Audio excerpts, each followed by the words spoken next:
From a young age, Bree was aware of his uniqueness, yet he excelled at concealing it. Upon discovering the existence of Hogwarts and magic, he confronted his powers without fear, utilizing his intellect and exceptional gifts to create formidable natural magic. Chapter 1. Bree. On the streets of London, beside a grand bookstore, an 11 or 12-year-old boy sat on a bench. His old but pristine messenger bag slung across his shoulder, he was engrossed in a large newspaper, his expression hidden among the printed words that I can hardly believe that magic truly exists in this world. The boy had not been reading the newspaper, rather. He was reflecting on recent events. He laid the paper across his trembling legs, his pitch-black eyes shimmering with excitement, albeit laced with a hint of trepidation. After all, this revelation contradicted his memories and upended his current existence. He adjusted his tousled, glossy black hair, bowing his head once more to shield his eyes, seemingly deep in thought. At that moment, a voice interrupted him. Mr. Ode. A lady draped in an elegant deep green cloak approached the boy with graceful steps. He looked up, revealing a strikingly handsome East Asian visage, soft and gentle, especially when he smiled, which felt like a gentle breeze, endearing him to those around. Are you Miss Vance? I am Bree. Please, feel free to call me Bree. The lady nodded, her expression restrained yet softened by a glimmer of compassion in her eyes. Indeed, just as Betty described, you are a polite child. I am Emmeline Vance. You may call me Emmeline. Emmeline Vance, the niece of Betty, was a witch, although Betty remained unaware of this fact, being the headmistress of a London orphanage. Not long ago, she had entrusted her niece with the task of facilitating Briss enrollment. As Emmeline regarded Bree, she recalled the request letter she had seen, understanding that Betty wished for Bree to attend Stonewall School. While not a prestigious institution, it was a decent option for someone raised in an orphanage. However, shortly after Betty's passing, an owl arrived bearing a Hogwarts acceptance letter, disrupting Betty's plans. I apologize, Bree. Betty had made ample arrangements for you, but I must bring you into the magical world because you are a young wizard. She gently ruffled Briss' soft black hair, finding joy in its texture. Come with me, dear. I believe you are ready. Bree pressed his lips together, the confusion and worry dissipating, leaving only excitement and longing. Who could resist the allure of magic? I suppose so, Emmeline. However, I know little about Hogwarts. To be honest, I never imagined a world filled with magic. You'll come to know it well. Hogwarts will offer you the most extraordinary 7 years. Emmeline took Briss' small hand and led him to a seemingly dilapidated, ancient pub nestled between the bookstore and a record shop. The bustling passersby paid it no heed. This was the threshold of magic. Bree mused inwardly. I once thought I could rely on that memory to attain a better life. He harbored a secret he dared not share, fearing he would be labeled a monster. Yet, this memory rendered him more mature than his peers, well-mannered and endearing, which was why Betty cared for him, treating him as her own child. This memory belonged to a young man named Qing from China. Encompassing his brief life of 22 years, IT resided in Briss' mind like a sphere, allowing him to embark on journeys through memory whenever he sought it, enriching his knowledge and understanding of the world. However, this memory was distinctly Eastern and did not belong to 1991, adapting to life in Britain still depended on Bree. Moreover, engaging with this memory granted Bree a unique power. He referred to it as natural power. This power endeared him to nature, animals, and plants responded to him with remarkable affinity, and IT also blessed him with robust health, allowing him to heal swiftly from injuries in the gentle embrace of nature's breeze. Of course, there might be other effects yet undiscovered. Without the memory, Bree pondered whether he would have simply entered Stonewall School, living an ordinary life, forever oblivious to the magical realm, just as Betty remained unaware of it, for Emmeline had never disclosed such truths to her. In Betty's eyes, Emmeline was an elegant lady. Hence, Bree approached his memory with caution, always vigilant. Until he could ascertain safety, he would not foolishly rely on the memory for magical power. He was not so desperate he preferred not to become another person. Yet unbeknownst to Bree, years of contact with the memory had already influenced him, shaping his temperament and behavior to align more closely with Qing. As his name suggested, Bree was gradually transforming.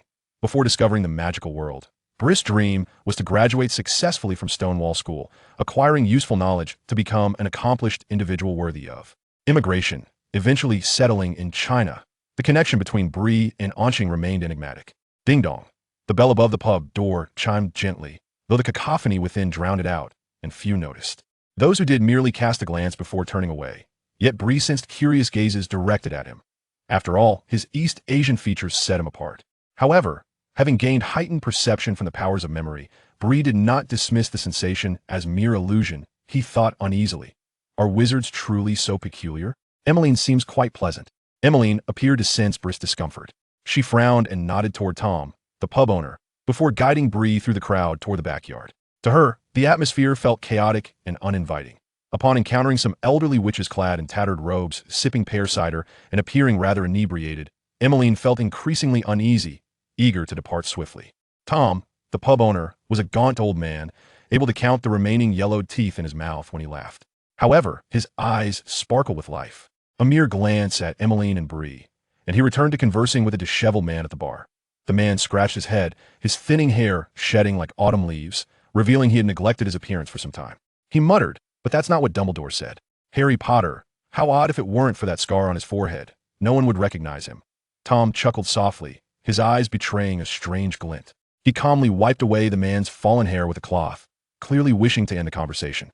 The pub buzzed with gossip about Harry Potter, filled with exclamations of honor, tales of handshakes, glimpses of his lightning scar, and discussions of enrollment. Whispers of mysterious figures also floated through the air, leaving Bree bewildered. In Bree's mind, there were no memories of Harry Potter, nor were there any in Qing's. However, he did not dwell on this, for in the realm of magic, certain peculiarities could be understood. Bree imagined that this Harry Potter was akin to a celebrity he had seen glimpses of Qing's memories, which suggested that in those times, celebrities invariably stirred excitement, and fans were utterly fervent. Bystanders would chat about the minutiae of a star's life, much like the patrons in the nearby tavern. Meanwhile, Emmeline led Bree to the backyard, which was a small courtyard enclosed by walls, devoid of anything but a trash bin and some weeds. Yet in a magical world, appearances could be deceptive. Emmeline drew forth her wand and said, "Count 3 bricks up from the trash bin, then 2 bricks across. You must remember this incantation. It leads to the passage from London to Diagon Alley, the commercial street for wizards, that we shall procure your school supplies and wand here, and you will need to come on your own in the future. Only if you have not declined my offer of guardianship can I accompany you each time." That it was evident that Emmeline had previously contemplated and taken steps to adopt Bree, yet he had refused. After their brief encounter, however, she found herself reconsidering. Who could resist a charming and adorable boy like him? As the sound of the brick tapping ceased, the brick he had struck began to tremble and shift, revealing a small opening that gradually widened. Before long, they stood before a broad archway, wide enough for Hagrid to pass through, leading to a winding, cobblestone street that seemed to stretch endlessly. The street was flanked by numerous shops, with sunlight cascading onto the rooftops, illuminating the scene. The atmosphere was lively, filled with a cacophony of voices discussing various topics. Yet few paid them any mind, for this wall had been opened countless times before, and they had long since learned to ignore it, directing their attention instead to the enticing wares that beckoned them. Chapter 2, Diagon Alley. "Welcome, Mr. Briode. You are about to become a young wizard." Emmeline, with rare playful banter, soon composed herself and elegantly remarked, "I believe you have brought that letter. This is the correspondence from Hogwarts." The familiar crest of Hogwarts elicited a knowing smile from Emmeline. Taking the letter presented by Bree, Emmeline opened it. Hogwarts School of Witchcraft and Wizardry Headmaster. Albus Dumbledore, President of the International Confederation of Wizards, President of the Wizarding Association, Knight of the Order of Merlin. First Class. Dear Bristow Mode, yours sincerely, Deputy Headmistress Minerva McGonagall. On the back of the letter was a list of required school supplies. There were also several other letters in Bree's satchel, addressed to Hogwarts and Emmeline, but they were of little consequence now. Emmeline glanced at the back of the letter and remarked, "Well, it's quite similar to what I had when I first attended school. I shall take this letter to purchase cauldrons, textbooks, and the like, while you visit Madame Malkin's robes for all occasions to procure your school uniform. I have matters to attend to this afternoon, so we must be swift. However, before that, we must make a trip to Gringotts. The currency of muggles differs from that of wizards. Muggles, of course, are ordinary people devoid of magical abilities." Very well. Bree had little choice in the matter. Emmeline, though an elegant lady, possessed an unexpectedly assertive demeanor, or perhaps she merely perceived Bree as a mere child, ill-equipped to navigate such purchases without incurring a loss. Upon their arrival at Gringotts, they beheld a towering white edifice looming above the surrounding shops. Beside the gleaming bronze doors stood a figure clad in a crimson and gold uniform. It was a goblin, rather unsightly. As they stepped through the second set of doors, Bree observed more goblins, seemingly engrossed in their tasks, paying little heed to Bree and Emmeline's entrance. Lacking wizarding currency, Bree inquired, "May I not use pounds here?" "Fear not," Emmeline smiled. "Hogwarts provides financial assistance for financially challenged young wizards. Though modest, it suffices to purchase a wand and some second-hand school supplies. Additionally, Muggle money can be exchanged for wizarding currency here at a rate of £5 per galleon."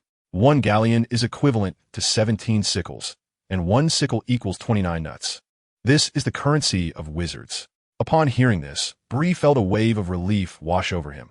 He was not accustomed to second-hand items, particularly second-hand wizarding robes, which were quite personal. Just as he was about to retrieve his savings from his pocket, Emmeline halted him. Emmeline said, "Betty has taken a keen interest in you. She has set aside 1,000 pounds as a scholarship for you. It is astonishing how a woman with little in the way of retirement funds, who also runs a charity home, managed to save such an amount. Wizards typically do not accept large denominations of Muggle currency, as it is detrimental to the wizarding economy. However, Hogwarts and the Ministry of Magic have collaborated to facilitate assistance for young wizards from the Muggle world, allowing each young wizard to exchange up to 100 galleons annually."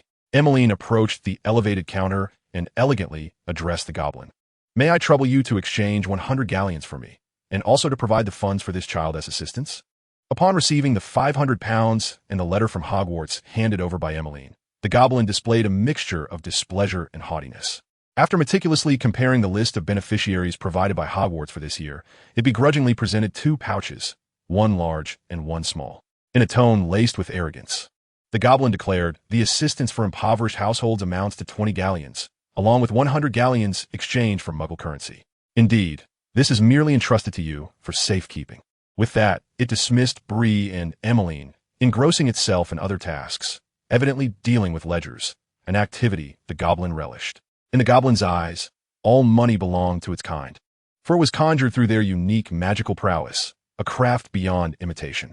Muggles, regarded as thieves, not only squandered these funds but also had the audacity to facilitate their exchange with Muggle paper currency, an affront of the highest order. Naturally, the goblin would never voice such sentiments. No goblin dared to openly challenge the original pact with wizards. Unfazed, Emmeline stowed both pouches into Bree's satchel and led him through the grand doors of Gringotts. "There, just ahead, is the robe shop. I'll purchase a few more items and then find you, after which we shall proceed to Ollivander S for your wand." Following Emmeline's guidance, Bree approached a rather appealing store, bright and tidy, where a giant stood at the entrance. Upon first sight, Bree was astounded, realizing that staring was impolite. He turned his gaze, only to be nearly collided with by a boy, scruffy in appearance, who rushed out of the shop. Oof! Though Bree appeared slender, he possessed considerable strength, nearly knocking the boy over. "Are you all right?" He grasped the boy's hand, noticing that the lad was clad in oversized clothing, emanating a faint scent of dried rain, and that his glasses, patched together with tape, were askew from the impact. A faint lightning scar was visible on his forehead. "Harry Potter?" "And no, I'm fine." The boy looked somewhat socially anxious, blushing as he distanced himself from Bree, while the giant seemed to be awaiting him. "Come along, Harry. We need to purchase other items and a wand. It will take quite some time." "All right, Hagrid." Bree watched curiously as Harry Potter and the giant departed, murmuring, "He doesn't seem like a celebrity. Why is there so much talk about him?" Shrugging, he entered the robe shop and immediately spotted a pale, gangly boy with a shining head, being tormented by a floating measuring tape. Ah, that shine was his platinum hair. "Oh, why is this taking so long? Honestly." It was evident that the boy was growing impatient. Upon noticing Bree's entrance, he hastily concealed his previous demeanor, lifting his chin with an air of arrogance as the tape continued to measure his dimensions. "Puffed." Bree chuckled, finding the boy reminiscent of a peacock. Despite being merely 11 or 12 years old, exhibiting an attitude he surely had not acquired through innocence. "What are you laughing at?" Bree's smile immediately provoked the boy's displeasure, as he glared at her with a fierce intensity. Just as Bree was about to speak, she noticed a stout, short witch clad in purple. This must be Madame Malkin. Madame Malkin silently removed the mischievous measuring tape and placed the fabric before the boy, inquiring, "What do you think of this material for the school uniform?" The boy, increasingly impatient yet maintaining an air of pride, replied curtly, "It's acceptable." Upon hearing this, Madame Malkin exhaled, realizing that crafting garments for this boy would not be a trivial task. "Mr. Malfoy, I shall send the finished attire to Malfoy Manor," she stated. The boy raised an eyebrow and murmured, "All right." Turning her attention to Bree, Madame Malkin asked, "Are you here to purchase Hogwarts uniforms, dear?" Bree nodded, responding, "I require 3 sets of plain black robes." Observing the perplexed and concerned expression on Madame Malkin's face, Bree smiled gently. "I am Bree O'Dia." "Oh, of course. You may stand on the chair to have your measurements taken. The uniforms will be completed swiftly," Madame Malkin assured her. "Thank you, Madame Malkin." "Not at all. Such a polite and well-mannered child," she replied, tossing the measuring tape toward Bree before turning to enter the fitting room with the fabric in her arms. Polite? Oomph. A voice, melodious yet taunting, captured Bree's attention. She turned to see a pale face etched with anger. Allow me to introduce myself, the polite Mr. Odia. I am Malfoy, Draco Malfoy. Bree was about to respond when he interjected. Oh, no need to speak. I already know you are a mudblood wizard, aren't you? Draco Malfoy, as haughty, gaze surveyed Bree's attire before settling on her face. TSK, your clothes reek of mud, worn and outdated, and that shabby bag you carry is a disgrace. Bree felt a surge of irritation at Draco Malfoy's condescension, her expression darkening as she glared back at him, her obsidian eyes betraying her displeasure, with fine threads of crimson creeping into her gaze. The words from Malfoy faltered, as if he had plunged into a silent abyss. Standing alone on a solitary island, as though a tempest were imminent, though this was merely an illusion, for he soon regained his composure. Yet, the playful glint in Bree's eyes left him momentarily speechless. Draco! At that moment, an elegant, proud, blonde woman entered, observing Draco's unsightly demeanor with a hint of exasperation. Your father is waiting outside. You should be grateful he did not enter, believing this to be a place only women would frequent. Draco seemed to snap back to reality, a flush spreading across his pale face, extending to his ears. Mother, you mustn't tell father. I've waited for you both for quite a while. You should apologize. Seeing her son's obvious display of petulance, the woman affectionately stroked Draco's cheek, guiding him down from the small chair. She then cast a gentle glance at Bree, seemingly surprised to encounter a new student with an Eastern appearance. With a slight nod of acknowledgement toward Bree, she took Draco Malfoy by the hand and exited Madame Malkin's robe shop. Draco Malfoy cast a probing glance at Bree, who, emulating his haughty demeanor, raised an eyebrow at him, prompting him to turn away without another look. It seemed there was something uniquely special about him. For instance, the ability to change his eyes to a crimson hue instilled fear in others, a rather amusing thought.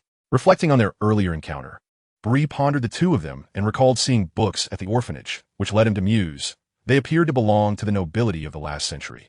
Is there nobility in the magical world? There is no nobility in the magical realm, my child, yet there exist pure-blood wizarding families. Though not all of them possess the renown of the Malfoy lineage. Madame Malkin removed a measuring tape and addressed Bree. Very well, my dear. Would you prefer to leave a mailing address or collect your items in person? You'll need them for the sorting ceremony, so we cannot send them directly to the school. May I come back in a few days to retrieve them? I believe there are inns in Diagon Alley, allowing me to immerse myself in the wonders of the magical world. Chapter 3. The Wand.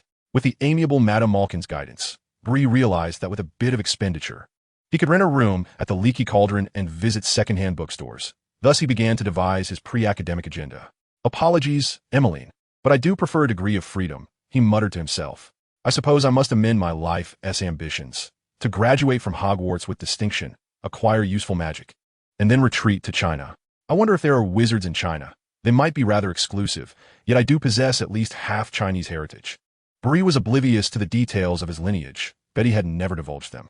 He only knew that he had been left at the doorstep of the orphanage as an infant, wrapped in a tattered blanket, accompanied solely by a diary bearing his name. That very diary now rested in his messenger bag, though Bree had never inscribed a single word within its pages, save for a charming drawing of a cat's face on the front page. After all, who among the ordinary would keep a diary? Nevertheless, Bree resolved to commence documenting his magical studies within its pages from this moment forth. At that juncture, Emmeline, who had been shopping, arrived at Madame Malkin's shop, where Bree had been waiting for quite some time. Bree, I have procured your belongings, and I even bought you a trunk, one specially permitted by the Ministry of Magic, albeit not particularly spacious. Special permission? Sensing Bree's confusion, Emmeline explained, this trunk has been enchanted with the undetectable extension charm and a weight-reducing spell, effectively doubling its capacity and halving its weight. The undetectable extension charm is strictly regulated by the Ministry, and any item sold must be sanctioned. Bree accepted the small trunk from Emmeline, noting its modest size, yet feeling a significant weight, indicating it contained a fair amount of items. Thank you, Emmeline. May I inquire how much it cost? Emmeline playfully tousled Bree's hair and teased. Well-behaved children always receive special treatment, don't they? Bree understood this to be a thoughtful gift for his upcoming school year. Now let us seek out your entrance gift. Perhaps a pet would be splendid. Bree remained motionless, while Emmeline halted her steps to gaze at Bree. Bree lifted her head, squinting slightly with a gentle smile, and said, Thank you, Emmeline, but I would prefer to visit Hogwarts first. I'm uncertain whether I can care for a pet while adapting to the magical world. If it's feasible, I think I would consider acquiring a pet in the second semester. You have already assisted me immensely." Emmeline nodded in agreement. "Then let us procure a wand. This will be our final destination for today." "All right, Emmeline." Ollivander, crafting exquisitely made wands since 382 BC.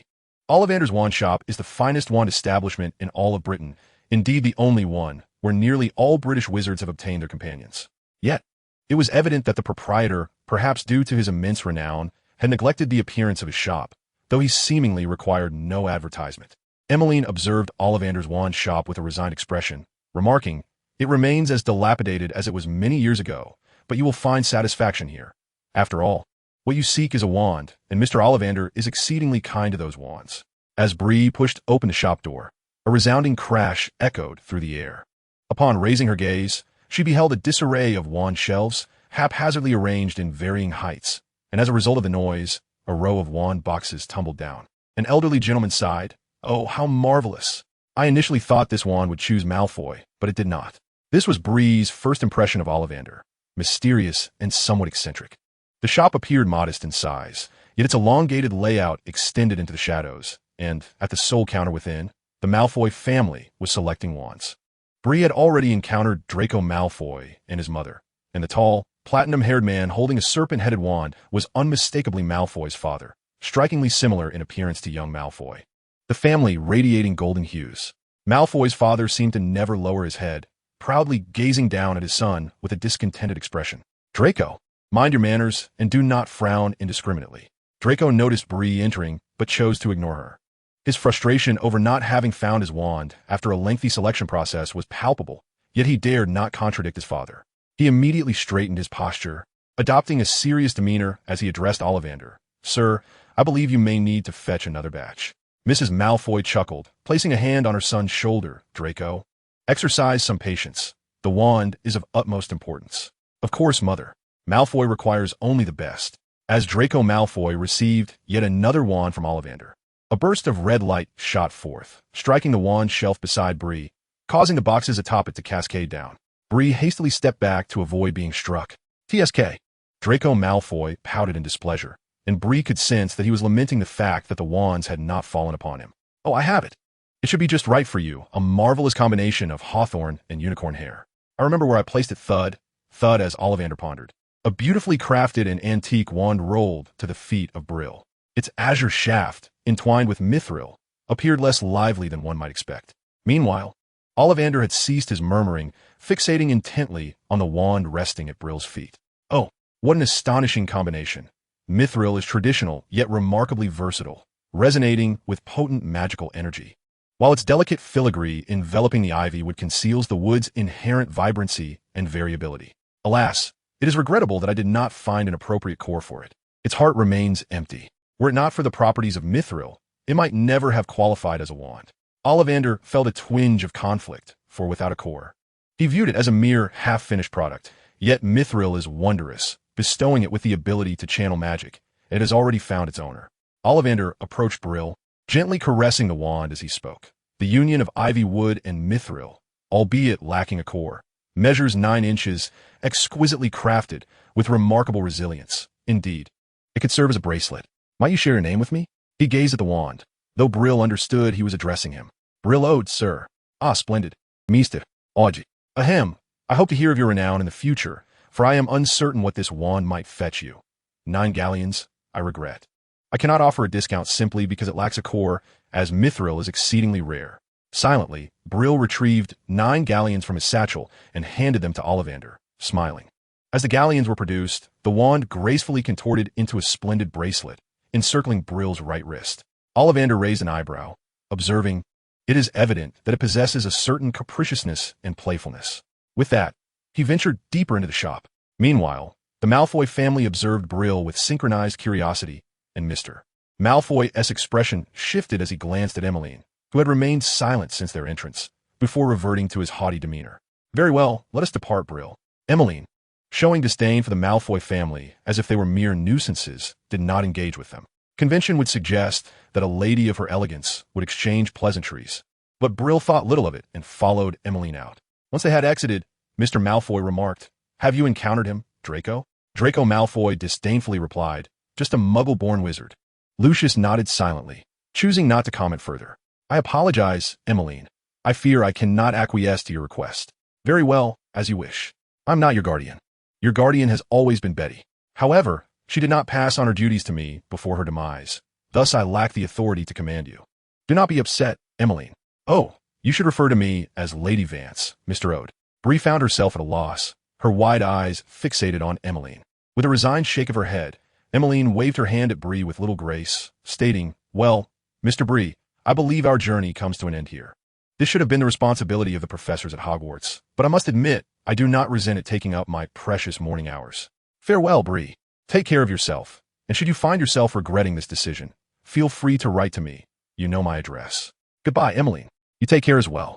With a light flicker, Emmeline disappeared from Diagon Alley, prompting Bree to widen her eyes in astonishment. Oh, what magic is this? I hope to learn it at Hogwarts. Bree exhaled a sigh of relief. The sensation of freedom was exhilarating, allowing him to plan his time before school commenced. First and foremost, he needed to make his way to the Leaky Cauldron with his small suitcase, where he hoped to secure a room, ideally one that was not too shabby. Chapter 4, Platform 9 3/4. Under a series of orderly arrangements, Bree settled into a room of his own, which, though modest, was satisfactory, clean and devoid of any remnants left by previous occupants. Beyond the mundane routine, Bree found himself engrossed in his textbooks, the contents of which revolutionized his worldview. Even with prior preparation, he could not help but be captivated by the mysteries of magic. Naturally, experimentation was essential. Bree held a spellbook in one hand and his wand in the other. His wand, crafted for vine wood, featured a teal shaft entwined with delicate silver filigree that spiraled from the tip to the end, curling into an exquisite handle that felt remarkably comfortable in his grasp.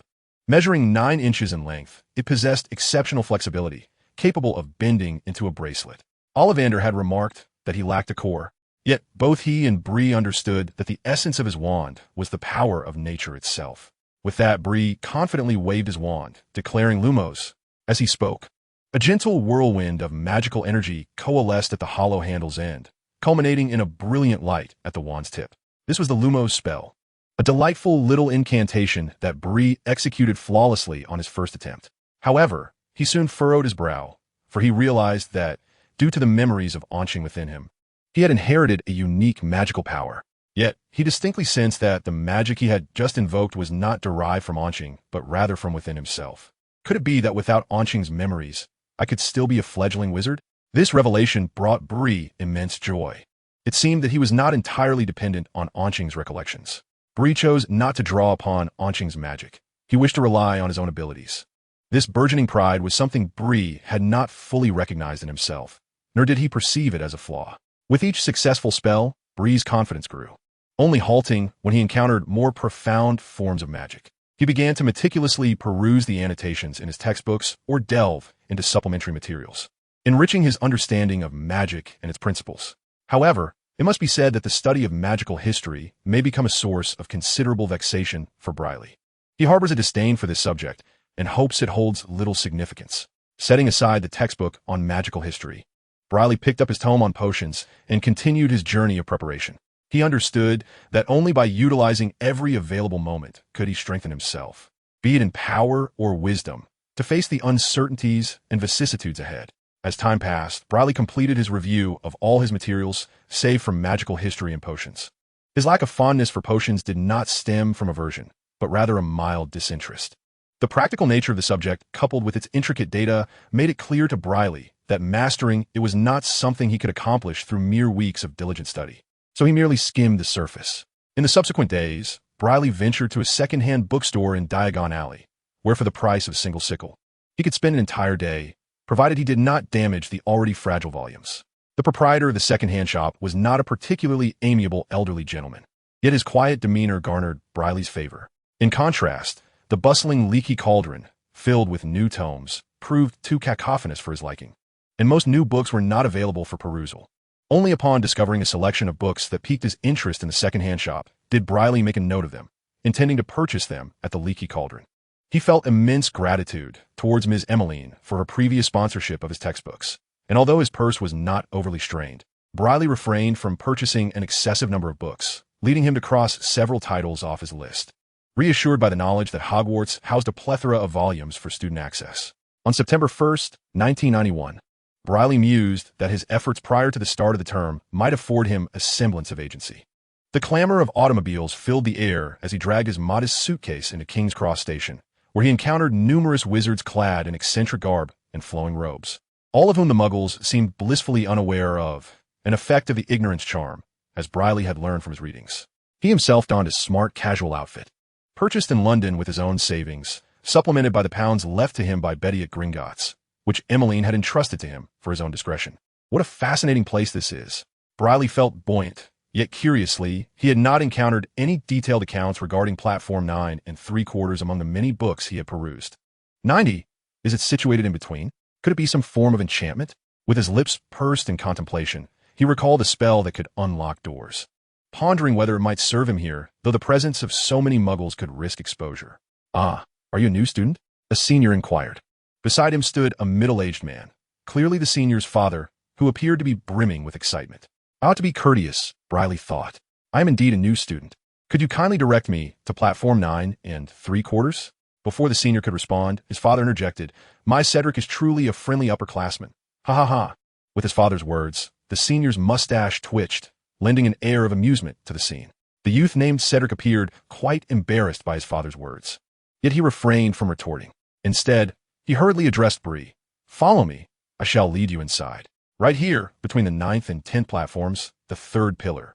Just run straight through." No sooner had Cedric uttered these words than he pushed his own cart through the barrier, while his father encouraged, "Hurry, don't keep Cedric waiting." "Dear child." Bree pursed his lips, feeling indifferent to the term well-behaved, a facade he had donned since childhood, now second nature to him. As they passed through the stone pillar, the sound of a train whistle resonated before them, revealing a majestic, elongated crimson steam locomotive at Platform 9 and 3/4. Surrounding them were numerous robed parents engaged in conversation with their children, while Cedric stood by, awaiting. "Thank you, Cedric. I hope I haven't delayed you," Bree remarked, glancing curiously around before adding, "I am Breeode. You may call me Bree." Cedric, upon hearing this, extended his hand amicably and replied, "Cedric Diggory, you may call me Cedric. A third-year Hufflepuff." Bree reciprocated the handshake, saying, "I am familiar with Hufflepuff, but I believe I would belong to Ravenclaw." "Ravenclaw, a house that seldom stirs trouble." Cedric mused. "Ravenclaw, indeed a fine house, though I expected you might be a little badger. Your smile is quite kind. Yet most individuals from the East tend to be Ravenclaws, known for their intelligence. I recall a Chinese girl in Ravenclaw's 2nd year." Before Cedric could finish, his father, who had just crossed the barrier, called out loudly, "Oh, Hufflepuff is truly the best. You should consider Hufflepuff more. Cedric is top of his year and can assist you with your studies." Cedric's father proudly patted his shoulder, prompting Cedric to apologize with a smile towards Bree. "Ravenclaw is also a commendable house." Bree nodded, reluctant to disclose that his primary reason for desiring Ravenclaw was his fondness for its tranquility and towers.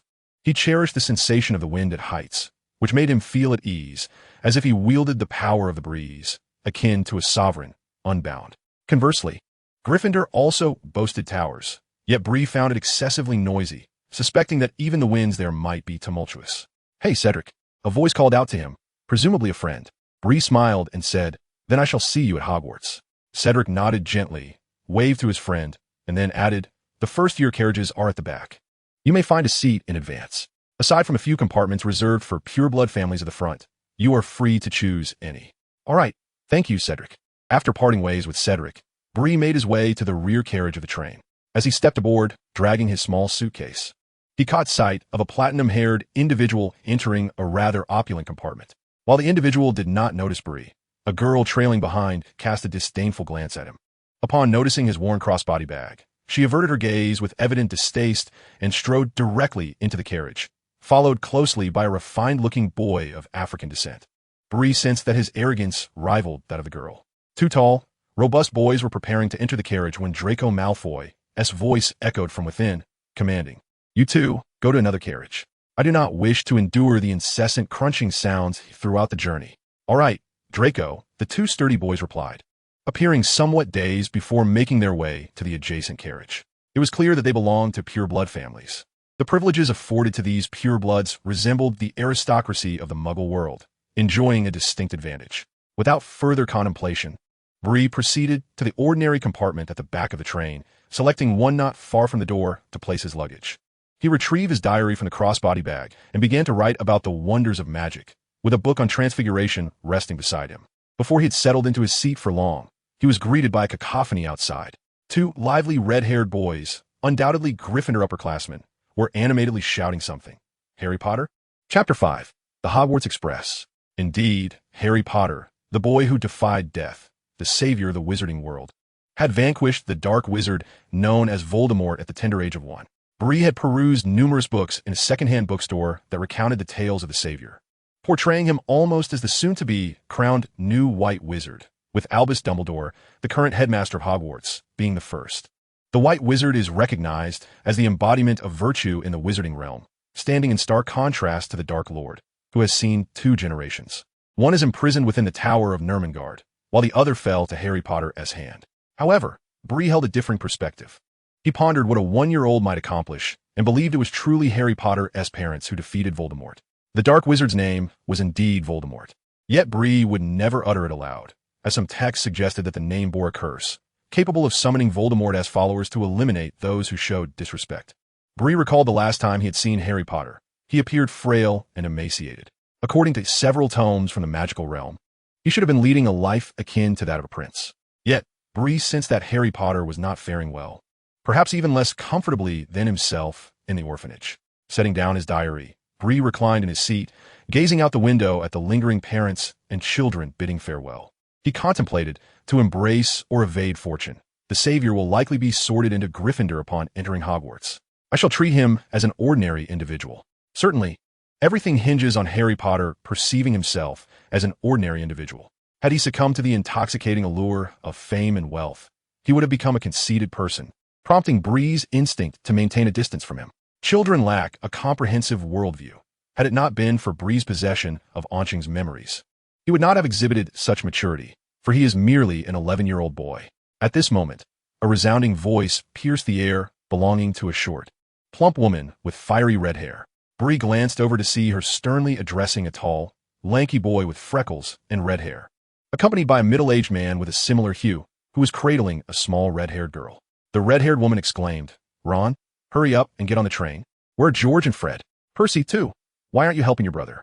The small girl, wearing a sorrowful expression, pouted, expressing her desire to attend Hogwarts. The red-haired woman immediately consoled her. "Oh, dear Ginny, you can't go just yet. You'll have to wait until next year." The freckled boy hung his head and muttered, "They wouldn't care about me unless they want to tease me. Percy is the prefect this year. He'll be too busy showing off for you to notice me." With a resigned sigh, the boy lifted his tattered old trunk and, with his father's assistance, boarded the train. After witnessing the opulence of the Malfoy family, Bree was now introduced to the seemingly modest Weasley family, an entirely contrasting experience. The magical world, much like the Muggle world, harbors both the affluent and the impoverished. Perhaps the only distinction lies in the presence of magic. Bree picked up the Beginner's Guide to Transfiguration by Emmerich Switch, intrigued by the subject of transfiguration. Regrettably, he had yet to succeed in mastering it, struggling to grasp its nuances. He dared not rush the process, as the book warned that transfiguration is one of the most perilous subjects to study in their first year. Therefore, he resolved to observe and practice diligently once at school. For careful planning precedes action. In the days leading up to enrollment, Bree devoted himself to learning spells and becoming familiar with his magical abilities. "Excuse me, is there space here?" The compartment door swung open to reveal a young girl who paused, captivated by Bree's face and his strikingly dark eyes, before introducing herself. "My name is Qiu Zhang, and I am of Chinese descent." She possessed an Eastern visage, seemingly having sought Bree out intentionally, as she bore no luggage. Accompanied only by a brown-haired girl, Qiu Zhang continued to gaze at Bree's deep black eyes, aware of their unique significance in her culture. Yet recognizing the context of the magical world, she refrained from further inquiry and quickly averted her gaze. "This is Kay Gibson, and we are both second-year students in Ravenclaw at Hogwarts. I heard someone mention that there was a new student with an Eastern appearance, so I came to see." Aware of her potential rudeness, Qiu Zhang flushed slightly, while Kay Gibson, exuding a typical Western demeanor, waved warmly at Bree. In accordance with the aesthetic preferences gleaned from Qing's memories, Qiu Zhang's beauty might not be conventionally striking, yet she possessed distinctive Eastern features, which inexplicably endeared her to Bree. "I'm Bree Ode." Bree smiled faintly, choosing not to elaborate on her identity, while Qiu Zhang and the others politely refrained from probing further. For the moment, I was the only one present. It would indeed be delightful if I could invite the two of them to take a seat. Bree harbored a desire to join Ravenclaw, and having someone to assist in her introduction would be most beneficial, allowing her to don an appropriate guise befitting the house before confronting the uncertainties of the Sorting Hat. The literature on such matters often lacked sufficient detail, as if deliberately omitting crucial information. Of course, we accept your invitation, Kay Gibson said, guiding Qiu Zhang to sit opposite Bree. Qiu Zhang, growing more at ease, glanced at the book in Bree's hands and inquired with a warm smile, "Ode. It seems you will fit right in with Ravenclaw." Bree nodded in agreement. "I believe Ravenclaw would be an excellent fit for me. I hope to join you. Might I request a brief introduction?" The books never seemed to provide a comprehensive overview. "I humbly ask for your insights. They would greatly assist me in adapting to my academic journey at Hogwarts." Kay Gibson chuckled, remarking, "A quintessential Ravenclaw, always seizing the opportunity to inquire when faced with the unknown." Bree smiled. She would indeed seize the moment, as being discerning often led to the right choices. Kay Gibson exchanged a glance with Qiu Zhang, seemingly signaling her to continue. Qiu Zhang understood and smiled as she explained, "Hogwarts comprises 4 houses: Gryffindor, Ravenclaw, Hufflepuff, and Slytherin. The emblem of Ravenclaw is the eagle, and its colors are blue, representing the sky and the eternal quest for knowledge. Gryffindor prides itself on its bravery, or so they believe. Hufflepuff is known for its hearty appetite and genuine friendliness. As for Slytherin, well, I'm afraid they're the least amiable. They place great emphasis on bloodlines, and even half-blood wizards face disdain within their ranks. I suspect you would not be fond of Slytherin. Other houses hold them in low regard, and Ravenclaw shares this sentiment, particularly Gryffindor. They are practically sworn enemies." Enemies? Bree found this perplexing. Were these not merely students of the same institution? Was there truly such division? Surely, there must be some misunderstanding. Qiu Zhang, evidently reluctant to delve deeper into the topic, remarked, "That is not our concern. It is best for us to observe rationally from the sidelines. Ravenclaw students pursue wisdom and are perhaps the most level-headed. While others may see us as bookworms, we simply navigate the vast ocean of knowledge, rarely concerning ourselves with matters unrelated to it." Just then, a blaring horn interrupted Qiu Zhang's words, followed by a voice announcing, "The train to Hogwarts is about to depart. First-year students, please take your seats in an orderly manner." Noticing Bree's curiosity, Kate Gibson chuckled. That was Percy from the Weasley family. He's the 5th-year prefect of Gryffindor, responsible for maintaining order among the new students. "Ah, Hogwarts awaits. I sincerely hope to be sorted into Ravenclaw," Bree replied with a forced smile. Sensing that perhaps she was not the quintessential scholar, but that was of little consequence, Qiu Zhang appeared to be in the same vein. As the autumn air settled in, the compartment occupied by Bree grew quieter following the departure of Qiu Zhang and Kai Gibson. Perhaps it was due to the train's departure or the fact that the freshmen had found their seats, but few dared to intrude upon their space.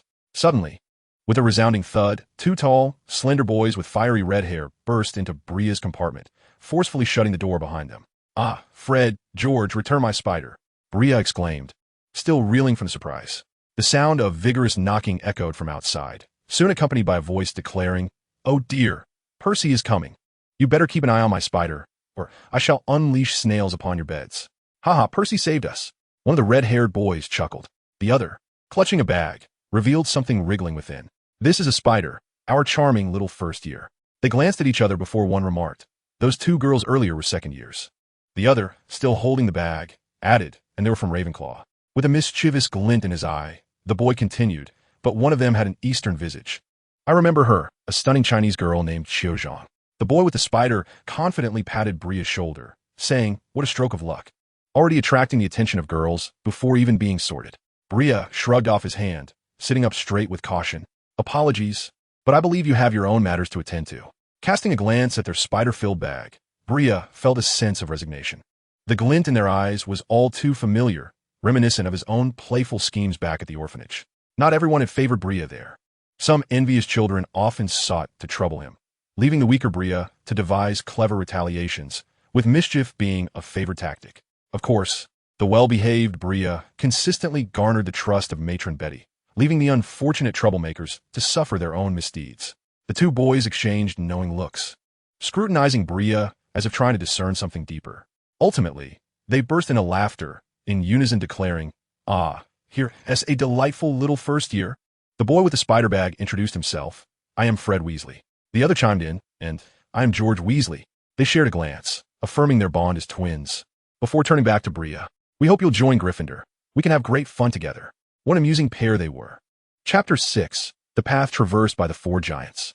The Weasley twins eventually departed, mercifully leaving Bree undisturbed. According to their own words, teasing a sibling was far more entertaining than pranking a fellow first year. Finally, they had left, and Bree thought he might peacefully enjoy the remainder of the train journey. Clang! Oh, Merlin, I've dropped a summer-worn sock into a cheese vat. The compartment door was forcefully swung open once more, and Bree glanced helplessly towards the entrance. This time, it was a girl who appeared to be a freshman, her thick brown hair cascading down and her prominent front teeth catching the light. Have you seen a toad? Neville's toad is lost, she asked. Bree perceived a certain arrogance in the girl as her gaze swept haughtily over the interior of the compartment. But her demeanor faltered upon meeting his eyes. She insisted, "You have." Bree sensed that she was merely putting on a facade of superiority, attempting to project an image of capability, yet her hands fidgeted nervously with the handle of her wand. "I'm afraid I haven't seen it. However, you might want to look around. There have been many comings and goings," Bree replied with a smile, adding, "It's just a minor inconvenience. Certainly better than the Weasley twins barging in here with a sack of spiders." "Oh, I'm sorry.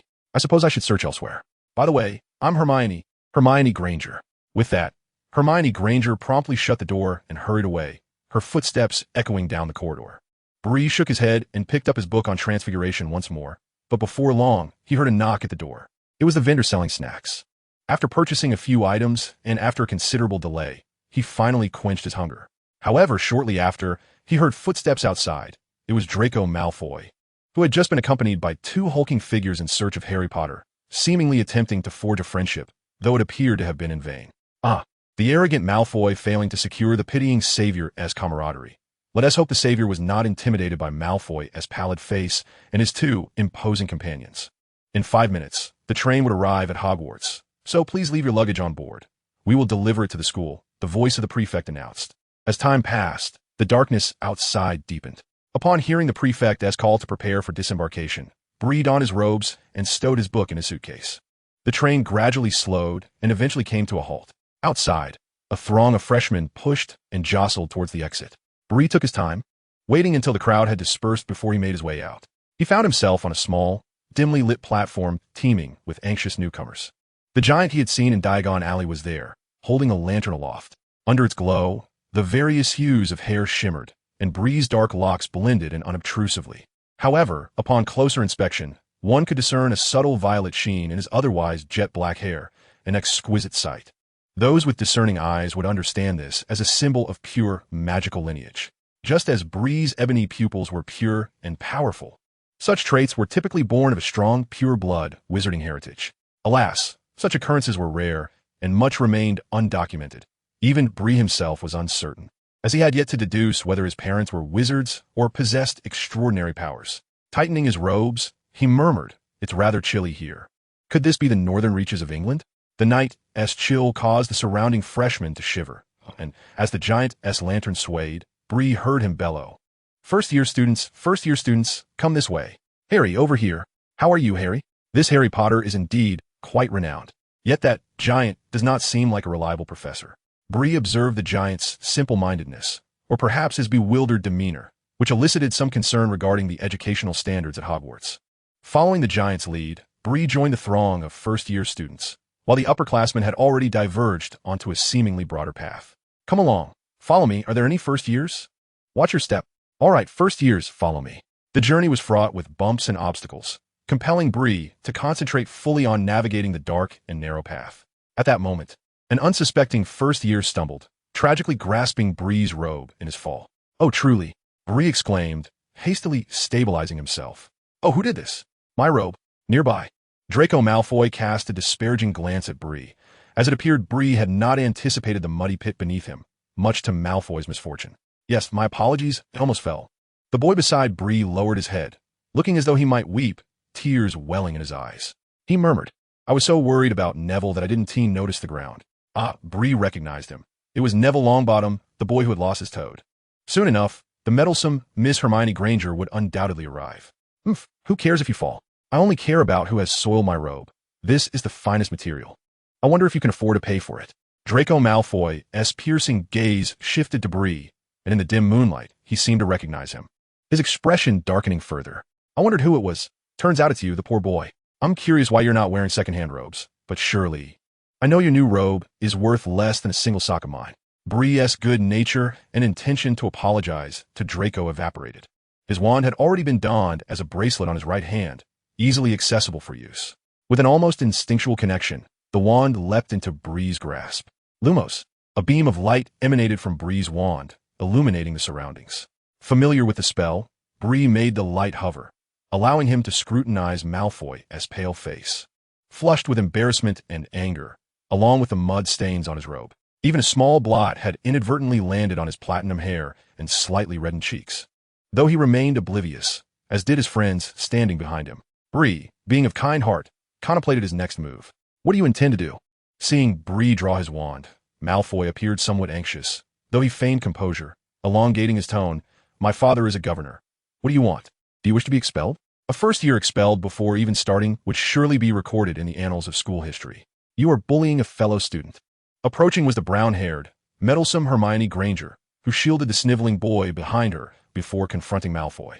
No one would be expelled for such matters. Not even if your father is a board member, she asserted. Malfoy cast a disdainful glance at Hermione, clearly displeased by his consecutive failures.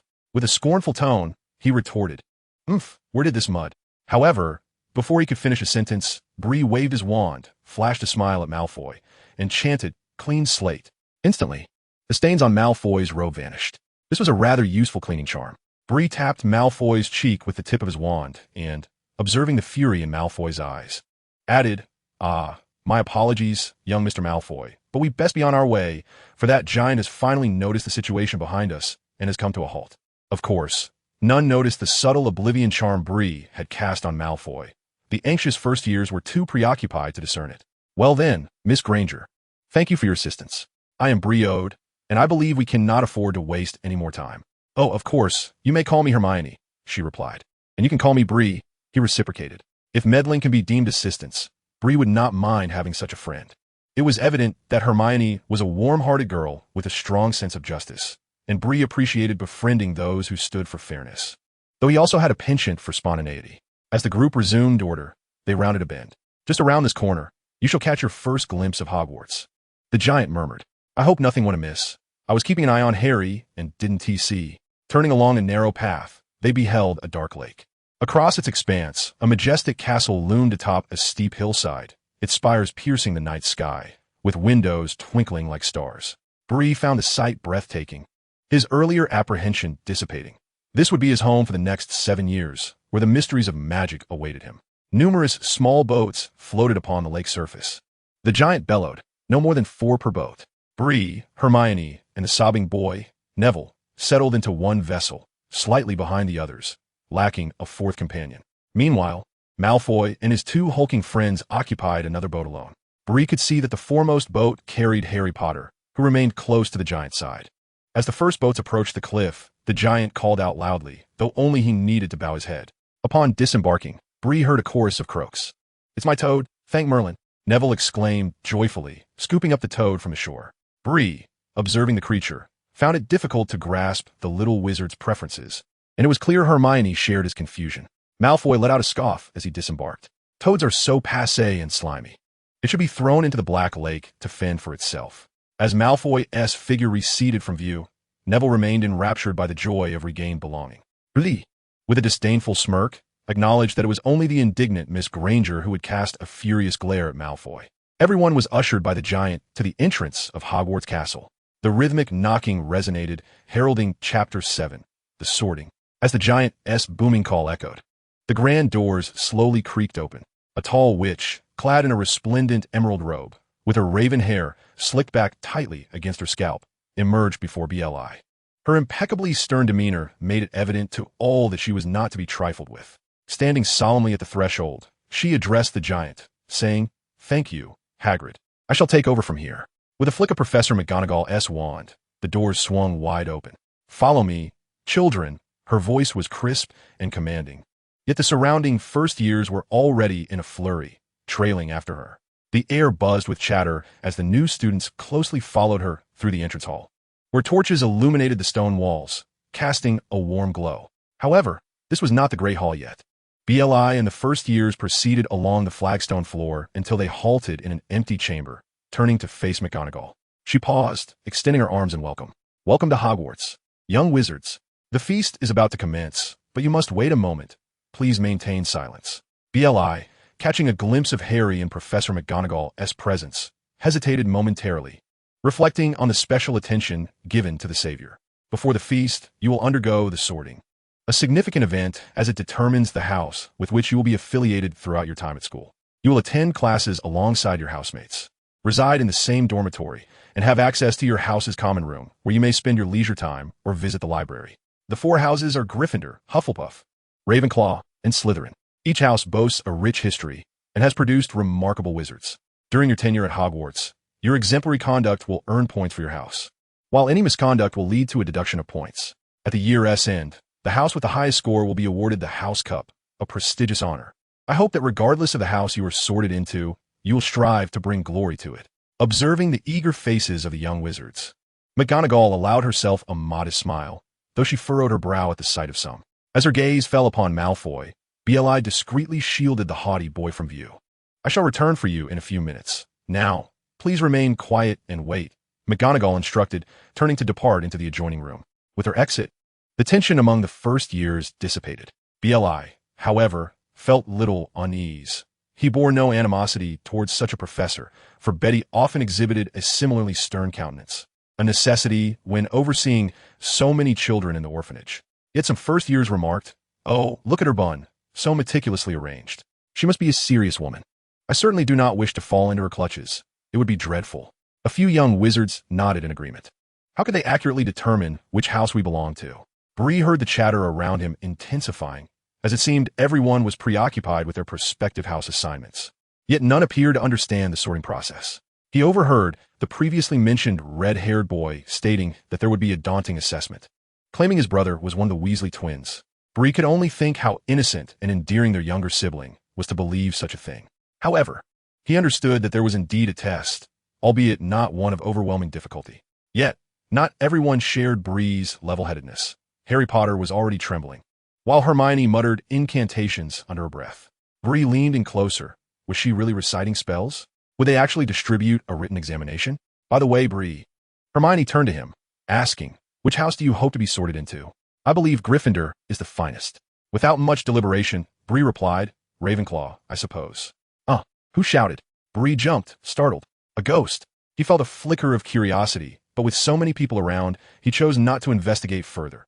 After all, this was Hogwarts, and opportunities would surely arise. Now, move forward, a sharp voice commanded. The sorting ceremony is about to commence. All right, form a single line and follow me. As Professor McGonagall spoke, everyone filed in, traversing the entrance hall and entering a resplendent chamber. Flanking the hall were two long tables, already occupied by numerous upperclassmen, while thousands of candles floated above, casting a shimmering glow upon the golden goblets. An open space in the center was reserved for the new students, with the professors seated at the front, in front of whom stood a stool adorned with a tattered pointed hat. The area had been enchanted, and the ceiling mirrored the sky outside. The first years awkwardly moved forward, navigating through the chairs and the gazes of their senior peers, until they reached the front where the professor sat. With a flick of her wand, McGonagall conjured a four-legged chair and placed the tattered hat upon it. Among the upperclassmen, Bree recognized several familiar faces: Cedric from Hufflepuff, Cho Chang and Kiki Gibson from Ravenclaw, and the Weasley twins from Gryffindor. At the professor's table, several individuals were seated, with Dumbledore at the center. He winked and smiled at the newcomers, appearing quite pleased, though Bree sensed Dumbledore's attention was predominantly focused on Harry Potter. Beside him sat a rather brooding man. Despite his handsome features, his greasy long hair detracted from his allure. Bree realized this was Severus Snape, the potions master, whom he had seen in various newspapers, a master of potion-making indeed. Snape, however, was currently fixated on one individual, his gaze penetrating as if striving to see through him. Following his line of sight, Bree discerned, well, Harry Potter. The intensity of that stare made Harry Potter visibly uncomfortable. Perhaps it was the animosity of their forebears? Bree could only think this way. At that moment, the sorting hat twisted slightly, seemingly eager, albeit subtly. Bree murmured to himself. Perhaps it harbored something remarkably special within. As Bree pondered, the hat appeared to come alive, beginning to sway and hum an odd melody. ceasing only when the tune concluded. Oh, could it be that one merely needed to don that hat? Previously, Fred had spoken as though it were akin to battling a troll. The red-haired boy complained. Meanwhile, McGonagall, holding a piece of parchment, began to speak. When I call a name, that person shall step forward to wear the hat. Hannah Abbott. The Sorting Hat proclaimed loudly. Hufflepuff. Cheers erupted from the table on the right, evidently comprising Hufflepuff students. As each young wizard approached, resounding applause filled the long tables. A warm welcome for their fellow students of the same house. Hermione Granger. Hermione trotted forward, and moments later the Sorting Hat called out, Gryffindor. Oh, for heaven's sake. The red-haired boy complained once more, but this time directed at Hermione. Did they harbor a grudge? Neville Longbottom. Gryffindor. Upon hearing Neville's name, Bree couldn't help but marvel at the boy's entry into Gryffindor. Did he truly possess courage? Uncertain, he resolved to keep an eye on him. Draco Malfoy. When it was Malfoy's turn, Bree heard some people snicker softly, and he too couldn't suppress a smile, intrigued by Malfoy's flushed face, particularly the splotches of mud in his platinum hair. As the Sorting Hat barely touched Malfoy's hair, it shouted, Slytherin. Malfoy set the hat down on the chair, his expression sour, oblivious to the laughter surrounding him. How infuriating. He promptly strode towards the Slytherin table, where only a few genuinely expressed amusement. Meanwhile, the dark-haired girl who had been near Malfoy since the train, Pansy Parkinson, hurriedly retrieved a small mirror for him, which only added to Bree's amusement. After Malfoy composed himself and feigned calm, several individuals gathered around him, greeting him warmly, indicating that his status within Slytherin was quite significant. Bree had read that the Malfoy surname belonged to one of the 28 pure-blood families in the British wizarding community, and it had not diminished much over time. Despite past misdeeds, they remained quite reputable, particularly in Slytherin, where lineage held considerable weight. Of course, it would have been better had this fellow not glared at Bree with such ire. He was certainly no fool. Bristol Odell. Oh, it was his turn. Bree confidently approached, taking a seat on the stool. The overhead light cascaded down upon him, the sleek, dark strands of his short hair glimmering with a hint of purple, capturing the attention of Dumbledore and the other professors, who regarded him with keen interest. Professor McGonagall also seemed to notice for the first time, yet they remained silent, merely considering that the child's lineage belonged to a lineage of powerful wizards, and that Bree had inherited remarkable magical talent. Nevertheless, some of the young witches below flushed with embarrassment. Burleigh's appearance was undeniably exceptional, yet his penchant for discretion kept him away from the limelight, rarely drawing attention from the crowd. A few boys, including Harry Potter, were momentarily taken aback. I believe I have encountered him in Diagon Alley. Harry Potter's face reddened, while the red-haired boy beside him merely pursed his lips in silence, his eyes betraying a hint of envy as he longed for similar attention. In a fleeting moment, McGonagall placed the Sorting Hat upon Burleigh's head. Oh, what a dashing child! What formidable magic resides within you! You are indeed unique. Perhaps Ravenclaw would be your rightful place, for I can discern your thirst for knowledge. Yet, what do you seek to attain with this knowledge? It remains a mystery. Ravenclaw is not as complex as you. Oh, I have surprisingly perceived love within your heart, which astonishes me. This brings to mind Hufflepuff, a commendable group of children. Of course, you do not lack a spirit of adventure, though I sense that you do not relish it. However, I do not doubt your capacity for daring. Still, I believe you are best suited for Slytherin. Chapter 8. The Inevitable Sorting. Slytherin. Huh. Burleigh wore an expression of disbelief, mirroring that of the others in attendance. The professors remained silent, yet Dumbledore pondered for a moment, a flicker of concern flashing in his eyes. Snape, however, paid little attention to Slytherin, as his gaze shifted back to Harry Potter, unable to consider anything else for the time being. Draco Malfoy, his face contorted in disdain, remarked, A fellow who desires to be in Ravenclaw has ended up in Slytherin. Oh, and a muggle born at that. That hat must be insane. It ought to be destroyed. The surrounding Slytherins, upon hearing this, no longer wore friendly expressions. Their hands poised to applaud, now dropped in unison. Some casting hostile glances at Burleigh as he approached their long table, particularly Pansy Parkinson, who harbored no fondness for him, despite his handsome features. Meanwhile, students from other houses, especially the girls, exhibited disappointment at such a striking younger student being sorted into Slytherin.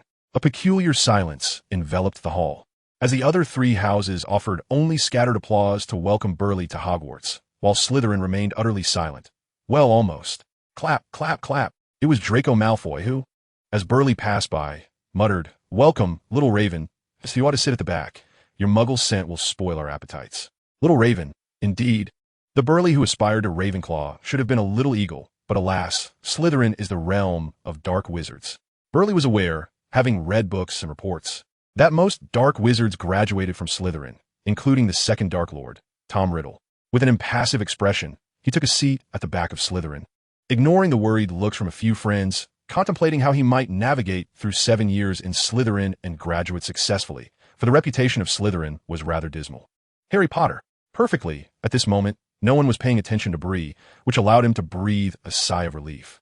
As he was not accustomed to being under such scrutiny, the surrounding crowd buzzed with excitement. After all, this was Harry Potter, a figure many young wizards had grown up hearing tales about, even though he himself was just a child. Upon hearing the commotion, Harry summoned his courage and placed the sorting hat atop his head. It was evident that Harry was silently reciting something, and after what seemed like an eternity of contemplation, the hat declared loudly, "Gryffindor." A jubilant cheer erupted from the Gryffindor table. Harry exhaled, joyfully setting the hat aside as he made his way to his new house. Following him was Ron Weasley, whose fiery red hair signaled his inevitable placement into Gryffindor, much to Hermione's chagrin, who, in her displeasure, swapped seats with someone nearby to distance herself from Ron. Nevertheless, Ron's brothers rejoiced, with even the meticulous Percy stepping forward to congratulate him. Meanwhile, Professor McGonagall regarded the brilliant red hair with exasperation, already burdened by the mischief of the twin Weasley brothers, as she was the head of Gryffindor. The greasy-haired man at the staff table, the head of Slytherin, only added to Bree's distress, given his lack of fondness for potions. Severus Snape, on the other hand, cast a complicated glance at Harry.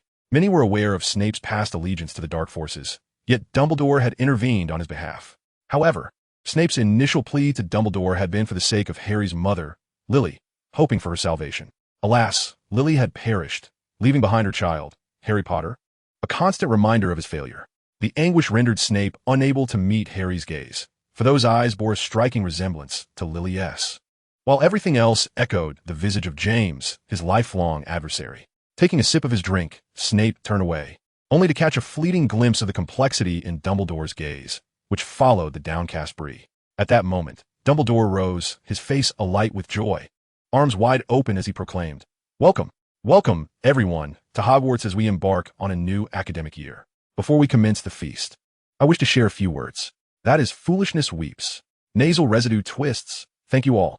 As Dumbledore settled back into his seat, a resounding applause erupted around him. Meanwhile, an abundance of delectable dishes materialized on the tables. Roast beef, roasted chicken, pork chops, lamb chops, sausages, steak, boiled potatoes, roasted potatoes, potato chips, Yorkshire pudding, pea shoots, carrots, gravy, ketchup, and, inexplicably, peppermint candies.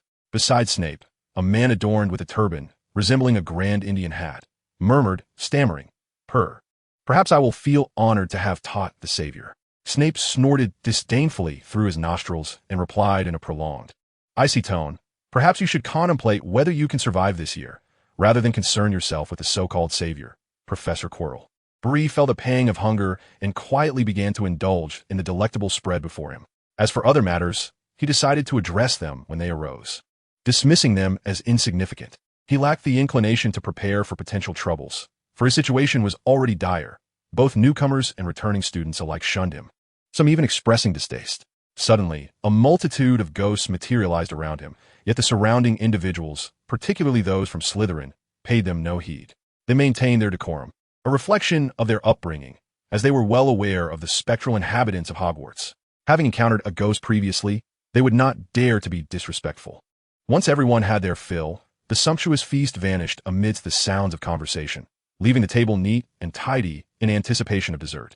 This time, chatter filled the air as the newly initiated Slytherins discussed their family backgrounds, while the older students engaged with the newcomers, predominantly about Harry Potter. Naturally, they refrained from mentioning Voldemort, especially in such a setting. In contrast to the younger wizards, the upperclassmen of Slytherin exhibited greater restraint, presenting themselves with poise and a calculated demeanor. Rarely did they cast hostile glances at Bree. Instead, they chose to overlook his presence, regarding him as more of an eyesore than a threat. At that moment, the sound of a goblet clinking drew attention. It was Dumbledore. Rising once more, he addressed the gathering. Now that everyone is satisfied, I wish to impart a few words. At the onset of this semester, I want to highlight some important points. First-year students, take heed. The forest on the school grounds is off limits to all students. I urge my fellow upperclassmen to remember this as well. Dumbledore cast a glance at the Weasley twins, who were notorious for their mischief. Additionally, Mr. Filch, the caretaker, has requested I remind everyone not to cast spells in the corridors during breaks.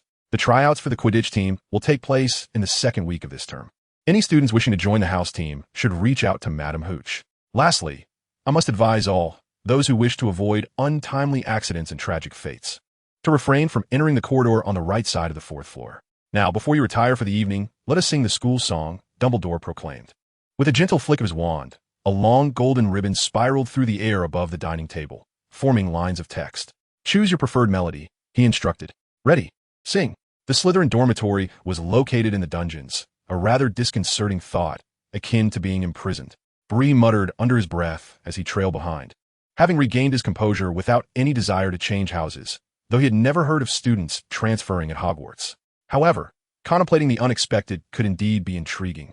After all, it was unlikely that his wishes would always come true. The procession came to a halt as the head of Slytherin engaged in conversation with the new students, or rather, the young wizards. The password is lineage, and unless under exceptional circumstances, it changes weekly. I hope you do not forget. With the utterance of the phrase, the grand door swung open, and Bree entered the common room, where some individuals openly displayed their animosity toward her. Ahem, this is Slytherin. I trust you will remember our rules. A tall, blonde girl stepped forth, standing before the newcomers, effectively curbing any low-level student's thoughts of troubling Bree. I am Jennifer Carroll, the 5th-year prefect of Slytherin. I shall not indulge in superfluous words. Everything you need to know is inscribed on the Slytherin code upon the wall. However, bear in mind that Slytherin values power and status. What power is suited for what status, and what actions correspond to each status, you must discern for yourselves. As for other matters, our headmaster, Professor Severus Snape, will elucidate them shortly. After her remarks, she stepped aside, and at that moment, the door unexpectedly opened, revealing a tall man clad in a black robe. Bree found herself inexplicably reminded of a greasy bat as she observed his shoulder-length, oily black hair and voluminous robe. Snape paused before the group of first-year students, first casting a glance at Malfoy, who stood at the forefront with an air of arrogance, nodding slightly before sweeping his gaze over the rest. His brooding presence seemed to chill the air, rendering everyone breathless and the atmosphere particularly oppressive. When his eyes fell upon Bree in the corner, he hesitated momentarily. Chapter 9. Coexisting Peacefully. As he scrutinized Bree, he paused, then, with an impassive expression, drawled, "You ought to comprehend the essence of Slytherin. Perhaps you come from wealth, glory, and prestige, but here, everything is dictated by strength. Of course, one cannot deny that lineage is a form of strength, yet this is not a place for you to flaunt your ancestral splendor. Remember, do not err. Should you require assistance, unless it is due to a fit of idiocy or an abundance of irrelevant inquiries, my door shall be open to welcome you." Bree stood somewhat dazed. Snape was indeed quite loquacious. "Now, please retire for the evening. First years do not engage in head-to-head battles. You should consider yourselves fortunate. Slytherin has afforded a measure of compassion to the young serpents, granting you time to grow, albeit limited, yet invaluable. We cannot expect you to behave like mere trolls, wielding your wands as bludgeons. Prefect, see to their arrangements," Snape commanded. Following his words, the 5th-year prefects, one male and one female, stepped forward.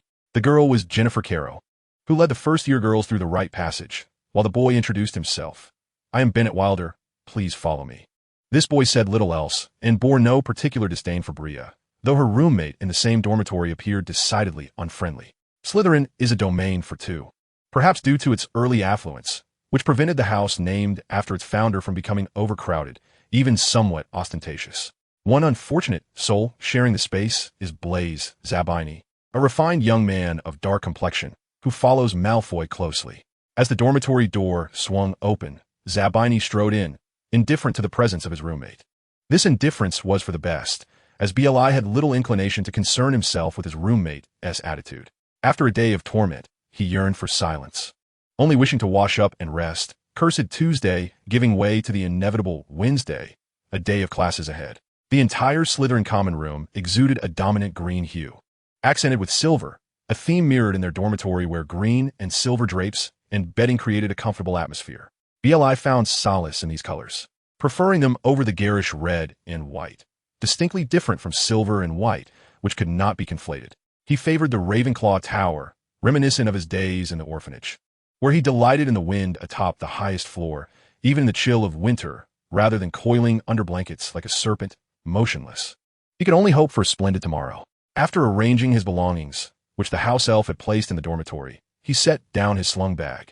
After a brief wash, he collapsed onto his bed, while Zabini began writing at his desk, presumably a letter to family.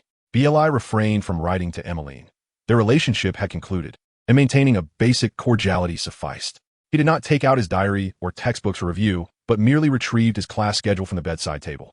He found himself quite fond of herbology, his forte, having already memorized most of the textbook content, thus allowing himself to rest without guilt.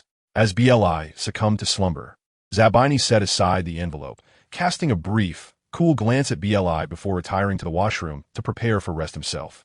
The following morning, Bli stretched languidly, ready to drift back into sleep when a thought struck him. Yes, school had commenced, yet he pondered his murmurs disturbed the light-sleeping Zabini, who rose silently to wash up before swiftly exiting with his herbology textbook and the envelope. In the Slytherin common room, many early risers were present, including fifth-year prefects Jennifer Caro and Bennett Wilder. The fifth years were preoccupied with the impending ordinary wizarding level, OWL, examinations, which held significant implications for their futures, rendering them particularly busy. The seventh years faced their own challenges with the advanced wizarding level, NEWT, exams, resulting in even greater demands on their time. Generally, students in these 2 years participated minimally in extracurricular activities, focusing instead on their studies. Jennifer Caro frowned upon seeing Blaze Zabini emerge, though her expression quickly softened. Beside her, Bennett Wilder chuckled, remarking, "It seems your judgment is questionable. I wonder why you would assist that Muggleborn. He is merely 11 years old." Bennett Wild let out a sound of discontent. "I hope this little rascal can be kept in check."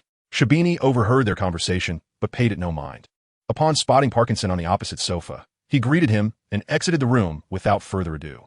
Inside, Bree slowly emerged from his covers, roused himself, and glanced at the clock before preparing to wash up. He held no extravagant expectations of his roommate, merely wishing for one who would not be a nuisance, and hoped for a touch more leniency from Slytherin. Alas, Bree's hopes were dashed. Just as he finished freshening up and was about to head to the common room for breakfast with his textbooks in hand, he encountered some trouble. A Muggle born in Slytherin? They ought to be kicked out quickly. How dare he carry that tattered satchel? Even house elves would scorn it. 2 second-year boys blocked Bree's path, having shot him disdainful glances during the previous night's feast, and now they could no longer restrain themselves from taking action. Bree merely regarded them, a sense of irritation swelling within him. All he wanted was to replenish his energy with some food. Gus, this is the common room," a senior girl remarked coldly, casting a brief glance at Bree before directing her attention to the 2 boys, not to assist Bree, but to signal them to refrain from being so overt. However, the 2 boys clearly lacked the patience for a game of cat and mouse with Bree. Exchanging glances, one of them remarked, "Oh, Lorelei, I believe you should be more concerned about your upcoming advanced wizarding exams than us." The witch smiled, but chose to ignore the unfolding situation. Nearby, Jennifer Caro remained silent, knowing that in Slytherin, assistance was rarely given without proof of worth. One must first demonstrate their capabilities to retain value. The others observed quietly, but none were inclined to intervene. Bree kept his head down, a faint glow of defiance in his eyes, when Draco Malfoy emerged from the dormitory corridor. Meanwhile, Parkinson, who had been waiting on the sofa, set aside her beauty tome, her disdain for Bree palpable as she sneered, "Get lost, you scheming Muggleborn." Malfoy's 2 hulking lackeys followed him out, and upon hearing Parkinson's words, they promptly shoved Bree aside. Parkinson turned to Malfoy, her expression brightening. "Draco, I've been waiting for you forever. Shall we enjoy breakfast? I hope your mood hasn't been soured by some unsavory individuals." Malfoy nodded, a smirk gracing his lips. "I am in splendid spirits." He cast a glance at Bree, his eyes gleaming with malicious delight, and scoffed, "We are of noble blood, pure blood wizards, pansy. Mind your language. Do not lower yourself to the level of half-breeds and muggles." He seized Bree's shoulder, his voice icy. "Take heed, no one here will come to your aid. The aberration of Slytherin will be devoured whole." He then addressed Occam and Gus. "I hope you 2 do not harbor any foolish intentions." Upon hearing Malfoy's words, the 2 who had blocked Bree's way instantly stepped aside, their expressions a mix of confusion and annoyance, yet too intimidated to protest. Allowing Malfoy and his entourage to stride out of the common room, Bree contemplated. The leaves are devoured by insects, the insects by birds, such as Slytherin, a proud peacock indeed. Yet, there are no virtuous souls within Slytherin, only the most compliant among them, whose words are pleasing to the ear. Lowering his gaze, The crimson glow in Bree's eyes had faded. Unfamiliar with this place, he pondered whether there was any issue with his eyes, as Malfoy had hinted. An anomaly? Enough of this commotion. At that moment, Jennifer Caro rose to her feet. As the prefect, if she did not intervene now, this matter could escalate to the headmaster.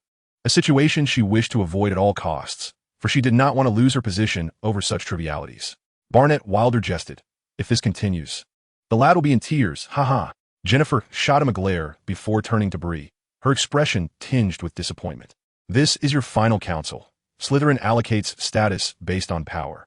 Only strength can bestow upon you the glory you seek. I cannot fathom that the Sorting Hat would place a feckless individual devoid of ambition into Slytherin. This is not a haven for the meek and untroubled like Hufflepuff. Beside her, Barnett Wilder raised an eyebrow. Jennifer, are you his mother? You seem quite concerned. Be silent, Barnett. Do not forget you are also a prefect. He is, after all, a Slytherin. With a resigned gesture, Barnett shrugged, his inner amusement directed at Jennifer's performance. However, he cast a cold glance at Bree, saying, very well then. Let Messrs. Occam and Gus step aside, allowing this young Muggle-born gentleman to exit. Indeed. Upon hearing the prefect's directive, Occam and Gus begrudgingly parted ways. Bree cast a fleeting glance at the pair, committing their faces to memory. Amidst their unfriendly glares, Bree let out a soft chuckle. Once he stepped out of the common room, he overheard the two inside. That mudblood who fancies Ravenclaw, shamelessly entering Slytherin. Look at him, just a timid bookworm. It's not just us who despise him. Chapter 10. Bree accumulates points. Bree tousled his black, tousled hair, his expression serene. Indeed, he was ill-suited for Slytherin, where the people were excessively power-driven and their words harsh. Of course, had he not previously provoked Malfoy, he would not have found himself ensnared in such troubles. As those eager to curry favor with Malfoy seized upon the opportunity, I must exercise restraint and adapt. I am but an ordinary student, Bree mused. One must grasp the rules to navigate them with ease. Temporary forbearance is merely a prelude to seizing a more opportune moment. Alternatively, clutching his book, Bree's expression shifted, his pupils glinting crimson as his gaze hardened, striding toward the hall. The nefarious ones dare to bully the compliant Breeode. May they cling to their last vestige of kindness and refrain from crossing my boundaries. Bree held no interest in the inconsequential. Such matters merely squandered his precious time. Yet, should anyone provoke his ire, none would emerge unscathed. Cowardice was never in Bree's nature. He detested trouble above all else. Once I adapt to the rules here, you shall all learn to be compliant. Bree extracted his journal from the satchel slung across his shoulder, inscribing on the final page the names of two troublesome second years.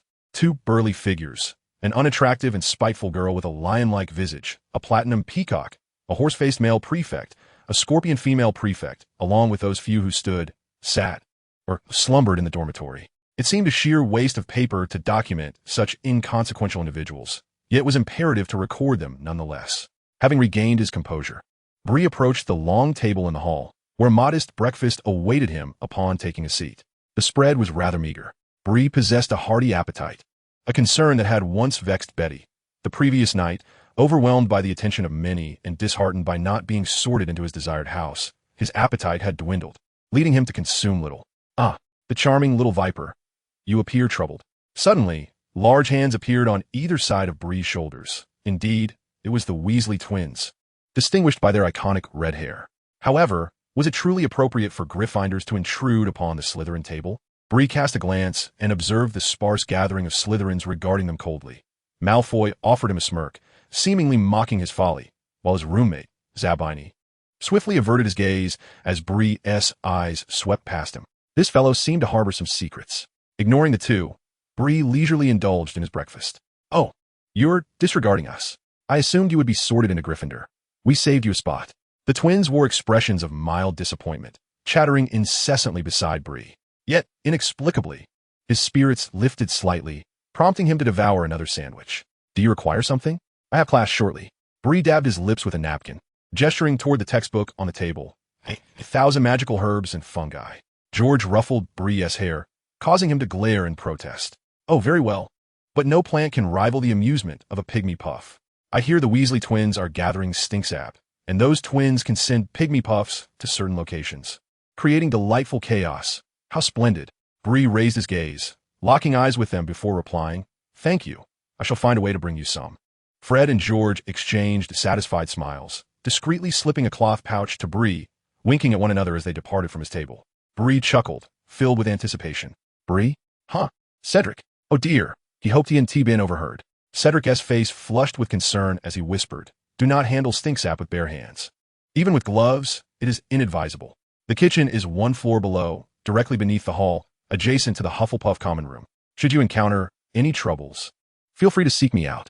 The door to the kitchen is adorned with a painting of fruit. A gentle scratch upon the pair will reveal a doorknob. Should you miss mealtime, you may order food there." With genuine gratitude, Bree smiled warmly at Cedric, replying, "Thank you, my friend. I truly appreciate it." Cedric smiled and waved goodbye, aware of the rumors surrounding Slytherin. It seemed that Bree was being ostracized, and, as a friend, he felt compelled to assist. Yet ultimately, Bree's fate rested in his own hands. After finishing his breakfast, Bree prepared to head to the greenhouse for his studies, while Malfoy and his entourage also rose. Despite arriving earlier and consuming less, they proceeded at a leisurely pace, a testament to the unforgiving nature of aristocratic etiquette, except for the two hefty fellows. Indeed. Some individuals could only befriend impoverished redheads and gluttons from amok. Parkinson remained as acerbic as ever, yet Bree was in good spirits after his meal, deeming it unnecessary to waste his limited emotions on such inconsequential beings. As he was about to depart, he overheard the head boy, Bennett Wilde, teasing Jennifer Carlo at the table. "Look at you, carefree little muggle. Are you still going to play mother to him, Jennifer?" Jennifer Carlo frowned ungracefully. "I merely did what a head should do. What happens next is of no concern to me." Bennett Wilde replied, "Well, I did say your judgment was lacking, but fine. I shall say no more. Put away your fork. You are an elegant lady from a pure-blood family." Bree touched his nose, contemplating whether some of the curses recorded in the Defense Against the Dark Arts textbook he had yet to thoroughly study would be of any use to him. Perhaps he should visit the library to seek out some intriguing spells or inquire with the Weasley twins. The greenhouse was spacious, sunlight filtering through the transparent membrane, creating a comfortable atmosphere. The abundance of plants within was striking.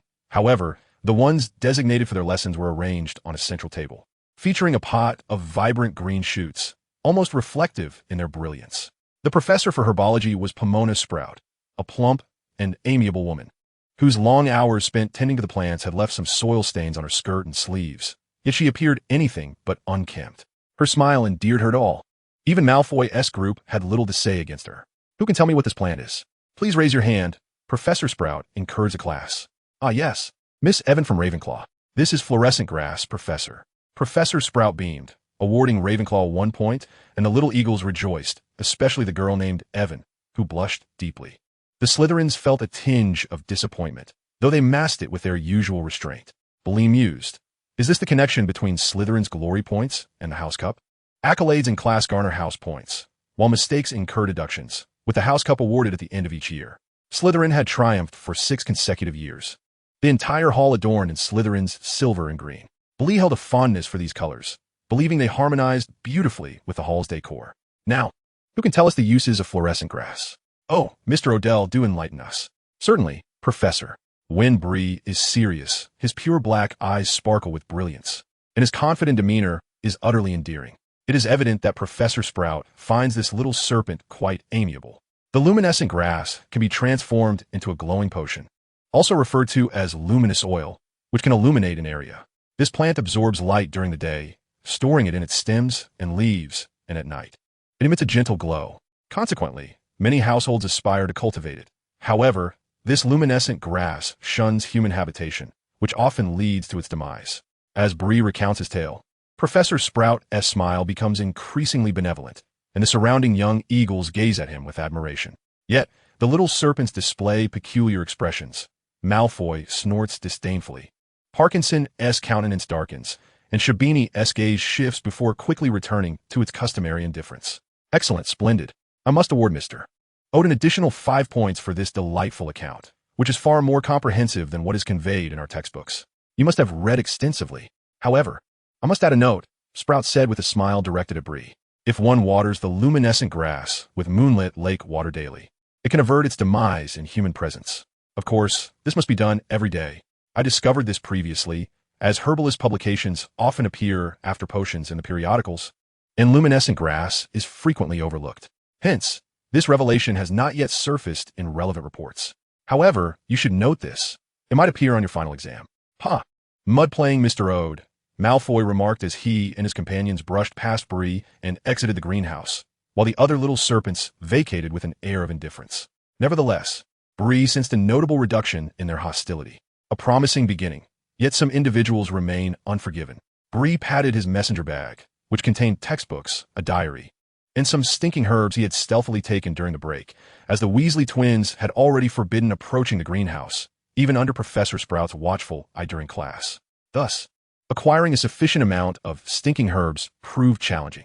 Now Bree's messenger bag felt heavy, and this brought him joy. Let us head to the library. I'll give the Weasleys some when I encounter them. I wonder what they intend to do with it. The library, located on the second floor of Hogwarts, boasts an abundance of books that exhilarate Bree even more. After spending so much time in secondhand bookstores, he finally relishes the prospect of accessing knowledge without spending a penny. Chapter 11. Bree is prepared. Then, Bree noticed Madame Pants angrily striding to another reading table, fiercely shooing away a first-year Gryffindor who had inadvertently dropped a book and gasped in surprise. Do Gryffindors visit the library? Bree pondered. He found Madame Pants rather commendable, as she ensured a serene reading environment. Hi, Hermione, Neville said as he approached, whispering, May I sit here, Bree? As he spoke, he settled down, gently placing a hefty stack of books on the table opposite Bree. Why bother asking me? Bree thought, but he merely smiled and nodded, returning to his reading of Noble Slytherin. Rubbing his temples, he found his mind preoccupied with two words, pureblood.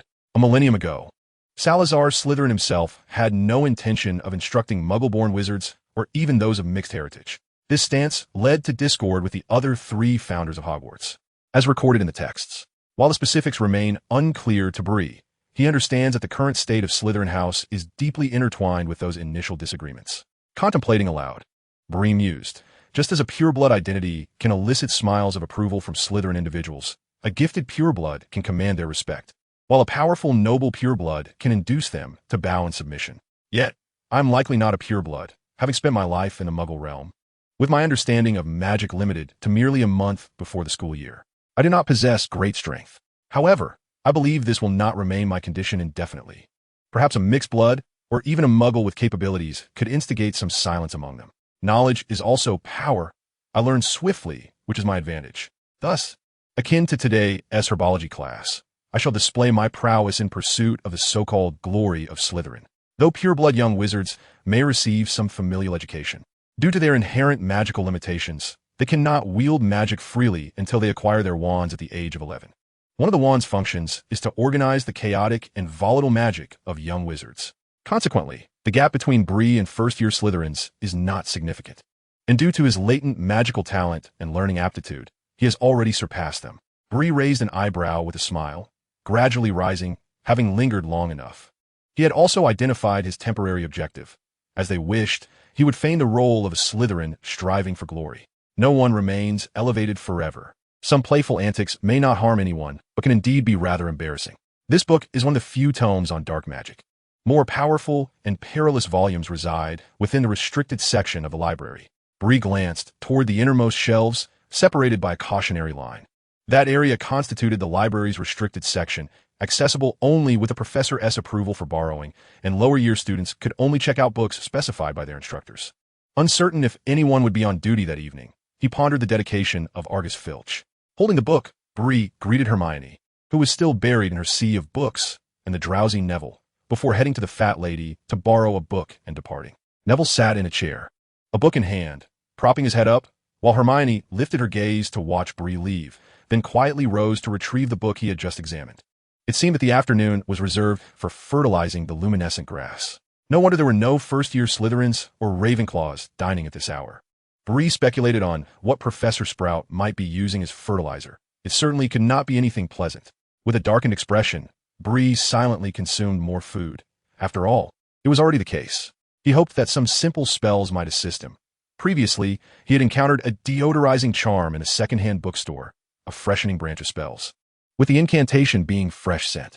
As time passed, Bree earned a score of 7 in herbology class. As time progressed, Bree received 5 points in the charms class on Thursday and additional credits in the astronomy class that evening. The first-year Slytherins ceased to trouble him, and the upperclassmen also paid him no heed. Perhaps they were merely observing him, for patience and discretion are traits of Slytherin. The 2 fifth-year prefects, however, took him by surprise. Bennett Wilde remarked to Jennifer Caro, I did not expect such a tenacious badger with a mind of small eagle. Akin to that top student from Hufflepuff's third year. Jennifer Caro, with a cold demeanor, merely huffed in response. Bennett shook his head, choosing not to provoke her further. Instead, offering solace. Perhaps it is but a fraction of wisdom. Excelling in every subject requires not only diligence, but also innate talent, being merely a muggle-born wizard. It seemed a half-hearted investment, and it appeared that Bree possessed some degree of aptitude, though Jennifer Caro lacked the necessary resolve. Thursday unfolded quite ordinarily, yet in the evening, Bree's roommate unexpectedly engaged him in conversation, which brought him considerable joy. Occam and Gus, both half-blood wizards without familial inheritance rights, were particularly targeted by their peers, especially since Gus had an elder brother who was a pure blood and a clever Ravenclaw. Shabini, seated at the study desk with his back to Bree, spoke coolly, as if to himself. Your performance yesterday and today was commendable, yet aspiring to be a Slytherin is no simple feat. If you manage to achieve excellence in the subsequent classes, then perhaps you may count yourself among us. Muggle-born wizards often face greater challenges, as many purebloods look down upon you. After delivering this, Shabini returned to his reading, as though their exchange had never occurred. Bree narrowed his eyes and expressed his gratitude. Thank you. He shrugged and picked up Jinxes for Fun, a book detailing minor hexes. While the number of spells was limited, the explanations were thorough and cautioned young witches and wizards against their use, urging them to embrace the virtues of a kind-hearted wizard. With an extensive discussion on the dangers of dark magic, the text covered spells like the Trip Jinx, the Bump Jinx, the Hilarious Hex, and the Big Tooth Jinx. Engrossed in his reading, Bree had been studying this book for the past few days, but he currently lacked a suitable subject for experimentation and was uncertain of the spell's potency. Nevertheless, he diligently memorized the incantations, well aware that the practice of any dark magic required a corresponding malevolence. Not every heart is pure, is it not? There must be some flaws, yet a Chinese proverb warns against committing small evils. However, repaying kindness for spite is not in my nature. Setting the book aside, Bree took up his potions textbook, for the following morning would usher in potions class, to be attended alongside Gryffindor. Previously, his herbology class had been with Ravenclaw, and the charms and astronomy classes were shared with Hufflepuff. Such arrangements were common at Hogwarts due to staffing reasons, with two houses attending classes together. As for his head of house, Bree maintained a clear perception, a rather greasy bat, who, despite not being unattractive, failed to groom himself properly, truly uncharacteristic of Slytherin. Reflecting on the sight of those first-grade girls adorning themselves with makeup, Bree couldn't help but chuckle. It wasn't he that girls shouldn't aspire to beauty. But every age possesses its own unique charm. Why pursue maturity when they were all merely children? A clatter interrupted his thoughts as Zabini exited. Bree shrugged, preparing to wash up before settling into bed with a book, making it easier to drift off to sleep later. After finishing his routine, Bree reclined with his book, quickly succumbing to slumber. Where are you off to? Draco Malfoy inquired, glancing up from a chess match with a fellow student upon seeing Zabini emerge. Although first years lacked a head, Malfoy's esteemed lineage and family influence rendered him a de facto leader among them. Everyone but Bree outwardly acknowledged this hierarchy. Nothing much, Malfoy. I merely wish to read in the common room, Bree replied. Malfoy nodded, returning his gaze to the chessboard without further comment. Wizard-esque chess resembled traditional chess in its rules, yet the pieces were animated figures imbued with emotions, capable of movement. A player's lack of skill would surely invite their disdain. Theodore, it's your move. Let me think for a moment, Malfoy. Theodore not. Malfoy's childhood companion appeared rather sullen and fragile. Flanking Malfoy were two girls, Pansy Parkinson, with her sleek black hair, and the newly affiliated blonde, Daphne Greengrass. Like Parkinson, Not, and Malfoy, she belonged to one of the sacred 28 pure-blood families. Before long, someone seemed to have called for Zabini, who silently made his way towards the boys' dormitory corridor. Daphne cast a contemplative glance, her striking blue eyes betraying her intelligence. Dear Malfoy, she addressed him. Aren't you concerned about that, Bree? Why should it matter to me? There is no head among the first years, Malfoy replied, implying that whatever occurred would not affect him. Chapter 12. The Rules of the Serpent. Parkinson shot a fierce glare at Greengrass before turning to Malfoy, stating, Draco, I thought you and Zabini were friends. You even let him into your compartment on the train. Malfoy expressed his disdain. A Zabini is hardly noteworthy. He is not from a prominent family. His mother's new partner merely has business dealings with my father, and this is merely a matter of courtesy. Seems he harbors ulterior motives, seeking to align with the Malfoy family, Pansy remarked, casting a sideways glance at Daphne. whose expression darkened as she quickly turned her attention back to Malfoy. Pansy, Greengrass, and we are all of the sacred 28 pure blood families. As long as they're not those traitorous redheads, we ought to be allies. Pansy smirked triumphantly. Indeed, Draco, you're always right. Greengrass should certainly be considered a friend. The following morning, Bree rose from his stupor. The Slytherin schedule on Fridays included only morning classes, specifically potions, a subject he had only read about in textbooks. Lacking any practical experience, he shared the same trepidation regarding his aptitude in this subject as he did with transfiguration. Up quite early, aren't we? Certainly, Bree did not speak of himself. He possessed a certain self-awareness. Moreover, the dim dungeon, despite having a fireplace, perpetually exuded a dampness that rendered restful slumber quite elusive. Nevertheless, Bree yearned for the gentle breeze of the tower, rather than the grotesque merfolk that swam past his window. Upon awakening, he considered himself fortunate, for it was indeed rare for merfolk to approach Hogwarts. Shabini had already departed, prompting Bree to rise and ready himself for the day. As for the headmaster's class, he could only hope for a gentler demeanor from the instructor, one less aggressive, as if burdened by the loss of a beloved, projecting a rather morose and world-weary air. Knock, knock, knock. Oh, cease your ruckus. Merfolk, you cannot shatter the window, and I have no desire for physical contact with you. Nor do I wish to be reminded of your visage at breakfast. After completing his morning routine, Bree retrieved his potions textbook and placed it in his satchel before stepping outside, offering a cool demeanor to the overly enthusiastic individuals around him. It was uncertain whether it was Bree's innate charm or his natural affinity, but he always seemed to attract the affection of small creatures. The merfolk could perhaps be classified as such, unlike the previous fairies, who, in their own right, were merely another kind of unattractiveness. The day unfolded peacefully as Bree made his way to the Great Hall. However, a curious thought lingered.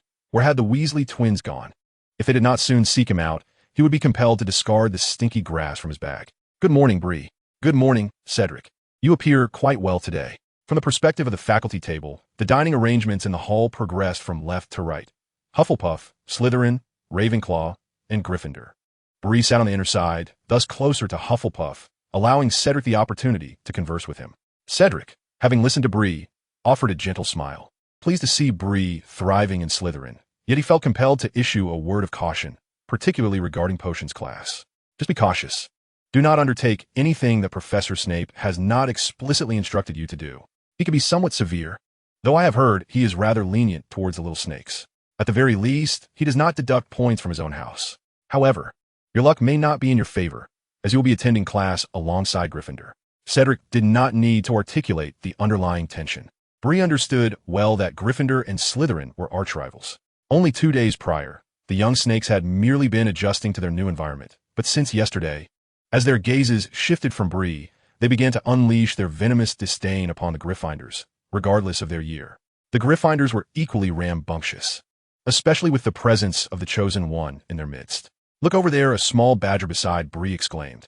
The one next to the red-haired boy, the one with glasses? Yes, that is Harry Potter. Did you see that scar? Truly remarkable. Oomph. Potter knows how to wield his fame. For the past few days, he has made it impossible to enjoy a meal in peace. As Malfoy spoke, the surrounding young snakes nodded with solemnity, while the older students cast a disdainful glance at Potter before resuming their elegant breakfast. Gratitude is due to Malfoy and the Slytherin dormitory, as well as the library. Malfoy consistently absorbs the considerable impact directed at Potter.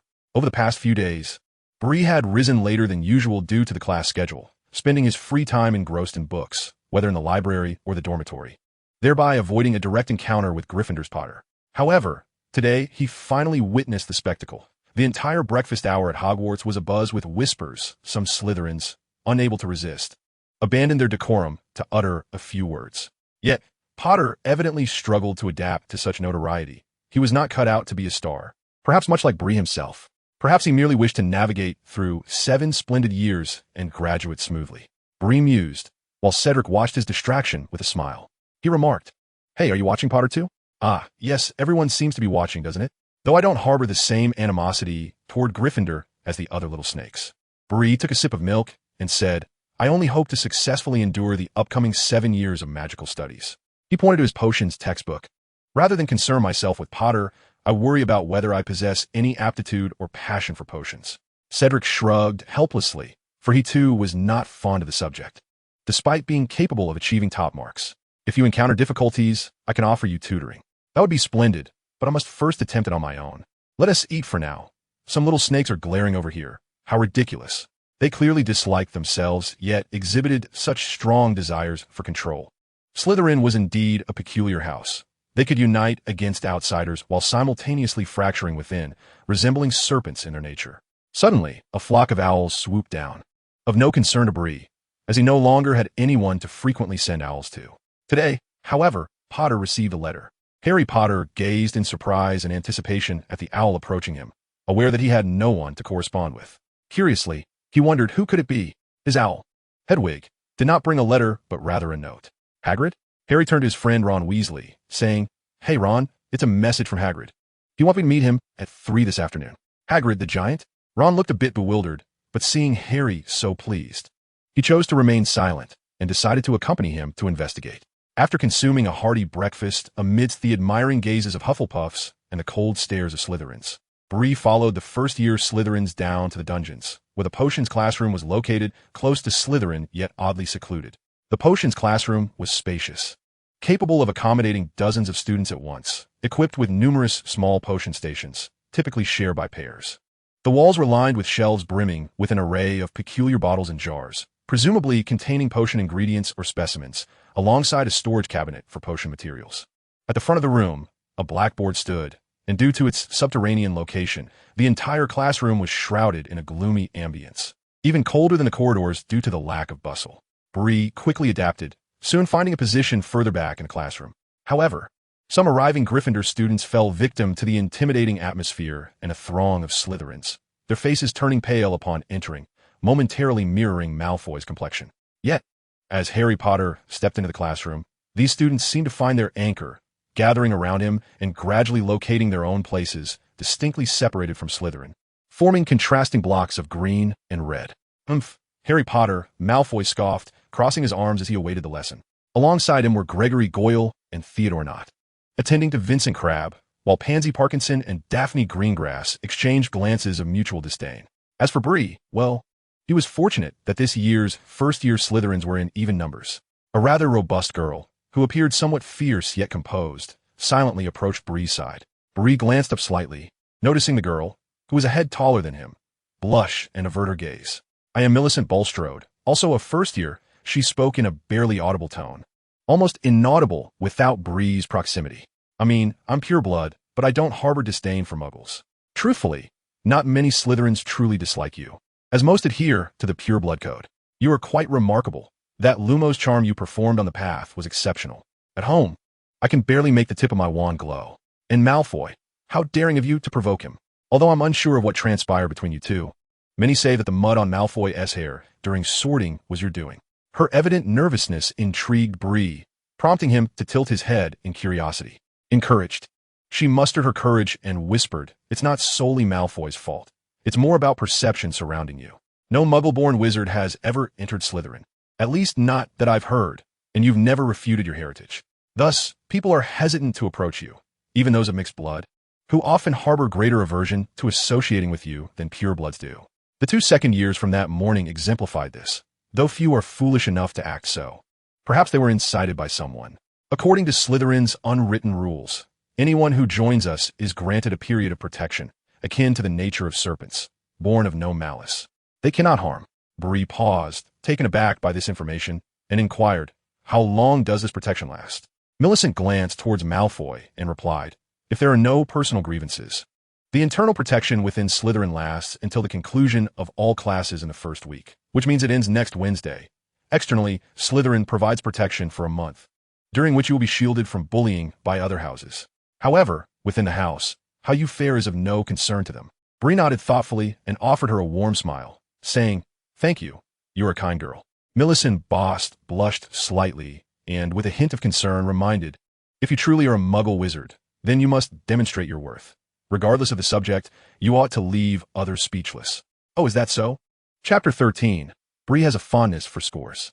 Before long, all the young wizards had taken their places, and quite by chance, Harry Potter was pushed to the forefront by his fellow Gryffindors, right next to Malfoy and his entourage.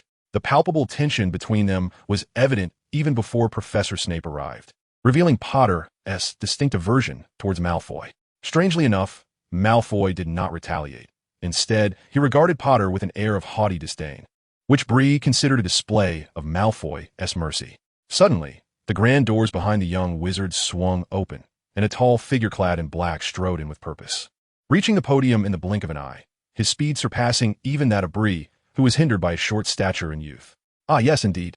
Snape interlaced his fingers and leisurely scanned the faces of every young wizard present, then let out a disdainful hum as he picked up a roll call. With each name he called, the young witches and wizards trembled, including those from Slytherin. Bree found the scene amusing and feigned a pitiful expression, prompting Snape to spare him a fleeting glance. However, Harry Potter. Snape's attention was swiftly drawn to Harry, his gaze sharpening as it fixated on Potter's face. His expression a complex tapestry of emotions. To those around him, his countenance appeared even darker, extinguishing the warmth that had briefly enveloped the classroom. Potter, Snape mused. Those eyes are reminiscent of Lily's, yet aside from them, there is naught of her. Only the foolish visage of that James Potter. The prolonged silence rendered Potter quite uneasy. He swallowed hard and ventured, "What is it, Professor?" Snape's voice rose. "Harry Potter, here stands our illustrious newcomer." This jest elicited a mocking chuckle from Malfoy, and the other Slytherins stared intently, while the Gryffindors, having heard of Snape's bias against their house, now perceived that such rumors were not unfounded. Snape had bared his fangs towards their savior, Potter, yet no one dared to speak. The chill emanating from Snape was too formidable, instilling in them a fear that even direct eye contact was forbidden. Snape set down the roll call and addressed the young wizards. "You are here to learn the intricate operations and stringent craft of potion making. As there is no aimless waving of wands here, many among you may find it hard to believe this is magic. I do not expect you to truly grasp the beauty of a cauldron simmering gently, exuding fragrant wisps of steam. You will not fully comprehend the liquid that courses through human veins, that possesses the power to enchant the heart and cloud the mind. I can teach you how to elevate your status, brew glory, and even stave off death. But there is one condition. You must not be the kind of trolls I frequently encounter." "Potter." Suddenly, Snape remarked, "What would happen if I added daffodil root powder to the mugwort infusion?" "I do not know, sir," came the hesitant reply. Snape grimaced. "It appears that fame does not equate to knowledge. Let's try again." As Snape continued his inquiries, Potter remained utterly clueless, while Hermione beside him was almost raising her hand to the point of breaking it. Bleeker observed with envy, knowing that Snape would likely award points. "Potter, it seems you have not opened a single book during the holidays, have you?" Snape cast a glance at the grinning Malfoy and his companions, then surveyed the rest of the class. Perhaps Bleeker's intense black gaze was too fervent, prompting a peculiar thought in Snape's mind. Was there a surge of magic emanating from those dark pupils? Intrigued, Snape glanced at the fuming, red-faced Harry Potter and said, "Bleeker, why don't you enlighten our Mr. Potter? Let us hope you do not possess a similarly dense intellect." "Did you call on me?" Bleeker replied, "Oh, due to Mr. Potter's folly.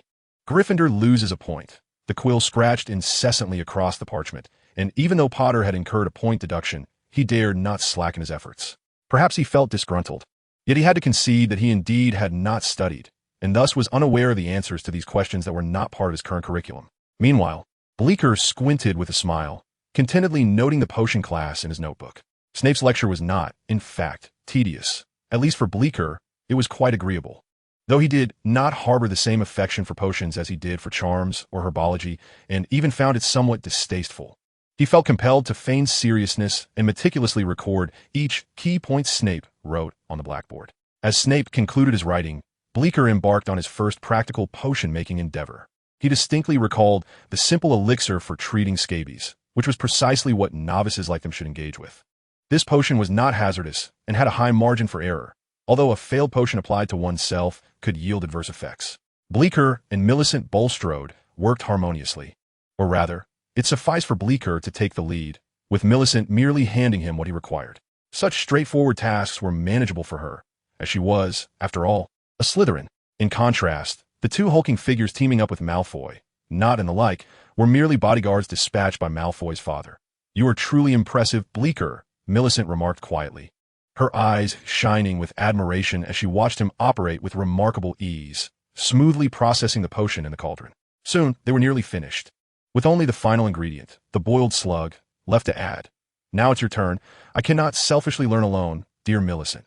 Bleeker gazed at the squirming, slimy slug in the vessel, its mucus bubbles surfacing and then, with a serious expression, he encouraged Millicent, "Believe in yourself, and dare to try." "All right, may I call you Bleecker?" Millicent asked, her cheeks slightly flushed, yet her gaze grew resolute. "Of course, you are a good girl, quite unlike the others." With Burley's encouragement, Millicent swiftly perfected the art of cooking the slug. While on the other side, Malfoy also earned a point from Snape for his impeccable preparation of the same. At that moment, however, a shriek erupted from Gryffindor. Neville had foolishly added porcupine quills to his potion while it was still boiling, causing a mutation that spilled over, leaving him wailing in agony with his arms and face covered in painful, swollen blisters. The thick smoke wafting from the cauldron sent the young wizards into a frenzy, but Snape acted swiftly, waving his wand to clear the vast mess of potion and cauldron, allowing the smoke to dissipate gradually. With an icy glare, he directed Neville's partner to take him to the hospital wing on the second floor. Then, as if struck by a sudden thought, he turned sharply towards Potter, exclaiming, "Potter, why did you not warn him against adding porcupine quills? Gryffindor has lost a point because of you." "That's utterly unfair," Potter retorted instinctively. Snape appeared to have anticipated this response. He languidly added, "Disrespecting a professor incurs another point deduction. If you do not amend your ways, I shall deduct 10 additional points." While this had little to do with Burley, it only fueled his disdain for Snape. Setting aside notions of right and wrong, Burley deemed Snape unjust, a sentiment he found distasteful, despite lacking the authority or obligation to intervene or change the course of events. "Put it in, Millicent, or our potion will be ruined." "Oh, all right." Burley removed the cauldron from the fire, allowing Millicent to pour in the cooked slug, and after stirring a few times, he beheld a brilliantly colored potion. "Splendid. Now we simply need to transfer it into a container." Holding the potion for blisters in his hand, he marveled at its crystalline clarity under the light, feeling immense joy. A sentiment echoed by Millicent beside him. "Oh, Mr. O'Dare, may I see the potion you have?" Burley's conspicuous motion caught Snape's attention. He was never stingy with points for his Slytherins, being the head of their house. For the House Cup during the annual evaluations was his honor, a reward for tirelessly instructing a group of unruly youngsters throughout the year. "Very well, Professor Snape." Burley presented the potion to Snape, who scrutinized it closely. While he had been seeking trouble with Potter, he had also observed Burley, recognizing the merit of his efforts and cleverness during the potion's creation. However, this was of little consequence. The outcome was what mattered. "Excellent work, Mr. O'Dare and Miss Bulstrode. You have crafted a remarkable potion for treating blisters, proving that you are not merely dim-witted brutes. Thus, you shall receive 5 points for Slytherin." "Potter, what are your potion?" "Ah, it lies in ruins in the cauldron. Wonderful." "Gryffindor loses 2 additional points, owing to your partner as contribution." Snape disregarded Potter's furious glare, striding directly to the podium. "Potter, what are you doing? Do you intend to insult my eyes with the dregs of your cauldron? Clean up your workspace and leave." Potter's face turned pale, then immediately flushed crimson. This was undoubtedly his most dreadful day. Snape's scathing remark about Gryffindor's malicious intent led to a deduction of 1 point, rendering him even more reluctant to face anyone. In haste, he clutched his cauldron and pulled Ron Weasley out of the classroom. Chapter 14. The Library of Ravenclaw. Oh, indeed. The two of them had been docked a total of 9 points. Meanwhile, Slytherin had gained 15. Hermione, cradling her textbooks, complained, while Snape continued, "Malfoy, commendable potion. It seems you have studied well." However, due to Potter's blunder, Slytherin earns an additional 3 points, showcasing your ability to produce such an excellent potion under his influence.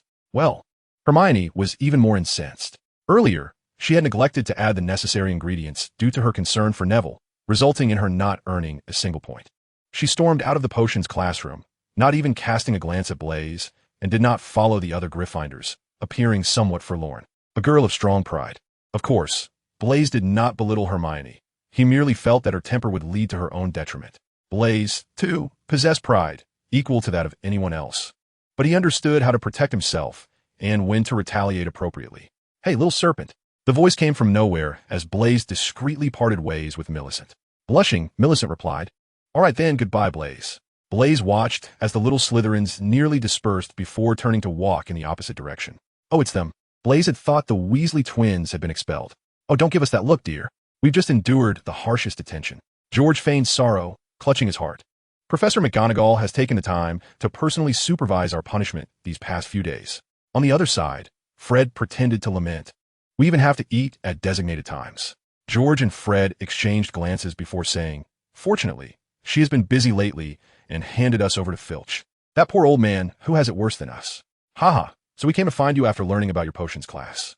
Blaze watched them in exasperation as they put on a show, then pulled a bag from his satchel. Here, take this before I misplace it. It's taking up space in my bag. Fred accepted the bag with a smile. Ah, very well, sweet little serpent. So, George continued, we shall adhere to our agreement. How about next Monday? We must prepare our concoction to ensure Peeves behaves. Yes. I think it best to do so in the afternoon when I will be in the library studying and Slytherin is likely to be at tea. Blaze was not curious in the least about what mischief Peeves might concoct, as he had already heard tales of the poltergeist's notorious antics, which caused Filch more headaches than the Weasley twins did. Fred's eyes brightened. Oh, indeed, that's valuable information. The two exclaimed in unison, farewell then. We must go comfort our little Ronald, the brother who has just lost points to Snape. Bree shrugged, glancing around to ensure no one overheard their conversation before making his way toward Ravenclaw. He was indeed prepared to ascend the tower. There were no classes this afternoon, and being Friday, the weekend lay ahead, a precious time he would not squander. Hogwarts Castle consists of 9 levels, with one being underground and the other 8 forming the main structure. Above this, numerous towers of various sizes rise, with Ravenclaw and Gryffindor towers being the most prominent. The entrance to the Ravenclaw common room is located on the 8th floor, which is where he would enter. Upon reaching the 8th floor, following the directions previously provided by Qiuzhong, he soon discovered a grand door adorned with a bronze eagle-shaped knocker. The eagle regarded him momentarily, showing no signs of indifference despite his silver-green robes. Was the world truly just? Bree was taken aback. Was this a philosophical inquiry? After a brief contemplation, he resolved in his mind that, under nature, everything is fair. The knocker scrutinized Bree once more before responding, of course, you are correct. With a clang, the door swung open, and a small serpent darted into the midst of the eagles. That was Breeode. He had answered the riddle correctly. This was hardly surprising, as he excelled in class. Perhaps he truly belonged to Ravenclaw, for he was often seen in the library. Meanwhile, the little eagles chattered animatedly, sharing their thoughts. While on the other side, Qiuzhong stood and approached Bree, saying, welcome, Bree.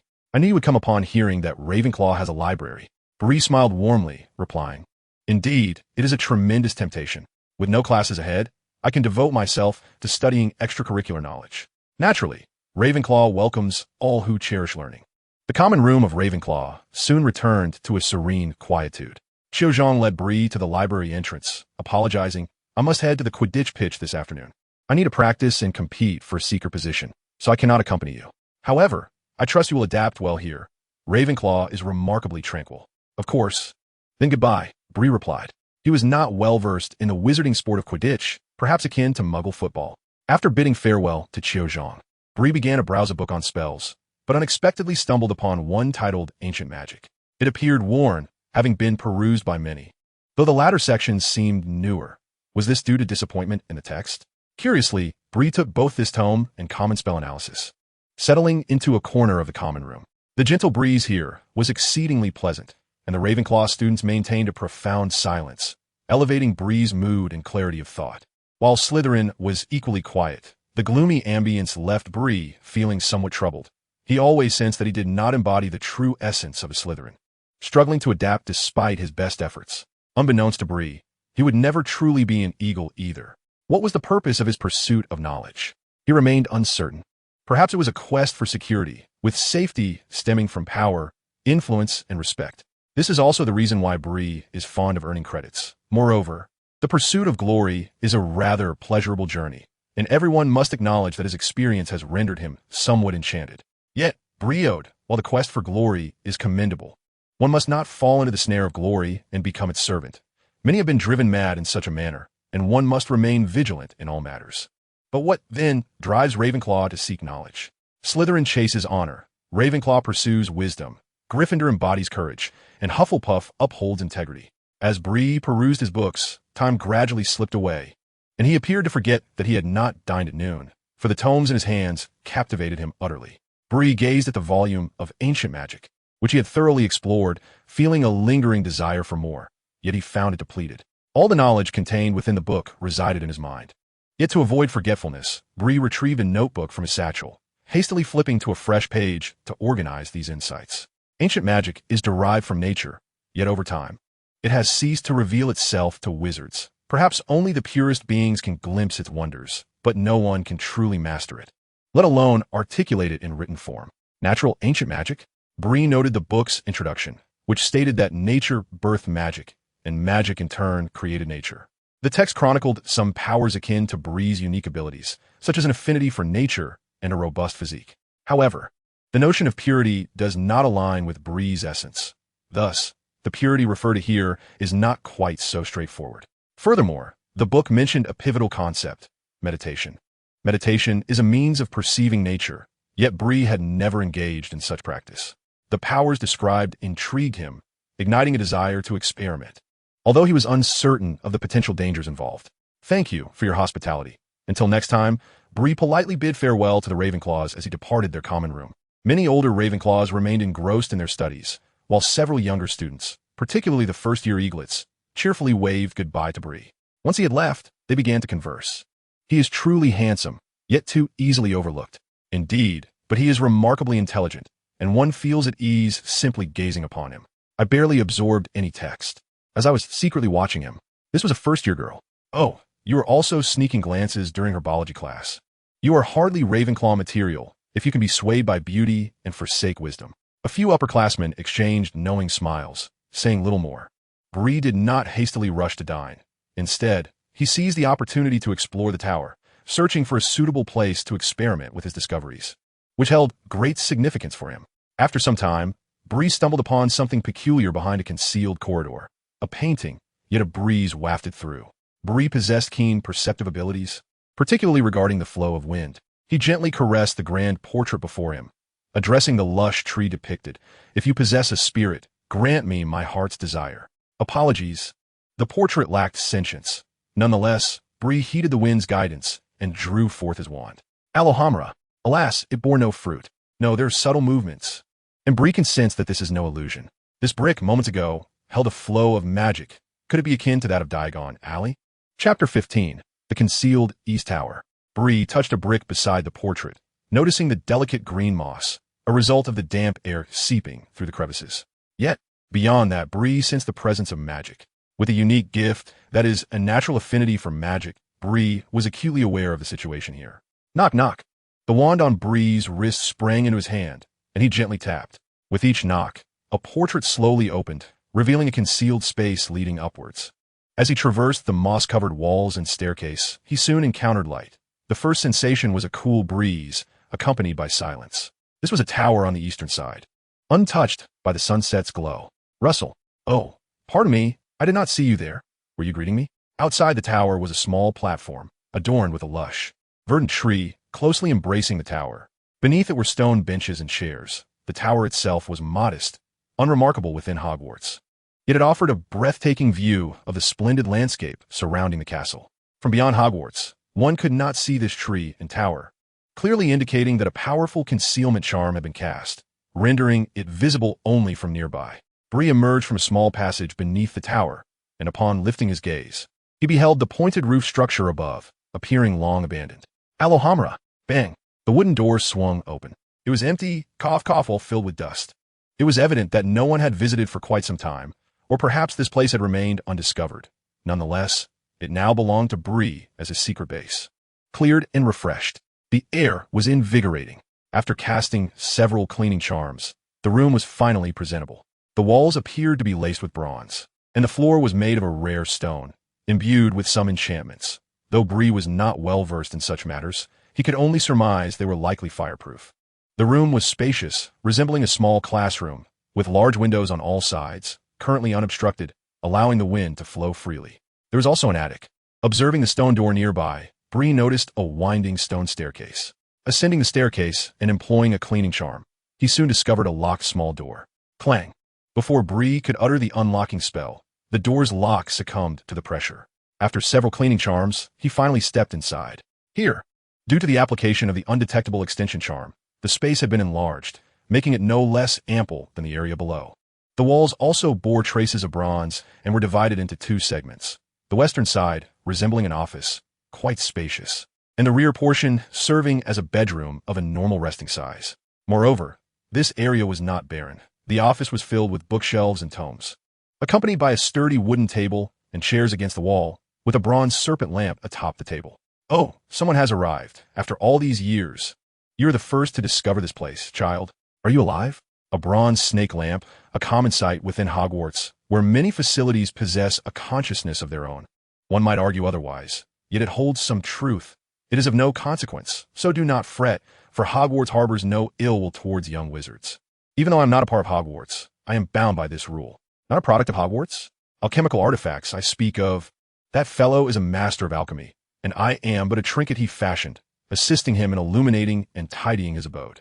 I consider myself fortunate, for he has an affinity for cleanliness, allowing me to endure while other alchemical creations were either sold or deemed defective and destroyed.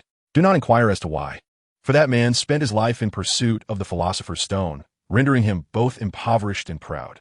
His profound knowledge of alchemy drove him to madness, ultimately leading to his demise. He was so destitute that he could not afford a grave, even selling his soul to the Grim Reaper, leaving him with nothing. You may find my ramblings tedious, but you must hear them through. Ah, Bree casually acquiesced while surveying the surroundings. Do not gaze about. All those tomes belong to that fellow. The bronze serpent retorted angrily. He once nearly sold me for a book on alchemy, but fortunately, he crafted a new one to sell instead. Come here, child. As long as you enter into an equal contract with me, I shall grant you access to all the books here. An equal contract? Bree, perplexed, scratched his head and squinted, naively asking, why not a master-servant contract? You wish to be my servant, dear child? Knowledge, indeed, is priceless, the bronze serpent exclaimed, its bronze eyes shimmering with emotion, causing Bree's smile to falter. You ought to clarify your intentions regarding the lamp's wick. Bree cautiously circumnavigated the bronze snake lamp, gently probing, only to find the sleeping quarters barren. Do not linger. After that man's passing, all valuable items here were surrendered to creditors due to the contract magic, leaving only me and these books behind, utterly devoid of worth. The bronze serpent slowly descended from the lamp, employing the lamp oil to sketch a peculiar magical circle upon the wooden table. Bree recognized it. It bore the insignia of a contract, reminiscent of one he had encountered in a second-hand bookstore, a symbol of fairness, void of deceit. I merely wish to survive. The magical essence left by that individual is nearly depleted, and I require your assistance to replenish it. He once claimed that the first person to enter would aid me. He has never deceived me, even when he contemplated selling me. Bree tentatively placed his hand on the table, confirming the absence of danger before responding. I can directly infuse you with magical energy, provided you ensure my safety, and of course, allow me to peruse these books. Curiosity piqued, Bree nodded toward the bronze serpent. Smiling, I have no need for a servant. I am Bristamode, and if I can assist you in any way, these books shall be mine. The bronze serpent paused, its golden pupils fixated on Bree's sincere gaze, before lowering its head and softly declaring, I possess no name, yet I have chosen to call myself Vernal. Here in Hogwarts, I swear upon my wick that I shall ensure your safety in the East Tower, forever, as long as I draw breath. The contract on the desk took effect, quickly binding Bree and Val. Bree immediately sensed that Val could no longer harm him.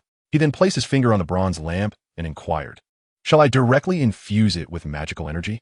Oh wait, you must understand that a young sorcerer's magic is rather unstable. Climbing back onto the bronze lamp, he nervously continued, a wizard's magic is relatively constant. What is consumed during spellcasting is not magical energy, but rather mental strength, representing the magnitude of your ability to perform magic. Therefore, to infuse the bronze lamp with magic, a spell is required. You must learn it swiftly, for with the awakening and the contract, my lamp oil is nearly depleted. Oh, I thought you were going to absorb my magical energy directly.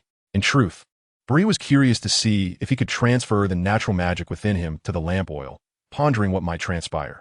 He always felt that the natural magic did not belong to him, but was a remnant of Qing's memories, potentially capable of usurping him. Come, learn from me. Let the flame of knowledge persist. The incantation was simple, yet it demanded a resolute heart and a touch of talent. I hope you possess the latter, otherwise, it could become quite troublesome. Let the flame of knowledge persist. Bree pointed his wand at Val's forehead. Instantly, the surrounding light was absorbed, plunging the room into darkness. Yet soon, the darkness was consumed, and light returned, as the bronze serpent lamp flickered to life. The surroundings gradually reverted to their original state, as if the light and darkness from outside were filling the space. You possess great talent. Perhaps you can fulfill that fellow's wish and create a magical stone. No. It would be better if you refrained. That would lead to your impoverishment. The term magical stone sounded familiar, but Bree dismissed it as not the focal point of the day. Hiss. Bree looked at Val in confusion as it flicked its tongue, lamp oil spilling from its mouth and vanishing into sparks in the air. Val cheerfully remarked, "It has been ages since I could so freely flick my tongue." Bree smiled silently, instead taking out his journal to contemplate the written meditations. This was the true purpose of Bree's visit. The bronze serpent Val and the Eastern Tower were merely unexpected gains. "What are you reading?" Val asked. "I merely wish to try meditating," Bree replied, nodding at the suddenly despondent little serpent. "Oh, do not jest, young Bree. These spells are beyond your reach. Ha ha, what a fanciful young lad." Val swiftly regained its vitality, rolling on the table with laughter and continuously spraying sparks of lamp oil. Bree observed Val and attempted to tap into the natural magic he had long concealed within himself. As a thread of ancient, affectionate magic manifested at the tip of Bree's wand, Val fell silent, swallowing the lamp oil. It stared intently at Bree and asked, "Could you possibly be an ancient, purebred magical being?" The former Val had never wielded such pure, ancient power. Aside from magical beings long extinguished, Val could not conceive of anyone capable of casting such primordial magic. Yet, there seemed to be a distinction. Something feels amiss. This is at odds with my initial sentiments. Ancient magic has always thrived in freedom, never confined to a single location. Yet, it obediently resides within you, offering its warmth, following the trail of magical energy. Vayner inquisitively regarded Bree, exclaiming, "You are a true anomaly, unlike any sorcerer I have ever encountered." "An anomaly?" Bree swiftly retracted his magical aura and inquired, "Can I trust you?" Vayner, upon hearing Bree's words, responded with displeasure, "Of course, we have sworn an oath. I shall protect you." Chapter 16. The First Act of Evasion. Bree confided in Vayner about the peculiar memories dwelling within him, seeking his counsel. Alas, Vayner proved to be of little help. As he lamented, "I am but a dim bronze lamp, capable of casting only cleansing spells for tidying up." With a glance that belied his frustration, Bree regarded Vayner as a mere ineptitude, inciting Vayner as ire. Although it was futile, he could only mutter, "At least I am obedient." "Isn't that my sentiment?"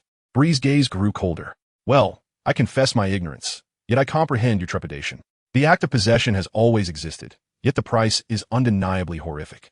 I recall a certain individual who contemplated using possession for the sake of longevity, oblivious to the fact that he had already bartered his soul to the Grim Reaper, all in pursuit of alchemical knowledge.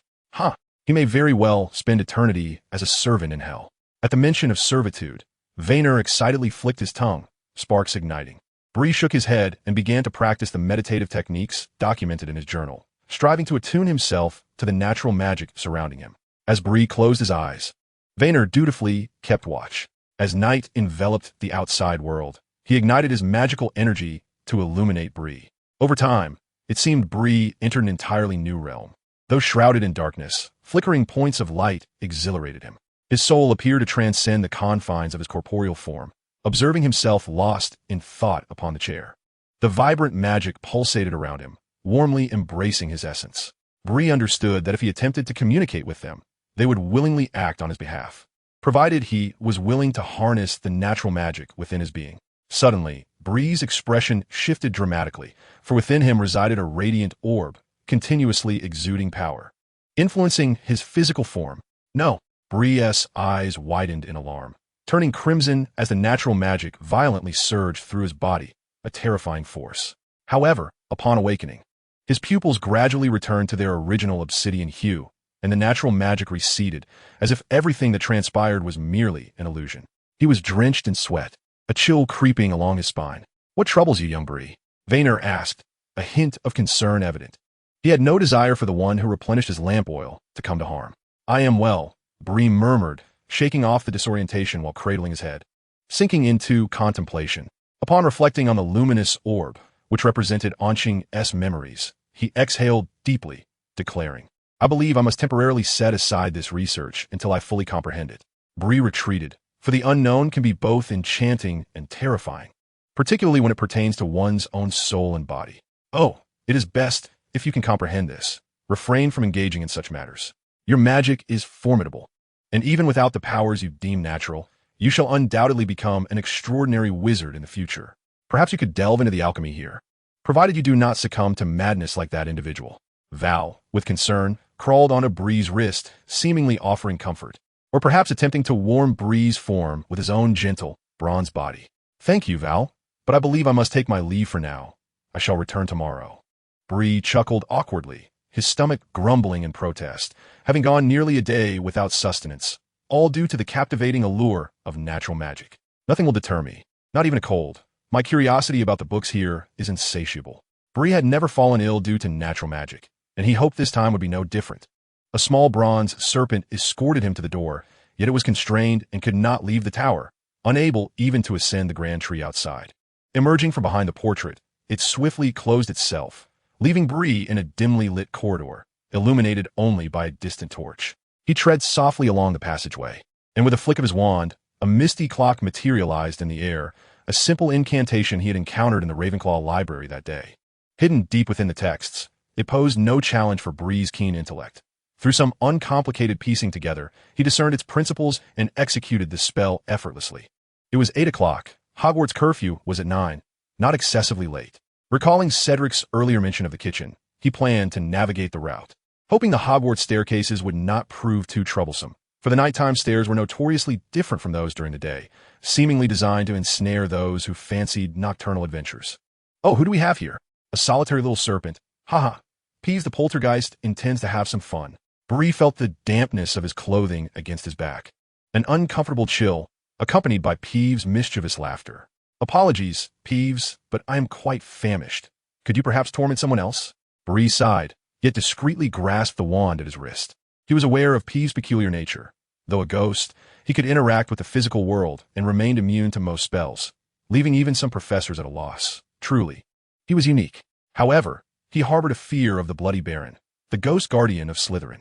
Hello, Peeves, I am a Slytherin student. I suspect the Bloody Baron would rather enjoy your company. Oh, do not be absurd. The Bloody Baron can barely safeguard himself. No, you have heard nothing, Humph. With that, Peeves hastily darted into the wall, vanishing from sight.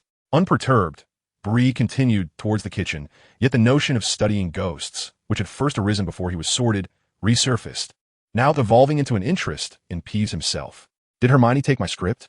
Bree, perplexed, wondered if Gryffindor had taken a page from Slytherin's book in fostering isolation and hierarchy. As he scratched his pear, the ever-changing staircases of Hogwarts, despite their complexity, did not hinder his sense of direction. He soon discovered the portrait of the kitchen hidden on the basement level. With a gentle motion of scratching the pear, a doorknob quietly emerged. Upon opening the door, Bree was greeted by a multitude of house elves busily toiling away, clad in tattered aprons, seemingly preparing ingredients for the morrow's breakfast. Their demeanor shifted to one of nervousness upon Bree's arrival. One elder house elf, wringing its hands, approached him with deference, saying, "Esteemed young wizard, how may we serve you?"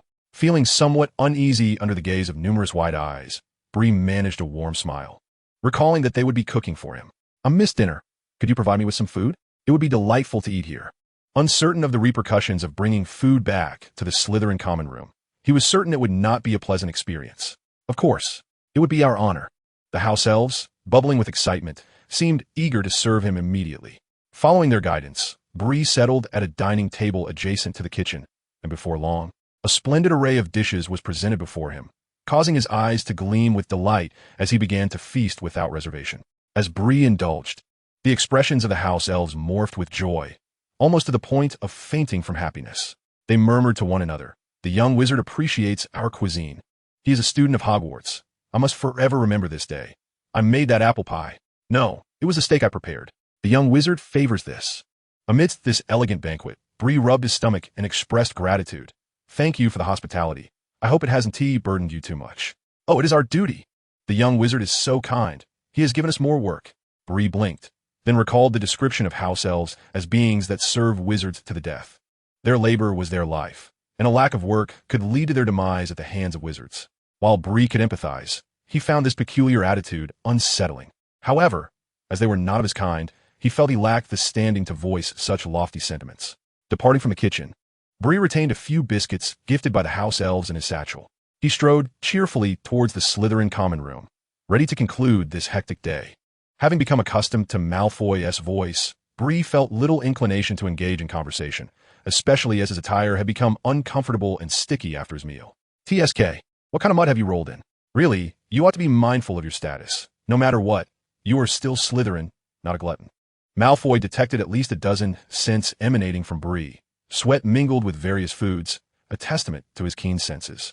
Apologies, Malfoy. I shall take my leave now.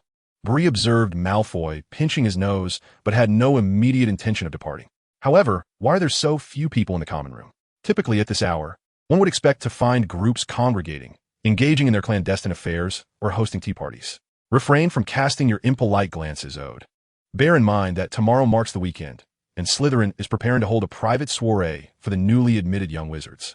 Throughout the entire day, only those who are either well-prepared or utterly unprepared would squander their time at this moment. Clearly, it is you who is wasting time. While I'm merely perusing the list of garments my father has arranged for me. Malfoy raised his chin with an air of arrogance, disdainfully remarking, "If you were to plead with me, I might offer you a set. I just gave one to Pansy. Well, what if I choose not to attend? What nonsense are you uttering? Ha! It appears I've been foolish, you muggle-born." Chapter 17. The Funds of Ern. Bree fell ill rather suddenly, perhaps as a result of the previous disturbances in natural magic. As Bree rose, a weight settled upon him, making it difficult to breathe. It was still early, and even the young gentlemen and ladies, who would typically rise early for the upcoming soiree, had yet to awaken. Bree glanced at his roommate, Shabini, who had been stirred from his slumber by Bree's movements, and apologized. "I'm feeling unwell. Thus, I arose a bit earlier. You may continue to rest." After speaking, Bree felt a peculiar discomfort in his throat, his voice raspy and his demeanor frail, emanating a sense of fragility. His nose, the corners of his eyes, and his cheeks were flushed, evoking a sense of sympathy. With a laborious yawn, Bree found himself intrigued. So this is what it feels like to be ill, not particularly pleasant. After washing up, Shabini cast a glance at Bree, noted the time, and resumed his rest, leaving uncertain whether he had truly fallen back asleep. The Slytherin common room remained desolate. Bree dressed warmly, gathered the various assignments and papers left from class, and slung his bag over his shoulder as he made his way outside. It was still curfew, and he hoped that his illness would grant him leniency from encountering others. "What are you doing, Mr. Ode? Perhaps now is not the time to leave the common room. Could it be you intend to prepare snails for your head of house?" "Good or ill? Thank you, Bree," he muttered apologetically. Bree struggled to deepen his raspy voice, saying, "I believe I am unwell and in discomfort. So I am heading to the infirmary on the second floor, hoping Madame Pomfrey can assist me." "Ill?" Snape scrutinized Bree's face carefully, then coldly instructed, "Cease your blubbering." With that, he turned and strode away, his footsteps swift and purposeful, his voluminous black cloak nearly brushing Bree's face. Bree rubbed his eyes and proceeded to the second floor, fortunate not to encounter a single soul, nor the ever-watchful Mrs. Norris, the cat. "Oh, what troubles you?" He knocked on the infirmary door, and soon a stern-looking lady emerged. She surveyed Bree with a discerning gaze, her tone somewhat frosty, yet upon noticing his flushed face, a flicker of compassion softened her expression. "Well, I thought someone was attempting to play a prank on me. Though this is quite the jest, I am pleased you thought to seek medical attention promptly. Come in quickly. With just a potion to relieve your cold, you shall feel at ease. Surely, you wouldn't want to miss out on the weekend." Thus, Bree followed Madame Fred into the infirmary, where the air remained relatively fresh, devoid of the overwhelming scent of antiseptics. Though uncertain whether wizards employed such concoctions, it did alleviate the heat enveloping Bree's head somewhat. "Drink up. However, there may be some minor side effects, as warmth will escape from your ears. Shall I summon breakfast for you? I doubt little Serpent wishes to be the subject of mockery, and the staff possesses the right to assist you." "Ugh, this is bitter. Who concocted this potion? It is rather rudimentary." "Oh, it appears that Snape's potion-making skills have indeed improved. I have never encountered a cold remedy refined to such an extent. Its effects manifest swiftly, and the gas escaping my ears has intensified considerably." Madame Fred, observing Bree's disdainful expression, noted the unusual flush had subsided, granting her some relief. She tapped her wand against a nearby table, and promptly, a house elf adorned in an apron materialized. "Esteemed Madame Fred, how may Dinky serve you? And you, young wizard? The apple pie from last night was crafted by Dinky." Madame Fred glanced at Bree and remarked, "Inform Dinky of her dietary preferences. I must fetch some potions from Snape shortly. Naturally, once you have finished, please vacate this space and refrain from touching anything." With that, she departed. "I am Breord. Dinky, could you provide me with some light fare? You must see the warmth escaping from my ears. I cannot tolerate overly rich dishes." "Of course. Dinky shall care for the ill Breord." No sooner had Dinky spoken than she vanished, a testament to the unique magic of house elves. Wizards possess a similar ability known as apparition, a complex form of magic requiring specialized training through the Ministry of Magic's apparition exam, fraught with peril. as a moment's inattention could lead to dismemberment, severe injury, or even death. However, apparition is not permitted at Hogwarts, while house elves enjoy this privilege. Bree, please enjoy your breakfast, specially prepared by Dinky. Dinky reappeared unexpectedly, and the table was laden with an abundance of food. Bree's eyes sparkled, his fondness for Dinky growing. Thank you, Dinky. You are truly a splendid elf. Might you prepare some snacks for me to take? I intend to study in a quiet spot and may not have time for lunch. Upon hearing Bree's request, Dinky's eyes glistened with tears, her excitement palpable as she clutched her tattered apron. Oh, the esteemed Bree praises Dinky. Such kindness is rare among other house elves. I shall prepare the finest snacks. It is my honor. With a swish, Dinky vanished once more. Bree resigned himself to replenishing his energy, soon settling comfortably to rest, the gleaming plates on the table showcasing his accomplishments. As Dinky reappeared again, Bree received a substantial bag of snacks. After bidding farewell to Dinky, he exited the infirmary, making his way toward the grand tree mural on the 8th floor. A number of early rising students were already on their way, predominantly from Ravenclaw. Some, familiar with Bree, greeted him amiably, their eyes sparkling with mirth as they bid farewell to Bree, whose ears were steaming. In return, Bree offered his greetings to each of them. They assumed Bree was heading to the Ravenclaw common room to study. Even in sickness, such diligence was truly commendable, and they mused that he should be their little eagle. How vexing it was the Slytherins. Carefully, Bree made his way to the great tree, tapping the stone bricks with his wand to ascend to the East Tower, a rendezvous agreed upon with Vanier the previous day. Bree could not afford to be untrustworthy. As for the Slytherin soiree, who would attend a lavish private gathering while sporting steaming ears, especially without formal attire, seated at a sturdy wooden table on the 2nd floor of the East Tower.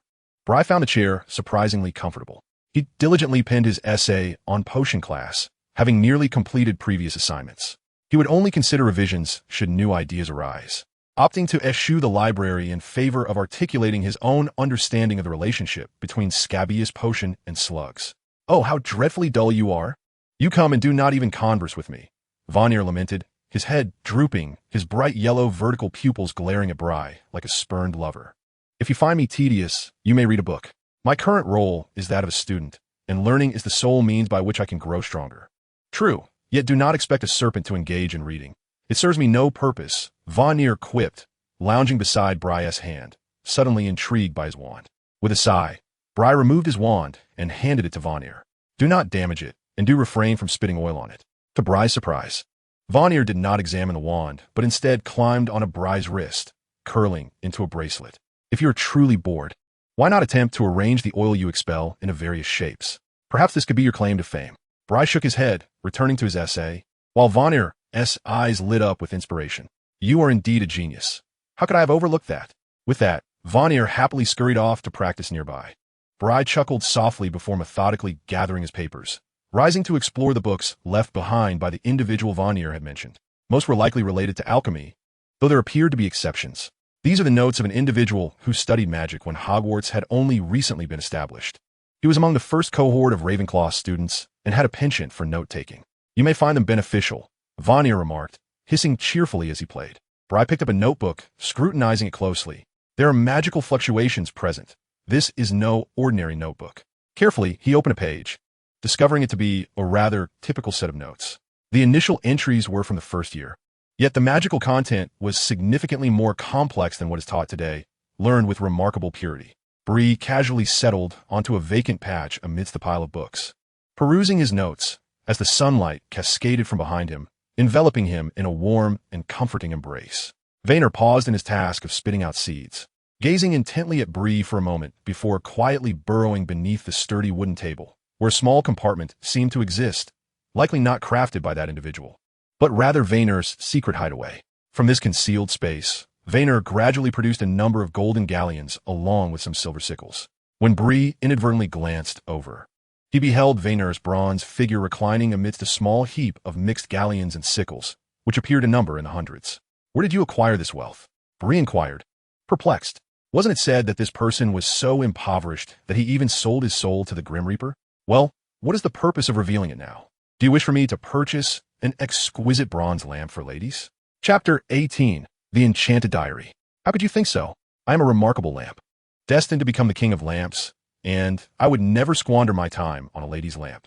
Vanier seemed to take offense at this suggestion, glaring with indignation, before slowly opening the drawer of the wooden table and shoving the coins within. Do not think you can extract even a single penny from me. Bree chose to disregard Vayner. He was no paragon of virtue. Here, knowledge held the utmost value for him. Gradually, he became absorbed in the notes once more.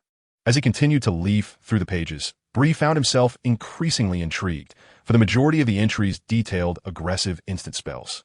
It appeared that the author had encountered peril during their studies, necessitating the mastery of self-protection techniques to confront formidable foes at any moment.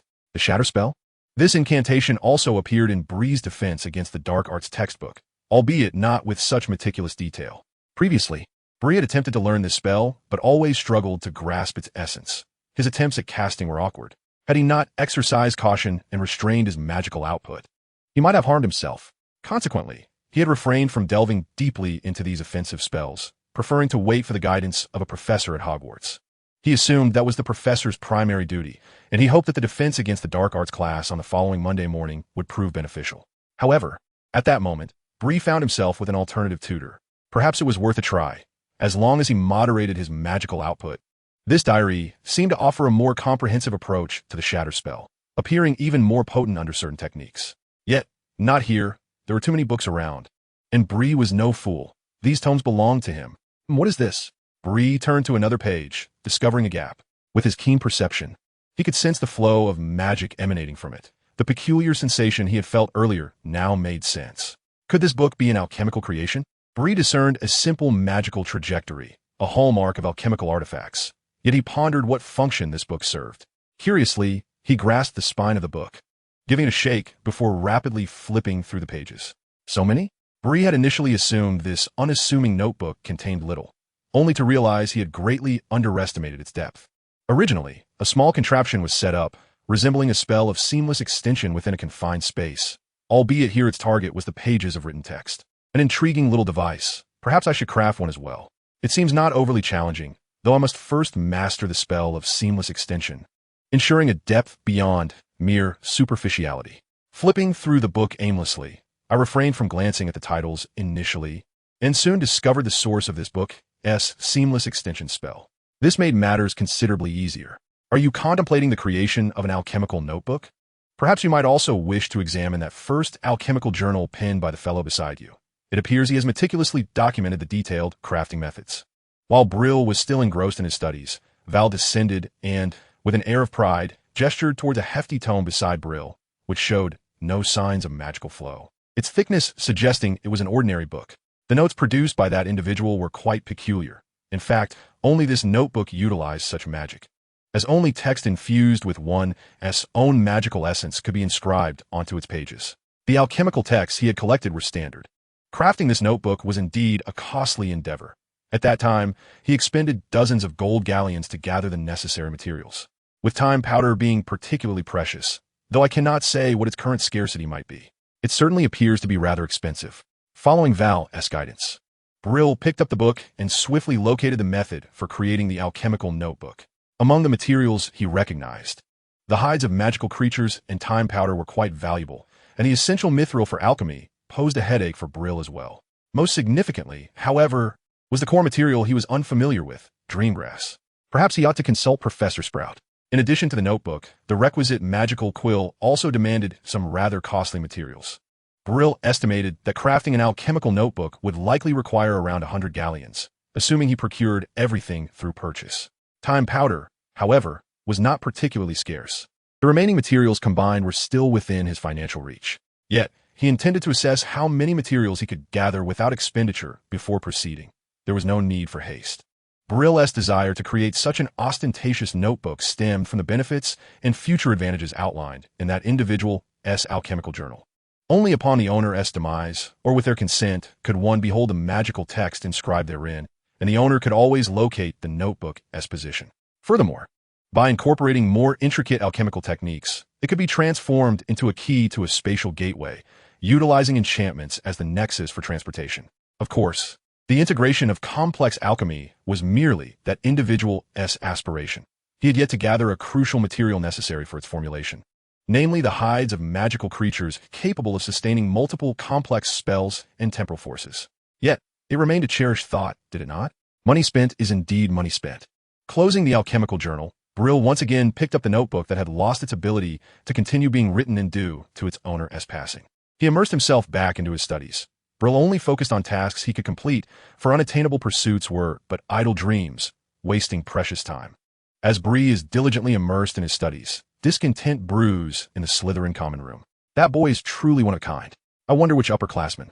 Lounging on the sofa with a slender finger delicately curling around a wine glass, leisurely remarked, "You're still too young to indulge in alcohol, my underage little friend." The male prefect merely uttered this casually before restoring order and preventing a little serpent from attempting to pilfer some wine. After all, no matter how lenient the Slytherins may be during this small gathering, allowing a 12-year-old second year to partake in drinking is out of the question. Briode.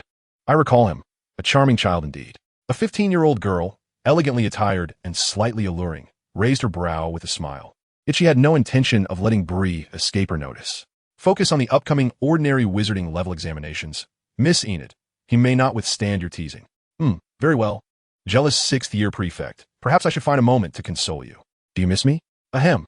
The sixth-year male prefect fell silent, merely taking a distracted sip of his drink, while the upperclassmen continued to casually discuss Bree and other amusing anecdotes. The younger students began to murmur with a hint of sarcasm. Rumor has it that a rather arrogant first year has emerged. The second-year prefect was visibly displeased, even somewhat irate. For this small gathering was organized by their lower-year cohort, with the upperclassmen merely gracing them with their presence. Bree's absence was a blow to their pride. And upon overhearing the conversations from the older students, the leaders from the first to fourth years felt as if they had swallowed a fly, forced to maintain a facade of decorum. Isn't it best not to make a fuss? Be quiet. What are you worried about? He is merely a muggle-born.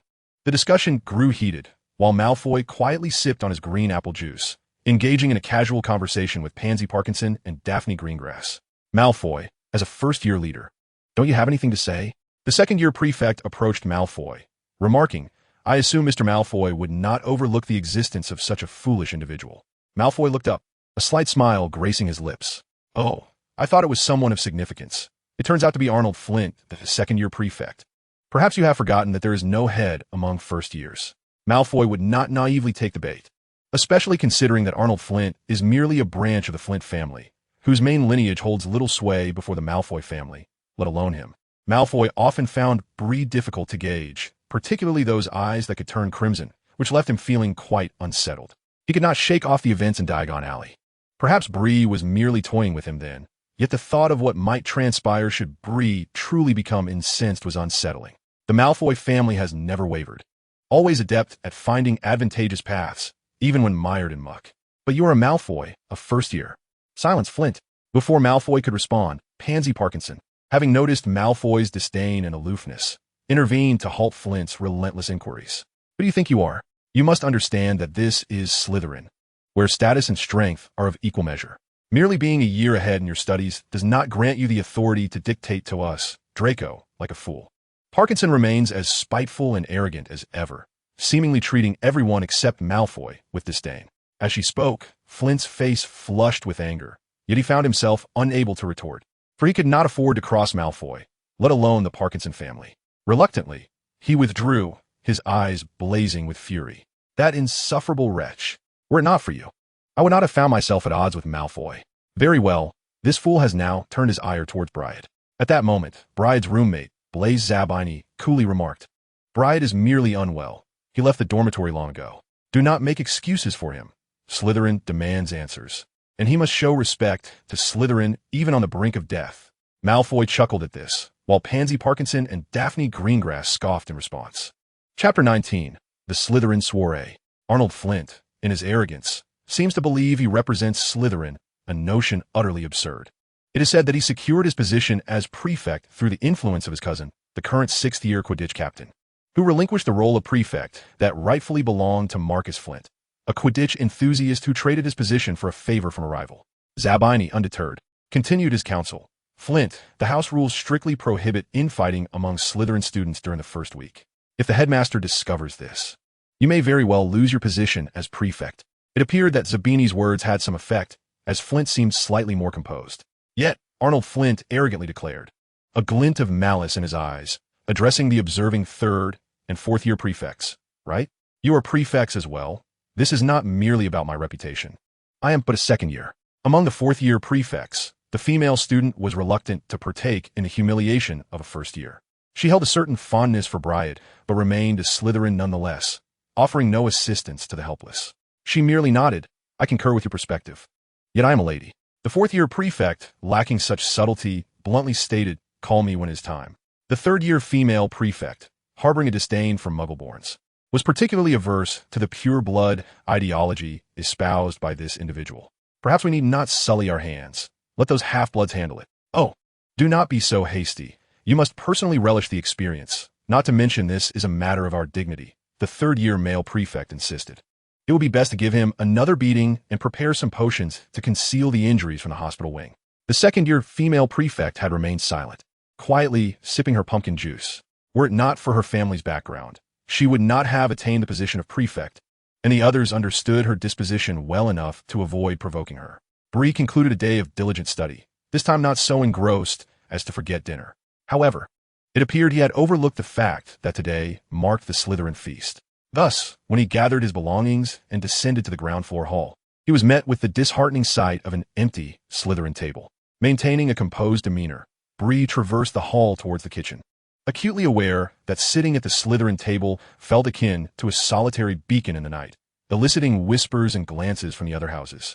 Nevertheless, Hermione seemed rather composed today, dining alongside several Gryffindor girls. As for the illustrious Harry Potter and his companion Ron Weasley, they appeared invigorated, as if the boy who had once faced dire peril was now embracing a semblance of normalcy, free from the scrutiny of onlookers during meals or other trivial matters.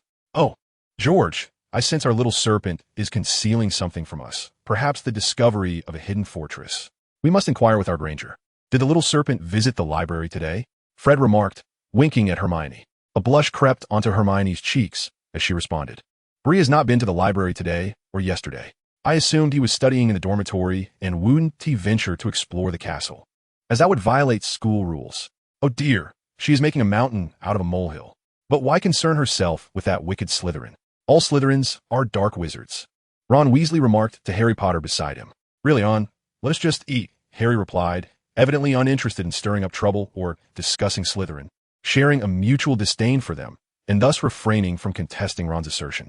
Fred cast a glance at George, and together they departed, perhaps off to tend to some foul-smelling plants. Before long, Bree had finished his dinner in the kitchen.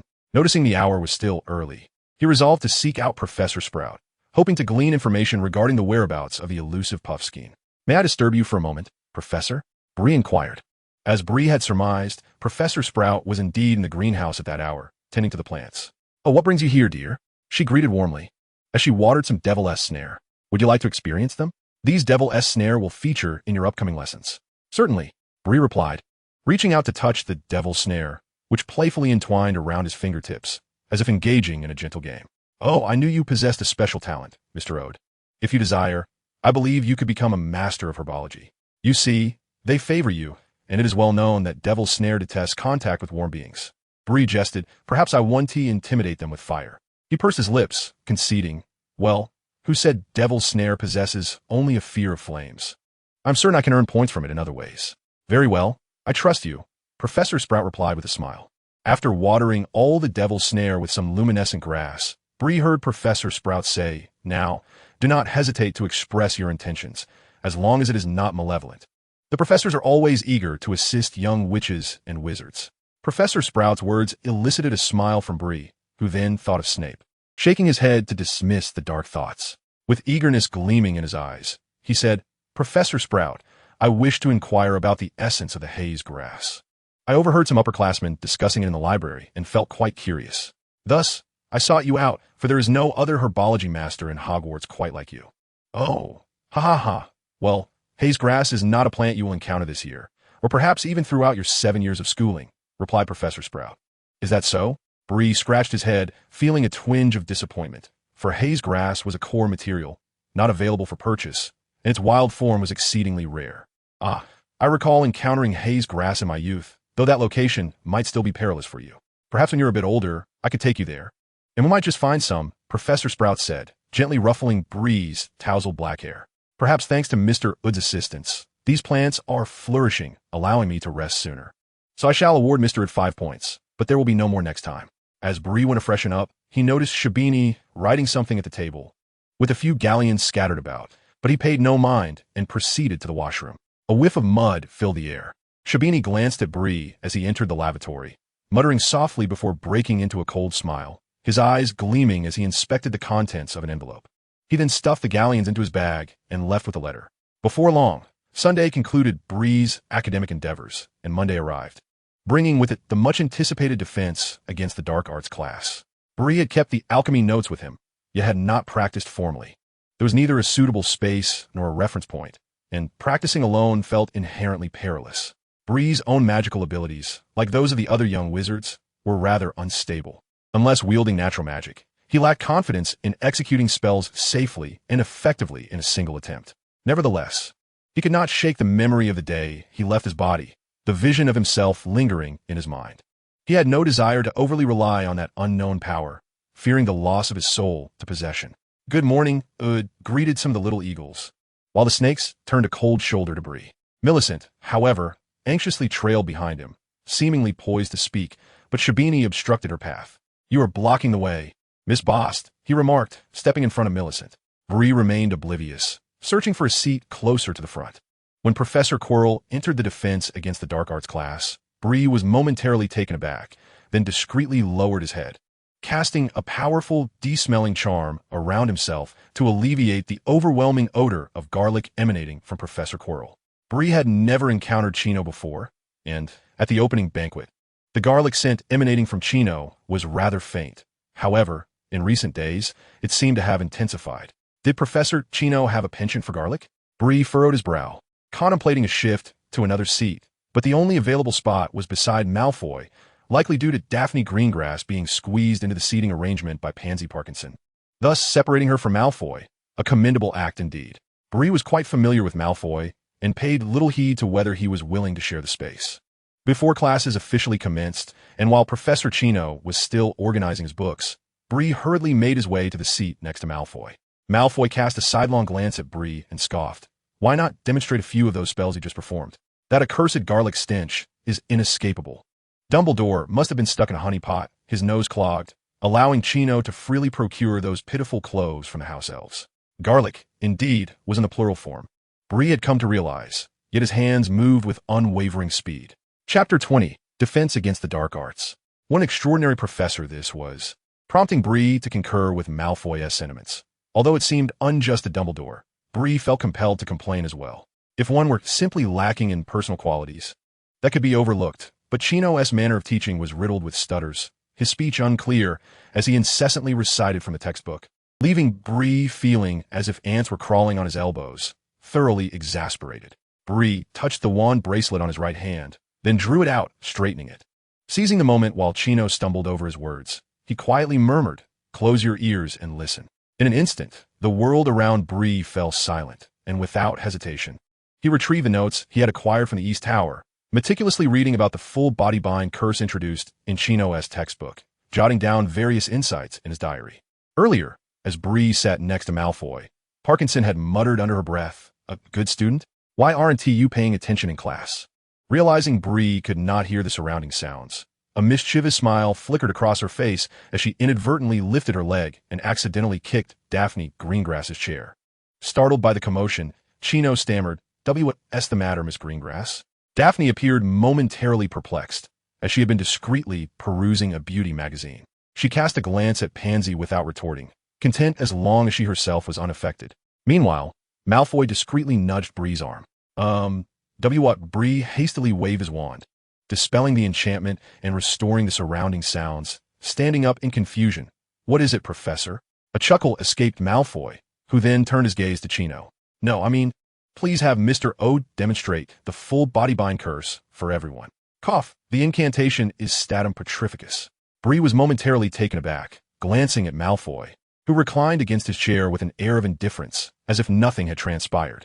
"Oh, esteemed Professor, I must admit my unfamiliarity with this spell, and I find myself in need of a target. I wonder if Mr. Malfoy would be willing?" "What, you filthy muggle!" "Ahem, forgive me, you may." Bree, having grown weary of Chino's incessant chatter, promptly rose and approached the stage, bowing with his wand in hand, and said, "My apologies, Professor Chino. The scent of garlic is quite overwhelming. All petrified, with a swift motion of his wand, Bree cast a spell directed at Kino. Yet he was careful to restrain his magical power. Lachi sensed this and realized Bree was holding back. Kino, freed from the spell's grasp in an instant, remarked, "You may use your full strength. I mean, you executed it quite well, but I can resist. If there's danger, I will protect you." Bree nodded shyly, contemplating how much magic to wield. After a moment's reflection, he decided upon half his power, but felt the need to portray an air of struggle. From Varl's prior words, Bree understood that his magical prowess was formidable. It merely required taming for optimal use, promising a bright future. Thus, employing half his magic for the spell would allow him to maintain control perfectly. Taking a deep breath, he solemnly declared, "All petrified." The spell shot forth with remarkable speed, and the young wizards below merely felt a fleeting breeze. Professor Kino's expression stiffened, rendering him statue-like, until he ultimately shattered the spell's hold 10 seconds later. "Very good. Keep striving. I might not be able to break free," Kino stuttered, appearing diminutive, which elicited derision from the young wizards below, who dismissed Bree's spell as merely a sign of quick learning rather than true power. "May I descend now, Professor?" Bree sensed something peculiar about Kino, but chose not to dwell on it. He was rather pleased to have a target for his training. After all, most spells were intended for human application, or were perilous in nature, yielding significant consequences that should not be attempted lightly. Of course. Yet Bree did not descend. Instead, he gazed up at Kino with large, glistening eyes, prompting Kino to recall something and declare, "Slytherin gains 5 points." Soon enough, the defense against the dark arts class concluded, and Bree exited the classroom with a beaming face, having noted the 5 points in his diary. Today, the Slytherin common room was destined for extraordinary events, with even the dormitories showing signs of good fortune. Peeves. A chorus of screams erupted from the lower levels of Hogwarts Castle as the Slytherin students lost their usual composure and decorum, preoccupied with their own concerns. Severus Snape and others, drawn by the commotion, halted without hesitation. Meanwhile, Professors McGonagall and Filch had begun their search for the troublesome Peeves. Unsure if he possessed any weaponry capable of unleashing such an overwhelming stench throughout the Slytherin common room. The Slytherin students had fled, yet they bore the sin upon them, and the bathing facilities resided within the dormitories, rendering them reluctant to enter. "Ugh, I must eliminate you, Peeves." The ones who suffered the most were those little snakes who had no classes this afternoon. For instance, Zabini, who was just stepping out of his dormitory, was met with a large dung ball upon closing the door. The dung ball exploded upon impact, enveloping him in a dense yellow mist, which also infected the surrounding walls.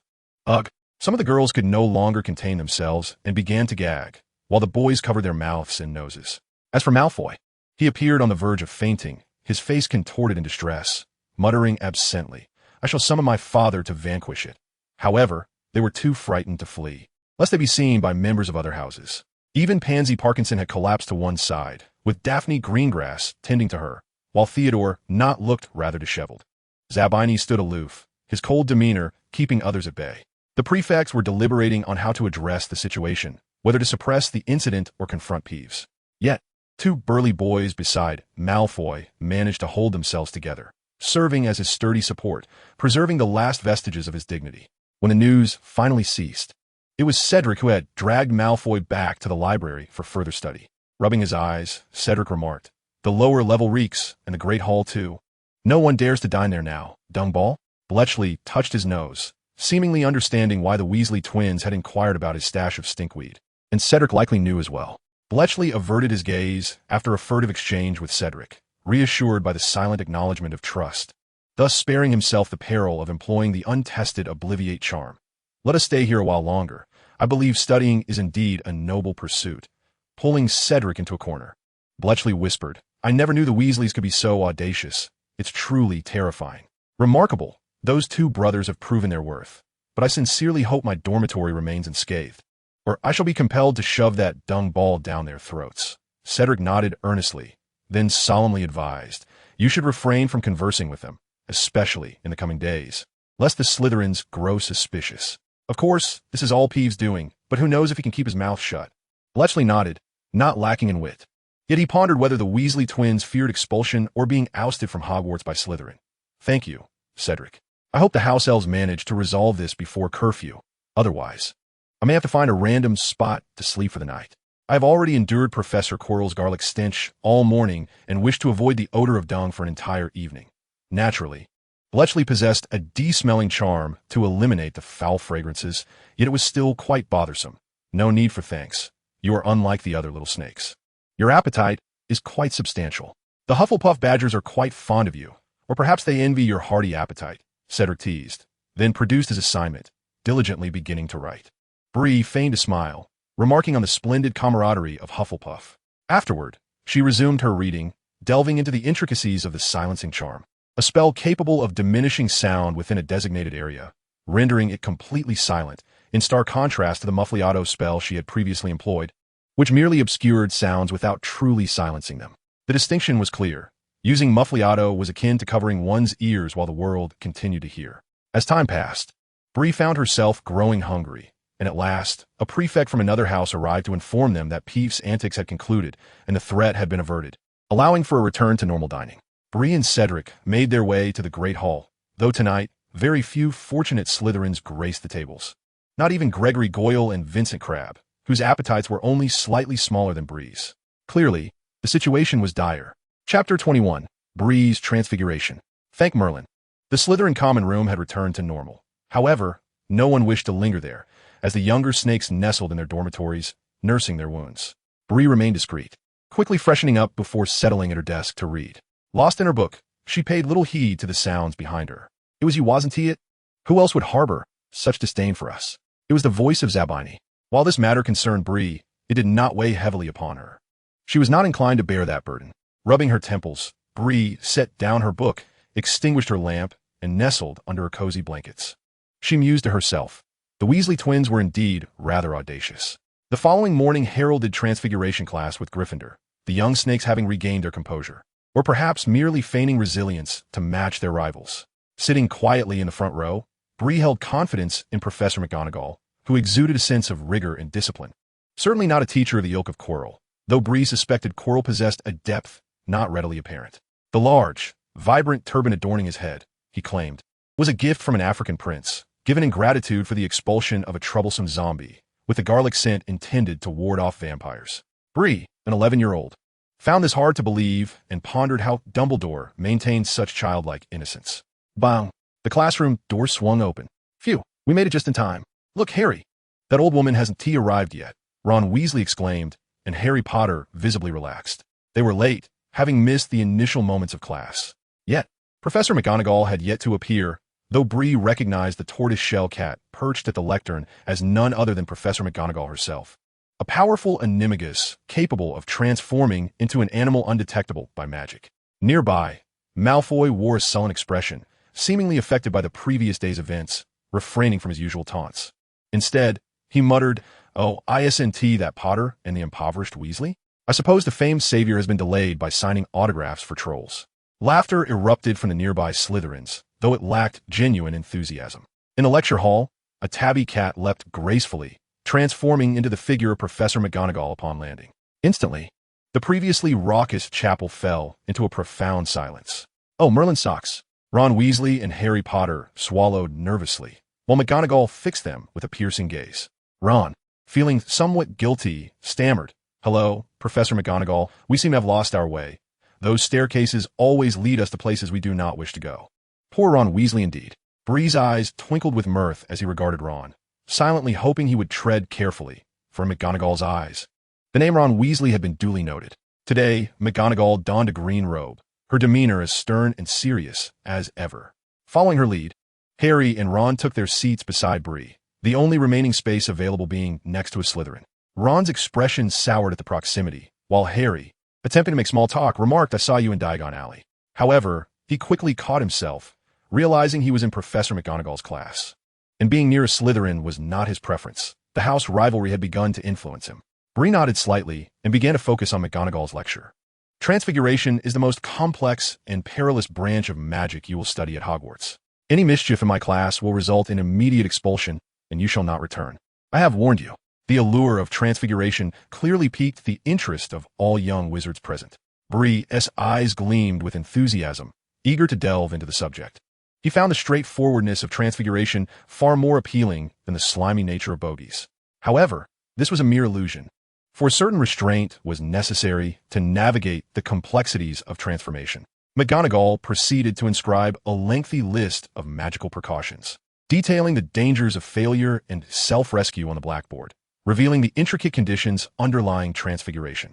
This complexity was precisely why Bree hesitated to experiment independently, without a guiding hand. Mastering this art could prove exceedingly challenging and hazardous. After taking thorough notes, Bree listened intently as McGonagall elaborated on the finer nuances and the emotional engagement required. In conclusion, she proclaimed, "Transfiguration is the power of imagination, yet it is rooted in reality. You must transform this matchstick into a silver needle." All the young wizards began to attempt the transformation, yet none succeeded in altering the matchstick state, for transfiguration demands both talent and diligence. Bree gently caressed his wand, contemplating McGonagall's key points, and meticulously visualized the image of a silver needle in his mind before waving his wand at the matchstick. The matchstick transformed slowly but steadily. Bree focused intently on observing the transformation, hoping it would aid his forthcoming studies. This was the essence concealed within the matchstick lesson, a detail many young wizards overlooked. Harry, standing beside Bree, soon noticed the transformation of the silver needle on the table. He stared at Bree, his cheeks slightly flushed, murmuring, "That's impressive. What did you say, Harry? This match must be broken, right? Or perhaps it is deliberately defying me." Ron vigorously waved his wand nearby, exerting himself, as Hermione, not far off, had already caused some change in the silver needle, prompting Professor McGonagall to commend her. "Try again, Miss Granger. I can see it's changing." Encouraged by Professor McGonagall, Hermione successfully sharpened the match, draping it with a layer of speckled silver. "Well, that is quite remarkable. I can award you 2 points." Professor McGonagall smiled slightly, only to spot Ron, who was on the verge of breaking his wand, frowning as she prepared to say something. Suddenly, a crisp sound rang out. The match on Bree's table had completely transformed into a silver needle and playfully jumped before landing on the table, producing a clear sound. "What mischievous wand!" exclaimed Professor McGonagall. "Oh, this warrants a closer look." She hurried over to Bree, gently picking up the silver needle, admiring the intricate vine-like patterns at its tip, a smile betraying her delight. "Well done. You are the most talented young wizard I have encountered in Transfiguration." McGonagall examined Bree's wand, but could not discern its material composition. "It is made of mithril and ivy wood. Even Mr. Ollivander is unaware of its unique properties." Nodding, McGonagall added, 10 points for Mr. Ode." "Wow," gasped the other young wizards in astonishment at McGonagall's generous awarding of points. She continued, "This is the highest score I can grant a young wizard in class. I hope to witness such excellence again in future lessons." Maintaining a serious demeanor, her eyes sparkled with joy. Then she addressed Bree. "How did you conceive the idea of altering its structure?" Young wizards often struggle to think of such things. "If I were to break this silver needle, one would see that it is silver within as well. One must not merely look at the surface. This lesson has greatly aided me since childhood." Bree smiled with narrowed eyes, realizing that this was a one-time addition of 10 points. Quite generous of Professor McGonagall. "Oof," huffed Pansy from a distance, placing her wand on the table, ceasing her futile attempts to wave at the match. Now, all the little Slytherins and Gryffindors shifted their attention towards Bree. Among them, Malfoy gazed with a complex expression at his own match, which had merely sprouted some silver speckles and slightly morphed. He quickly concealed it in his pocket, lifting his chin with pride as he glanced at Bree's dark hair. Ron, filled with jealousy, directed a resentful look at Bree, quietly setting down his wand and muttering, "Just a Slytherin, anyway. They are all wretched wizards." Yet, his voice was too faint for even himself to hear, let alone others. Harry, too, felt a twinge of discontent. The initial enthusiasm of the school year was gradually waning, and various pressures loomed, especially the burden of being the so-called chosen one. All he wished for was to be an ordinary person, and perhaps his talents were not exceptional. He had tried his best, but alas, the results were meager. What Harry was unaware of was that the root of his failures lay in his lack of belief. Magic is a manifestation of faith. Without comprehending this fundamental truth, he would never ascend to the stature of a formidable wizard, regardless of his parents' excellence. Chapter 22, Bree Unmasked Counterattack. Accompanied by the 5-inch essay assignment left by Professor McGonagall, the morning's Transfiguration class concluded. Professor McGonagall, however, retained Bree for a moment. "I hope I'm not intruding upon your rest, Mr. Ode." "Not at all. I can visit the library later." Upon hearing Bree's intent to go to the library, a rare smile flickered across McGonagall's serious demeanor. "You see, I can discern your talent in Transfiguration, and I believe I can grant you some exceptions, such as this book." which may prove beneficial. Professor McGonagall scribbled something on a piece of paper and handed it to Bree, cautioning, "This book is for your use only, and must not be shown to other young wizards. For those who have yet to grasp the intricacies of transfiguration, it could be perilous." Bree squinted slightly, smiling as he looked up and replied, "Of course, thank you, Professor McGonagall." She acknowledged him with a modest nod before permitting his departure. Bree gazed at the borrowing slip in his hand. Mr. Briode is permitted to borrow the book The Mysteries of Transfiguration from the restricted section. Minerva McGonagall. The afternoon class was tedious. Alongside Ravenclaw, Bree found himself on the verge of slumber. Even after securing the book from the restricted section, he did not take it out, understanding from a voice at the podium that resistance was futile and succumbed to fatigue. This was wholly uncharacteristic of him, leaving the young eagles and snakes in disbelief. Yet, as more young wizards succumbed to the surface of their desks, this incredibility morphed into a shared reality. "It appears you are not so perfect after all," Malfoy mused, mustering his resolve to diligently take notes in history of magic. Around him, Crabbe and Goyle had already succumbed, while Pansy and Daphne engaged in hushed discussions about beauty reports. It was not until the class concluded that Bree comfortably rose, vacantly observing Professor Binns, the ghostly instructor of history of magic, pass through the wall and depart silently, seemingly indifferent to the young wizards, yet leaving behind assignments that were nothing short of absurd. His death had not spared them from homework. Bree had previously recognized his discord with history of magic, though he had mentally noted the key points from the textbook. He regarded it merely as a bedtime story to aid his slumber. "What is this?" Bree stood at the entrance of the Slytherin common room, his expression stern, confronted by a floor strewn with garments and textbooks, alongside his small suitcase. Who could it be? Was it Zabini? Bree felt uncertain, yet he could not dismiss the notion. That fellow was more arrogant than anyone else, even looking down on Malfoy. Or perhaps it was a collective decision among many Slytherins. The protection period had just concluded, and they could hardly contain themselves, resorting to such petty measures, or perhaps what awaited him behind the door was their ultimate attack. Bree ought to retreat, to seek out Professor Snape or the headmaster. That would be the most prudent way to thwart them. Yet, gazing at the torn satchel and diary, Bree rubbed his eyes, yet he could not shake the cold, desolate crimson in his gaze, nor the faint silver tips in his hair, signifying his calm fury and sorrow. Today, Bree meticulously washed his crossbody bag, placing his diary beside his pillow. The crossbody bag had been a cherished gift from Betty on his 9th birthday, while the diary remained the sole testament to his rightful identity in this world. He carefully packed everything into a small suitcase, including the crossbody bag and all its fragments. But when he glimpsed the name Bristom Ode inscribed on the diary's front page, tears welled in his eyes. Bree had not shed a tear since childhood. He was always rational, even when confronted with memories swirling in his mind and the potent force of nature's magic. He maintained his restraint. His wand, resting on his wrist, trembled anxiously, and he took it in hand to soothe it, while the natural magic he had long hesitated to wield coursed through his body. A formidable power that felt anything but benevolent. Bree was exceptionally composed. He understood that only nature's magic could assist him. With a cold detachment, he uttered the incantation, and the door creaked open. Glory! Within the common room, many gathered. Besides a few younger prefects, most were spectators, though some, like Malfoy, remained disinterested in their dormitories. However, the majority chose to watch, including Bree's roommates, Shabini and Pansy, alongside Millicent, who worried about Bree's inability to confide in her. Upon hearing the doors creak, Arnold Flint sprang to his feet, exhilarated. It was his first time orchestrating such a grand spectacle, which promised him considerable prestige. As the magic within Bree simmered, the ground fissured under the explosive force of his power. Crushed them to pieces. Bang, bang, bang. Following Arnold's voice, Bree unleashed a shattering spell. The immense force propelled Arnold like a cannonball, crashing against the wall, causing surrounding individuals and objects to topple. Arnold writhed on the ground, howling in agony. Blood streaming from his face, his arm grotesquely twisted, revealing stark white bones seeping through the crimson. "What are you doing?" It was then they noticed Bree's unusual demeanor. Some well-versed in lineage felt a tremor of fear upon seeing Bree's crimson eyes, but before they could utter a word, Bree hurled a petrification spell at them. "Stop! You will be expelled." The third-year prefect began, but Bree swiftly cast another spell, sending him crashing aside, blood spilling profusely. "Petrify them all." An upperclassman seized the opportunity to attack Bree. Frowning, Bree stepped back and employed a spell he had never successfully cast before. Armor of Protection.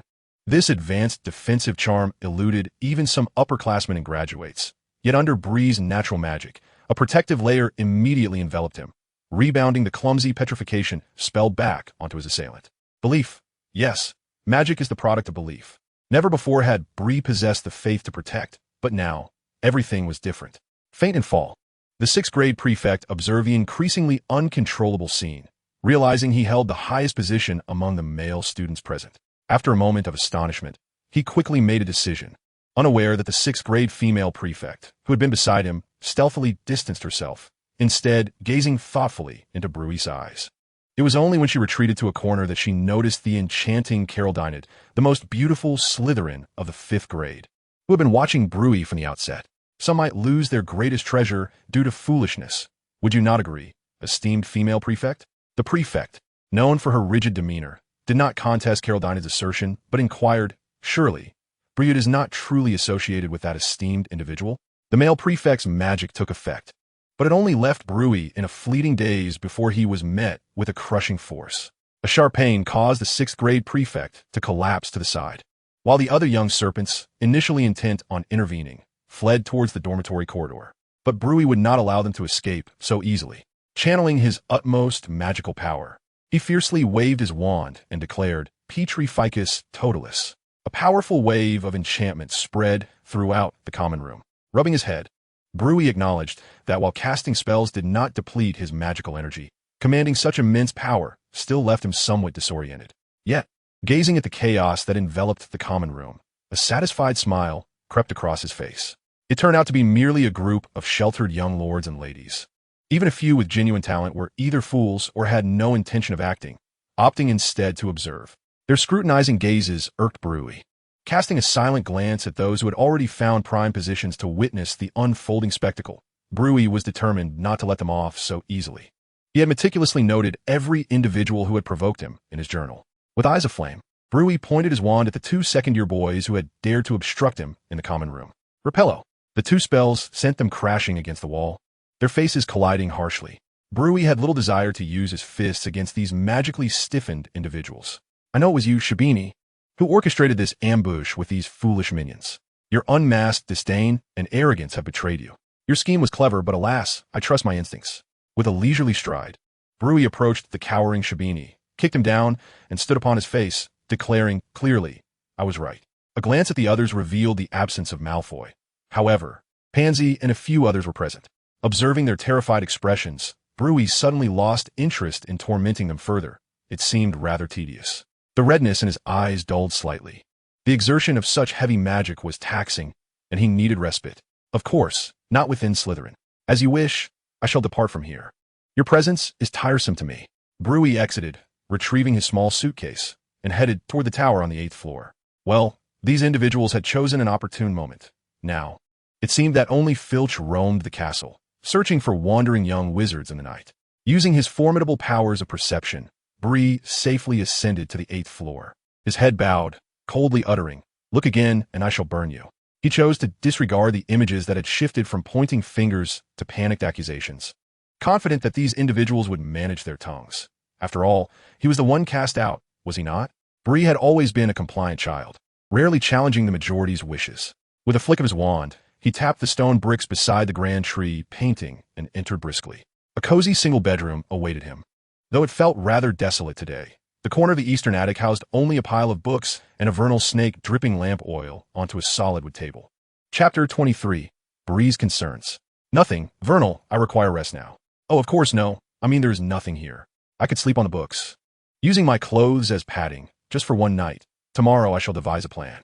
Bree's transfiguration skills were not yet refined enough to turn clothing into a blanket, nor did he dare to tap into the lingering natural magic within him, reluctant to let it resurface and be hidden away again. Spreading a layer of books on the floor, Bree opened his suitcase and tossed his clothes onto the makeshift bed, retrieving an unusable messenger bag and a collection of fragmented diaries, which he quietly stowed away. I am always myself. No one can attempt to change me, not even you. Anqing, I fear your memories. In Anqing's recollections, there was no magic, nor anything extraordinary, only the world's strife and the formidable power of firearms, which instilled fear in Bree, especially after he became a wizard, for he understood that wizards and muggles perceive themselves as fundamentally different. Bree harbored a disdain for Anqing. yet felt a sense of gratitude towards him. This was not contradictory, particularly on this day. Let us coexist in peace. This is my greatest concession. I do not wish to vanish from this world. I belong here. Bree's voice dwindled, and soon he succumbed to slumber atop his hard-worn garments. Vernal observed Bree's weary and fragile form, gently curling up beside his hand, hoping that his warmth might bring some comfort. Unbeknownst to Bree, a significant transformation was occurring within him. Most notably, the natural energy emanating from Qing's memories, perhaps not merely the memory orbs, was increasingly nourishing Bree's being. The luminous spheres entirely severed these energies, selflessly bestowing them upon Bree. Regardless, this was a matter for Slytherin alone. It was imperative that no one from other houses, nor even Slytherin's headmaster, Snape, learned of it. The last incident had already brought them enough disgrace. Had it not been for their headmaster's firm suppression and subsequent approval from Headmaster Dumbledore, issuing stern orders that anyone found participating or discussing the matter would face expulsion or confinement, the other houses would have long been at Slytherin's door mocking them. Presently, this conflict was internal to Slytherin, and no one anticipated it would escalate to such an extent. Although the severely injured had been saved with precious potions, they still needed to conceal the events of the past few days. Once discovered by Snape, the fate of the prefects would be sealed, a prospect they all dreaded. At that moment, Malfoy sat silently on the neatly arranged sofa. After all, there were no prefects among the first years, and he was merely an observer. However, he was taken aback that so many upperclassmen failed to restrain Bree, instead suffering a reprimand themselves. Indeed, those crimson eyes were troubling, but could they possess such formidable power? Malfoy glanced at the sixth-year prefect, who had now recovered. The shattering curse Bree had cast was not overwhelmingly potent, yet this prefect could not be deemed entirely ineffectual. Nevertheless, this was of no concern to Malfoy, who had remained uninvolved throughout, having previously cautioned everyone. It seemed prudent to let this matter lie for now and observe Bree's attitude. As anticipated, after showcasing his prowess, Bree had successfully garnered the respect of Slytherin, necessitating a careful watch of his demeanor. Naturally, they could not allow him to underestimate Slytherin. The seventh-year prefect, who had not been present during the incident, arrived to find the common room transformed into a scene of chaos. With a keen gaze, he surveyed those who had not intervened and allowed Bree to petrify them before stating, "Now, inform those troublemakers that they must face the consequences. Those potions are not inexpensive." His gaze turned to Marcus Flint, a burly man with prominent buck teeth. Arnold Flint, the ringleader, was his cousin, and Marcus appeared irate, though it was unclear whether his anger was directed at Bree or Arnold. "I believe your brother's position as prefect could be reassigned. Let him be, for I doubt Bree wishes to encounter him again. He should avoid courting trouble." Marcus Flint frowned, replying, "He is merely a distant relative. He does not concern me. My focus lies on this week's Quidditch practice and the upcoming selection of new players." His words piqued Malfoy's interest, yet first years were ineligible to join the Quidditch team, prompting him to turn away in disappointment. However, upon hearing that flying lessons would commence this Friday, he raised an eyebrow in delight, finding some solace in the news. Now, everyone should take a rest. Since Bree has chosen to step outside, let's not make a fuss about this matter. Additionally, if anyone has the time, please investigate this Shabini. When did such a stealthy viper emerge from the serpent's den, nearly poisoning the entirety of Slytherin? The following morning, sunlight streamed through the eastern window, the sudden change in luminosity rousing Bree from slumber. He stiffly stretched his numbed arms and slowly rose. "Good morning, Bree. You may use the washroom in the dormitory. I recall it is integrated with the astronomy tower and has not been sold." Bree nodded, shaking off the remnants of sleep as he prepared to embrace a new day. After freshening up, he noticed a pile of galleons and sickles on the table, seemingly belonging to Ver. With an air of arrogance, Ver lifted his chin and slowly remarked, "You can use this money to purchase some items to keep here. I will guard the door, and no one can steal them. This tower is enchanted, and I can control it." Bree paused momentarily, then chuckled and shook his head, remarking, "I suppose this could be considered a unique form of running away from home, finding a cozy nook within the school. You keep it," he added, "I have some savings." Bree leaned over the table, penning a letter requesting a bed and some basic necessities, hoping that Madame Malkin would be willing to accept such an order. Otherwise, he would have to seek out the castle as house elves, which was rather precarious as it could easily be discovered by others. The Ollery at Hogwarts housed several communal owls, conveniently located across from the East Tower, atop a tall West Tower. Bree soon located it, summoned a robust communal owl, and offered a few bronze nuts as compensation before fastening his letter to its leg. Watching the owl soar into the distance, Bree descended the stairs, ready to dine. Although it was likely a bit late, it was of little consequence. He had become quite accustomed to the order and routes of the staircases, and barring any mischievous tricks from the stairs, he would not be tardy. As Bree anticipated, the Slytherin table was nearly deserted, and those who remained averted their gazes upon his arrival, lowering their heads or turning away, adopting a demeanor of isolation tinged with fear. Cedric, seated nearby, furrowed his brow with concern, making a point to inquire as he prepared to leave. "Bree, are you all right?" Bree smiled and nodded, responding, "I'm doing well. At least they won't provoke me any further. I believe I can enjoy the remaining 7 years." Despite his reassurances, Cedric remained uneasy, sensing an underlying issue. "This is my choice, Cedric. However, I must hurry to class. Otherwise, I shall be late, and if I lose house points because of it, I will certainly be unhappy for the rest of the afternoon." Upon hearing Bree's cheerful tone, Cedric refrained from further comment, merely smiling as he watched Bree depart. "Hey, Cedric, what's up with Bree today?" "He only had 2 sandwiches," one of Cedric's classmates queried, perplexed. Cedric scratched his head. He had intended to ask Bree himself, but time was of the essence for class. "All right, let us make haste. Although today's lesson is on the first floor, we've already wasted some time. Oh, everyone, please take your seats." In the charms classroom, the young witches and wizards settled casually, for Professor Flitwick was not stern, even somewhat jovial, which alleviated their fears. Yet, after spending some time with him, the young wizards developed a deep respect for the diminutive half-breed wizard. Indeed, Professor Flitwick required a book to stand on while addressing the class, yet none dared to underestimate him. "Now, let us commence our formal study of charms." At this moment, Bree sat alone in the front row, with Malfoy and Pansy behind him. Pansy swallowed hard, forcing herself to regain composure. She had personally witnessed the consequences faced by those who had angered Bree that day and recalled her own previous mockery. She wondered if Bree might seek retribution. Revenge is inevitable. Originally, Bree intended to cast a malevolent curse on Pansy, leaving her face marred with unsightly blemishes. However, with an abundance of adversaries at that time, Pansy's trivial matter had to be relegated to the back burner and eventually forgotten. Perhaps in the future, there may be an opportunity for retribution. Malfoy observed Bree, pondering what this peculiar individual, having departed from Slytherin, truly aspired to achieve. Such behavior was unprecedented in the history of the school. Arrogance, hubris, and utter disregard for rules. Malfoy's assessment of Bree, one that many of the younger Slytherins shared. Yet, the reality diverged from Malfoy as perceptions. Bree was not an arrogant individual. Preferring to strategize before acting, Bree remained ever rational, acutely aware of his needs at each juncture. He distributed a feather to each person, instructing them to levitate it using a spell. Success would be determined by the mere act of making the feather float. Remember, with a flick and a swish of the wand, the incantation is Wingardium Leviosa, with the final syllable prolonged, say, not just S.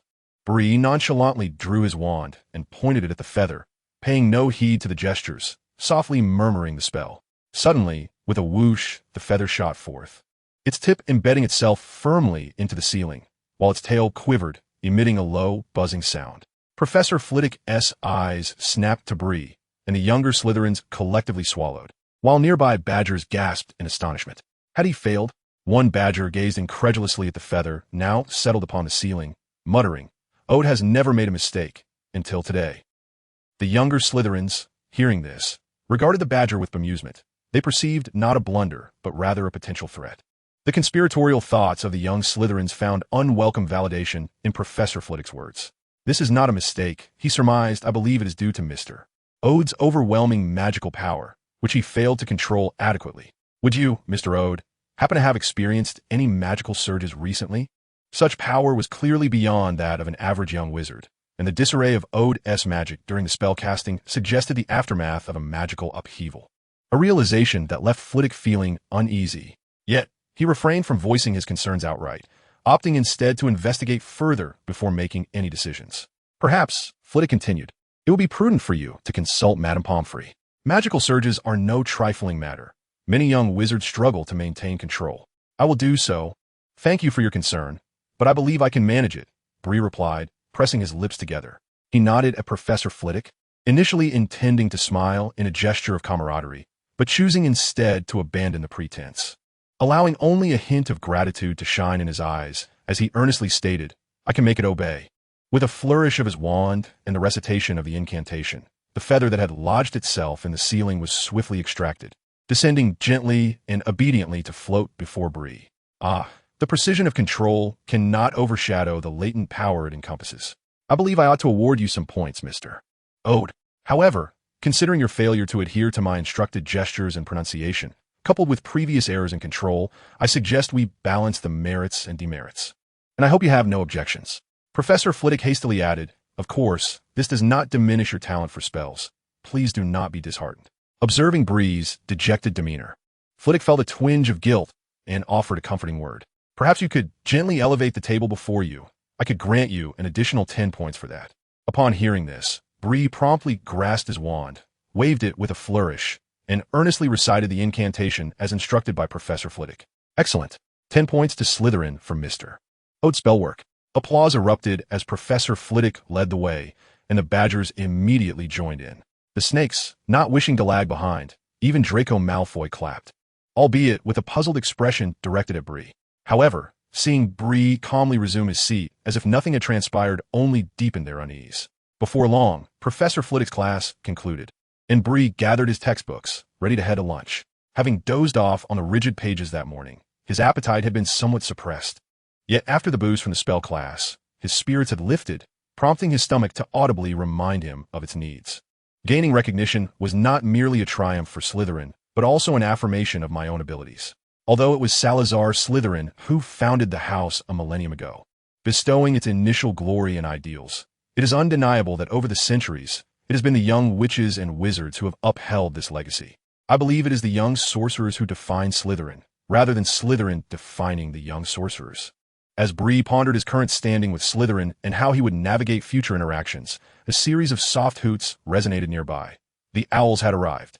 One by one, owls swooped in through the windows on either side of the ceiling, soaring above the heads of the young witches and wizards, delivering letters and parcels to each. Bree received a package as well. It was his first. Among the contents was a letter. Dear young Mr. Briode, it is my first time assisting a young wizard in procuring bedding and supplies. Oh no, perhaps many years ago, when my child attended school, I prepared similar necessities for him, yet I have nearly forgotten. I also brought you some sweets from my recent visit to Hogsmeade, hoping they will please you, dear child. Yours sincerely, Madame Malkin. Madame Malkin did not inquire as to why Bree needed these items, yet she swiftly ensured he was well equipped, which touched him deeply. He was uncertain why his thoughts first turned to Madame Malkin rather than to Emmeline, who sought to adopt him. Look, a memory ball. It was Malfoy's voice, seemingly incensed that Neville had acquired a memory ball, prompting him to stir trouble for Gryffindor once more. Perhaps the upcoming flying lesson this afternoon had elevated his mood, necessitating further amusement. After finishing his lunch, Bree, carrying a parcel, made his way to the turret, disregarding the conflict arising from Porter joining the fray against Malfoy. During the charms class, he had remained silent, as his magical abilities had indeed faltered, though perhaps it was not entirely a negative occurrence. As Vern observed Bree once more harnessing that natural magic with his wand, he felt a twinge of anxiety. However, it appeared that Bree was managing it quite adeptly. Could you perchance hear my thoughts and utilize this magic to lower my guard? Bree mused silently, yet he could only accept that this power was reversible. He could choose to conceal it once more or even discard it altogether, but he was reluctant to do so. If I were to procure a vessel for you in the future, would you refrain from usurping my form? Bree remained skeptical of Anqing's memories and found himself conceding once more. Perhaps an alchemical body would suffice. I could hardly bring myself to take the life of an innocent for you, as I do possess certain moral boundaries. If it were someone not innocent, I might consider it. So it is settled, Anqing. Bree attempted to summon a thread of natural magic to accompany his own, then intoned, Vern, fly. The levitation charm, a more advanced spell that Anqing had previously struggled with, became effortlessly executable once infused with natural magic, a kind of augmentative force. Gently pinching the warm Vern snake in his hand, Bree tapped its displeased cheek with his wand and declared, ever burning. In an instant, both light and shadow were drawn in, feeding into Vern's essence, replenishing its lamp oil, though this time with a notable difference. How do you feel, Vern? Oh, quite comfortable. Vern twisted in Bree's grasp, prompting Bree to disdainfully toss it onto the table, whereupon Vern expelled a brilliant burst of fireworks and contentedly let out a satisfied burp. Bree and Vern gazed at each other with yellow, oily, vertical pupils filled with lamp oil. I have discovered that I can produce beautiful fireworks. Understood, understood. Is there nothing else? Indeed, my wick now radiates a vibrant vitality. I can shine even brighter. Bree chuckled softly. He realized that his current natural magic merely served as an enhancement rather than altering anything fundamentally. Without further contemplation, he picked up the parcel and proceeded towards his bedroom. I have procured a bed and some necessities. It seems I shall be residing here for the foreseeable future, as Slytherin likely does not welcome me. Oh, splendid, Bree. I shall tidy your abode daily. Bree placed the parcel on the floor of the bedroom and untied the binding ropes. Suddenly, a surge of magic erupted, causing the small parcel to expand and burst open. When Bree looked again, a grand four-poster bed adorned with silver-green bedding stood before him, accompanied by a desk that seamlessly melded into a bookshelf, along with a matching set of chairs and various living essentials. On the bed lay a box of sweets. How thoughtful of Mrs. Moken. The package arrived via a shrinking charm. Once unwrapped, it would return to its original size. The shrinking charm is a rather intricate spell, yet Bree had not attempted it before. Perhaps she would try it later. She recalled the incantation, shrink, shrink swiftly, while its counterpart, the enlarging charm, was enlarge, enlarge swiftly. Oh, how soft. Without further ado, Van jumped onto the bed, seemingly reminiscing. That fellow never allowed me on his bedding. Not even in winter. I could only lie on it for a moment when he was away. It feels so delightful. Bree frowned and remarked, do not spill lamp oil on the blankets. I may need to purchase you a nest later. Oh, I'm not a pet. I certainly do not want a nest. However, Bree, if you decide to reside here, it would be wise to seal the windows. Otherwise, winter will not be quite so comfortable. Indeed, Bree needed to contemplate this matter. But what could she use to seal them? Ah, the devil's Ivy's close relative, the four-leaf vine. She hoped Professor Sprout would have this vine, and Bree also needed to learn the growth charm. However, the standard growth charm could not enlarge magical plants. Yet, she had discovered a more potent growth charm in the notes she found in the turret, capable of temporarily enlarging magical plants through magical energy. As long as the magic persisted, the plants would not revert to their original state. Though such magical plants held no medicinal value, they could still serve other purposes, particularly in combat. The notes indicated that this spell was passed down from a plant wizard over a millennium ago, who, for reasons unknown, could control plants and gain significant renown through their use. However, little of his legacy remained, and this enhanced growth charm was merely one of the foundational spells. Chapter 25, Flying Class. During the midday break, Bree reclined on her bed, perusing her notes. Some spells were quite useful, while others were either lost to time or inapplicable. With the augmentation of natural magic, these spells would unleash even greater power. Bree's strength had surged dramatically, and her magical energy continued to swell. Some upperclassmen from Slytherin were no longer her match, yet the young snakes favored covert tactics. Who knew if they had any tricks up their sleeves? Regardless, should they provoke her again, she cared not for the harmony of houses.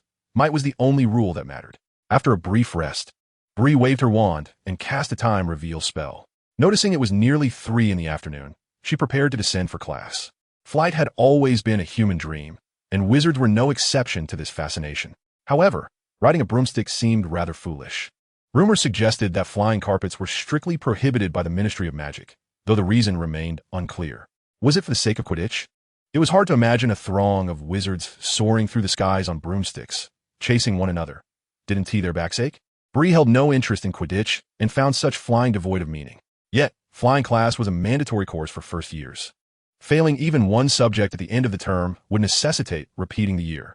She certainly did not wish to find herself in her second year, awkwardly wielding a broom on the lawn with a gaggle of first-year children, waiting for Madame Hooch. Particularly, there was one individual who incessantly boasted about his Quidditch prowess, standing shoulder to shoulder with Muggle aircraft. When did Malfoy become so childish? Today's Quidditch lesson was to be held alongside Gryffindor. Perhaps that was the reason.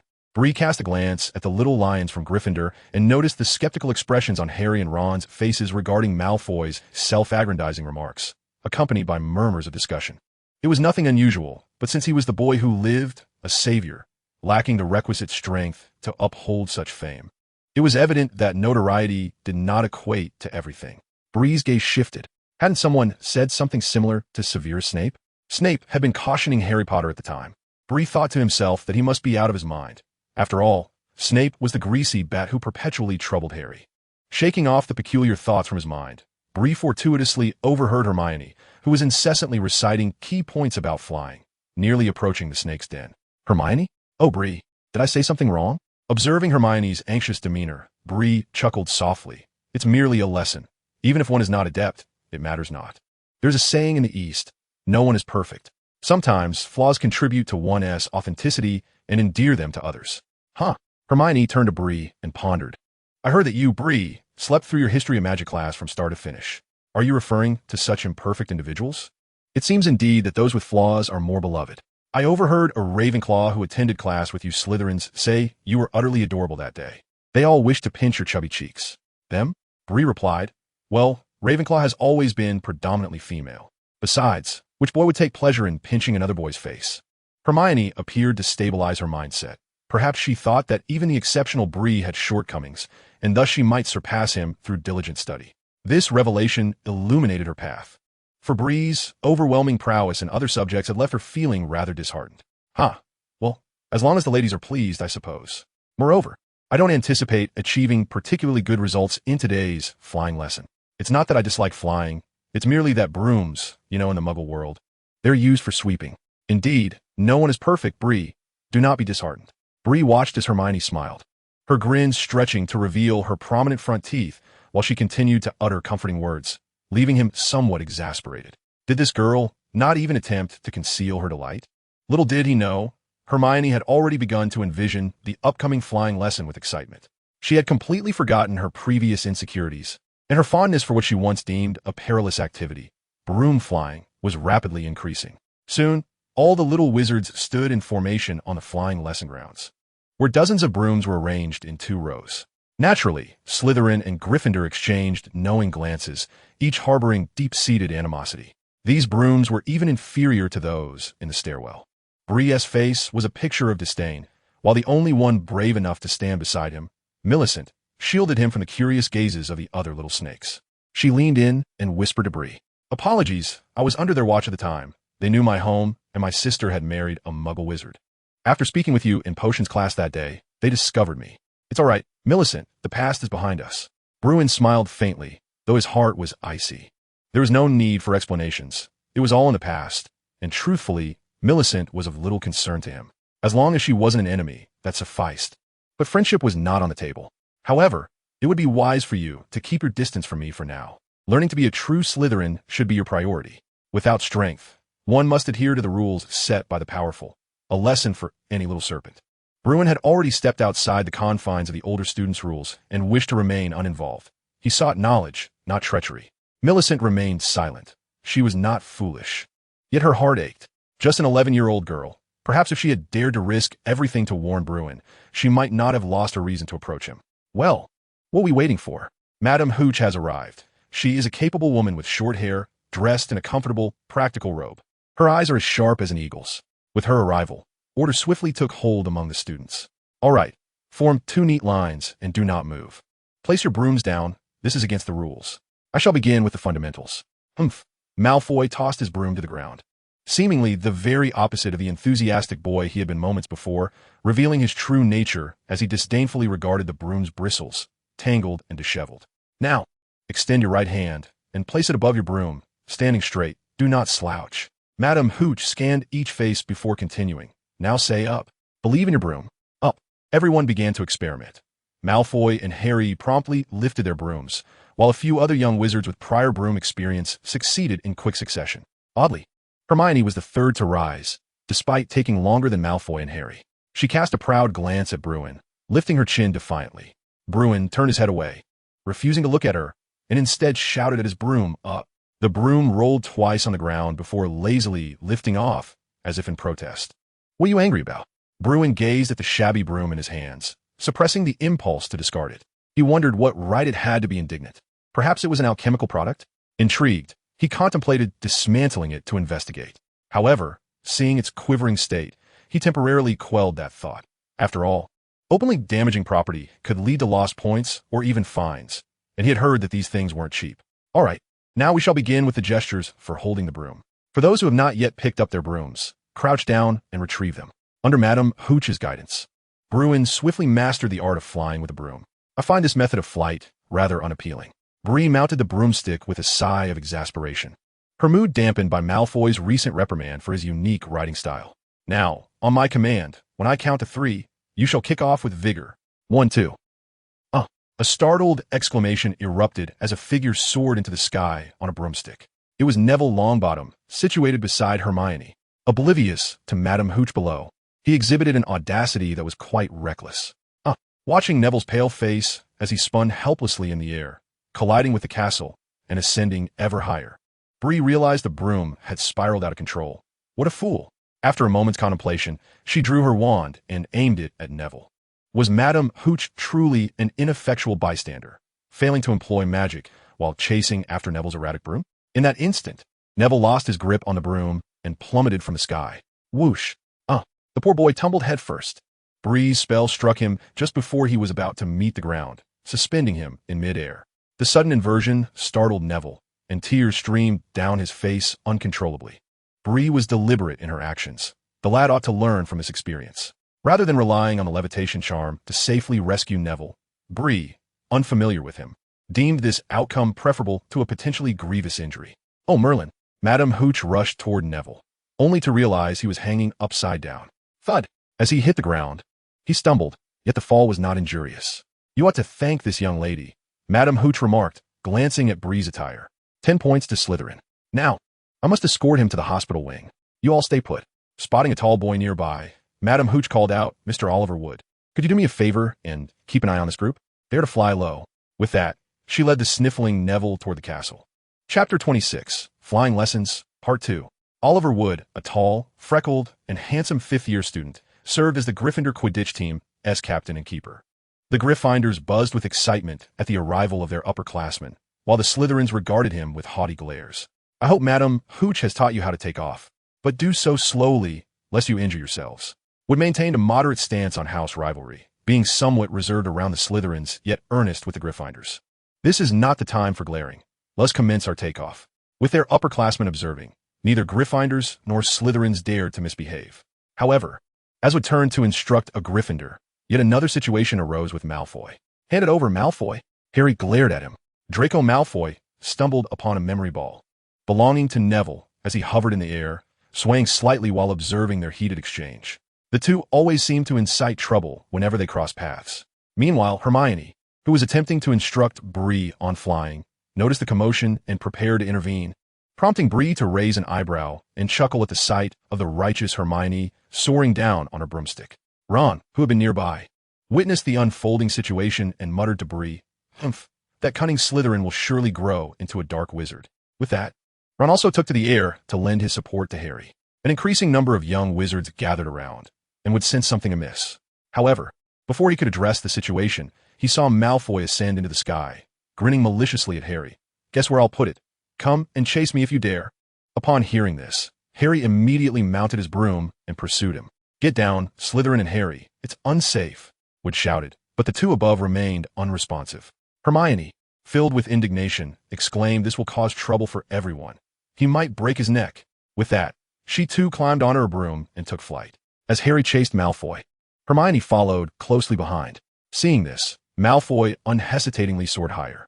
Wood, left with no choice, grabbed a broom and ascended into the sky, thinking to himself, these youngsters are truly a handful. Meanwhile, the young wizards below stood their ground, eager to assist, and the Slytherins, seeing Wood leave, no longer concealed their intentions, mounting their brooms to block the others. The scene transformed into a chaotic aerial skirmish, with young witches and wizards tugging at one another, none showing any fear, as the grievances they had accumulated over the past week erupted. Oh, not bad, kid. Suddenly, one young wizard was thrown off their broom, igniting the already tense atmosphere. How dare they throw Pettigrew down? Attack them. Pansy, ever the spiteful girl, collided with Pettigrew as she angrily berated Malfoy, sending her tumbling in a moment of chaos. Fortunately, the fall was not from a great height, sparing her from injury. Bree, contemplating the fray, decided to ascend higher and refrain from joining the fray. Ron spotted Bree catching the memory ball and dashed away from the skirmish towards her. Bree, Hermione shouted, but Bree quickly sensed Ron approaching from behind and deftly dodged his charge. However, the boy managed to grasp Bree's broom. Let go. It can't withstand your antics. You wretched, dark wizard. Return Neville's memory ball to us. What absurd logic, Bree thought with annoyance as he tossed the memory ball to Ron. Yet the broom, now overburdened, wobbled precariously, causing Bree to descend slowly. Whoosh! Harry's broom slipped from his control and Wood promptly caught him below while the broom hurtled directly towards Bree. Ugh! Bree felt a sharp pain as he was suddenly struck in the waist, causing him to tumble from his broom, gritting his teeth against the agony. He hastily drew his wand and shouted at the broom, still hovering in midair, "Broom, come here. And over there, Harry Potter. Wood, Hermione." Just as Hermione attempted to intervene, she witnessed Wood and Harry suspended upside down in the air. Very well, Harry Potter and Ron Weasley, noticing Wood's anger, causing him to lose control and be left dangling. Bree kindly lowered him before turning his gaze to the chaotic group of young wizards. Invertibell, a surge of magical energy enveloped the young wizards, instantly suspending their brooms and themselves a few inches above the ground, eliciting terrified shrieks from them. Meanwhile, the little serpents, seeing Bree clutching his waist and glaring at them, hastily covered their mouths, afraid to make sound. As this unfolded, the fierce intensity and wrath in Bree's eyes quickly faded, replaced by an expression of cold indifference. None of these rascals were behaving, especially Malfoy. Casting a spell, Bree suspended the wayward Malfoy in midair, finally feeling a sense of relief. "Put me down, Bree Wood," he protested, glaring at the proud yet guilty Malfoy. Bree gently opened his robe, revealing a large, blood-soaked patch on his skin. "What on earth are you doing?"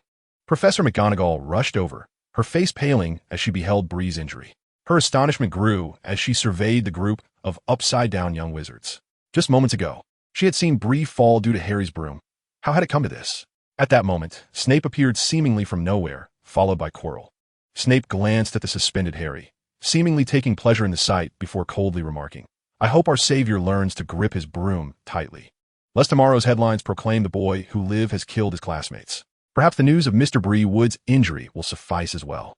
Professor Quirrell looked at Bree with concern before saying, let's first check if they are injured. Or perhaps we should lift the spell first." McGonagall's expression grew even graver as she suppressed her fury and addressed Wood, who had just rescued Harry. "Wood, take Mr. Wood to the hospital wing." However, instead of immediately freeing the young wizards, she scrutinized Bree's wand and admonished him, "Mr. Wood, you must exercise caution with your magic. Such widespread use of magic makes one wonder if it was a surge of your power that caused this chaos." "I understand, Professor, but I hope they will refrain from such reckless behavior next time. I was merely overwhelmed with anger." "Of course, I assure you," McGonagall said with a forced smile, then turned her attention away from Bree, contemplating how to handle the situation. Wood interjected, "Professor McGonagall, I share some responsibility for this, as Ms. Hooch asked me to keep an eye on them while she took an injured student to the hospital." "Very well, I will clarify everything with Professor Snape and Quirrell. You may go now." "Yes, I'll carry you." Wood crouched down and blasé, in considerable pain, wished only to lie upon Madame Pomfrey's bed and consume the bitter potion. "Oh, Mr. Wood, I hope you are unharmed. Your performance was exceptional," Kino began, but Professor McGonagall interrupted, continuing, "An impressive summoning charm, Mr. Wood. Had Professor Flitwick been present today, he undoubtedly would have awarded you points, but for now, you ought to attend to your treatment." As Blasé departed, the situation was far from resolved. Snape glared in the direction of Slytherin, causing the faces of the young serpents to drain of color.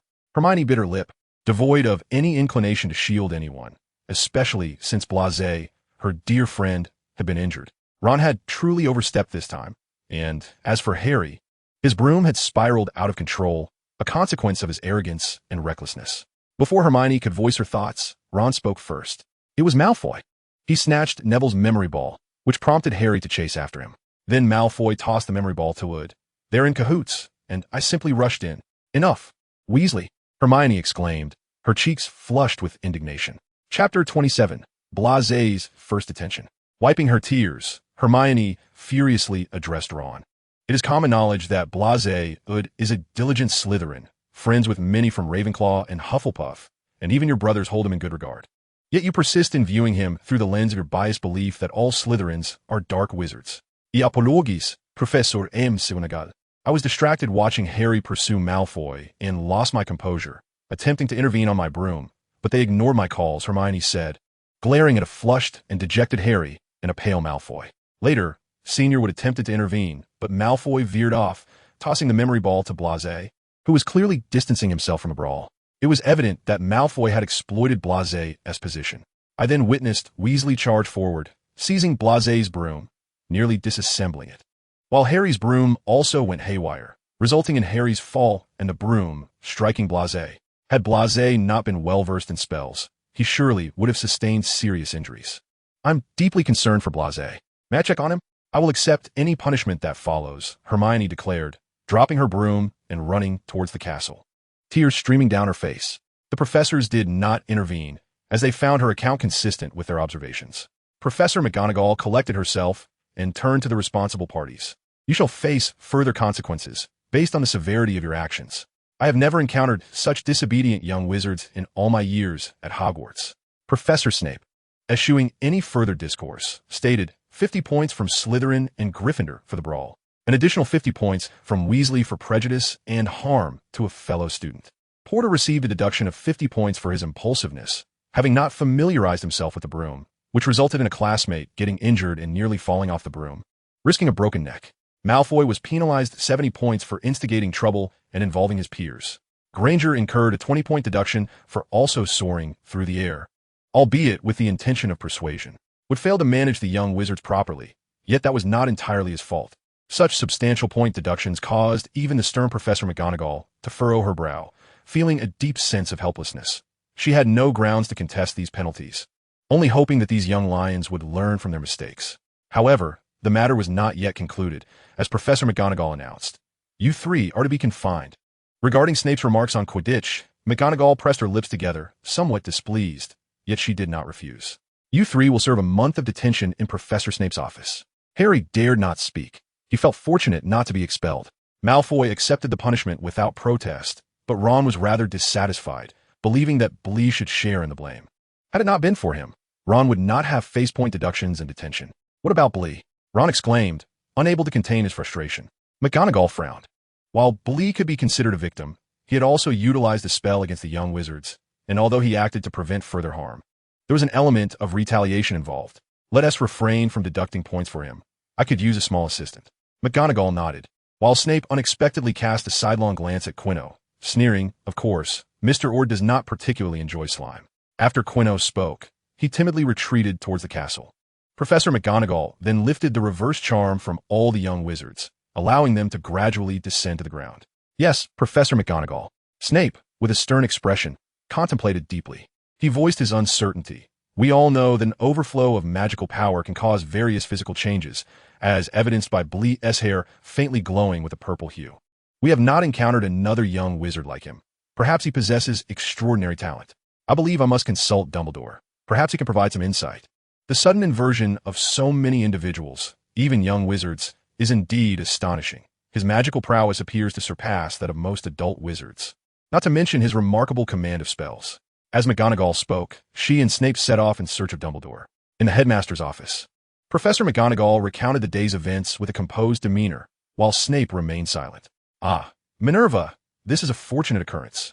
The wizarding world may soon witness the emergence of a powerful sorcerer, provided we guide him correctly. Dumbledore, seated in his headmaster's chair, casually popped a piece of candy into his mouth while uttering light-hearted remarks, though his eyes betrayed a hint of concern, clearly indicating he had reservations. However, this child is indeed quite extraordinary. It seems he is an orphan. Upon hearing this, McGonagall recalled the file she had reviewed regarding Bree. Indeed, he hails from a welfare institution in London. The former head of the institution has passed away, and coincidentally, the head's niece is Emmeline Vance. The head entrusted her with the responsibility, and she subsequently wrote to me expressing her desire to personally escort the child to Diagon Alley. Success eluded him. Otter yearned for independence.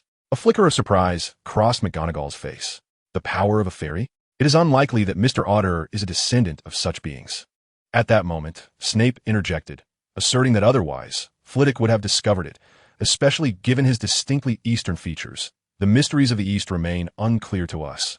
Perhaps it is simply the latent strength within his family's lineage. McGonagall nodded in agreement. Snape continued, I only wish for Hogwarts to provide safety for its students, Dumbledore. You must comprehend this. Upon hearing Snape's words, McGonagall furrowed her brow and remarked, You should trust him. Otter is well liked at Hogwarts, even among Gryffindors.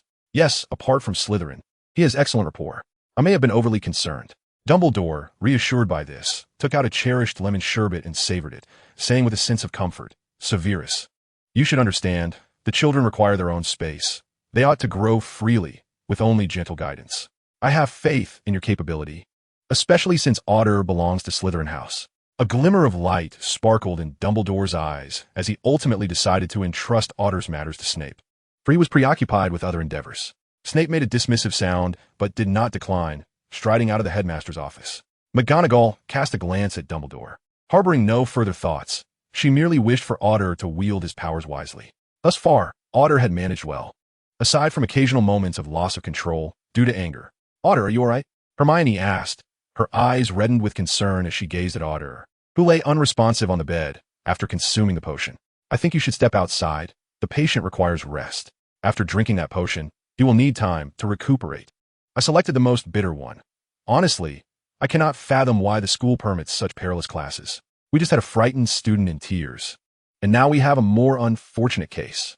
Hermione was soon ushered out by Madame Pomfrey, while Otter, too weary to converse, remained silent, prompting Wit to exit the room as well. It was not until evening that Otter fully regained his composure, and at that time, Hermione returned, bearing food. "Are you feeling better, Otter?" "Much improved, Hermione." Otter slowly sat up and accepted the fork she offered, having been hungry for some time. Although the lingering bitterness had suppressed his appetite, now, however, the aroma was irresistible. "It seems I arrived at an inopportune moment," Cedric remarked lightly, entering with food. Without lifting his head, Otter replied, "No, you arrived just in time."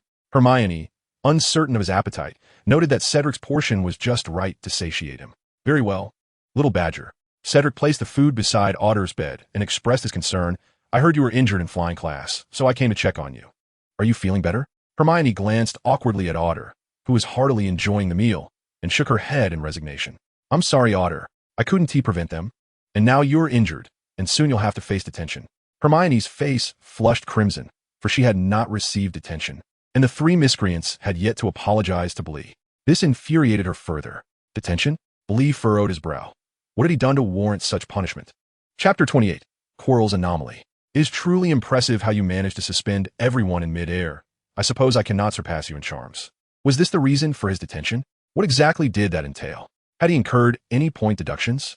Bree was somewhat exasperated. These troublemakers had landed him in this predicament, causing him to suffer the consequences. Detention equated to a waste of his precious study time. 50 points. Until now, he had scarcely amassed 100 points. And they had deducted 50 from him. Hogwarts is not merely comprised of Slytherin and Gryffindor. Ravenclaw has likely surpassed the by now. Upon hearing Bree's indignation, Hermione felt a surge of anger as well and gritted her teeth. Not only that, Harry and Weasley were each deducted 50 points. I lost 20, and Malfoy, being the instigator, was docked 70. 70 points. Bree was now tempted to rush to Slytherin and give Malfoy a good thrashing. He had not earned that many points in over a week, and all his efforts and eloquence had been for naught. And what am I detention? Surely, it cannot involve dealing with Snape's slimy creatures. If that is the case, I shall have to toss Malfoy into the cauldron with them to soothe my frustration. No, you are to see Professor Quirrell. The slugs are their responsibility.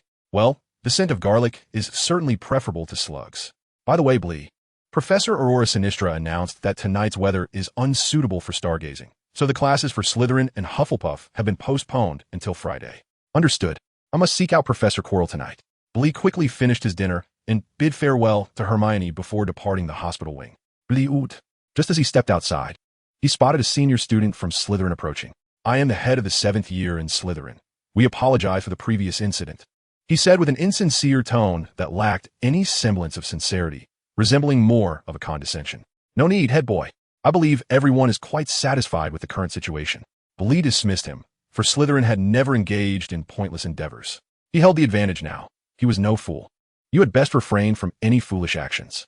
The head boy stood behind Bree, his face ashen, silent. Bree ascended to the 3rd floor, where Professor Quirrell's office for defense against the dark arts awaited the site of his detention.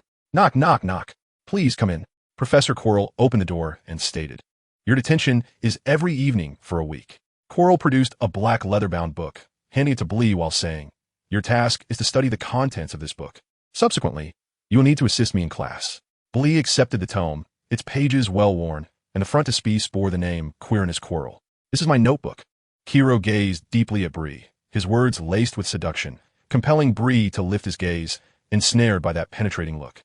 "I am aware that you are a diligent little sorcerer eager for knowledge. Thus the position of assistant is one you seek. I trust you would be willing to assist me." Bree, with vacant eyes, nodded, oblivious to the fact that this simple gesture forged a fragile bond between him and Quirrell, the latter serving as a witness. In an instant, Bree seemed to regain his composure, regarding Kiro with a countenance as if nothing had transpired. Rest assured, Professor Kiro. I shall fulfill my duties as your assistant. Bree's eyes sparkled. He certainly had no intention of remaining in this garlic-scented abode. Joyfully clutching Kiro's notes, he departed. Master, why forge such a pact with that youth? Kiro felt a twinge of fear, for the contract siphoned away his vitality, and its strength could only amplify through mutual assistance. Otherwise, its constraints would remain feeble. Slowly, Kiro removed his hood, revealing a terrifying, noseless visage on his bald head. In a husky whisper, he murmured, "He is no ordinary being. Without this tenuous contract, he would soon realize that a natural-born mind-closer cannot maintain soul control for long, unless a passage is opened within his spirit. What harm is there in mutual aid? I grant him power. He becomes my servant. How fair is that? An orphan drawn into the abyss. This is truly the most comforting occurrence I have encountered in years." Bree ascended to the 8th floor, the contents of Kiro's notes proving quite beneficial, yet he felt an unsettling disquiet. What had transpired? Suddenly, it rushed towards Bree, sniffing eagerly, then with a disheartened expression, exclaimed, "How could you insult me? Do you think such a contract could deceive me? No. What is happening?" Bree, perplexed, lifted the tip of Vayner's bronze tail, tapping its serpentine head. "Clarify this. This is a highly concealed pact. Were it not for our prior agreement, I would not have discerned it. It is a dual equal contract. One party assists you in obtaining your desires, while you, in turn, must aid them in achieving theirs, though it ensnares you ever deeper in its subtle grasp." Vayner, realizing the gravity of the situation, glared at Bree in alarm. "Someone seeks to harm you." "Harm me?" Bree's brow furrowed, lips pressed tightly together as he tossed the notes onto the table, gently stirring them with his wand. Yet, nothing appeared amiss. "Let me see," Vayner volunteered, spitting a stream of lamp oil onto the notes, prompting Bree to hastily move them aside. This should merely be an ordinary notebook. Bree's complexion paled. He had never anticipated Kiro would act against him. Could a professor truly stoop to such treachery toward the student? He flipped through the pages until he finally stumbled upon a line that read, "The power bestowed by the soul." Just a few words caused Bree's pupils to widen in astonishment. He scrutinized the text closely, soon identifying the crucial point. Every soul is possessed by all, yet only dark magic holds the power to manipulate it. The ancient treasures left behind by Slytherin, vessels of the soul, grant rebirth to the spirit and awaken formidable strength. To witness the soul, one must traverse the path of darkness. Is darkness indeed the only way? Beneath, Bree discovered further dark magic. And what astounded him most was the presence of extreme dark spells, such as the Fiend Fire and the Summoning Charm, in addition to the 3 unforgivable curses. Nevertheless, Bree remained aware that casting any dark magic necessitates a matching malevolence. Casting aside the notes, irrespective of their formidable content, he refrained from recklessly engaging with them. Rationality was always Bree's most resilient strength. "Professor Chilo, what exactly are your intentions?" Bree silently closed his eyes, only to behold a terrifying visage. The voice rasped, "I grant you power, and you shall obey me." A feeble thread coiled around Bree's wrist, through the forces of nature. He sensed that a gentle tug could sever it. However, he resolutely declared, "I shall not derive power from you."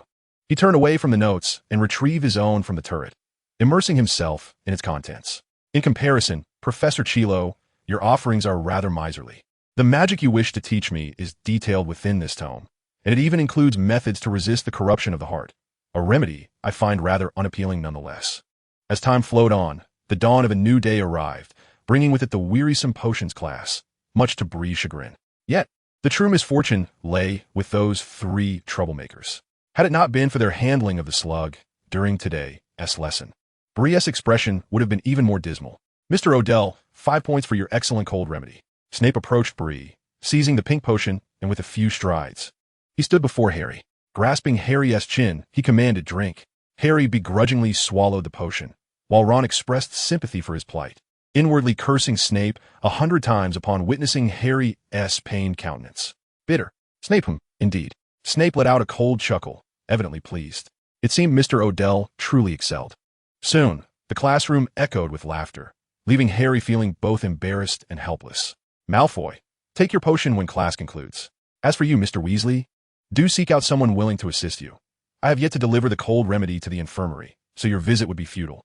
With that, he strode out with great purpose. "Who would be willing to help Weasley? Harry Potter, or perhaps the muck in your cauldron?" Malfoy filled a bottle with the pink potion from the cauldron, departing with an air of superiority alongside his entourage. Curse him, that despicable Malfoy. Ron, I think we must seek out Hermione. She's the only one in Gryffindor who successfully brewed the potion, even though Snape didn't spare her a glance. Bree tidied up the cauldron and turned to Hermione. Shall we head to the library to work on the essay, Hermione? Hermione bottled the potion with a huff, handing it to an expectant Harry, then instructed Ron, drink it now. As Ron was about to speak, Harry, with steam rising from his ears, thrust the potion towards Ron's lips. Under the fierce gaze of Hermione, Ron capitulated. Before long, he too felt the heat rising in his ears, successfully easing Hermione's furrowed brow as she cheerfully proclaimed, "Let us go, Bree. We need to write that essay." Chapter 29, An Unexpected Quidditch Selection. With the conclusion of the potions class on Friday morning, Bree and Hermione seized the midday opportunity to complete their potions assignment before heading downstairs for a meal. In the afternoon, within the grand hall of Hogwarts Castle, many young wizards gathered around the dining tables, discussing the upcoming Quidditch tryouts on Saturday. However, only second-year students were eligible to participate, leaving the first years to lament their exclusion. Such a rule seemed clearly devised for the less gifted. Malfoy nearby stabbed at his steak with a knife, grumbling, "Hogwarts ought to consider the talents of flying prodigies like us." Pansy consoled him, saying, "Draco, you'll definitely be able to join the Quidditch team next year." Bree, indulging in apple pie, paid little heed to such matters.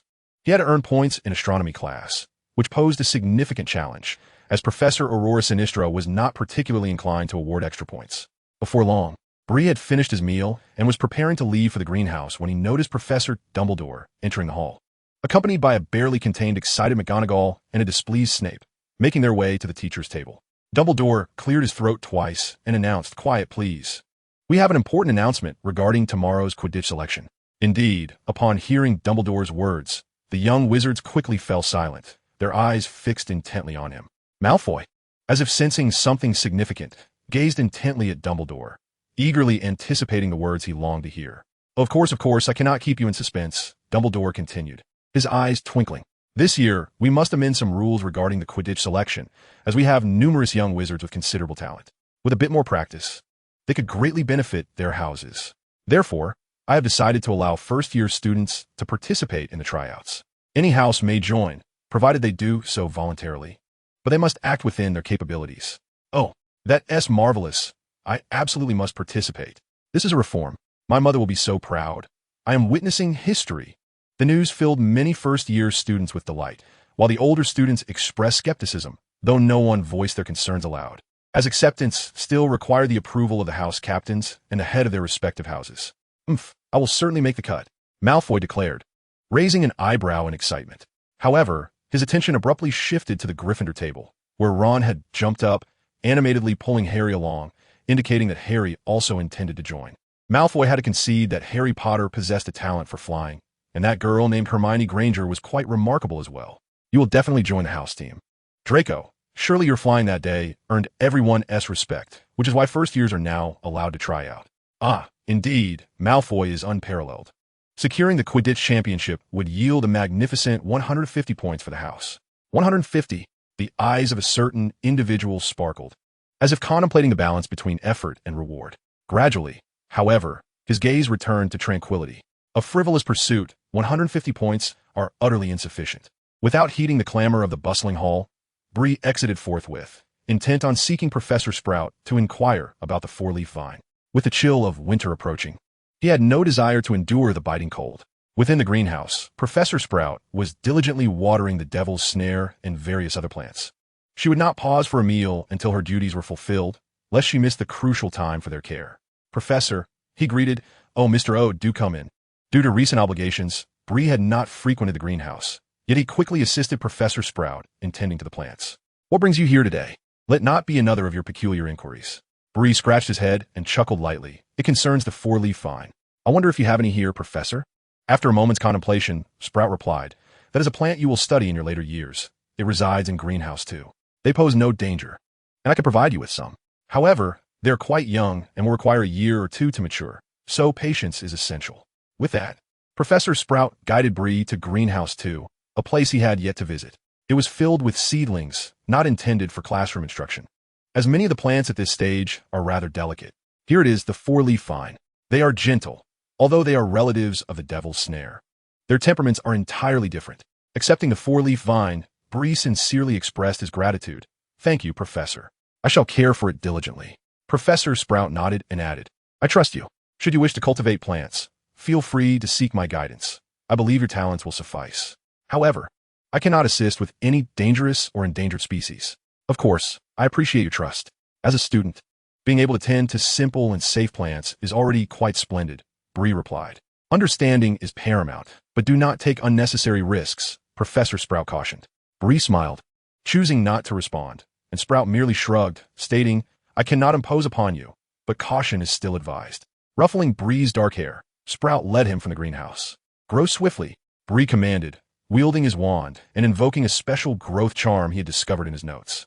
Under the influence of his formidable natural magic, this unique charm manifested even greater potency, causing the four-leaf vine to flourish rapidly.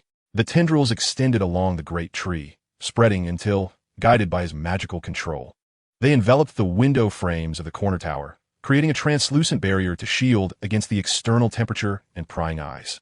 This enchantment should endure for several months. Bree entered the interior of the tower and, upon ascending to the second floor, spotted Ver in the window, fiddling with the leaves. He set down his essay and potions textbook, picking up the telescope and books prepared for his astronomy class. "Ver, cease your playful antics with the four-leaf vine." I know. You should hurry to your class," Ver replied, lacking sincerity. Bree, feeling exasperated, could only hope that Ver would behave, lest the vine, sensitive to fire, succumb to his mischief. During the evening astronomy lesson, Bree attentively observed the stars. The atmosphere in Hufflepuff's lesson was tranquil, as the Slytherins showed little regard for the Badgers. Aurora Sinistra was generous, seemingly aware that Bree was awaiting this moment. "Can anyone tell me what star that is? It's in the textbook, though I have yet to introduce it." Without hesitation, Bree declared, "That is Sirius, the brightest star after the sun." Of course, 10 points for Mr. Ode. The following day, Saturday, dawned beautifully, with no one to awaken him. Naturally, Bree opened his eyes comfortably after rolling about in bed.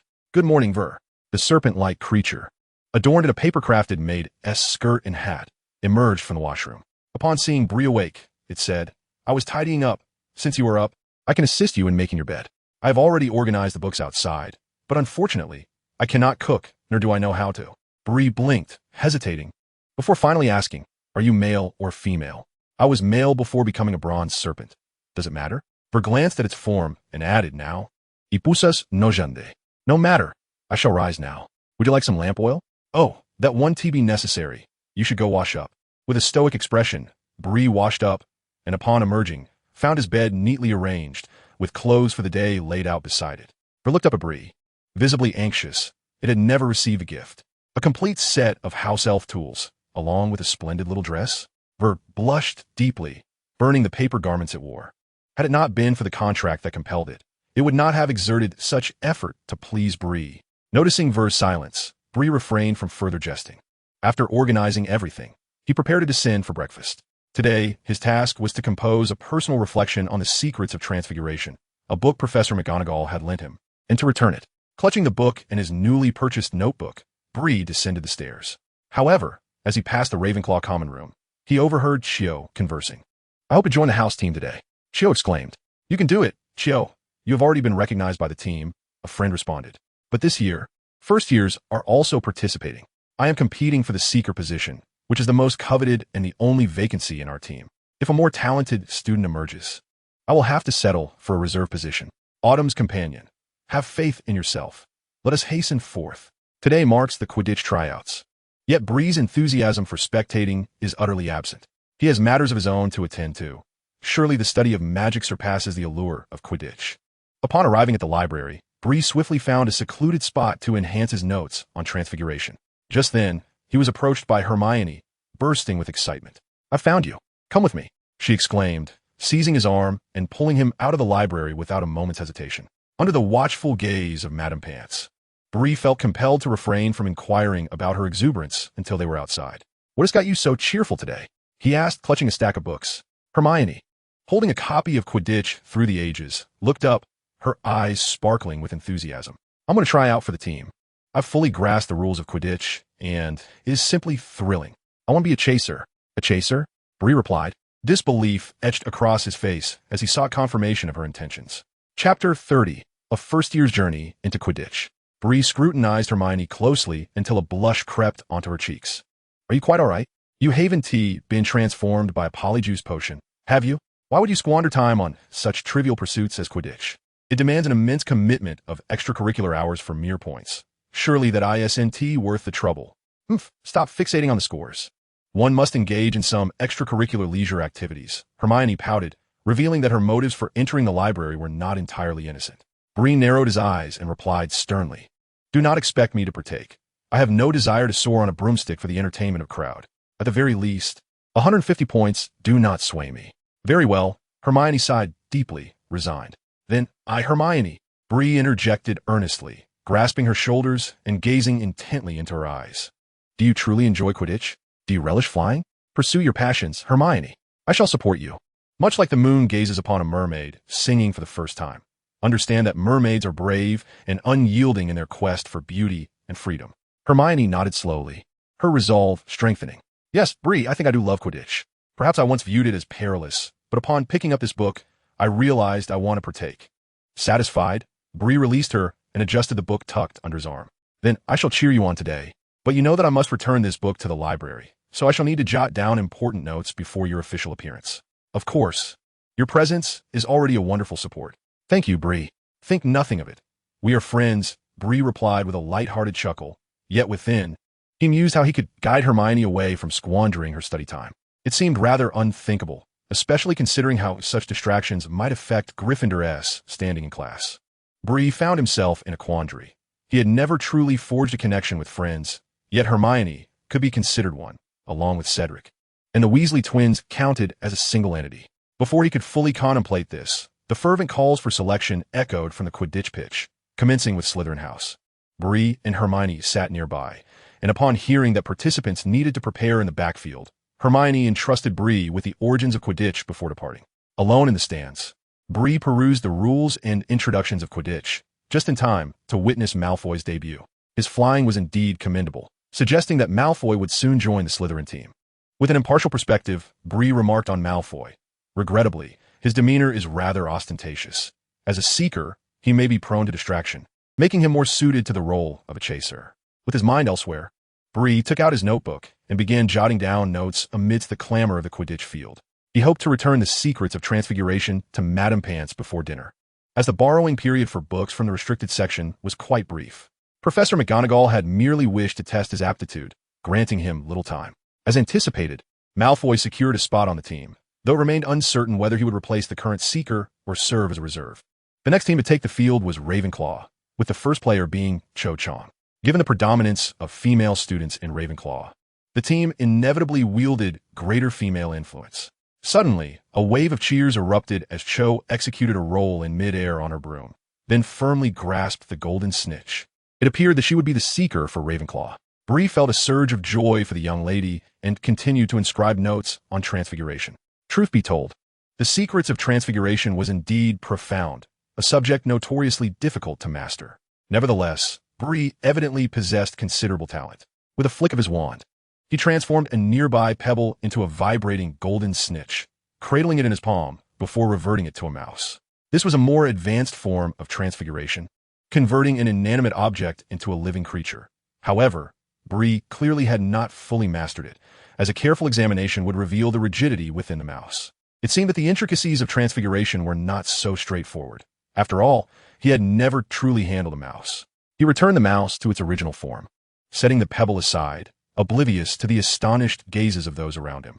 Learning was often a solitary pursuit, boasting only squandered time.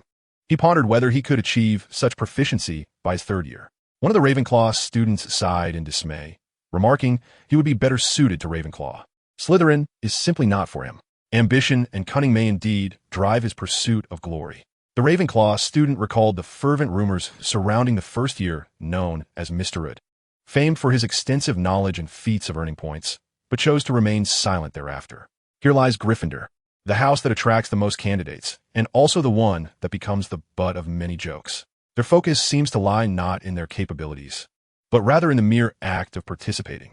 Have you not noticed Professor McGonagall's stern countenance from afar, overseeing the proceedings? The two Weasley twins continued to incite the young lions to take the stage, and even Neville, who once fell from his broom during flying lessons, has not escaped their teasing.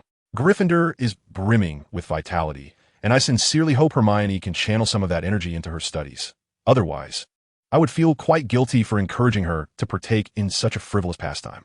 As Hermione took to the field with her broom, Bree set aside her notes, her gaze following Hermione's aerial maneuvers until she successfully caught the golden snitch and sent it soaring through the opposing team's goalposts.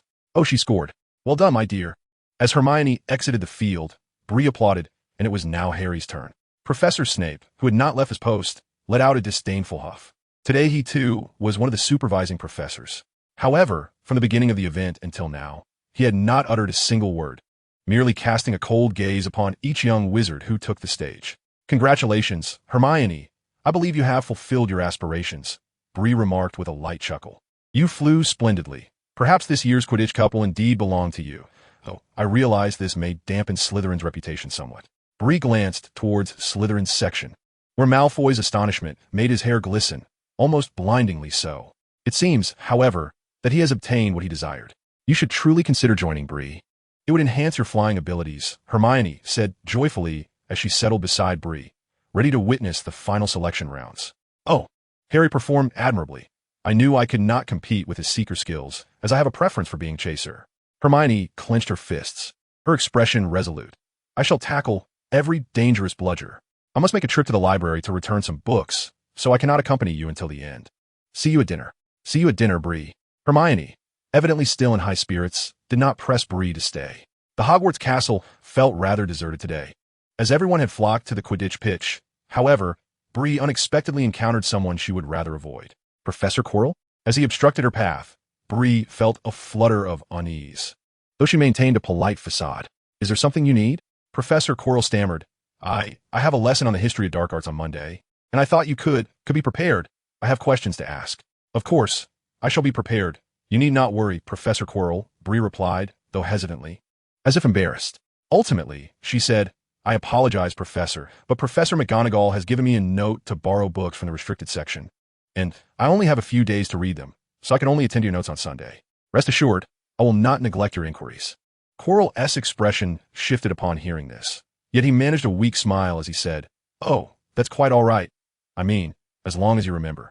As he departed, Quirrell added, I've heard that your experience in Slytherin has not been very pleasant. Perhaps you could learn some simple curses. Thank you for your concern, Professor Lockhart. Bree smiled as he bid farewell to Lockhart, though his gaze dimmed slightly. Did Lockhart truly consider him a fool? He was far from being a simpleton. However, should others come across this notebook, they would likely be unable to resist the temptation to study it. The Slytherin's pursuit of power and the Ravenclaw's insatiable thirst for knowledge. How easily one could descend into the abyss for such reasons.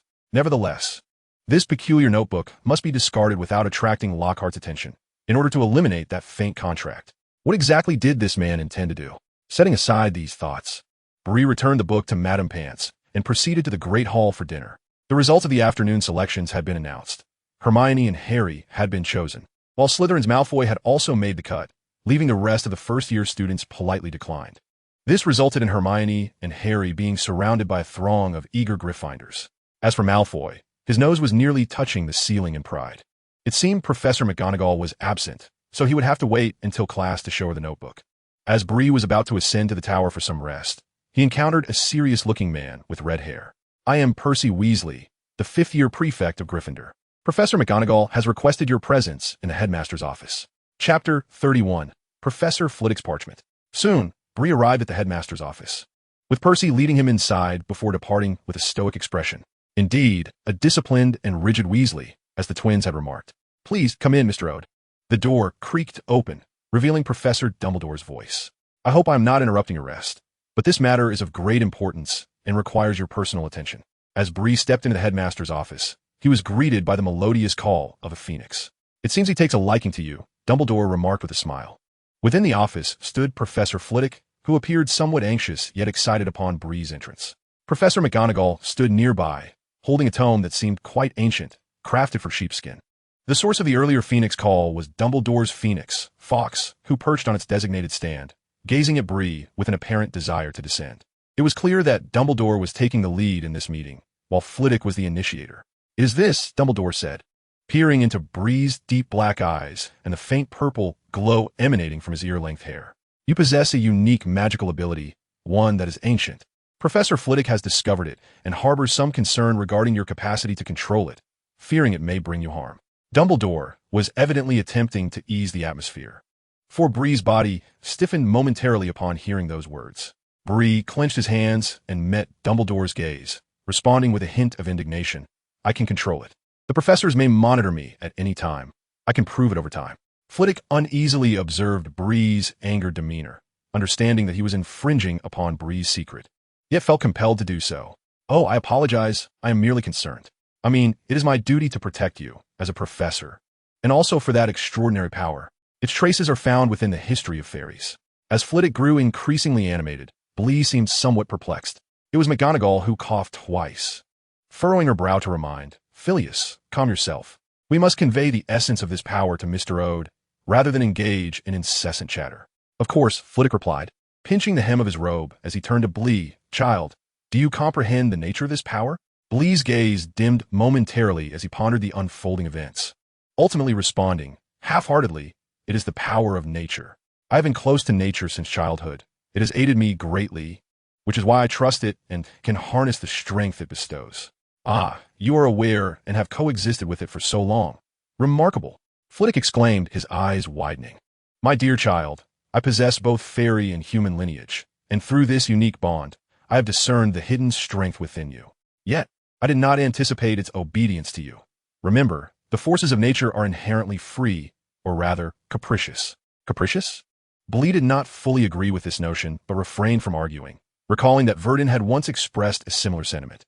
Dumbledore adjusted his crescent-shaped glasses and remarked, "I believe we must witness such power to ensure its safety." "Indeed, I can assure you of that," Bree replied without hesitation. Drawing his wand, he directed it at his notebook, performing a transfiguration spell. With the infusion of natural magic, the notebook swiftly transformed into a small bird, which took flight and landed gracefully in Dumbledore's hand. Professor McGonagall's eyes brightened at the sight, while Flitwick gazed at the wand still imbued with residual magic, murmuring in fascination, "Indeed, this is the essence of nature, a remarkable force."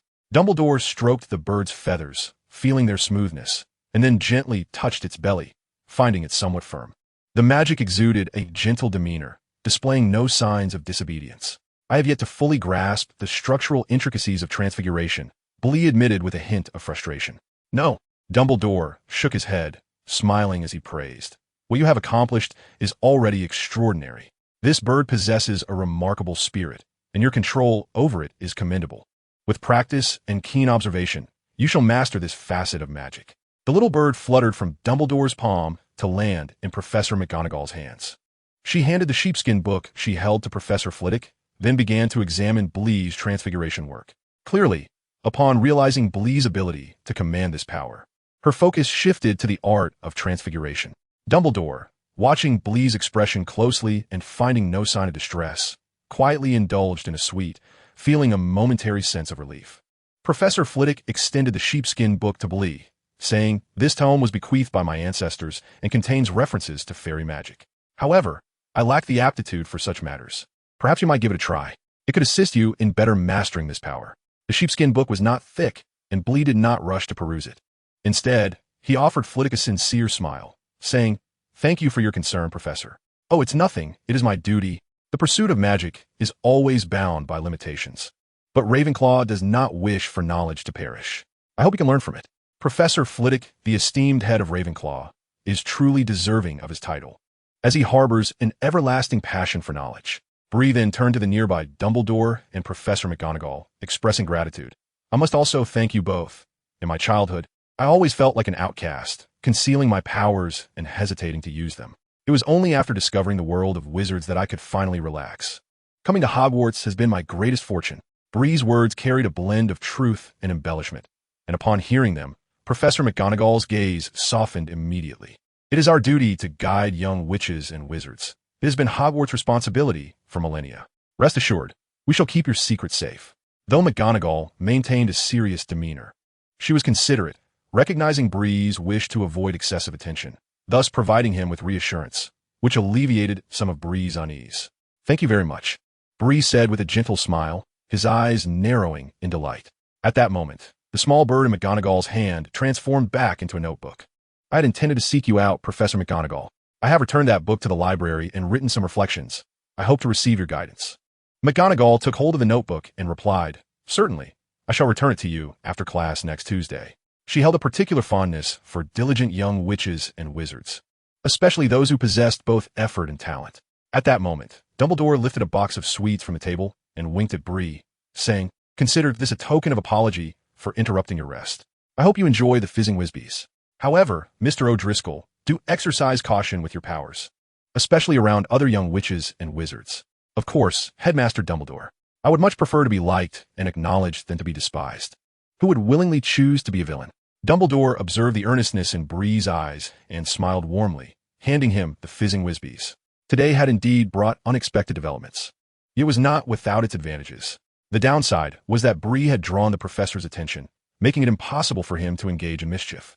However, the benefit was that Bree could freely showcase his talents and receive assistance from the professors. Why should I resort to wrongdoing? I am here to learn magic, not to become a leader of a nefarious organization. Reflecting on the leaders of orphanages from childhood, Bree deemed them childish and foolish. What value is there in basking in hollow flattery? The effort and time wasted on such pursuits were utterly disproportionate, rendering it a poor investment. The current Slytherin model was no different. Would becoming the leader of Slytherin truly elevate one's magical prowess to its utmost? This was the realm of magic, where becoming a formidable wizard like Dumbledore, or even surpassing him, was what truly captivated Bree. The allure of traversing the world with the power of magic beckoned him. Perhaps Professor Sprout was correct. He could aspire to become a master of herbology, collecting numerous magical plants, or utilizing the alchemical tomes in the astronomy tower to delve into alchemy, or even delve into the mysteries of natural magic. As Bree squeezed the sheepskin book in his hands, he realized his unique advantage lay in the power of nature, a rarity that possibly existed solely within him. The amalgamation of natural magic and contemporary spells is indeed formidable. Why should I seek distant paths when the essence of alchemy, herbalism, and transmutation merely nourishes the foundation of natural sorcery? How foolish I've been to realize this only now. I aspire that one day, wizards across the globe shall know my name. The Great Wizard Ode. With a light heart, Brill pushed open the door of the turret and stepped inside, where he was greeted by Val, who, with his yellow slit-like eyes, was lighting a lamp and observing him with a smile. What brings you such joy? Val inwarded, twisting his body as he crawled to the edge of the table, gazing curiously at Brill. I have merely come to some realizations. Brill replied as he settled into a chair, laying a parchment tome flat upon the table and slowly opening it. Val brightened the lamp for Brill's ease of reading. The Birth of Fairies? As time passed, Brill concluded his examination of the parchment tome, its text written in Latin. Though he could decipher it after careful scrutiny, he found it peculiar, as the narrative seemed to chronicle the emergence of fairies from nature. At some unknown point, nature deemed it necessary for life to manifest, leading to the fairies' birth on the marsh's periphery. Possessing unique magical abilities, they could bestow blessings upon objects, thereby claiming dominion over the marsh and establishing their kingdom upon the verdant expanse at its heart. A war erupted, ignited by the brutish orcs attacking the elves of the forest. Yet, the elves, endowed with potent magical talents, caused the orcs to retreat temporarily. However, the orcs soon turned their sights upon the goblins dwelling in the caves and the fairies in the marshland. The goblins were vanquished and fled, while the fairies were captured. The subsequent records were lost, but Brill could envision that, irrespective of victory or defeat, a war born from greed, once ignited, would never cease. Chapter 32. The First Knight's Excursion into the Forbidden Forest. Beyond the history of fairy genesis, some concealed texts also refer to the profound incantations of blessings and curses. As Brill softly intoned these words, he could sense the gentle stirring of natural magic within him, though it soon subsided. Had it not been for Brill's heightened perception, he might have mistaken it for mere illusion. Such a strange language. As he caressed the parchment tome, Brill felt his innate magic's disdain for these words. After all, he could wield his power as he wished without resorting to these incantations. With no clear direction, Brill placed the tome in the drawer of the solid wood table and turned to wash up and rest, for it was already quite late. The following day, Brill spent the entire day in the turret poring over the notes of the previous owner, skimming through the spells therein to prepare for the fusion of natural magic and modern incantations. Additionally, he needed to hasten the creation of his own alchemical notebook. A single notebook would hardly suffice for his forthcoming magical studies, and he could not possibly carry a hefty stack at all times. Brill counted his gallons and set aside 100, then penned several letters listing the items he wished to purchase, preparing to send them to the respective merchants. However, he still had no leads on one of the primary ingredients, the hazy grass. First, prepare the remaining materials. Once I locate the wistful grass, I shall commence its creation. Professor Sprout is not one to conceal her intentions, and aside from the Forbidden Forest, where else could wistful grass possibly thrive within Hogwarts? Indeed, Bryn has finally resolved to embark on a nocturnal excursion into the Forbidden Forest. He now possesses the capabilities to do so, as long as he does not venture too deeply. Legends suggest that dragons inhabit Hogwarts, though it remains uncertain whether they reside within the forest. Bryn certainly wishes to avoid such perilous creatures. In the afternoon, Bryn, his stomach growling, entered the Great Hall, only to overhear Malfoy stirring trouble yet again. This time, it seemed to stem from Harry's recent appointment as the Seeker, coupled with his acquisition of the latest Firebolt 2000 broomstick, graciously sponsored by Professor McGonagall.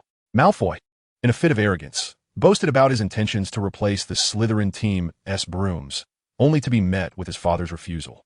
The rationale was that one must first demonstrate excellence and achieve top grades. Being permitted to join the team this year was already an exception. Currently, Malfoy was still using his outdated broom from the previous year, the Clean Sweep 7. Hermione had also received a Firebolt 2000. But it was evident that Malfoy's ire was directed squarely at Harry, partly fueled by Ron's boasting. Oh dear, they truly are insufferable. Spotting Bryn, Hermione quickly approached him to vent her frustrations. Must we not enjoy a proper meal? Tomorrow is Monday, and we need to ensure we have ample energy for our studies. Bryn merely chuckled, shaking his head in exasperation, before making his way to the Slytherin table to begin his meal. If Hermione were to concern herself less with trivial matters, she would undoubtedly have more time for her studies. The duel is tonight in the trophy room. Don't you dare wimp out, she warned. Bryn raised an eyebrow and replied, I only hope my previous efforts were not in vain. I am not one to abandon tasks midway. If we fail to secure the House Cup this year, due to your negligence, brace yourself for a dreadful year ahead. Taking a bite of apple pie, he added, do not let me hear news of Slytherin losing points tomorrow. Malfoy's expression softened slightly, a glimmer of mockery in his eyes as he retorted, of course not. I would much prefer to hear of Gryffindor losing points. I hope you can focus on more pressing matters. Bryn soon ordered another steak, and before long, he had satiated himself, his plate piled high. He was not one to linger over a mere morsel. His appetite did not impede his pace. After finishing dinner, Bryn prepared to assist Professor Sprout. He could not only seek her aid when necessary. Such utilitarian behavior was contrary to his nature, and moreover, he relished interacting with plants. As night fell, after aiding Professor Sprout, Bryn stealthily wandered outside for a while. Seizing a moment when he was unseen, he hurried into the Forbidden Forest. Tightening his wizarding robes, he cast a warming charm upon himself to fend off the chill, for the weather had turned cooler, and Bryn despised the cold. The Forbidden Forest was a maze of sprawling trees, with ancient vines coiling about, while the ground was littered with droppings from various creatures and common flora. Some items of marginal value could also be found, but what purpose would they serve Bryn? He expressed his disdain, noting that the Forbidden Forest was replete with treasures, requiring only a modicum of luck to reap abundant rewards. As dusk enveloped the woods in a serene hush, the only sounds were the occasional chirps of returning birds. Glimmers of bioluminescence danced in the air. Brill withdrew his wand and cast a Lumos charm, illuminating his surroundings. He then concentrated, employing his perceptual abilities to detect any unusual fluctuations nearby. The elusive forget-me-not had a tendency to escape notice, which contributed to its rarity. Brill was uncertain if his perception would yield any results. Clearly, luck was not on his side today. Suddenly, the chilling howl of a werewolf pierced the silence. Brill quietly retreated, extinguishing his light, only to be met with the sound of galloping hooves. It was a centaur. Whiz! The sound of an arrow pierced the air. Leave now, it is not a full moon. Forenza, I am merely lost. Put away your tricks. Mars has indicated that your presence here is steeped in conspiracy. I believe I must inform Dumbledore. Oh, certainly, I shall depart. For the sake of our old friendship, please deliver this letter to Dumbledore. The werewolves in our Forbidden Forest are threatened. The wolves from outside have located us through their rituals. This conspiracy is of their making. What? You had best be certain of your words. I will find a way to convey this to Dumbledore. Now, please take your leave. Brill remained cautious, not moving until the sounds around him faded, and then he slowly made his way in the opposite direction. Buzz! A sound emanated from the thicket ahead. Thud, thud. The thunderous footsteps followed. A giant troll. The creature's skin was thick and green, adorned with warts, and its beady eyes reflected Brill's figure. Provoked, it raised a massive club and charged at him. Petri Ficus Totalis. Brill cast a spell tentatively at the troll, but its formidable magical resistance diminished much of his power. It stiffened for only a few seconds before resuming its charge. Petri Ficus Totalis. This time, Brill did not hold back, summoning a greater force of magic, successfully petrifying the troll instantaneously. Observing the immobile giant, Brill cast a freshening charm before taking a detour to leave. The creature was too foolish for him to concern himself with. Alas, could the troll's hide serve as material for alchemical notes? After all, it was leather from a magical creature, but how foul it was covered in warts. Never mind. With a disdainful glance at the troll's back, Brill turned to depart. No wonder Snape often berated others by calling them trolls. There was nothing redeemable about such creatures, perhaps even less so than slugs, which at least served as ingredients for numerous basic potions. After a prolonged search, Brill found himself empty-handed. The turret remained desolate, did not? It was high time to introduce some companions to the lush trees and four-leaf vines. After all, he could sustain them. Found you. Not here. Those pesky little imps ought to be strung up. Filch, holding a lantern, scanned the surroundings with a menacing glare. Only proceeding deeper into the chambers once he confirmed the area was clear. Brill emerged from the shadows, feeling his chest. Could it be that Filch had mastered some form of detective magic? He was certain he had circumvented detection using the disillusionment charm. It's you, Brill? Slytherin. Brim stared at the three panicked individuals before him, now fully aware of the answer. These fellows were indeed troublesome, but no. Today was the day of the duel between Malfoy and Harry.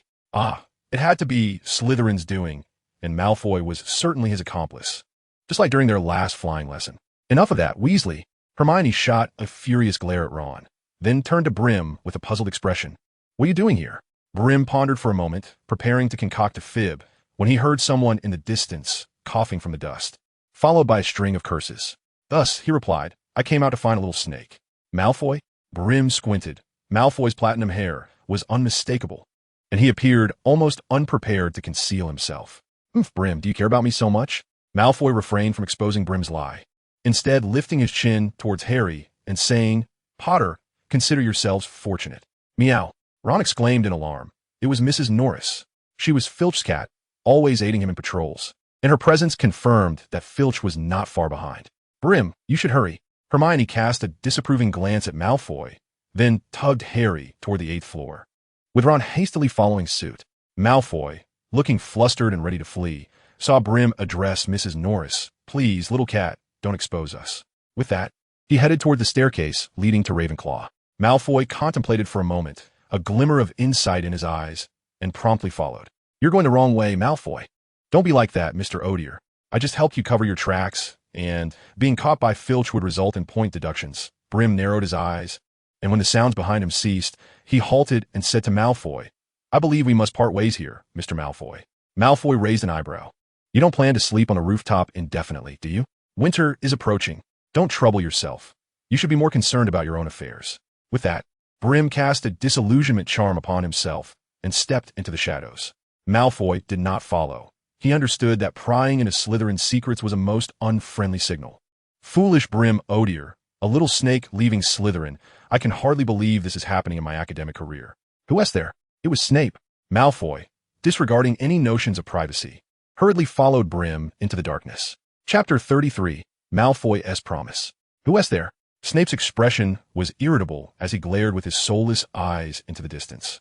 And beside him trailed a centaur. The centaur, with a contemplative look, remarked, perhaps it is merely students wandering at night. The forbidden forest often attracts the attention of children. However, I have important matters to discuss with Dumbledore today.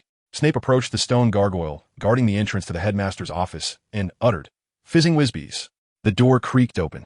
Do come in, centaur who disturbs a wizard at this late hour. I hope you know the way out. With that, Snape swished his robes and strode away, the sound of his footsteps echoing on the stairs as he gradually faded into the distance. Forenza paid no heed to Snape's demeanor and stepped through the door into the headmaster's office. Before the portrait of the great tree, Briar halted, his gaze sharp as he addressed Malfoy. Are you suggesting we retreat to the rooftop for a nap, Malfoy? Malfoy's expression betrayed a flicker of panic, though his tone bore an earnest plea. You must let me hide. That Snape. Oh no, you fail to comprehend. Snape harbors a particular disdain for Slytherins who err and are apprehended. The crux of the matter is that he is a confidant of my father. I am currently beseeching my father to procure a new broom for me, and I cannot afford to fall into his grasp at this juncture. At that moment, Malfoy was overtaken by fear, a stark contrast to his earlier bravado when deceiving Harry. So, Briar replied coldly, fixing Malfoy with a steely glare. The rooftop can accommodate no more than one. Oh, don't be foolish, Malfoy retorted haughtily. Am I not familiar with you? You are the quintessential Slytherin who thrives on indulgence. You are always the last to breakfast and consume the most. Surely, you flourish on a rooftop. The sound of approaching footsteps echoed ominously, prompting both Malfoy and Briar to exchange alarmed glances. Malfoy, wide-eyed, exclaimed, Hurry! I know the reason behind your crimson eyes. Crimson eyes? You had better speak the truth. Briar hastened to the portrait of the great tree, tapping the bricks with his wand, causing the portrait to swing open. Both he and Malfoy slipped inside as it closed behind them. Mars conveyed to me that it sensed the breath of nature. Firenze approached the portrait, scrutinizing it closely, then remarked, Mars indicates that nature does not welcome its attention, having already issued a warning in the Forbidden Forest. Ah, the ever-enigmatic Hogwarts, standing for a millennium. Firenze slowly descended from the 8th floor, having relayed what he had witnessed to Dumbledore. After delivering a letter to Dumbledore, he prepared to depart. Had it not been for Mars's guidance, he would not have lingered. Briar was aware of the natural magic within him, yet he remained perplexed about his reddening eyes and whitening hair. Although they were indeed connected to his innate magic, the specifics eluded him. I hope Malfoy speaks the truth. Ah, I see you have discovered a dilapidated tower here. Malfoy gazed disdainfully at the empty first floor. Ignoring him, Briar assured himself that Snape would not breach the portrait before ascending to the 2nd floor. Malfoy promptly followed suit. Briar, who is this? Van stared at Malfoy, while Briar retrieved the forgotten green apple tree from his pocket. Stay here and do not move. I shall plant an apple tree. Malfoy raised an eyebrow at Van, who hissed as oil dripped from the lantern, remaining silent. Do not cause a ruckus. You can remain here for a while. Snape cannot possibly guard this place indefinitely. Oof. I have no desire to linger here. As Briar continued to regard him, Malfoy nonchalantly declared, I am Malfoy, a scion of an ancient lineage, naturally possessing a trove of knowledge, aware of certain secrets, such as the characteristics of Slytherin descendants. Yes, crimson eyes, black hair, and the ability to speak Parseltongue. You are likely a hybrid, perhaps even a descendant of Slytherin. If you possess the ability to converse in Parseltongue, it would further affirm this notion. According to a tome in my possession, Slytherin is described as having crimson eyes, a trait not commonly inherited by many of his descendants. Only those of exceptional intelligence exhibit such signs. Is it true that you are a scion of Slytherin? Salazar Slytherin, a noble pureblood wizard, established Hogwarts School of Witchcraft and Wizardry alongside the other 3 great wizards a millennium ago to protect young witches and wizards from the threats of that era. However, Slytherin harbored animosity towards half-bloods and muggle-borns, deeming them unworthy of learning magic. This antagonism led to a rift with the other wizards, resulting in his departure from Hogwarts, after which he vanished without a trace. Bree rubbed his head, unconvinced by the classifications of pureblood, half-blood, and muggle-born. He regarded such distinctions as mere hysteria from the inept purebloods. Malfoy regarded Bree's expression and remarked, You may indeed be a descendant of Slytherin, a child born of Eastern lineage. Yet, aside from Japan, we possess little knowledge of the Eastern magical realm. Of course, this is mere speculation. Unless you can speak Parseltongue and comprehend the language of snakes, your credibility remains in question. Parseltongue? Bree had encountered snakes, yet he had never perceived any serpentine language. Maintaining a skeptical stance, he chose not to further engage with Malfoy. Could you show me that book? Malfoy, stroking his platinum hair, nodded slightly. If it is a request, very well. Thank you. It is getting late. You may leave the tower now. And please, do not disclose anything about this place to anyone. Observing Bree's gradually reddening eyes and the intensifying aura of magical pressure surrounding him, Malfoy nodded rigidly. I am not one to gossip. Hesitantly, Malfoy departed, and soon the tower fell into a profound silence. Val, do you know Slytherin himself? Val shook his head. He had never left the tower, even when its master was the first student of Hogwarts, and he had never encountered Slytherin. I am not certain.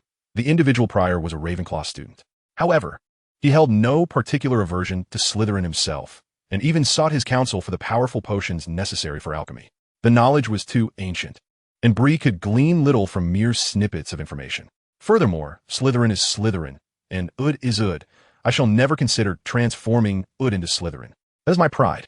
I am worthy to stand shoulder to shoulder with anyone, and I possess that confidence.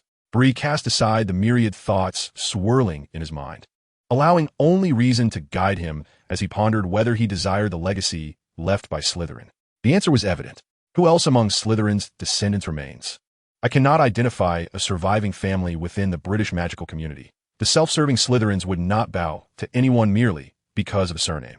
One must strive for their own glory. Rest now, Val. Tomorrow is Monday, and I must face the stench of garlic. That Quirrell is truly not a good person. I can only hope that Quirrell casts fewer glances my way after the defense against the Dark Arts class. How have you managed to endure? Snape hardly assigned as many tasks to Malfoy and Harry. Instead, he preferred to send them off to transcribe tomes or assist Filch in tidying the castle. However, Bree's experience was markedly different. As a little assistant, he had to confront the peculiar scent of Quirrell. Do not ignore me. That book will be delivered shortly, Malfoy remarked, prompting Bree to finally regard him. Thank you, Master Malfoy. I have no classes this afternoon, so I shall promptly return it to you. Yet deep down, Bree felt little anticipation for the book, treating it merely as an opportunity to broaden his literary horizons. Malfoy remained silent, while Pansy, beside him, bit her lip, seemingly on the verge of speaking. It was quite remarkable that Malfoy had taken the initiative to converse with Bree. Did this signify a budding connection? Previous attempts by upperclassmen to mend relations with Bree had failed, and here was Malfoy, indeed a true Malfoy. Daphne and Pansy exchanged glances, instinctively trailing behind Malfoy and Bree. While not remained taciturn, the other Slytherins dared only to cast curious glances, their thoughts unspoken. A flamboyant peacock of a flower indeed. Bree chuckled softly, unperturbed by Malfoy's subtle scheming. Perhaps it was a clumsy form of goodwill from him. Yet reconciling with Slytherin was no simple feat, at least for now. Bree held no desire for such camaraderie. As lunch concluded, owls began to swoop in through the skylights above. Malfoy was a robust gray owl, recognizable for frequently delivering sweet treats prepared by his mother. Here you go, he said, lingering only briefly near Bree, aware that their relationship was at best neutral. Only those whom Bree deemed friends had the privilege of inquiring about his affairs. Bree, what did Malfoy want from you? Cedric inquired, turning from his table, tapping Bree's waist in curiosity. Did he give you a book with a plain cover? Perhaps it relates to my heritage, though I cannot be certain. Cedric blinked, seemingly pondering something, and then offered, if you require assistance, you may seek my help. The Diggory family possesses a bit of history. Perhaps we have text that could aid you. Thank you, my good friend, but I am not overly invested in my lineage. I am quite capable of living independently. Ah, indeed, you lack the desires that plague many of the other Slytherins. Simplicity can be quite splendid, Cedric replied with a gentle smile, though he glanced at the empty plates before Bree, a hint of concern in his expression. However, Bree, you should contemplate your future, though wizarding food is not particularly costly. At this, Bree's expression stiffened, and he chose not to respond to Cedric. Chapter 34, Professor Sprout's Gift. Weeks passed, and as Bree continued his methodical studies of magic at Hogwarts, his distinctive lifestyle increasingly diverged from that of a typical Slytherin. The other Slytherins ceased to provoke him, while students from other houses displayed greater kindness. Even Ron Weasley gradually ceased to mention him over time. Bree had become a singularly independent Slytherin. The Sorting Hat must be malfunctioning. Otherwise, how could our beloved little brother, Ron, possibly be placed in Slytherin? George remarked playfully while enjoying his lunch. You agree, right, Fred? I am George, not Fred, Fred replied. He then turned his attention to Ron, who was sitting nearby and had overheard their conversation, and continued to provoke him. I truly wish we could exchange him for another brother. Ron glared with wide eyes, indignantly retorting to Fred, George, you can't afford a brother who is as useless as a glutton. Upon hearing Ron's words, Fred chuckled in response. I could sell the old brother, and then I'd be able to afford a new one. Enough of this, George. Percy interjected sternly, no mischief at the dining table. At that moment, the real George raised his hands in mock surrender, feigning innocence. I am George. Don't place Fred's blunders on my shoulders. Fred draped an arm around George's shoulders and, with a hint of dissatisfaction, remarked, don't be like that. We are a unit, and any misdeed will reflect on both of us. Indeed, but our old brother might be contemplating retaliation. George chuckled, gesturing toward Ron, who was sulking with a flushed face and refusing to eat. Harry, witnessing his friends being teased by their brothers, felt no inclination to intervene. He had grown accustomed to it. It seemed to him that it would be more problematic if the Weasley twins were not picking on Ron. Additionally, this dynamic evoked a sense of envy within Harry. He longed for a brother of his own, if only to alleviate his solitude. Hermione, engrossed in her book, furrowed her brow, seemingly oblivious to the unfolding banter. It was only after she finished her last bite of salad that she closed her book and turned to Harry with a serious expression. "Harry, Quidditch practice begins this afternoon.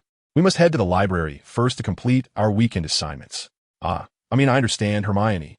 You can go ahead. I'll join you after I eat a bit more," Harry replied, his face contorted with reluctance.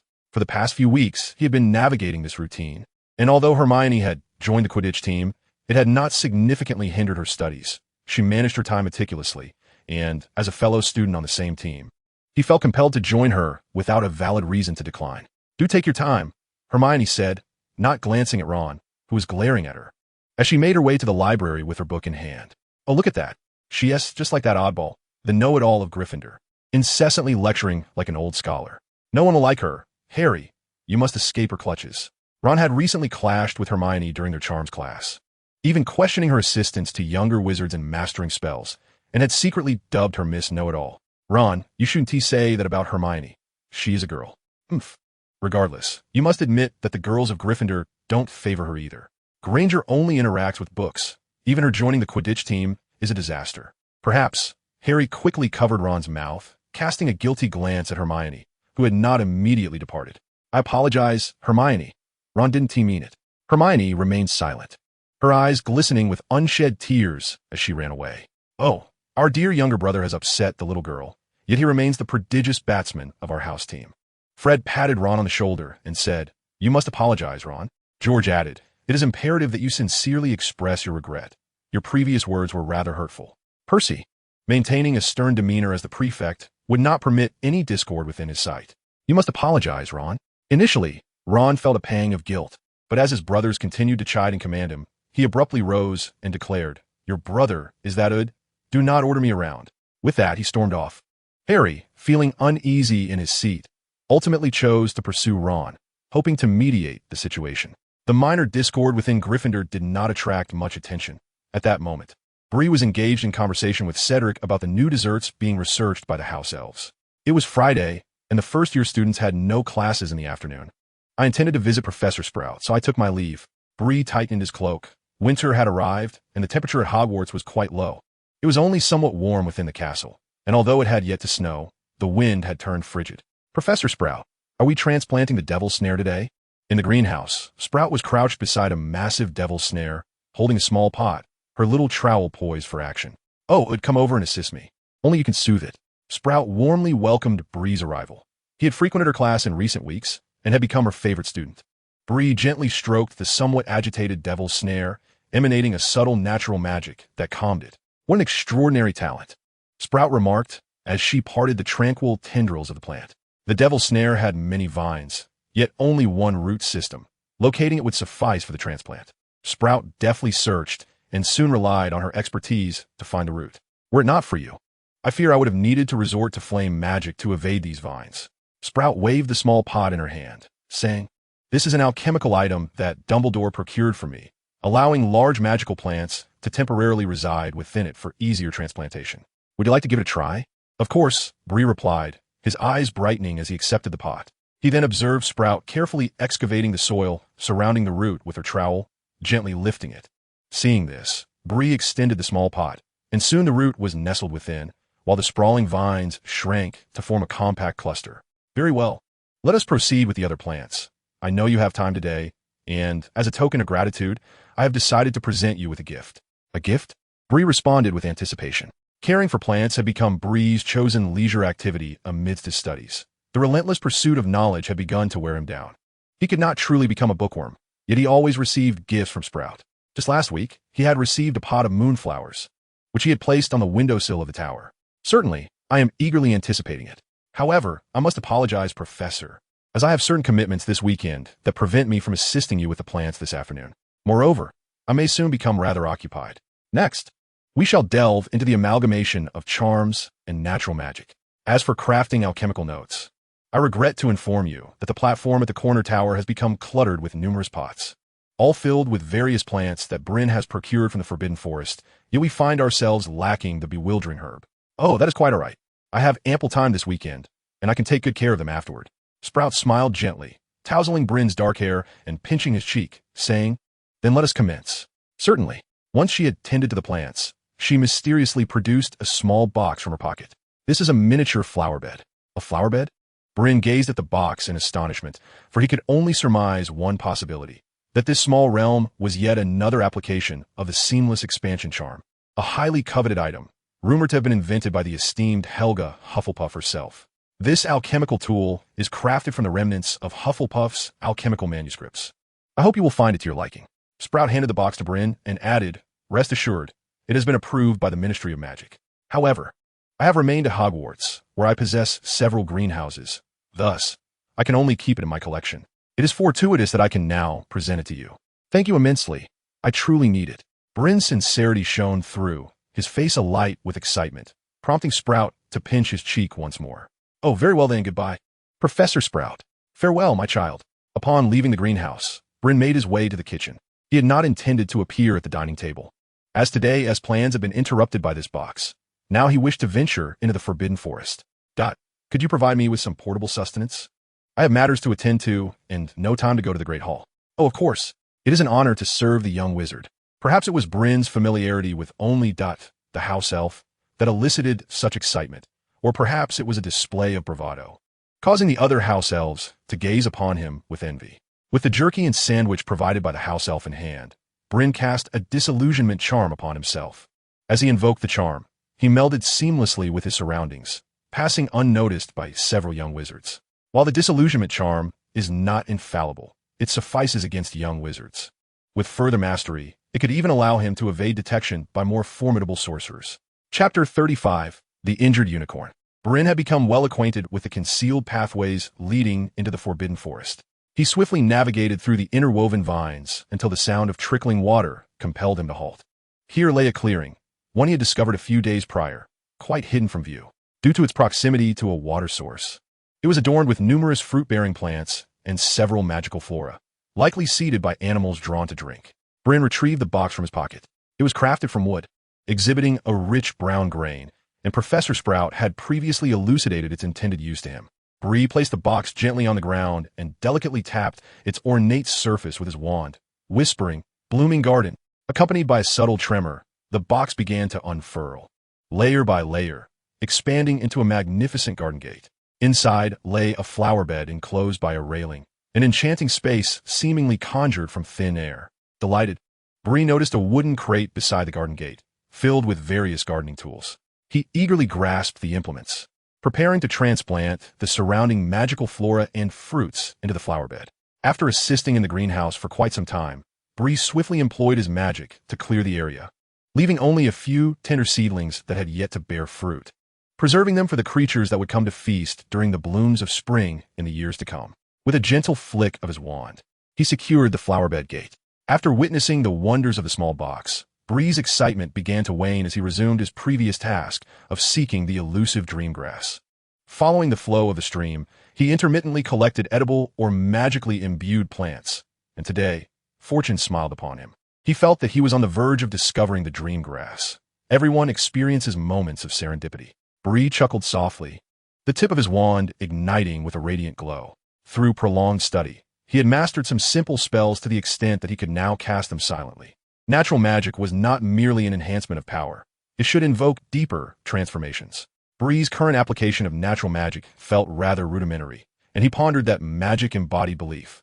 Perhaps it was time to experiment with the fusion of natural magic and contemporary spells to create a magic uniquely his own. This was now Bree's newfound ambition.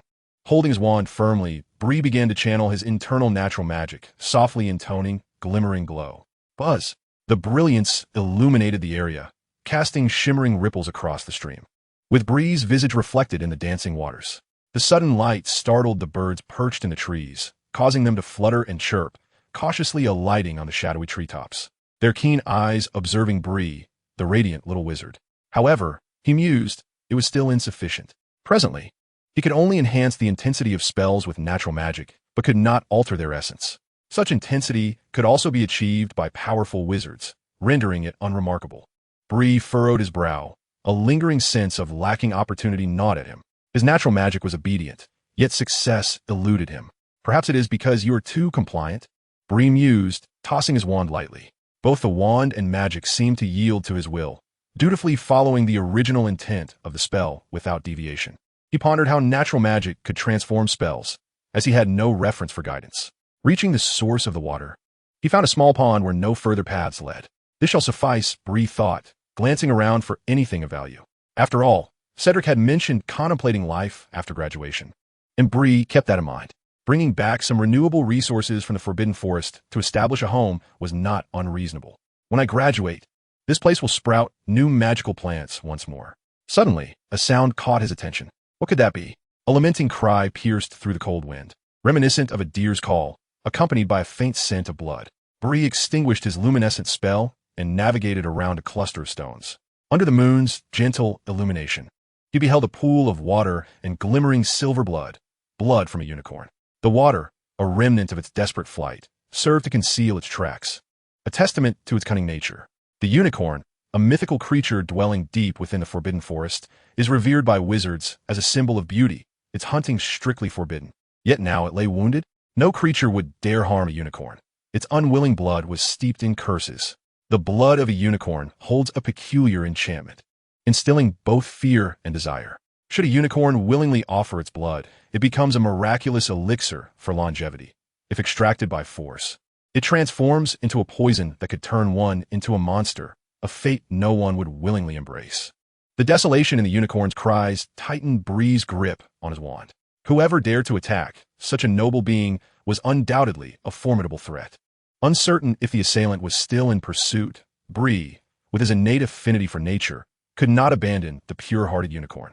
Navigating around a mound of earth, Bree soon encountered the unicorn, its abdomen stained with blood, revealing it to be a mature specimen.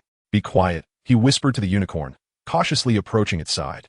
Observing the creature's pitiable state, he quickly drew his wand and said, I have never cast a healing spell upon any being, but if you wish to try, I can assist you. The unicorn, understanding his words, weakly nodded in agreement. Bree promptly invoked the incantation. Heal swiftly. A stream of ethereal blue light emanated from the tip of his wand, enveloping the unicorn's wound. The silver blood trickled down as the injury began to mend, the natural magic taking effect. Yet, this was insufficient. The severity of the wound meant that Bree's current magical prowess could only barely stitch the wound and staunch the bleeding. The already weakened unicorn struggled to regain its vitality. Bree possessed no spell capable of replenishing life itself. Perhaps sensing its impending demise, the unicorn shook its head slowly, then nudged a small path beside it, seemingly urging Bree to leave. I am sorry, Bree lamented. The creature's injuries were too grave. Even if he could temporarily delay the flow of life, he could not reverse the approach of death. The unicorn gradually raised itself, attempting to distance itself from its kin's territory to prevent them from being targeted as well. Strangely, the direction it chose to flee was the very path Bree had taken to arrive. Bree paused, realizing that he too needed to travel that way, for he knew no other route. He hurried to catch up, hoping to redirect the unicorn to a different path for its final moments. However, the unicorn hesitated for a brief second before emitting a series of cries. Then, summoning its strength, it began to run. They're coming, Bree exclaimed, hastily following the unicorn. Remarkably, the unicorn had ceased bleeding due to the healing, which was a glimmer of hope. Nonetheless, the danger remained, as Bree sensed a presence pursuing them, an instinctual awareness. The unicorn showed no intention of stopping. Ahead loomed the small clearing where Bree had initially lingered. This way, but time was running out. Bree hastily restrained the unicorn, which seemed eager to leap into the water, and led it to a secluded corner. Its form became concealed, imperceptible to the eye. After casting an illusion spell and an invisibility charm upon himself and the unicorn, Bree cautiously covered the unicorn's eyes while lowering his own head. A chilling gust swept through, and a serpentine creature twisted its body as it drifted along the stream. Bree intensified his natural magical energy, exerting every ounce of strength to maintain the two spells. And soon the creature floated away, distracted by the distant howl of wolves, which it pursued. Only when he was certain that the creature had truly departed did Bree release the spells, feeling a wave of weakness wash over him. The previous monster had been peculiar, instilling a sense of dread within Bree. He was not prepared to take risks in the face of uncertainty. The unicorn gradually collapsed to the ground, emitting soft whimpers. Please, wielders of nature's power, could the unicorn be speaking? Bree turned to face it, and tears streamed from its soulful, human-like eyes. Inform Hogwarts of my demise. I can relinquish my body to you. Upon uttering these words, Bree felt the unicorn's life force rapidly waning. As it regarded Bree with a look of confusion, it continued, the death of a unicorn possesses profound magical potency, guiding our souls back to the origin, which is why you can hear me. As vitality ebbed away, the unicorn's gaze dulled. Suddenly, Bree sensed the natural magic in the air lamenting, swirling in a tumultuous gathering. A premonition washed over him. Closing his eyes to meditate, he envisioned the unfolding events. Trusting his instincts, he surrendered to the moment. As Bree closed his eyes, akin to his previous meditation, he first perceived the natural magic around him drawing near, and he felt as if he were soaring into the air, witnessing a luminous orb within himself. Memories of Qing. This orb resembled a peculiar isolated island, both channeling natural magic to Bree and severing its ties with him. Bree furrowed his brow. But what astonished him more was the soul coalescing within the unicorn. The natural magic enveloped the astonished unicorn's spirit. Indeed, you are a wizard favored by nature. But my time is limited. I wish to glimpse my homeland once more. With Bree's gaze upon it, the magic transformed the unicorn's spirit into a streak of light, soaring into the distance until it vanished without a trace. Can I see souls? Bree rubbed his eyes, confirming that it was no mere illusion. Then, are you also a spirit, Qing? A sense of heaviness settled upon Bree, accompanied by an unsettling feeling. However, there was nothing he could do. Perhaps only dark magic could control souls, and invoking any form of dark magic required a corresponding intent. Darkness was the necessary path to perceiving souls. This notion was inscribed in Professor Quirrell's notes to him. Was it truly so? Bree felt a flicker of uncertainty. In the past few weeks, he had not closely examined Quirrell's notes, and even during class, he had relied on his own knowledge to serve as a diligent assistant. Unless he ventured to Chilo's office, he had no opportunity to inquire about matters concerning the soul. Yet that contract, Chilo harbored ulterior motives. Why should I leap from one pit only to land in another, risking both? Bree contemplated rationally, concluding that relying on his own efforts to unearth information about the soul would be more prudent, perhaps in the forbidden section, which might provide him with assistance. The notes of the individual in the tower seldom mentioned souls. It was said that after signing a contract with death, that man had gone mad and obliterated this segment of his records before his demise.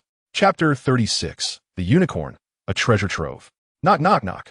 Bree utilized the levitation charm to carry the unicorn's corpse towards the edge of the forbidden forest, his destination being Hagrid's abode. This was Bree's promise to the unicorn, to inform Hogwarts of its demise, and in return, he would claim the unicorn's body. Employing the warmth charm to stave off coagulation of the unicorn's blood, Bree placed the unicorn outside the watchtower before Hagrid's small house and rapped on the window. Who is it?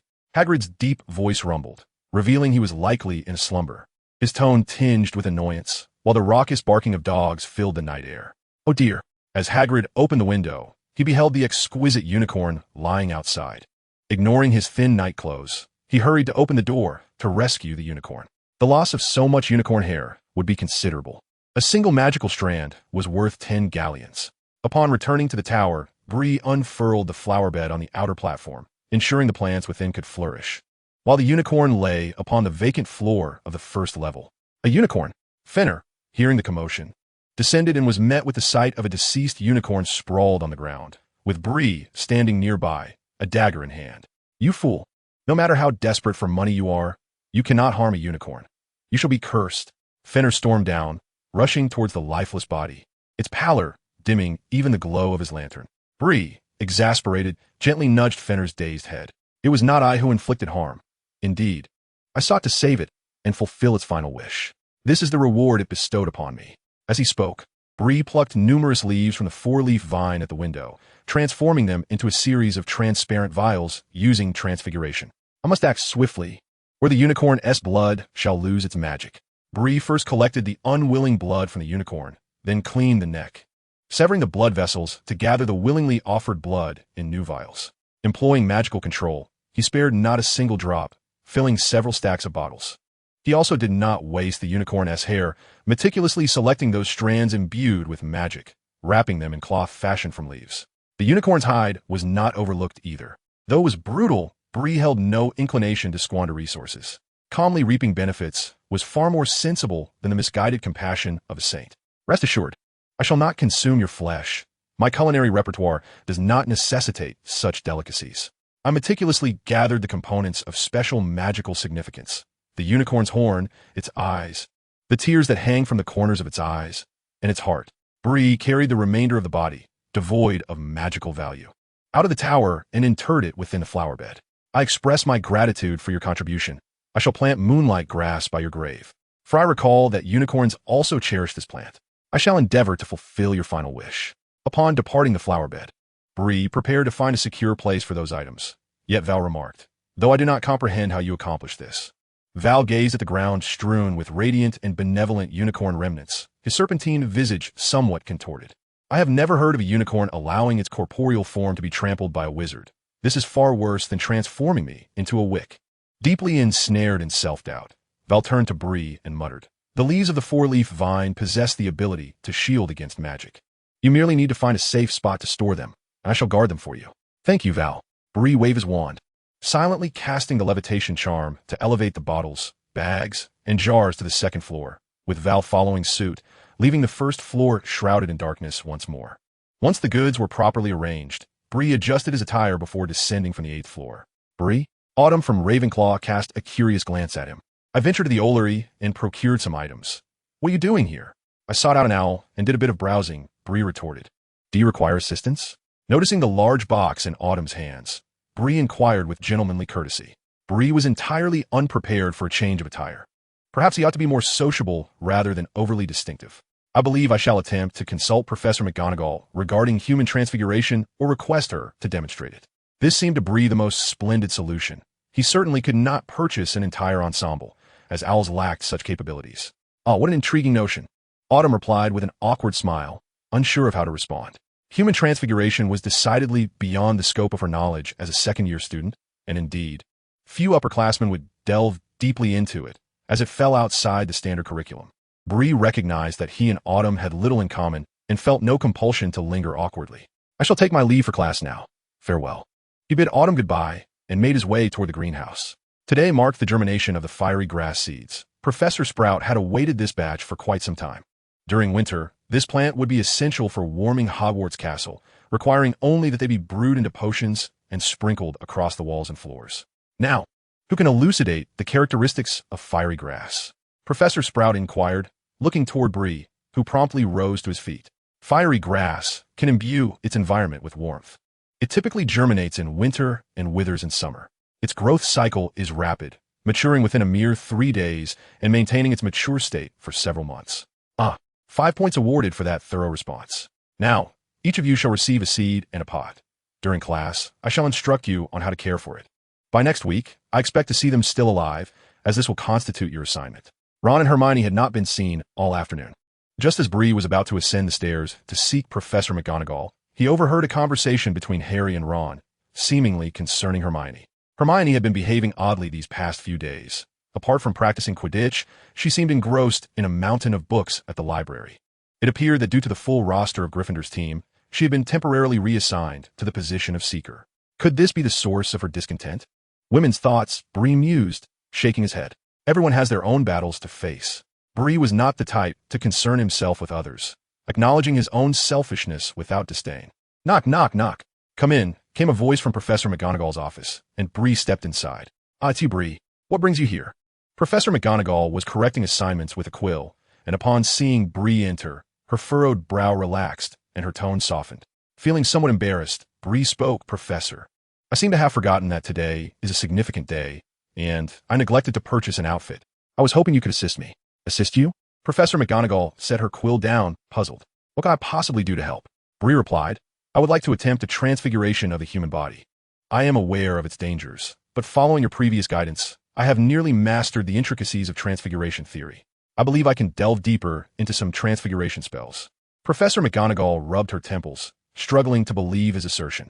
She had already recognized Bree's aptitude for transfiguration when she saw his notes on the subject.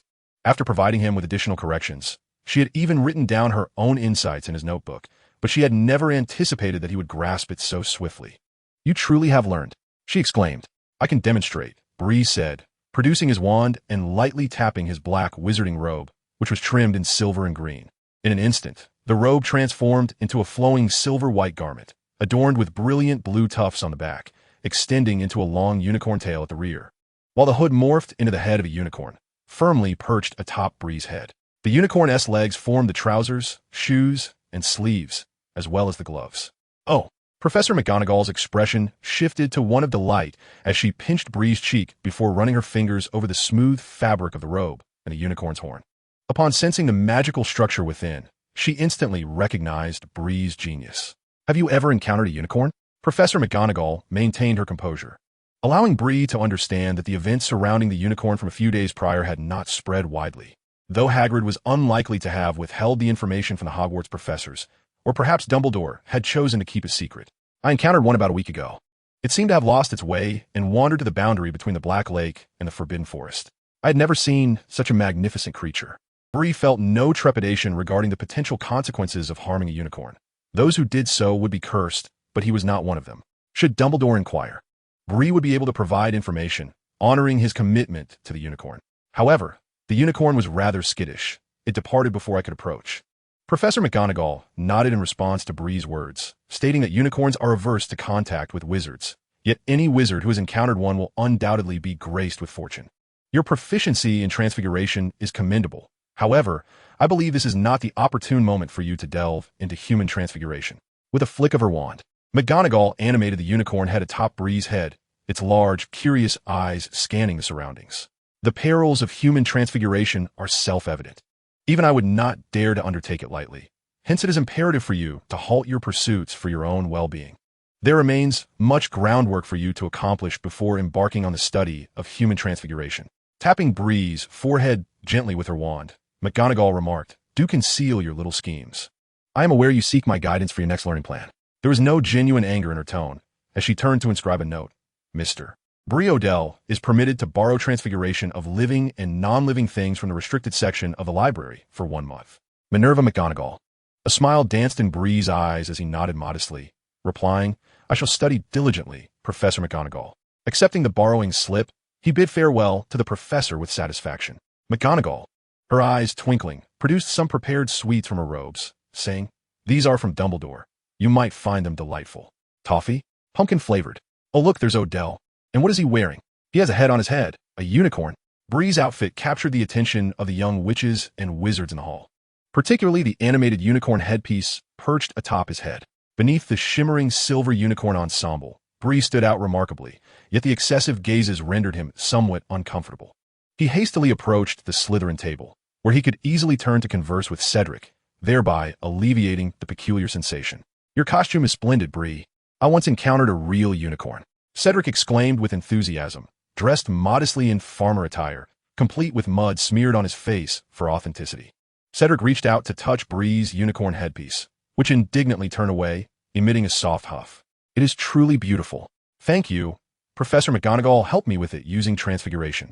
It looks rather well, doesn't it?" "Absolutely."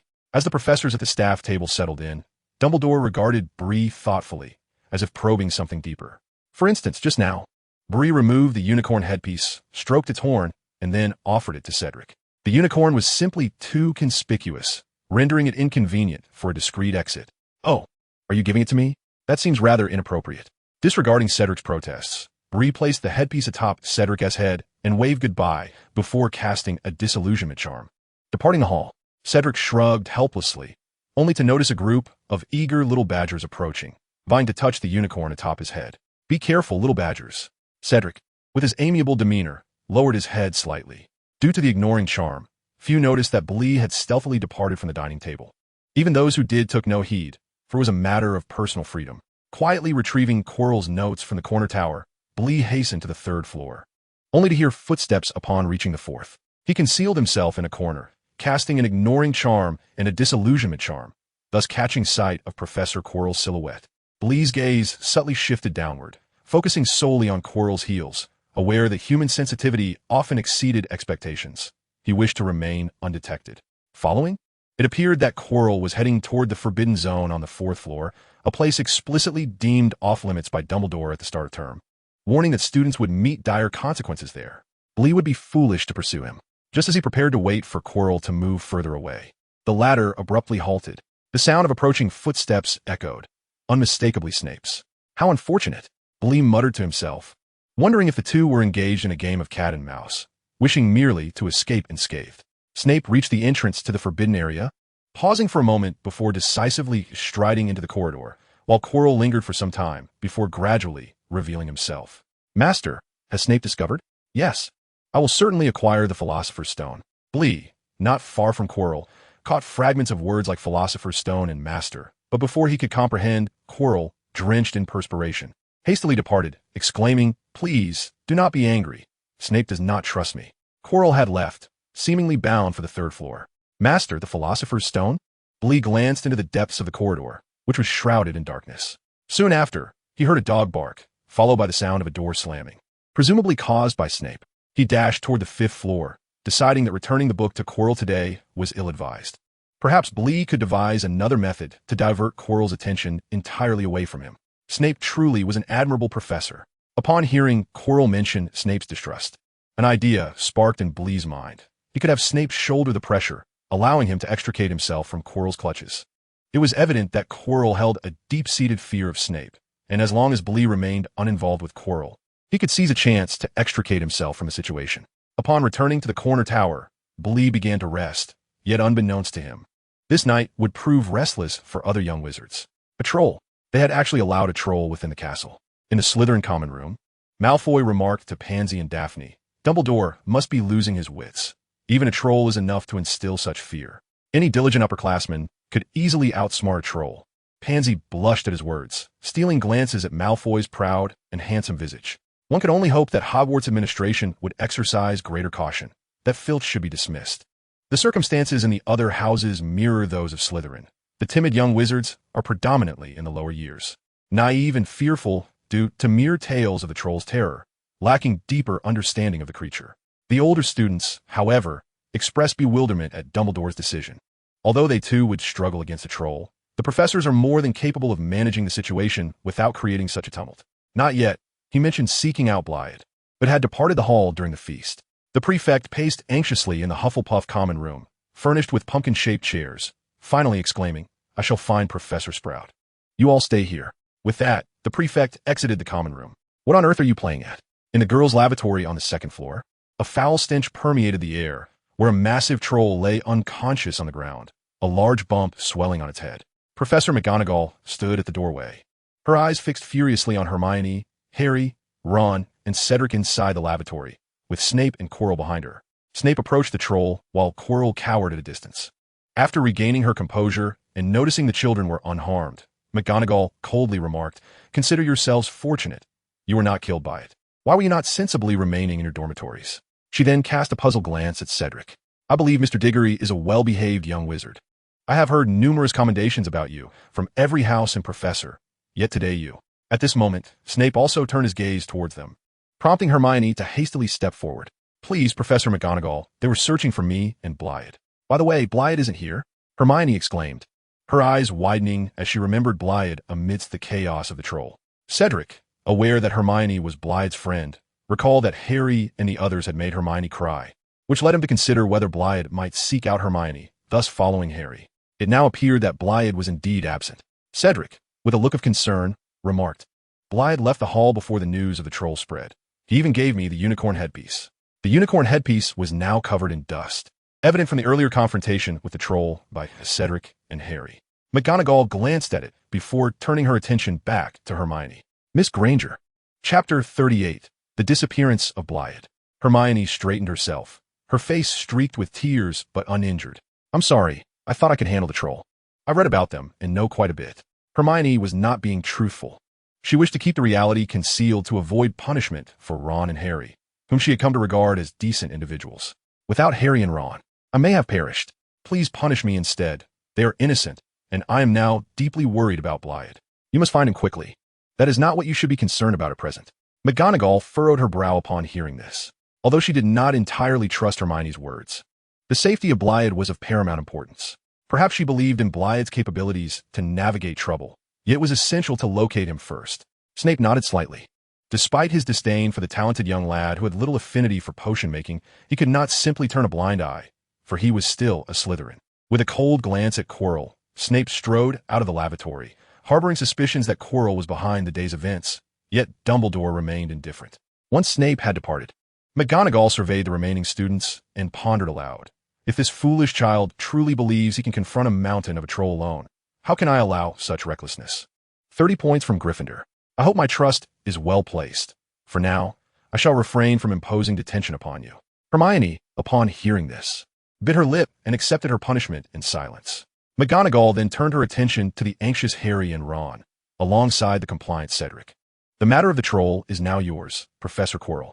Oh, of course, Professor McGonagall. I can handle it, he stammered. As matters concluded on McGonagall's end, a significant issue arose within Slytherin. Who can tell me where Blythe is? The prefects exchanged glances.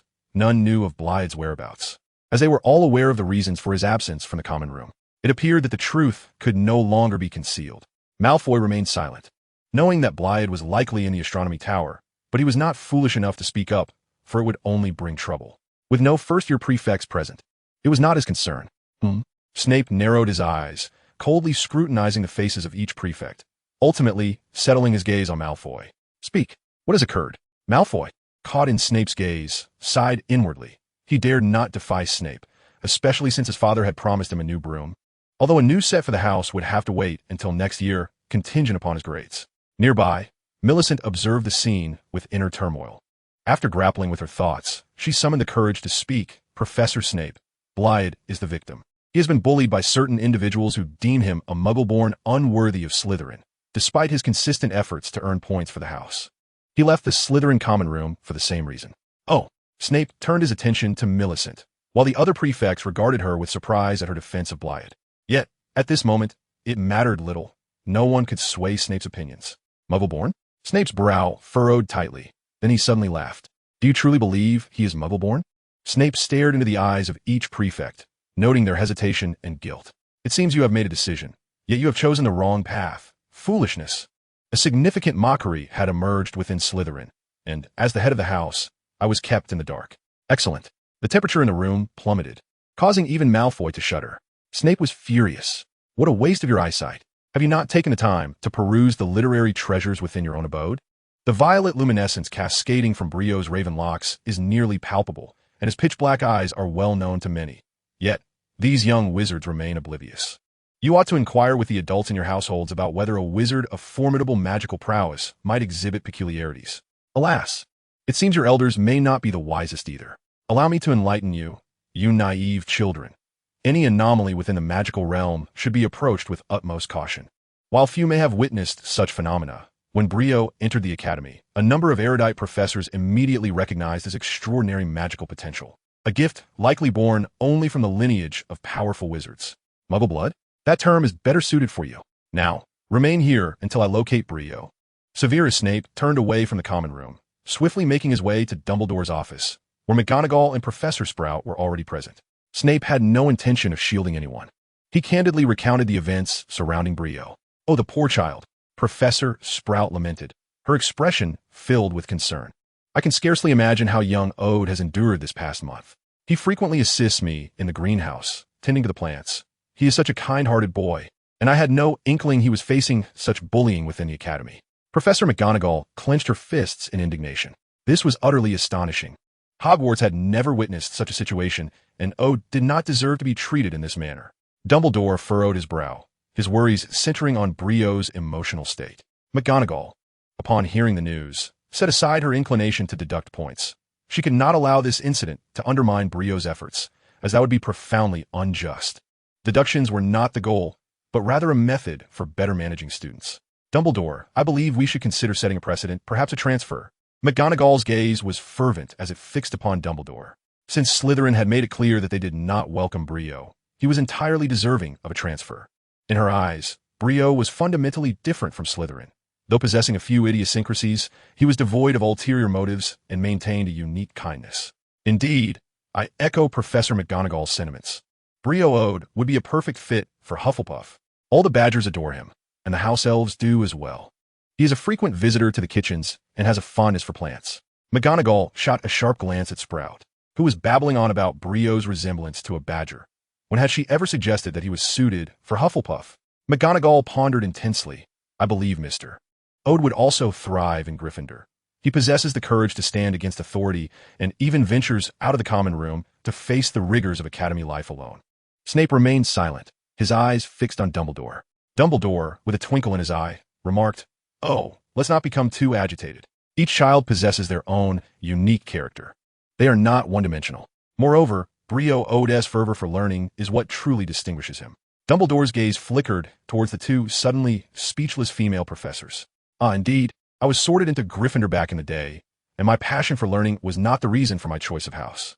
Professor McGonagall sat in her chair for several minutes during the Sorting Hat's deliberation, as it hesitated between Gryffindor and Ravenclaw. "Yes, each house has its scholars. Cedric was the top of our year." Sprout could not help but comment. At that moment, Snape, dragging out his words, coldly interjected as the current head of Slytherin. "I believe I am entitled to speak." Dumbledore replied, "Of course, Severus, you have that right. The primary concern now is to locate Bryad. As for the sorting, that has been the Hat's duty for centuries."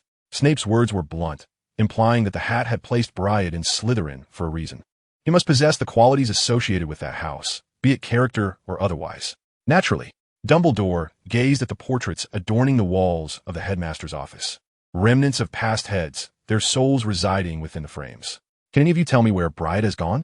He is the boy who was much adored by Fawkes. No one knows more than the portraits in Hogwarts, especially when it comes to gossip." "Oh, I must inquire with the other portraits," said one kindly lady within a frame. "I believe the fat lady might have some insight." "Ah, splendid. Please bring her here. Dolores," Dumbledore said with a smile, as many knew that the fat lady, guarding the entrance to Gryffindor's common room, was particularly fond of gossiping. Soon, the fat lady arrived, filling the frame belonging to Headmistress Dolores Umbridge. Her ample figure leaving Dolores little room to make an appearance. She could only squeeze into another portrait to listen. "Oh, this is my first time here," the fat lady remarked, scrutinizing the scene. "What brings you here, Headmaster Dumbledore?" "Oh, I beg of you, please share anything you know about Bryad. We are searching for him. The one with raven black hair and pure black eyes. Surely you must be familiar with him." "Of course, that child has even frightened some other portraits. Haha, what a delightful little rascal," the fat lady exclaimed with a humorous tone. "Just don't let my secrets slip to others, or I shall burn you." This was something he had said over a month ago, just a week into the school year. At that time, his eyes appeared a bit red. Perhaps he had been bullied. We later discovered he was quite a decent child, though he was rather close with that pair of twins, or else he wouldn't have intimidated portraits in such a manner. Clearly, the fat lady held some grievances towards those twins. Dumbledore chuckled. "Ah, indeed, but we must ascertain his current whereabouts. The rest of the amusements are mere secrets of the young wizards, which we have no intention of prying into." "Oh, I see. I recall the flower girl mentioning that she often spotted him on the eastern side of the 8th floor in the mornings and evenings." Chapter 39. The Turret of Gilbert Elsie. The eastern side of the 8th floor? Dumbledore thought of the room of requirement, albeit in a different direction. "Certainly, we shall take a look. Thank you for making the journey." As the inquiry concluded, Dumbledore rose from the headmaster's chair, accompanied by the three professors, and departed the office. The headmaster's office was situated on the 8th floor, so the eastern direction was not far. Could young O.D. have lingered on the rooftop? Sprout's eyes brimmed with concern. "Fear not. We shall locate him," Dumbledore reassured, then spotted the portrait of the tea lady. "Ah, that delightful child. He often ventures that way. You might search there." Dumbledore recalled the path indicated by the tea lady. It led to the former alchemy classroom, now long abandoned. With a clang, Snape pushed open the dilapidated classroom door. Dust swirling in the air, revealing clear evidence that no one had entered for quite some time. "Let's investigate further. There may be other rooms," McGonagall suggested. Hogwarts harbors numerous hidden chambers. She had once dared to explore them as a student, though such matters were not to be disclosed. Sprout seemed to recollect something, and upon seeing the portrait of a grand tree, she remarked, "I remember this portrait. I discovered it during my student days, though I never discerned its species. There's a magical essence here." Dumbledore swiftly uncovered the secret of the place, declaring, "It is right here." He pointed to a stone brick, and the portrait gradually swung open, allowing a cold breeze to penetrate, causing the two female professors to blanch. Snape and Dumbledore were momentarily taken aback. "I hope there lies another realm above. I trust Mr. O.D. is not so foolish." Snape ventured first into the opening, followed closely by the others. Upon beholding a lush tree, they instantly recognized it as the one depicted in the portrait, and alongside the tree stood the tower that now served as Blee's residence. The platform showcased the flower bed that Professor Sprout had provided, revealing a plethora of rare and edible plants. Sprout remained silent, ignoring the magical flora unique to the Forbidden Forest. I believe Mr. Odie's herbology class is exceptional, Dumbledore remarked, adjusting his crescent spectacles as he gazed at the creeping four-leaf vines on the tower's window. An admirable notion, brimming with the essence of nature and capable of warding off the chill. However, this is not a studentess dormitory. Mr. Odie deserves the same treatment as the young wizards. Of course, this place was discovered by Odie. During his time at Hogwarts, he held the privilege of access here. Barring the hours of curfew, Professor McGonagall remained silent, contemplating the bronze patterns etched on the tower's wall, when suddenly she exclaimed, "Gilbert Elsie. Dumbledore. You ought to remember this individual. He was the first Ravenclaw student a millennium ago. I came across him while organizing the records of the school's distinguished pupils. He later became the inaugural professor of alchemy, though he vanished, and his classroom and office have been erased from existence. Limited records indicate he was the learned scholar of the Eastern Tower, wielding a wand crafted from a peculiar plant, which effectively assisted him in averting the repercussions of alchemical failures." Dumbledore gently caressed the ancient tree, feeling the magic coursing through its bronze veins. He nodded slightly, saying, "Ah, I often forget certain things. Fortunately, you remember Minerva. However, it seems we must proceed to knock. It is evident that this tower acknowledges Bryant. Moreover, this tower is an alchemical creation and does not belong to Hogwarts, a fact I can discern as the headmaster. Gilbert Elsie was a formidable alchemical master, yet those who knew him understood the barrenness of his life. The Philosopher's Stone was his obsession, but alas, no one knows if he ever succeeded. Knock, knock, knock." Snape ascended the stone steps and rapped forcefully on the wooden door. Bree, situated on the second floor, was engrossed in his reading when he heard the commotion outside. "Is someone here?" Vanel suddenly glanced towards the staircase and then remarked to Bree, "It appears to be professors from Hogwarts. They must have discovered our presence, but why? Such a situation has not arisen in millennia." Bree set down his book, a look of resignation on his face. It seemed he could no longer evade the inevitable. Clearly, something had transpired to alert the professors that he was not in the Slytherin common room, and the disturbance in Slytherin had been uncovered. It was a development he had anticipated, albeit sooner than expected. Bree felt no apprehension regarding the consequences. He was on the side of the victim. Unless Snape completely favored the purebloods, Bree could navigate this predicament unscathed. "You stay here, Vanel. I will go down alone." Vanel nodded, a hint of disappointment in his demeanor.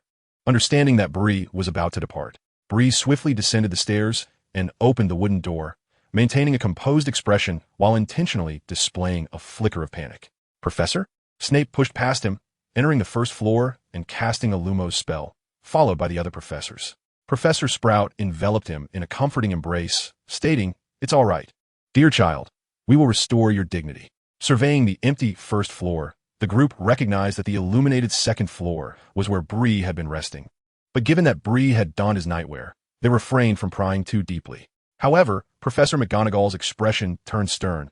She addressed Bree gravely, "Mr. Ord, I have always thought you the most sensible of your year, yet you." McGonagall pursed her lips, gazing at Bree, who was fearfully nestled in Sprout's arms, ultimately choosing not to finish her thought. Bending down, McGonagall gently stroked Bree's small face, her tone softening with a hint of exasperation. "You may speak to me." Bree's eyes glistened with unshed tears as he stubbornly lowered his head, replying, "This is my matter, Professor. I must learn to handle things on my own, and I have been quite well this past month, able to study freely without the interference of their pure-blood pretensions." Upon hearing Bree's words, Dumbledore's gaze flickered with understanding. "Minerva is concerned for you, Mr. Ord. Certainly, this situation is not your fault, despite the harm you inadvertently caused to other young wizards. I apologize that my most treasured possessions were torn from me. The diary was my sole proof of existence, the origin of my name. And the satchel was the first Christmas gift bestowed upon me by Betty." Bree lifted his head from Sprout's embrace and gazed directly at Dumbledore, his emotions surging as he declared, "I merely silenced them in the manner of Slytherin, making it clear that I am not to be trifled with. My departure is a liberation. I cannot align myself with their pure-blood ideology. Pure-bloods, half-bloods, and muggle-borns are all the same. Each possesses magic, and even muggles themselves are extraordinary, capable of giving rise to young wizards, endowed with their own strengths. Who is born great? Who is born ordinary?" Having spoken, Bree turned and buried his face back into Sprout's embrace, falling silent. In a place unseen by the professors, the pure red hue in his eyes gradually surfaced, only to eventually fade to a deep black, though a hint of relaxation lingered within those ebony depths. Bree silently vowed by Merlin's soul that every word spoken tonight was the truth. Yet, all understood that the most deceptive form of untruth lay within the incomplete truth. Bree held respect for every entity that exists in the world. Though he did not subscribe to the pure blood doctrine, he did not dismiss it either. If necessity arose, he would choose to abide by it, for if it could enhance his world, why not accept it? It is natural for both good and evil to coexist. Ultimately, Bree found admiration in the spirit of pure bloods. Such honor indeed affords one greater choices, much like how Bree's prowess garnered the professor's recognition, leading them to shield him now. Dumbledore. Professor McGonagall shot an admonishing glare at Dumbledore. You should not say such things.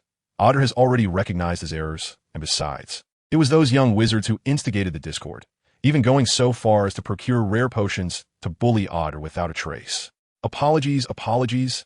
I believe I have become a bit muddled, Dumbledore responded, finally comprehending Bree's words. He regarded the back of Bree's head with a complex expression.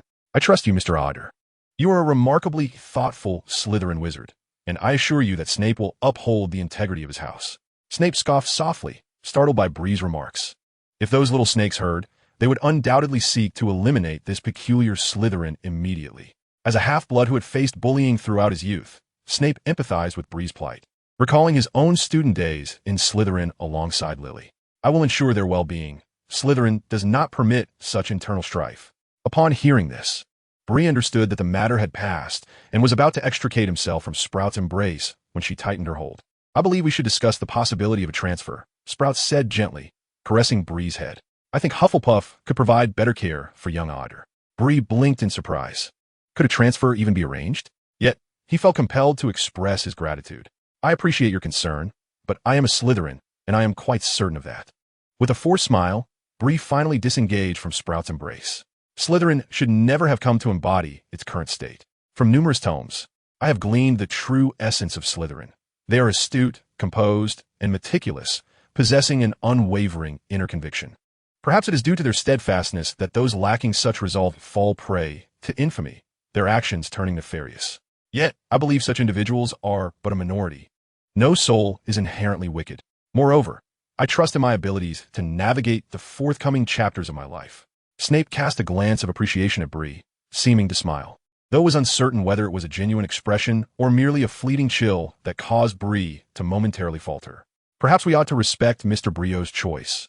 Therefore, you may commence packing your belongings and depart. Rest assured, Dumbledore has consented to your use of this place as a clandestine sanctuary, and no one shall divulge its secrets. Bree bowed to the professors. I apologize for any concern I may have caused. I shall tend to my belongings at once. Chapter 40. Bree's new roommate. To leave Slytherin? All of Bree's efforts would have been in vain. The customs of Slytherin facilitate Bree's endeavors. Those little snakes, once they possess their wits, quickly discern that he is not to be trifled with, making him easier to manage. An independent lifestyle is rather comfortable. He has no desire to squeeze into a throng of badgers merely to appear agreeable. In contrast, among the little snakes, displaying one's prowess ensures that no one will meddle in his affairs. You are neither a muggle nor a half-blood. You are likely a pure-blood wizard, Snape remarked, his long robe trailing behind him as he strode forward. Me? Snape halted at the entrance of the Slytherin common room, turning to regard Bree's eastern features, and declared, Magic is the answer. Throughout history, those who have exhibited peculiar magical anomalies akin to yours have always been offspring of formidable wizarding parents. These anomalies are not mere bloodline gifts. The professors can discern that. Astute. With a resounding command, the door swung open. Inside the common room, the Slytherin prefects were assembled. While the earlier troublemakers dared not depart, Bree cast a friendly glance over the gathering, a gentle smile gracing his lips. Malfoy muttered complaints from his side, limiting the number of yawns he had endured. Who was Brio's previous roommate? The gaze of the assembly turned towards Blaise Zabini, the tall, lean boy. It was I, headmaster, Zabini replied, unwavering in his confrontation with Snape. Very well, you shall spend a month serving Filch, personally attending to the dirty work. In the meantime, I shall write to Mrs. Zabini. He then surveyed the group of troublemakers. Snape first looked towards Bree and then scanned the surroundings, ultimately fixing his gaze upon Malfoy. Have Mr. Theodore not relocate to reside with Mr. Zabini, and Bree shall share a room with you. Malfoy's eyes widened in disbelief. He was to share quarters with Bree? Though it seemed not entirely disadvantageous, he had grown weary of Theodore's snoring. Naturally, who among them would be as understanding as Malfoy towards Mr. Brio? Soon enough, Theodore vacated his original dormitory, while Bree arranged for house elves to provide a new set of bedding for a restful night. The events of the day had been quite sudden. As for the other little snakes, still under reprimand, he could not concern himself with them, for they had long since parted ways. "How do you feel?" Malfoy reclined upon his bed, addressing Bree. "It is merely a change of scenery for slumber. I much prefer the view from the tower. This place feels too dreary, devoid of any breeze." Prior to this, Bree needed to dispose of Quirrell's notes. Approaching Snape directly was one method. After all, when two tigers contend, one must be injured. Snape appeared to harbor no fondness for Quirrell either. On the following day, Bree lingered in bed until 10 o'clock, soon realizing breakfast had long passed. He hastily made his way to the kitchen to dine, for next he needed to seek out Snape. The potions master's office resided in the basement, and Bree, clutching Quirrell's notes, approached Snape's desk. "Mr. Ood, is there something of importance?" Snape inquired, arching an eyebrow as he glanced at the notes in Bree's possession. "This is the notebook Professor Quirrell assigned to me during my detention as his assistant. I suspect there may be issues within its contents, and perhaps I might seek the professor's assistance." "Oh, how delightful it is that our Mr. Ood has learned to seek out professors," Snape remarked with a sardonic tone. Yet he accepted the notes with a degree of sincerity.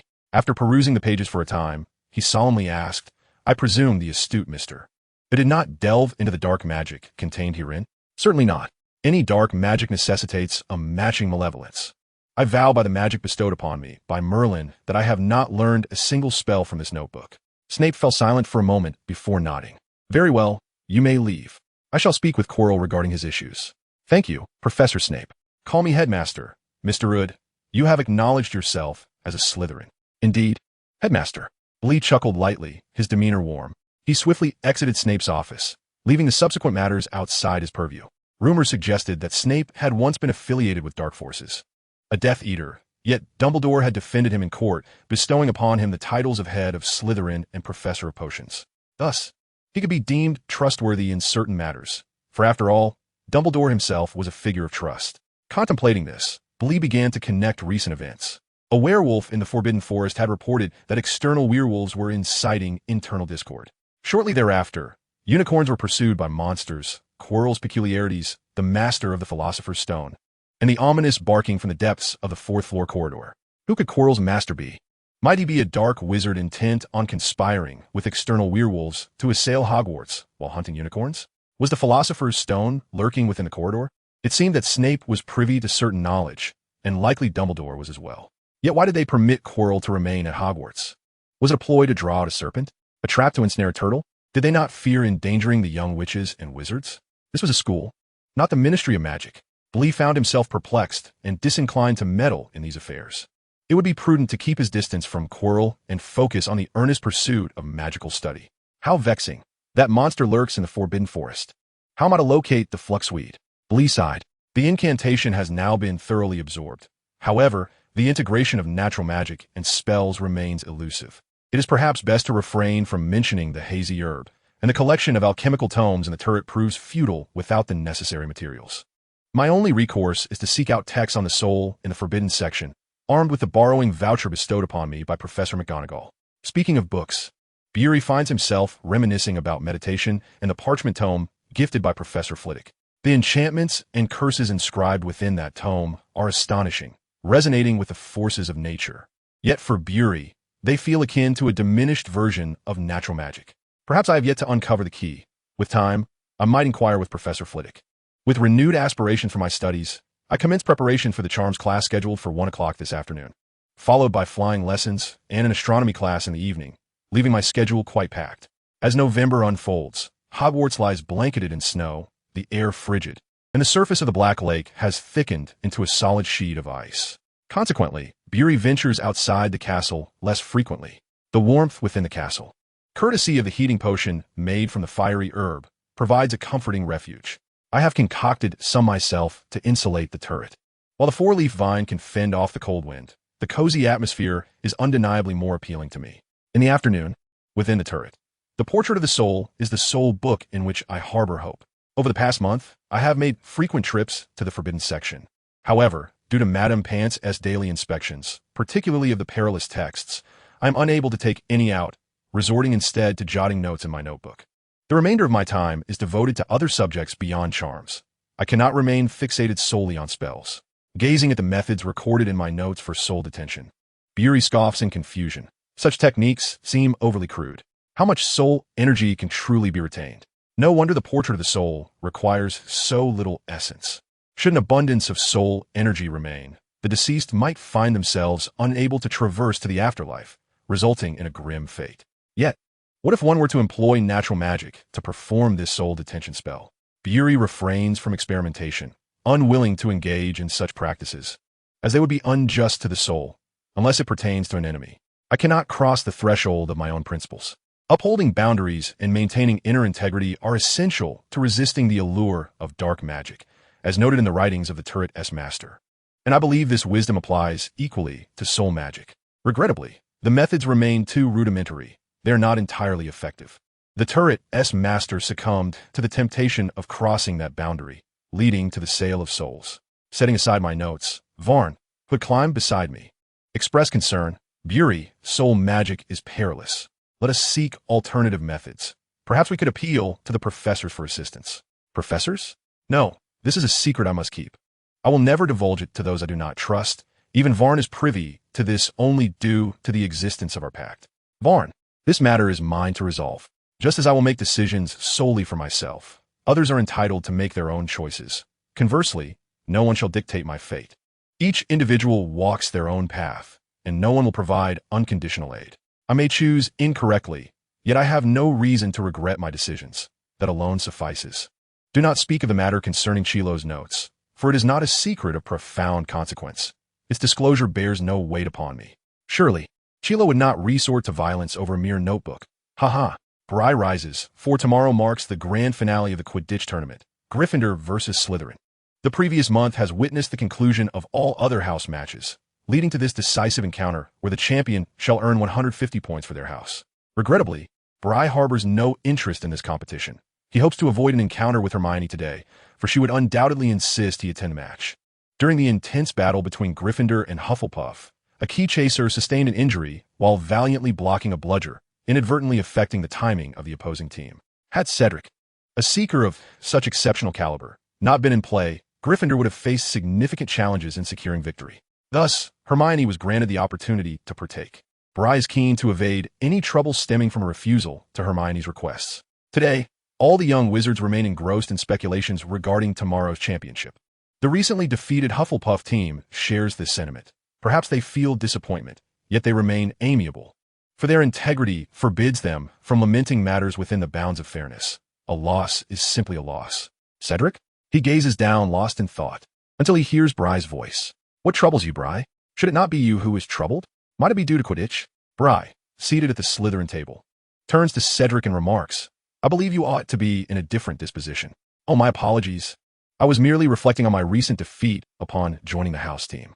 I wonder if it disappoints others, although I understand they would not place the blame upon me. Indeed, the gentle badgers bear the weight of self-reproach, never casting blame upon their comrades. I hold you in high regard.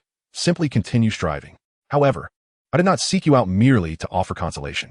Ever since the professors uncovered the tower's secret, Professor Sprout, upon discovering the myriad magical plants in a flower bed, confiscated it, declaring that certain enchanted flora cannot be cultivated in such a manner. Bree is aware that this is Professor Sprout's punishment for his trespass into the Forbidden Forest. Yet the buried unicorn within the flower bed presents a significant dilemma. It appears that Professor Sprout remains oblivious to this fact. Chapter 41. The Temptation of the Philosopher's Stone. Cedric responds to Bree with a smile. Perhaps he, too, seeks to occupy himself with tasks that will prevent him from succumbing to guilt, particularly in aiding his head of house, as he feels a sense of disappointment for not advancing to the finals. Very well, I shall inquire on your behalf. You are indeed the favorite of our head of house, yet you have managed to provoke her ire. For over a month, Bree has earned not a single point in herbology. It is not that he has forsaken his studies, but rather that he dares not raise his hand, and Professor Sprout has paid him little heed. Ugh, Cedric nods stiffly. I shall do my utmost. With a sense of delight, Bree eagerly consumed another egg yolk pie, waved goodbye to Cedric, and hastily departed from the hall. This evening, he was to visit Professor McGonagall's office, as she intended to assess his progress in transfiguration. He had already grasped a fair amount regarding the transformation of inanimate objects into living beings, and he believed that proficiency would soon follow. Come in, young Ud. Professor McGonagall had begun to affectionately refer to Bree as young Ud, as she appreciated the diligent and eager nature of the little wizard, particularly when it came to inquiries about transfiguration, her area of expertise and pride. Now let us see. How about transforming this cushion into a kitten? Professor McGonagall handed a cushion from her chair to Bree. Taking up his wand, he cast the transfiguration spell upon the cushion. Meow. A lively little black kitten materialized in Bree's arms, nuzzling affectionately against his hand. As he presented the kitten to Professor McGonagall, the soft texture elicited a pleased arch of her brow. She examined the kitten's bodily features closely, pinching its nose. And only after witnessing it sneeze did she use her wand to sense the magical structure within the creature. Remarkable, I must say.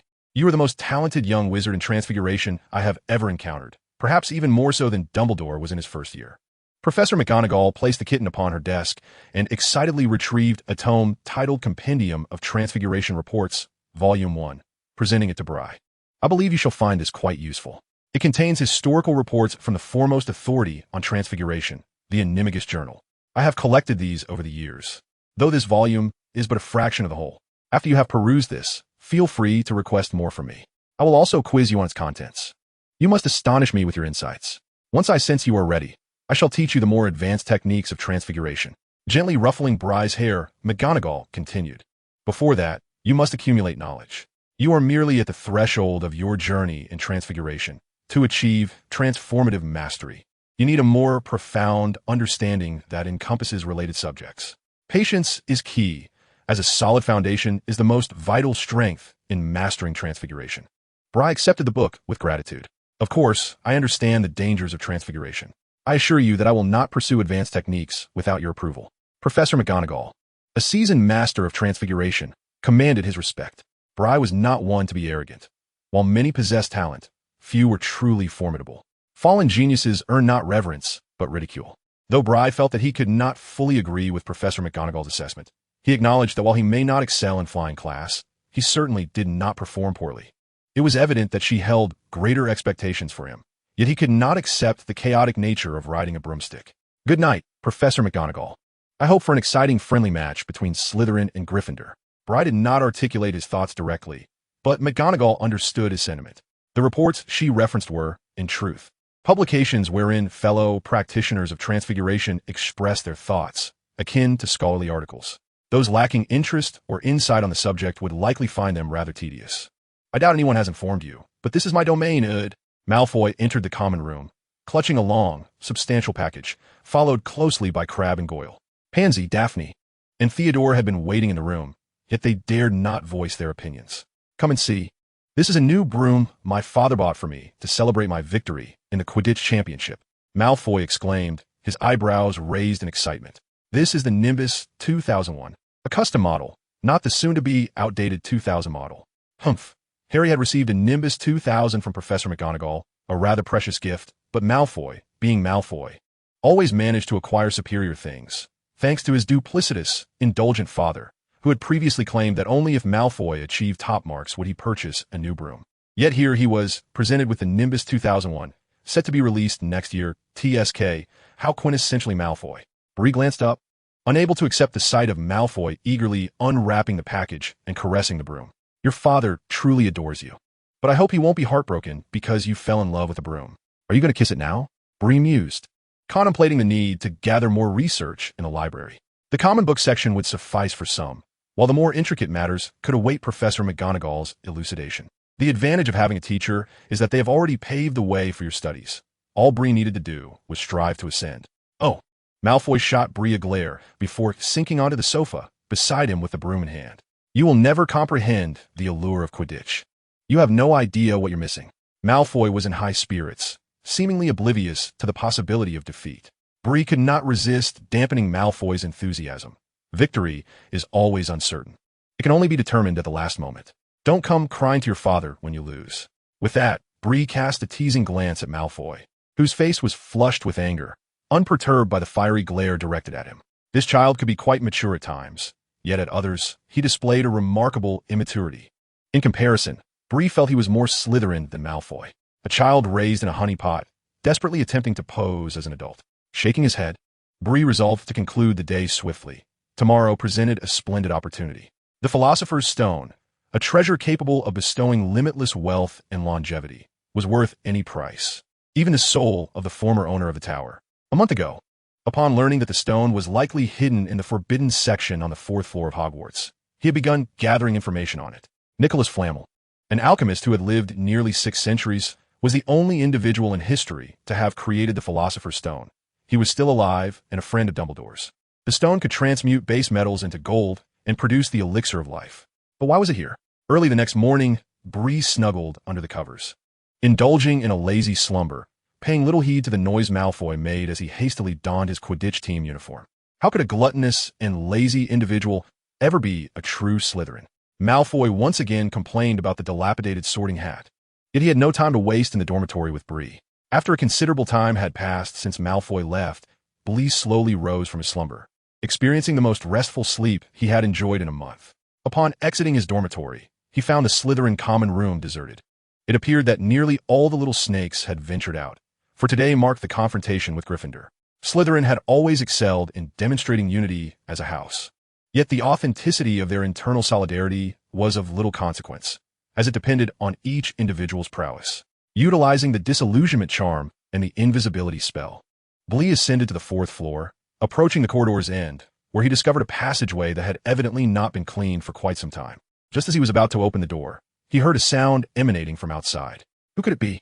What misfortune? With no place to hide, Bree had no choice but to enter. To his astonishment, a 3-headed dog awaited him. What on earth was a 3-headed dog doing here? Bree brandished his wand defensively, ready to unleash a spell at a moment's notice. But he could sense someone approaching from behind, compelling him to prepare for an even more complex predicament. Hopefully, it was not Lockhart. All petrified, Bree cast a spell towards the advancing heads of the 3-headed beast. But curiously, its 3 pairs of eyes were filled with a sense of grievance. The spell merely petrified it for an instant before it was released, and from behind Bree, another voice emerged, accompanied by large hands reaching towards him. "Get out here!" Snape hobbled forward, dragging Bree out through the door before slamming it shut with determination. He glared at Bree's startled face and huffed. "I believe Mr. Ridd owes me an explanation as to why he is here." Bree's mind raced. How could he have known Snape would appear? Was it not stated that apart from Dumbledore attending an important meeting off campus, all professors were to maintain order? This felt like entrapment. "Husing honesty, Bree replied, et overheed Professor Quirrell." What? Snape scrutinized Bree's expression, seemingly assessing the veracity of his claim. "I do not believe you would falsely accuse a professor, even if he fails to garner the affection of his students. Indeed, all individuals deserve respect, unless they have committed a true transgression. I can assure you that I speak the truth. I swear by Merlin's magic." "Merlin's magic has no relevance to you, Mr. Ridd." Now to divulge the matter concerning Quirrell. Snape pressed down on Bree's shoulder, coldly awaiting his response. Seizing the moment while Snape's anger had not yet escalated, Bree recounted. "The other day, as I descended from the astronomy tower, I intended to return Professor Quirrell's notes on the 3rd floor. However, while passing the 4th floor, I noticed him lurking near the forbidden section. Upon your arrival, he swiftly concealed himself in a corner. Shortly thereafter, he emerged from the shadows. Having refrained from approaching the forbidden section, yet I overheard him mention a master and the Philosopher's Stone. Consequently, I speculated whether there might be something related to the Philosopher's Stone behind the trapdoor beneath the 3-headed dog. This was what I had just witnessed, though it was not prudent to voice such thoughts now, as Snape had him firmly in his grasp. Snape's complexion paled momentarily, but was quickly masked by an air of composure. I shall clarify matters with Dumbledore regarding your unauthorized trespass into the restricted area." A flicker of concern crossed Bree's brow. He certainly did not wish for any deductions from his house points, especially under the scrutiny of his headmaster. "Come to my office to properly deal with the slime, for the Quidditch match has brought not only raucous revelry to the little giants, but also colds. I require a substantial amount of slime to concoct potions, and you are well aware of this."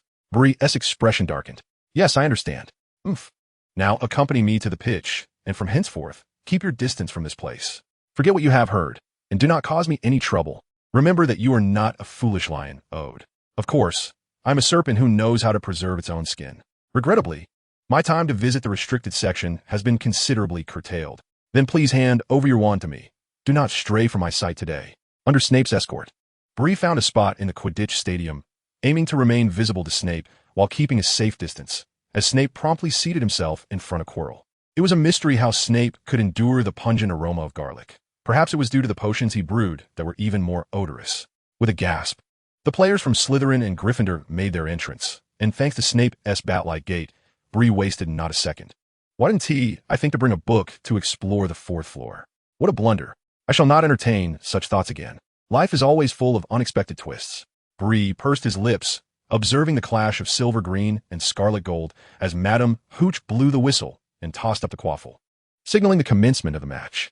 High above, a Gryffindor commentator began his commentary, introducing the players, particularly those first years who had joined the team. Yet, being a Gryffindor, he had little praise for Slytherin, remarking that the dazzling Malfoy surely intended to blind the Gryffindor players with his platinum hair. Malfoy and Harry, both Seekers, were already clashing fiercely, even in the absence of the Golden Snitch. The match would only cease upon capturing the Snitch, awarding the successful team 150 points. Hermione was deftly darting on her broom, seizing opportunities to snatch the quaffle, while the beaters from both teams were tirelessly knocking the rogue bludgers away to ensure the player's safety. Oh, the Weasley twins struck the opposing beater with a bludger. Brilliant. That Gryffindor Granger. She has scored. Oomph. The Slytherins could not abide failure. Exchanging glances, they revealed sinister smiles in unison. The ensuing match became increasingly entertaining, at least for Bree, who found himself not wholly bored. That foul. Those wicked Slytherins.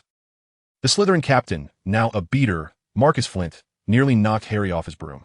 Lee Jordan. Professor McGonagall intervened, halting Jordan's tirade. Although she too was quite vexed. Now was not the time for ire. The match was still ongoing. Ah, indeed, this should sound the alarm. But who permitted Quidditch to encompass over 700 types of fouls? Oh, behold, the Golden Snitch has appeared.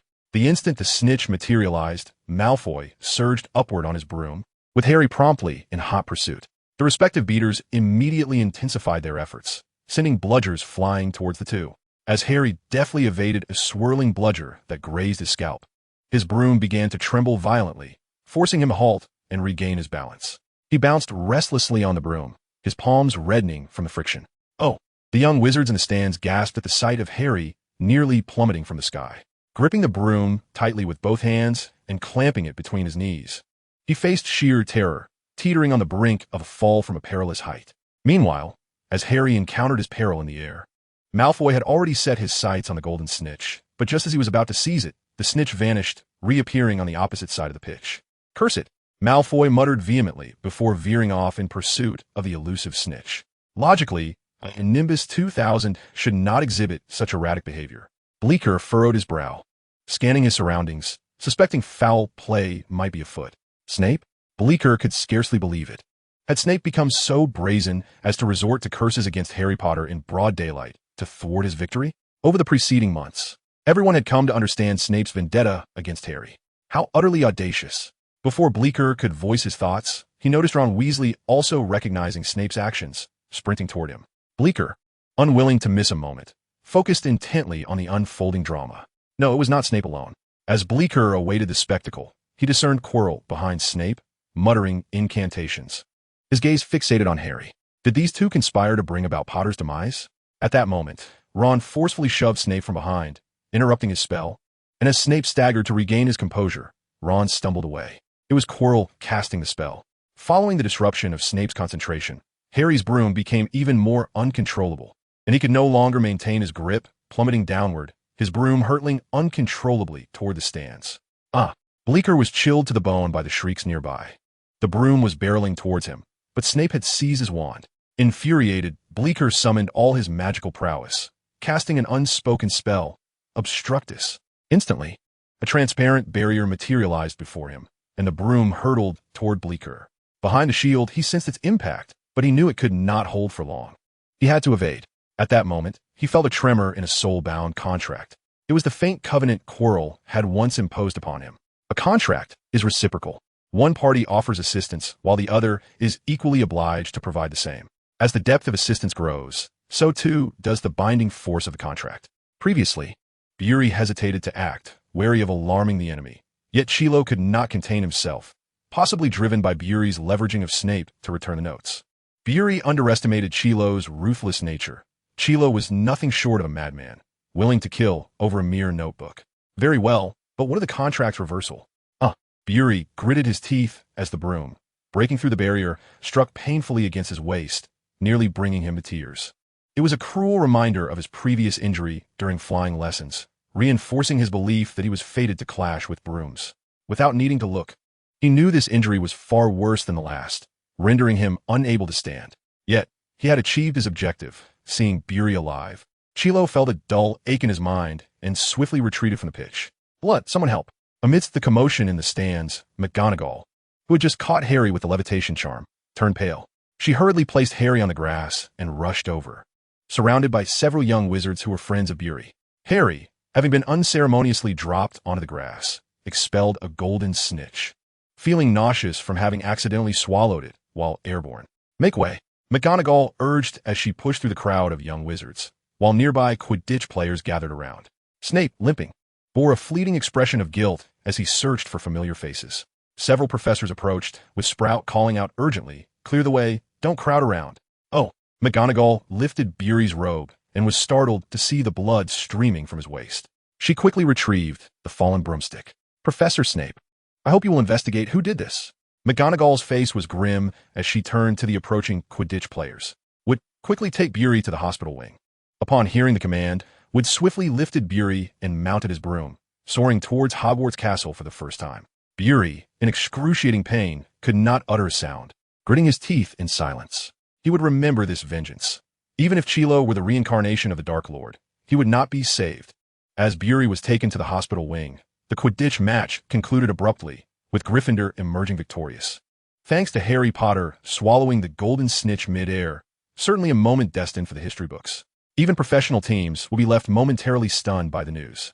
In stark contrast, Slytherin was enveloped in a cloud of tension, particularly Draco Malfoy, who had squandered his first opportunity to catch the snitch due to Harry's broom going awry.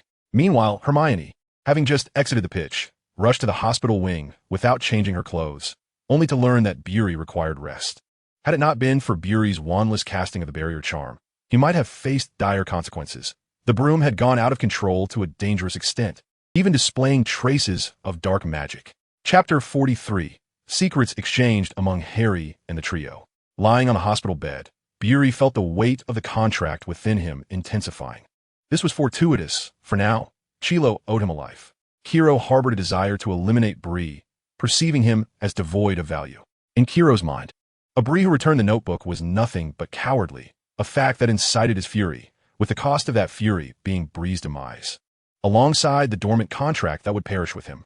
Regrettably, Bree remained alive, yet the harm inflicted upon him was palpable. A life's worth of suffering lay before Kiro, a debt he owed for a contract that directly affected one's soul. The mere thought of causing Bree harm inflicted excruciating torment upon him, as the contract tortured him mercilessly. Cursed fate! Kiro cowered in his office, paralyzed by fear, while the entity within his mind raged uncontrollably, leaving him as a mere servant, to endure the incessant onslaught until calmness eventually prevailed. Kiro, I require the blood of a unicorn, more blood, to counteract the affliction of the contract. Once I possess the magical stone, I shall be resurrected, and the contract will dissolve, rendering you my most loyal servant, granting you all that you desire. Kiro trembled, swallowing hard, a glint of madness flickering in his eyes. His existence had been monotonous, yet he was an undeniable Ravenclaw, willing to descend into the depths of hell for his aspirations. Master, I shall capture more unicorns for you. I've already contacted the werewolves from the outside, who will utilize the traitorous werewolves in the Forbidden Forest to locate the unicorn's dwelling. Bree was remarkably well upon his release from the hospital, not divulging his condition to anyone until he arrived at the Slytherin table, where his presence was finally acknowledged. It was not a fatal injury, Cedric. Thank you for the delightful biscuits. In recent days, an array of snacks had been amassed at the hospital's entrance. Gifts from the young witches and wizards of the school who held affection for Bree, alongside contributions from his friends. Naturally, Slytherin had also sent their offerings, which Bree accepted without hesitation. Bree strolled into Snape's office, where Snape lifted his gaze, seemingly troubled by past events or contemplating how to address the current Bree. As your headmaster, I believe it is my duty to express my apologies. Snape pondered intensely. Yet, you two have erred, have you not? Had you not ventured into the restricted area on the 4th floor, I would not have confiscated your wand. However, as part of my amends, I shall not deduct points, nor compel you to attend to the Boggets, nor disclose this incident to others, provided you refrain from approaching that area. Snape spoke in his usual oily tone, attempting to alleviate his embarrassment, and without waiting for Bree's agreement, he retrieved a prepared potion from his desk. Felix Felicis, this vial is worth hundreds of galleons. As additional compensation, Snape impatiently tossed the potion to Bree, who caught it with a flicker of surprise, a subtle smile gracing his lips as he accepted the Felix Felicis. I do not believe this is solely the fault of the headmaster. You were concerned for my well-being, Bree remarked, though a lingering bitterness resided within him. Diminish your feigned smile. Observing the frequent use of the disillusionment charm, Snape raised an eyebrow but refrained from comment. In Slytherin, as long as one was not caught in the act, it was not deemed a violation. Take it away. Snape handed the wand to Bree. You were somewhat obedient. You did not deceive me regarding the contents of that notebook.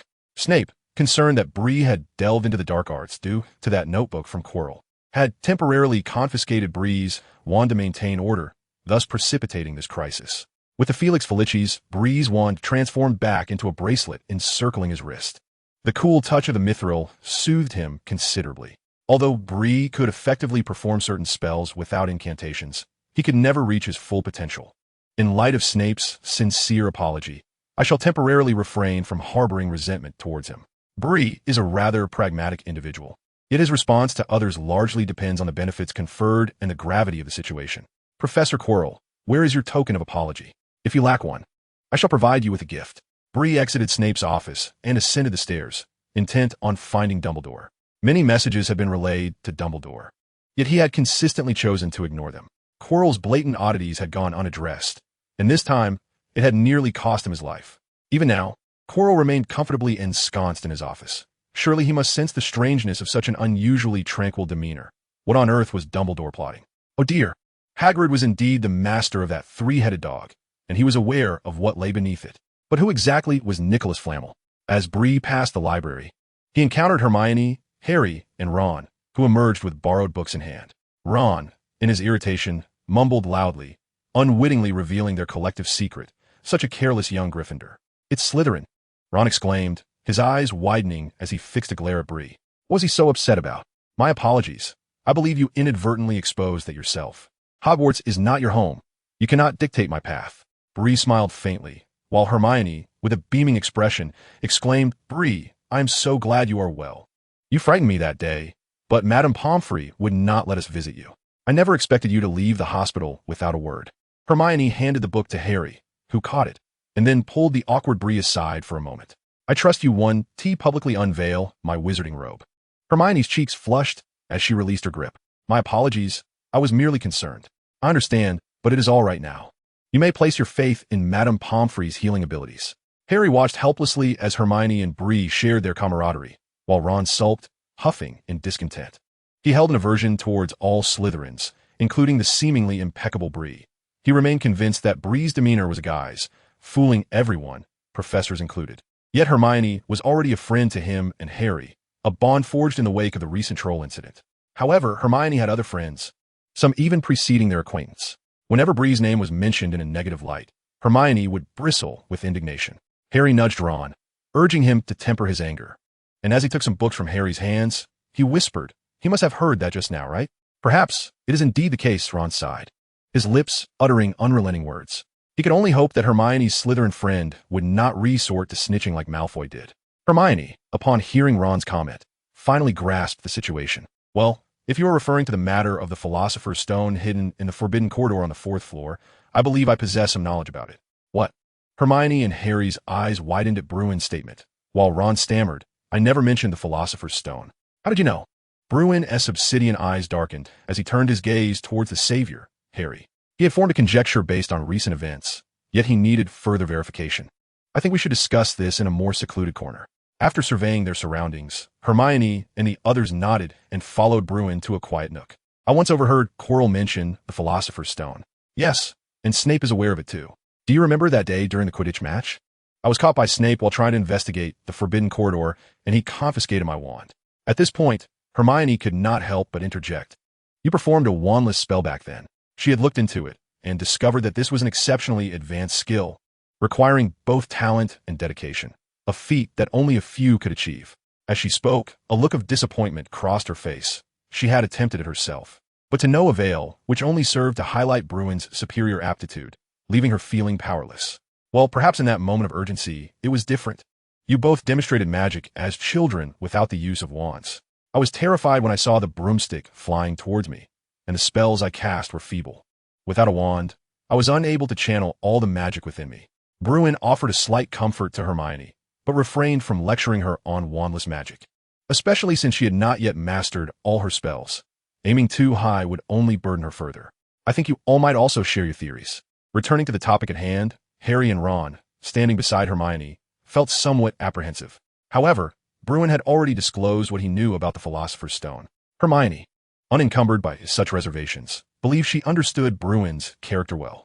On the day of the duel between Malfoy and Harry, we inadvertently found ourselves in the fourth-floor Forbidden Room due to Malfoy's antics that attracted Filch. We encountered the three-headed dog that Hagrid claimed was his pet, which was undeniably perilous. As she recounted the tale of the three-headed beast and Hagrid, frustration etched itself on Hermione's face. She felt incapable of persuading the giant to relinquish the care of such a dangerous creature. It posed too great a risk to young witches and wizards. Ron attempted to interrupt Hermione's disclosure, but Harry shook his head at him. Ron, it also shared a secret with us. Well, it appears you have been deceived as well. Ron huffed, falling silent. With both of his friends having betrayed him, he found himself at a loss. As the conversation turned to Snape, Hermione cast a glance at Bruin, whose expression was peculiar, and concluded her thoughts. Chapter 44. What Dumbledore Desires. Oh, but Snape is indeed his head of house. Ron could not help but exclaim. At the Quidditch match that day, it was he who cast a spell on Harry, and that broom nearly killed you. You must not inform Snape. Ron cautioned Bree, who rubbed his forehead and replied, Rest assured, Snape confiscated my wand. I am still furious with him. Hearing you say this only angers me further. Hermione appeared deep in thought. Perhaps he had uncovered Snape's plot. After all, the Philosopher's Stone is. Oh, it seems that Harry and the others have yet to realize the connection between the stone and Nicholas Flamel, as well as the stone's purpose. Bree was not inclined to divulge this information. He needed to observe further to secure an advantageous position for himself. I believe we should first uncover the secret of the Philosopher's Stone, but I must head upstairs now, for I need to discuss the incident with the broomstick with Professor Dumbledore. Bree scrutinized Harry's face. His green eyes, concealed behind glasses, were profoundly deep, and he appeared somewhat apprehensive under Bree's gaze. Do not worry. I do not hold you accountable. You too are a victim. I assure you that I will not disclose what you have told me today until this matter reaches a satisfactory conclusion. With that, Bree waved goodbye to Hermione and departed from the corner, ascending the staircase. Ron frowned. He isn't planning to report to Dumbledore right now, is he? Harry regained his composure. I believe it would be more useful for him to confront Snape. After all, Snape despises me to the point of wishing to kill me. Hermione, however, watched Bree leave. Her eyes filled with suspicion. She sensed that he was withholding something from her. Unraveling the secret of the Philosopher's Stone would reveal the truth. Hermione confidently declared that she would not inquire of Bree, for she believed in her own ability to solve the puzzle. This was akin to a competition outside of class. Bree arrived at the door of the headmaster's office and addressed the stone gargoyle. Could you please notify Professor Dumbledore? Soon, the door creaked open. I apologize for the interruption. Headmaster. Dumbledore sat behind his desk, engrossed in a candy promotional leaflet. Oh, it's nothing of great consequence, he replied without setting the paper down, then inquired. What brings you here, Mr. Ord? The phoenix fox, perched nearby, chirped, seemingly eager to approach Bree. Look, it likes you, Dumbledore remarked, glancing at the cheerful phoenix with an inquisitive gaze directed at Bree. Bree spoke. It concerns the broomstick. I believe I know who the culprit is. The incident with the broomstick had captured the attention of young witches and wizards, particularly the professors, who had discovered traces of dark magic attached to it. This infuriated Professor McGonagall, but she was always busy and had to hand the matter over to Snape, only for it to vanish without a trace under his watch. Snape mentioned this to me. I apologize for the injuries you've sustained at Hogwarts. Rest assured, we will handle it appropriately. Now, do tell me about your assailant. Dumbledore set aside the leaflet, his blue eyes behind half-moon spectacles widening in surprise at Bree's assertion. Snape? Dumbledore scrutinized Bree with a peculiar expression. I believe you should have faith in the professors at the school. Although severe as Snape may be somewhat stern, he is, after all, a master of potions. And the pursuit of such knowledge often comes at the cost of certain social graces, such as the ability to articulate one's thoughts. Observing that Bree had not offered a rebuttal, Dumbledore continued with a measured tone. You are indeed exceptional and astute. I shall enlist the assistance of other professors to support Snape. With a playful wink at Bree, he added, they will also keep an eye on you. If you are agreeable. Bree felt a quiet amusement within, though his expression betrayed a hint of anxiety, having already deduced the answer. Of course, but I wish to clarify one matter. You will monitor the events that unfold, correct? I have no desire to revisit the infirmary. Dumbledore straightened in his chair, offering a reassuring response. I shall keep watch, and in my absence, other professors will also look after you. It is our duty to protect our young wizards. You can place your trust in Hogwarts. It was evident that Dumbledore would not intervene, despite being the headmaster and the most powerful white wizard of his time. Why did he allow Quirrell to remain unchecked? What was his ulterior motive? Bree was resolute in his belief that no one engages in meaningless endeavors. The secrets lay hidden within the forbidden corridor on the 4th floor. The Philosopher's Stone was merely bait, and Quirrell was but a pawn. Was Dumbledore attempting to flush out the true master behind Quirrell? Yes, Bree grasped this, yet he could not forgive Dumbledore. This placed Hogwarts in jeopardy. While Dumbledore seemed confident in ensuring everyone's safety, Bree had nearly met his own demise. Was such a course of action fitting for Hogwarts? The answer was a resounding no. The institution's primary function was to educate, and even if it had been fortified into a castle a millennium ago, that fact remained unchanged. I admire those with a grand vision, but I cannot accept being a sacrificial piece on the chessboard. Bree had never felt such anger before. He despised being manipulated by fate. The ability to forge contracts and impose constraints on Quirrell, even at the risk of injury, was a testament to his resolve. Life is precious, and freedom is invaluable. Temporary restraint is permissible, yet one must never submit to adversity. Bree resolved to venture into the forbidden corridor. Since Quirrell was merely a pawn, let that piece remain ensconced there forever. As for the master behind Quirrell, that was a matter for Dumbledore to address, and it held no relevance for Bree. After this affair, Bree had no desire to engage with Dumbledore any further. The man was fearsome. Who could say whether he would be betrayed while still expressing gratitude? That's self-righteous Dumbledore.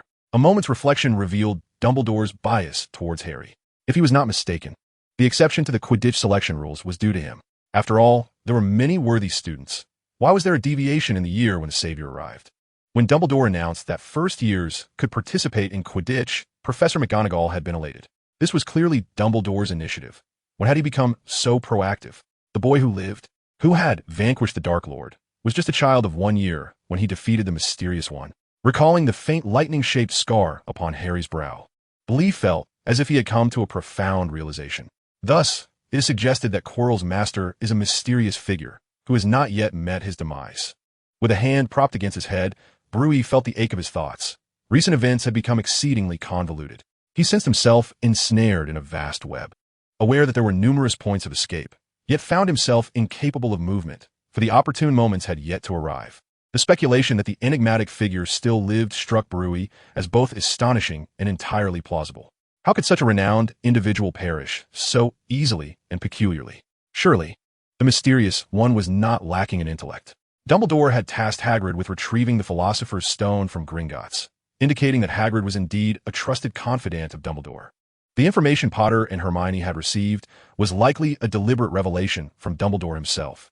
Why? Mr. Potter was hardly exemplary in his studies, excelling only in the art of broomstick flying. Bree, what are you muttering about? Vaynor inquired, expelling sparks from the oil lamp as he observed Bree's despondent demeanor with concern. Perhaps you should partake in a meal. It is getting rather late. Ah, you're correct, Vaynor. Bree temporarily set aside his perplexities, convinced that once he unveiled the secrets of the forbidden 4th floor, all would become clear, rendering such worries unnecessary.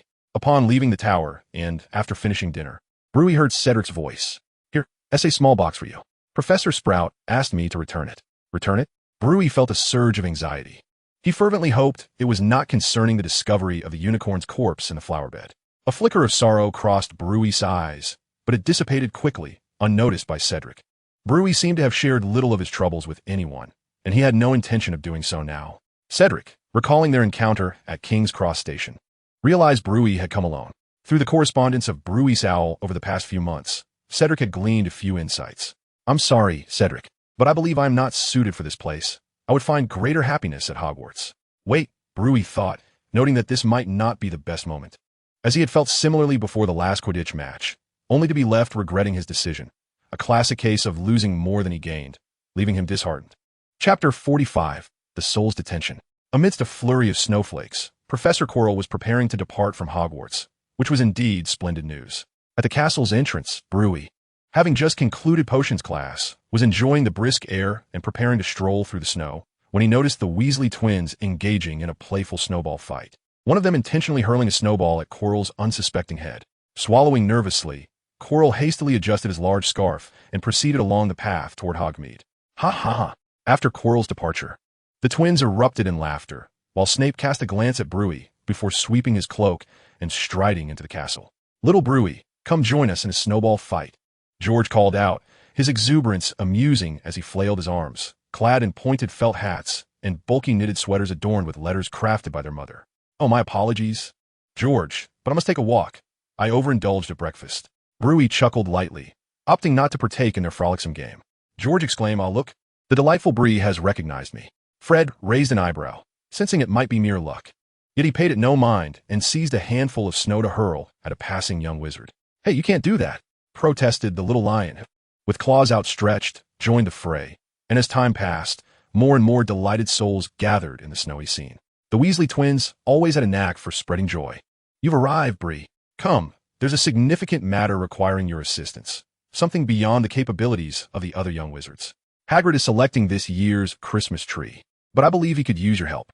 "Hagrid," Bree called as he made his way through the snow, feeling no chill due to the warmth charm he had cast upon himself. Hagrid, too, remained unfazed by the cold, relying on his robust physique as a half-giant, which rendered him somewhat exceptional. "Professor Sprout mentioned you might be of assistance. I believe my magic could aid you." "Oh, you are Ood, aren't you? I've heard of you. Well, if you could be of service, I could offer you some rock cakes as a reward." Upon seeing a small snake approach, Hagrid appeared visibly uneasy, astonished yet resigned. For it was the professor's arrangement, and he had to comply. Rock cakes? Bree had never heard of such a delicacy, but recalling the dietary habits of giants, he firmly declined. "I apologize, but I believe I am quite full." In truth, a pine tree adorned with nothing was still quite eye-catching. Bree's wand sprang to life in his hand, and he swiftly summoned his magic, causing the pine to levitate.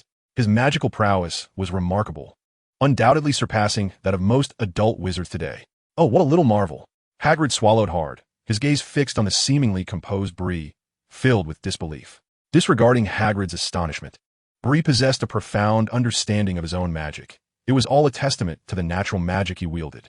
Without it, his abilities would merely align with those of a 4th or 5th-year wizard. Of course, his spell-casting and transfiguration skills were another matter entirely, allowing him to surpass most young wizards, with even some adult wizards lacking Bree's comprehensive understanding.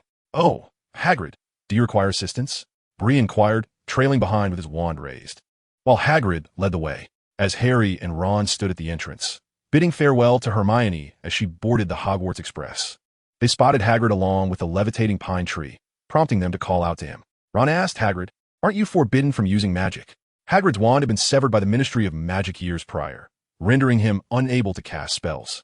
However, Harry knew that Hagrid's wand was cleverly concealed within the handle of his ever-present umbrella.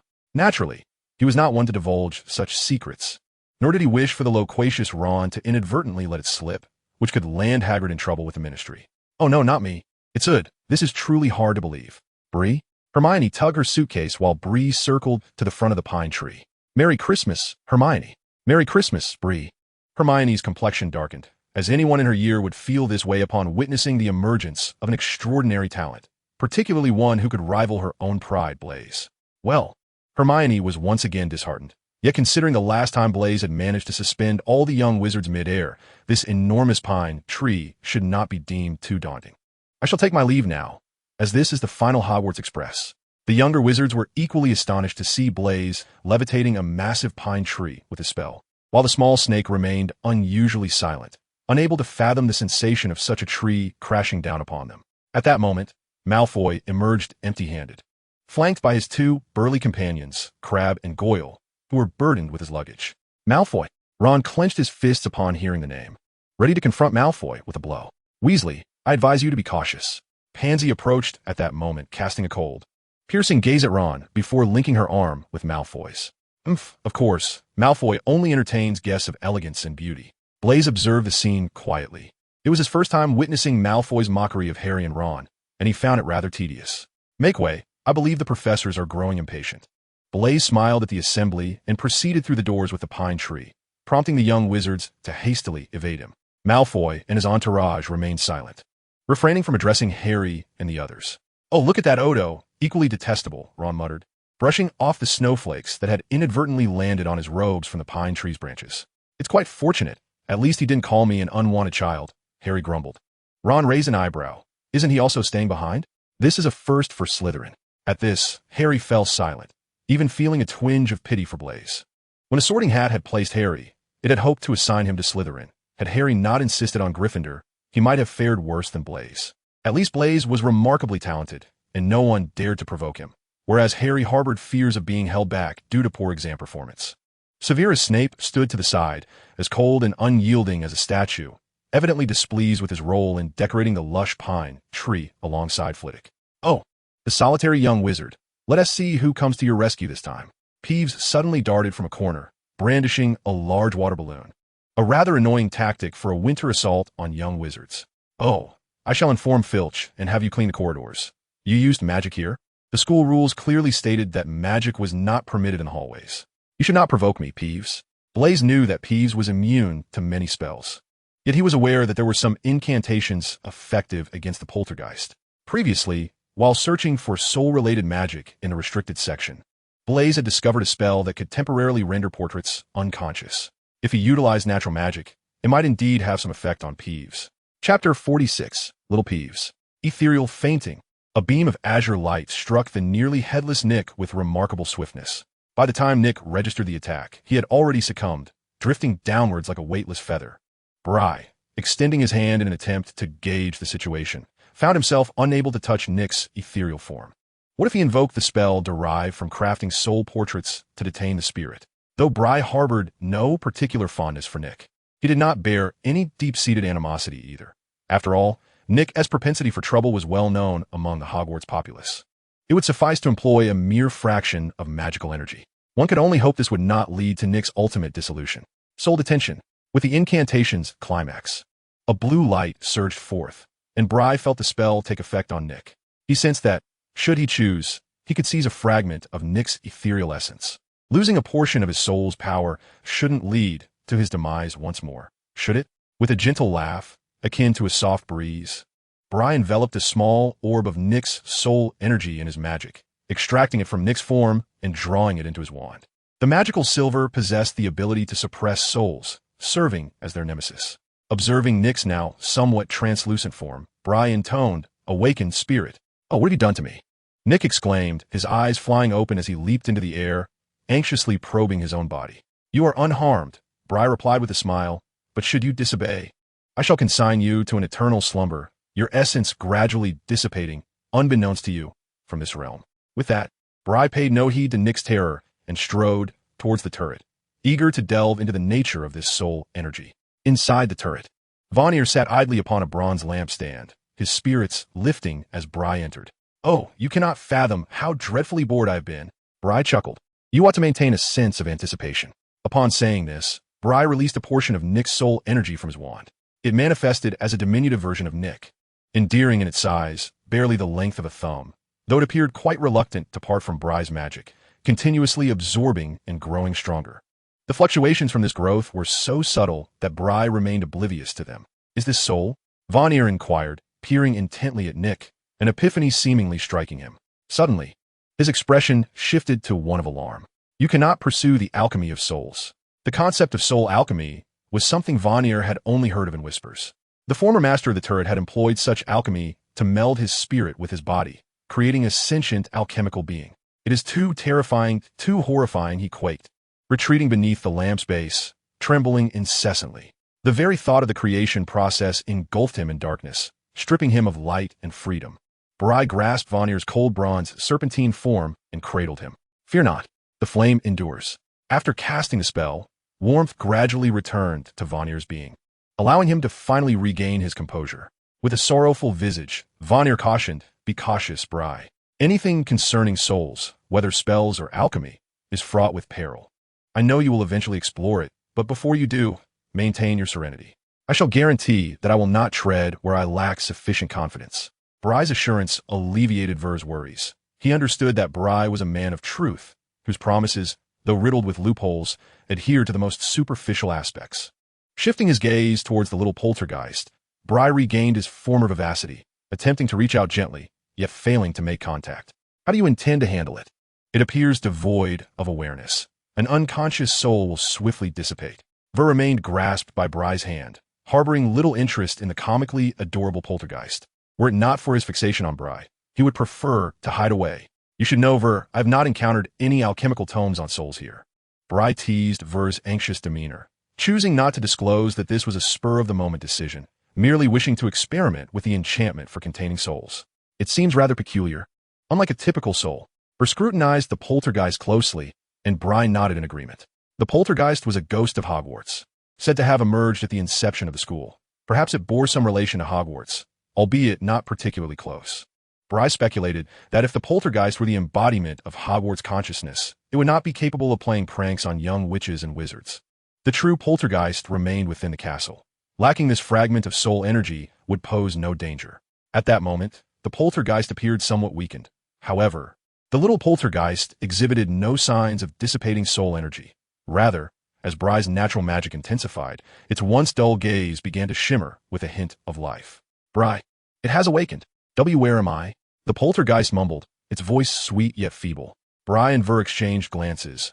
Ver, feeling awkward, averted his gaze from the serpent's head, remaining oblivious to the potential applications of natural magic. Could you grant me some more? The little poltergeist gazed at Bree with pleading eyes. What? Bree realized something, stating, Is it this kind of magic? The little poltergeist eagerly nodded, its ethereal form flickering. I apologize. Bree immediately severed the already tenuous magical connection, leaving the little poltergeist in a state of alarm. No, I do not wish to disappear. The poltergeist's eyes welled with tears, evoking a sense of pity in Bree. However, magic was not akin to mana, as it could be replenished. It resembled the utilization of power, with a threshold fluctuated with one's will. And Bree was reluctant to deplete his total magical energy. I assure you, I will assist you to the best of my ability. Yet, Bree could not utilize his internal natural magic to aid the little poltergeist. He recalled the unicorn's soul he had seen while meditating in the Forbidden Forest. The natural magic in the environment had been drawn to the unicorn's essence. Had it not been for the magic departing under the influence of the unicorn's soul, Bree would have eagerly studied it further. This occasion presents a fortuitous opportunity. Closing his eyes, Bree's consciousness ascended into the ethereal realm, observing with an indifferent gaze the small pixie, who was still in a state of frantic pleading. Indeed, there existed a natural magic surrounding the pixie. However, it did not flow into the essence of the small creature. Bree endeavored to harness the ambient magical energy, yet despite its familiarity, it failed to comprehend his commands, merely colliding chaotically. Nevertheless, this commotion allowed the small pixie to absorb a fraction of the surrounding natural magic. It was only when the environmental magic, drawn by Bree, coalesced into a visible vortex that the small pixie solidified, resembling a typical pixie, albeit still losing its soul's vitality. This ensured its temporary existence. Bree's consciousness ceased its affectionate engagement with the natural forces, which swiftly dissipated. He intended to absorb this magic, yet found little that could integrate with his being. As it continued to evaporate, much like the small pixie, unable to fully possess these free-spirited entities. Are you a pixie? Pixie? Upon hearing Bree's words, the small pixie, filled with exhilaration, inquired with sparkling eyes, Is this name bestowed upon me by you, esteemed sir? You shall henceforth be called Little Pixie, for it is more melodious. Though uncertain of the significance of the prefix, the small pixie joyfully accepted its new name, clearly devoid of memory, akin to a nascent being. Perhaps the small pixie was an anomaly, Bree mused, pondering how a pixie, as a specter, could so freely interact with the tangible world, which contradicted the common understanding of souls among wizards. As the experiment concluded, Bree contemplated the fate of this small pixie. Van, do you require a companion? Upon hearing this, Van nodded with modest restraint. Very well, I shall reluctantly accept a little brother to assist you in watching over it. It was evident that little Van was pleased. This is Cedric's, and this belongs to Hermione. Bree distributed gifts to his acknowledged friends and to several acquaintances, providing each professor, save for Quirrell, with a token of appreciation. He also included Wood, who had aided him on 2 occasions. Had Bree not been impoverished, he would have gifted Wood a new broom, but alas, he was constrained to offering a broom care kit worth 18 galleons. I must find an opportunity to sell the unicorn hair, Bree thought, as he possessed an entire mane imbued with magic awaiting monetization. Yet, given the ongoing situation with unicorns this year, Bree was no fool. He would not act recklessly and risk drawing Dumbledore's scrutiny. After categorizing the gifts, Bree instructed the owls to deliver them according to the designated dates. Finally, Bree could take action. With both Snape and Quirrell absent from the academy, he ventured into the Forbidden Forest, hoping this time there would be no unforeseen complications. Chapter 47, Christmas Eve. Now, Bree's prowess allowed him to temporarily create a passage for the owls within the turret, which possessed a powerful disillusionment charm, ensuring his gifts reached this haven. In comparison to Bree's offerings, the abundance and thoughtfulness of others' gifts were notably greater. Additionally, there were unexpected rewards. Why did Hermione give me a pair of new dragonhide gloves? Such an extravagant item. Could it be that Hermione has recognized the thoughtful intentions behind Cedric's decision to include her in the Quidditch team, and is now repaying that kindness? Cedric couldn't help but chuckle at the thought. This girl clearly thrives on excitement. Mere dull reading would not suffice for her. Speculating on Hermione's thoughts, Cedric believed it wiser not to engage in futile efforts. Who can truly decipher the heart of a girl, even one as remarkable as Hermione? On the other hand, Cedric's own gift was far more conventional, yet still magical. A plant that bears transparent fruit, reputed to taste like green apple pie. Ah, Cedric, you truly bestowed upon me a brand new cleaning toolkit and a bronze tray. Fawkes excitedly unwrapped his gift box, darting about within, retrieving cleaning tools that emanated a temporary non-marking charm from the enchanted box, while the bronze tray was already placed beneath the bronze lamp. I had originally intended to buy you a dress, but alas, you are but a male serpent, Cedric shrugged. Tossing aside the gift sent by Malfoy, a voucher worth 200 galleons for Quidditch, redeemable for any model of broomstick. Even the wizarding world has promotional coupons now. Having unwrapped all the gifts, Cedric found pleasure in the ritual. Yet, why had most of the Slytherins sent him presents? I must step out for a moment. Would you kindly arrange these gifts, Fawkes? Off you go, I shall manage. Cedric cast a spell of neglect and a disillusionment charm upon himself, and began his ascent to the 4th floor. He traversed the armor corridor, swiftly passing the trophy room, and arrived at the forbidden area. The torches flickered ominously, indicating that Filch had little regard for cleaning this place. The walls were coated in dust, and the wooden door stood out conspicuously. Cedric could not forget the panic he felt when facing Snape. Sometimes, necessary risks yield answers. Is the Philosopher's Stone truly hidden here? Cedric pondered uncertainly, for the stone is indeed a most significant treasure. Alohomora. The door was locked, suggesting that some protections were in place here. But for a wizard capable of spells like Cedric, it was as flimsy as paper. A simple unlocking charm would suffice. If safeguarding the Philosopher's Stone was the goal, why would T. Dumbledore carry it himself? Is he afraid of a restless slumber? Cedric cautiously pushed the door open, revealing a 3-headed giant dog soundly asleep. Sensing an unfamiliar yet familiar scent, the heads of the beast opened their eyes one by one, then looked at Cedric with delight, tongues lolling. They were quite friendly towards him. The last time, their failure to immediately exhibit friendliness resulted in Cedric petrifying them. This time, they had learned their lesson, displaying obedient behavior upon seeing him. Cedric felt pleased. Understanding this was due to the natural affinity he possessed. From a young age, animals and plants had adored him, and the gentle caress of nature would always be particularly tender towards him. Yet he was surprised to find that even magical creatures gravitated toward him, much like enchanted flora. Halt! As Bree observed the immense 3 heads of the 3-headed dog, poised to lick him with its panting tongue, a chill coursed through him. Fortunately, this beast was not entirely devoid of communication.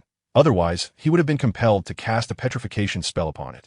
Sensing the turbulent magic emanating from Bree, the 3-headed dog appeared threatened, slowly retreating and granting him passage before forlornly lying down, gazing at the trio of foolish faces.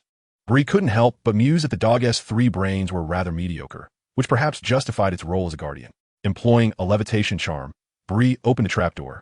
Peering into the dark, straight tunnel below, he utilized a flickering Lumos spell, illuminating the area to reveal some writhing vines, which seemed to stir uneasily at the touch of light. They were Devil's Snare, now woven into a net. Was it designed to ensnare those who dared descend? Bree pondered, then cautiously leaped, using a growth spell to command one of the Devil's snares to rapidly expand and catch him. Due to his affinity, the vines posed no harm, sparing him considerable trouble. Wasn't this the giant Devil's Snare that Professor Sprout had transplanted? Bree recalled that on the day Professor Sprout had gifted him a small box of plants, this particular vine was shrunk and transported in a pot provided by Dumbledore. Dumbledore brought it? Bree continued on, wearing a peculiar expression. Was Dumbledore concerned that Chilo might fall and injure himself?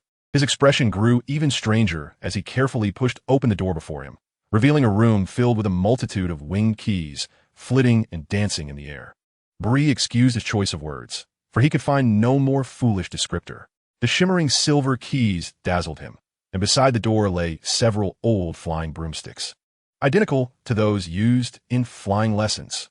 One could only hope that Dumbledore intended to use these rickety brooms to lower Chilo's guard, rather than to ascend into the sky in search of keys.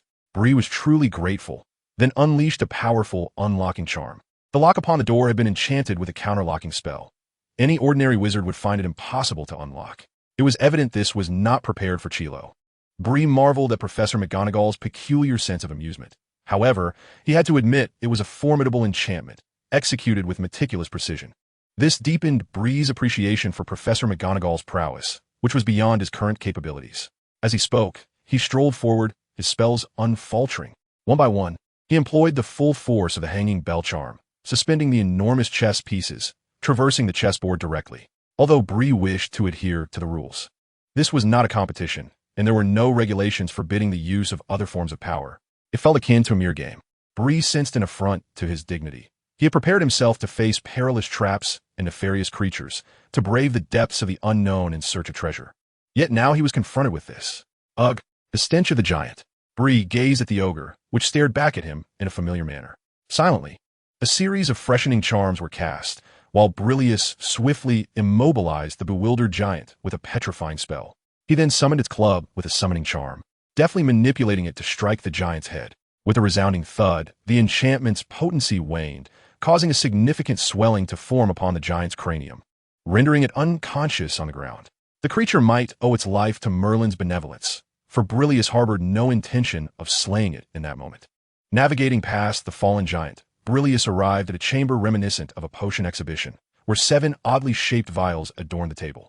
As he stepped into the room, a sudden eruption of purple flames ignited behind him, while black flames flickered in the passage before him.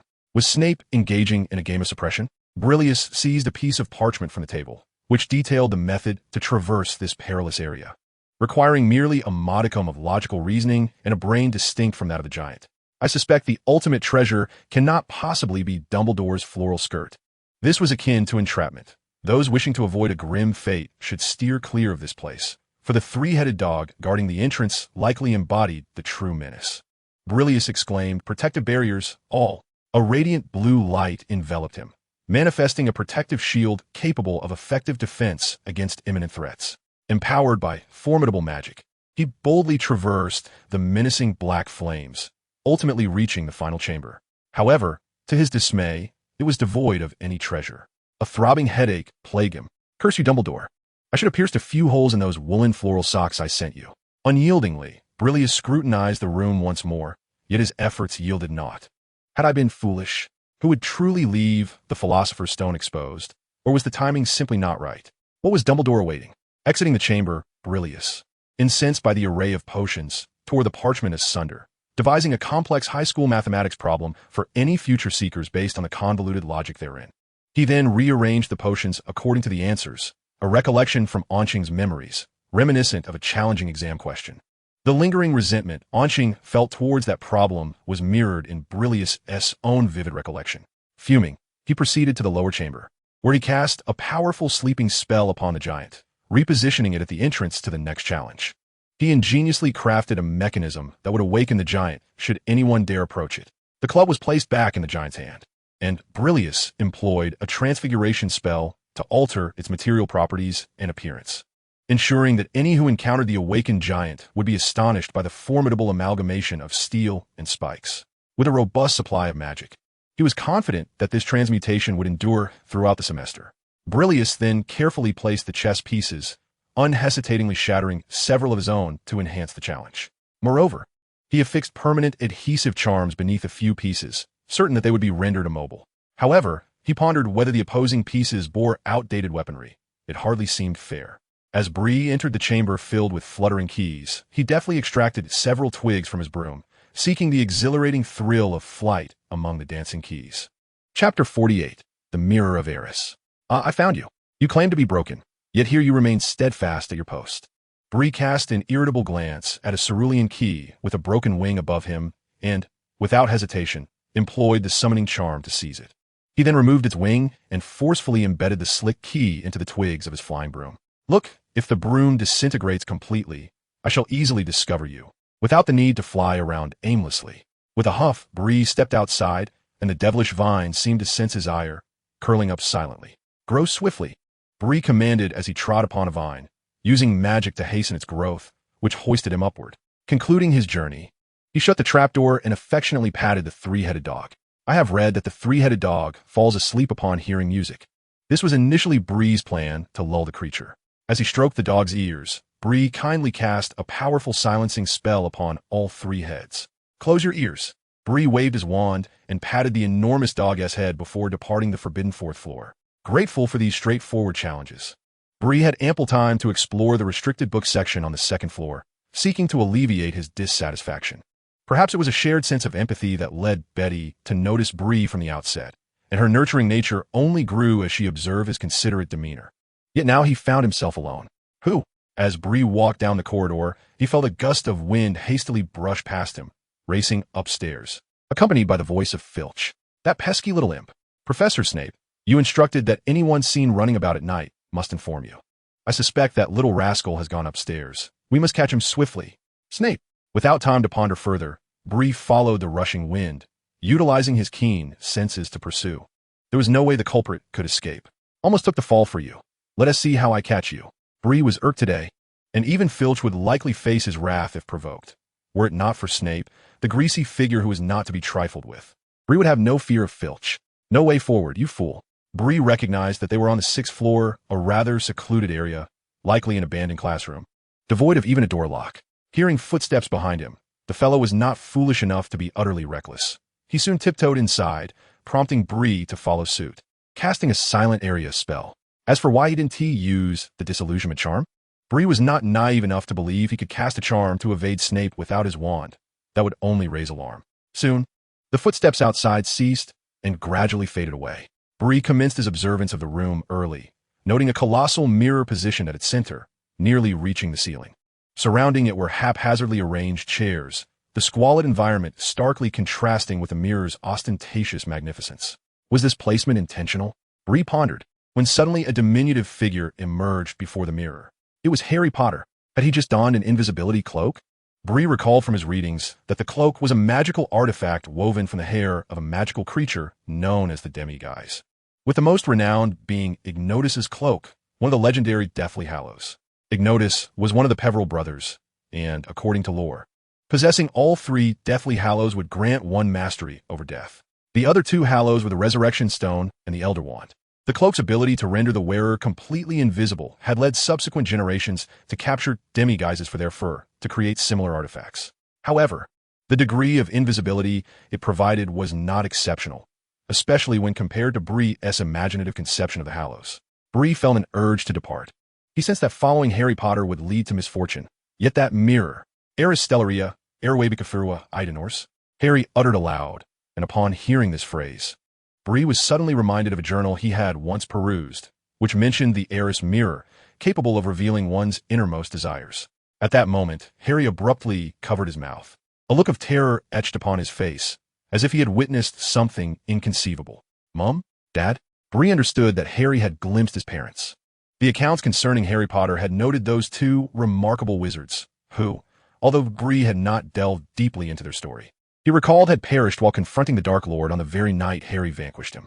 Suddenly, Bree yearned to glimpse his own heart's desire. He had always felt his life to be rather mundane, his aspirations rather ordinary. Thus, Bree employed the levitation charm to push open the door, the creaking sound jolting Harry back to awareness. Harry donned the invisibility cloak and hurriedly glanced outside, only departing the room once he confirmed no one was present. Bree lifted the spells of concealment and distraction from himself and approached the mirror, gazing at the Latin inscription, reciting, "The Eris mirror reveals the most urgent and profound desires of the heart." As Bree spoke, his reflection manifested before him, accompanied by numerous figures who respected, admired, and acknowledged him. This scene elicited a smile from Bree, a splendid dream indeed. Bree was uncertain of what to think, but suddenly, all the figures in the mirror vanished, and an unexpected visage slowly emerged, the slumbering Qing. This was the person residing in Bree's mind. Why do you appear? Desire? Was Bree's longing truly this? Is it truly the fate of Qing to remain in eternal slumber? This is indeed the desire of Bree. Yet he yearns even more for Qing to vanish entirely from his world. Whenever thoughts of Qing cross his mind, he feels an overwhelming sense of alienation, as if he is on the verge of silently disappearing from existence, a notion he finds utterly unacceptable. To perish in a world that dismisses him is tantamount to being forgotten, as if he had never existed at all. This is a reality Bree cannot bear. Apologies, but the reflection of Qing in the mirror stirs from his slumber, and a voice resonates from the depths of Bree's mind. A chilling sensation envelopes Bree's entire being as he strives to assert control over himself. Only upon realizing there are no barriers does he cast a cold gaze upon Qing, who gazes back at him with gentle eyes. "Leave me at once," Bree exclaims. Consumed by a dread that renders him powerless, he cannot resort to ending his own life to escape Qing. Instead, he can only seethe. "Why have you chosen me?"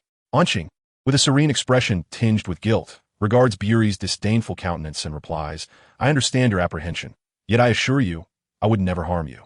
You know well that I am you, and you are me." No, this is the most terrifying scenario for Bree. How can Qing awaken and converse with him? He has no desire to become Qing, for it signifies a life devoid of roots, meaning, and belonging within this world. "Relax, we shall soon reach our conclusion," Qing responds, his expression a blend of resignation and fondness as he gazes at Bree. He then closes his eyes, and the surrounding natural magic begins to converge around the mirror, enveloping it until peculiar symbols emerge. It is only then that Qing's reflection dissipates like reeds swaying in the wind. At this moment, memories within Bree's mind also begin to fade. As they vanish, his pupils transform into a deep crimson, and his once black hair turns silvery white. A frigid aura permeates Bree's being, while natural magic rages like a tempest, threatening to unleash its fury and obliterate everything in its path. "Bree, disregard all opinions, please. Forever." Bree stands expressionless, feeling the tumultuous natural magic churning within him, slipping away while external magic flows incessantly into him. "Always remain true to yourself." As the voice dissipates from Bree's mind, he senses the shackles of scrutiny and expectation falling away. A sharp cracking sound jolts him from his stupor. "Shall I be grateful to you?" Bree grits his teeth in response. Qing has departed, or perhaps he has liberated Bree. Bree gazes at his disheveled reflection in the arras mirror, now left alone, while a faint crack has begun to form in one corner of the mirror, the source of the crisp sound. Legends speak of it as malevolent, a manifestation of desire that ensnares the unwary. Bree cannot fathom why the arras mirror would assist him, or if Qing's power coerced it. He remains oblivious to the cost the mirror has borne, yet he recognizes his newfound freedom, unexpectedly arriving before he had devised a plan. Perhaps Qing never harbored ill intentions from the outset. Bree chooses not to dwell on this notion. He simply wishes to exist peacefully as his authentic self, for he belongs to this world. The image within the mirror of Erist shifted once more, seemingly attuned to the changing mindset of Bree. In the reflection, during the end-of-term banquet, Bree received the house cup from Dumbledore's hands, a testament to his own efforts and the glory he had earned, not solely for the house, but for himself as well. With each passing academic year, Bree matured, repeatedly taking hold of the house cup until he ultimately graduated, blossoming into a confident and graceful young man. He ventured forth into the world with his notebook in hand, seeking knowledge unattainable within the walls of Hogwarts. As his understanding deepened, his renown grew, earning him the respect of many a wizard. Chapter 49, Natural Magic. Bree stumbled out of the disheveled, abandoned classroom, aware that the mirror of Erist could not endure for long. He hoped it would not shatter before him. "Mirror of desires, may you and Qing not deceive me," he mused, retracting his gaze to listen quietly. "Oh, Snape, Dumbledore is quite occupied." McGonagall, visibly distressed, added, "This matter concerns dragons. Recently, the Ministry of Magic discovered a wild, adult Norwegian ridgeback roaming within the borders of Britain. This dragon is exceedingly savage, nearly exposing the existence of magic to the Muggle world. We are all aware of the International Statute of Wizarding Secrecy." McGonagall's agitation was palpable, for this was a significant issue. No wizard dared to breach this law. Not even the most malevolent dark wizards would risk such folly. Incidents of accidental magical exposure were typically concealed with the use of the Obliviate charm, and dragons were included under this protective legislation. The ministry had even established an administrative division specifically for magical creatures. The repercussions of a dragon's presence were too great. Thus, the ministry had called upon Dumbledore to handle the situation, as he held considerable authority on the international stage. MC Quineke sighed, shaking her head. This was no longer merely an internal affair of Britain. Snape grunted, "Dim the lights, Vol." Bree, feeling irritable, tightly closed his eyes. Vol perceived Bree's frailty and refrained from probing further, while Peeves cautiously hid behind Vol, daring not to make sound. Vol extinguished the candlelight, plunging the surroundings into immediate darkness. Moments later, Bree opened his eyes. As his vision sharpened, the gentle moonlight filtering through the window instilled a sense of tranquility within him. Farewell, past life. Soon, Bree fell into a deep slumber, a smile gracing his face, confident that upon waking, all would be well. He merely needed to dedicate himself to mastering magic, to navigate his 7 years with stability, and in the pursuit of glory, he would evolve into the image reflected in the mirror of Ariste, an existence he now yearned for. Perhaps remaining in the wizarding world was acceptable. Yet he also longed to explore Huaxia, an ancient and mysterious land. As Bree surrendered to sleep, the initial spark of his natural magical energy dissipated entirely. Yet, the totality of his magical capacity remained unchanged, for this magic was drawn from the surrounding environment, more liberated. Though these energies were drawn to Bree, they would not linger indefinitely within him. As a fragment of his internal magic departed, an equal portion from the external realm would enter, accelerating the expansion of Bree's magical reservoir. And thus, he could wield his magical powers with greater finesse. The following day, Bree rose early, his fatigue dispelled. Upon awakening, he noticed an anomaly within his body, yet he understood it to be a positive transformation.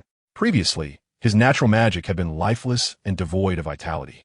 Now it thrummed with life, blending Bree with his surroundings. He extended his hand, a wisp of magic coiling around his fingertips.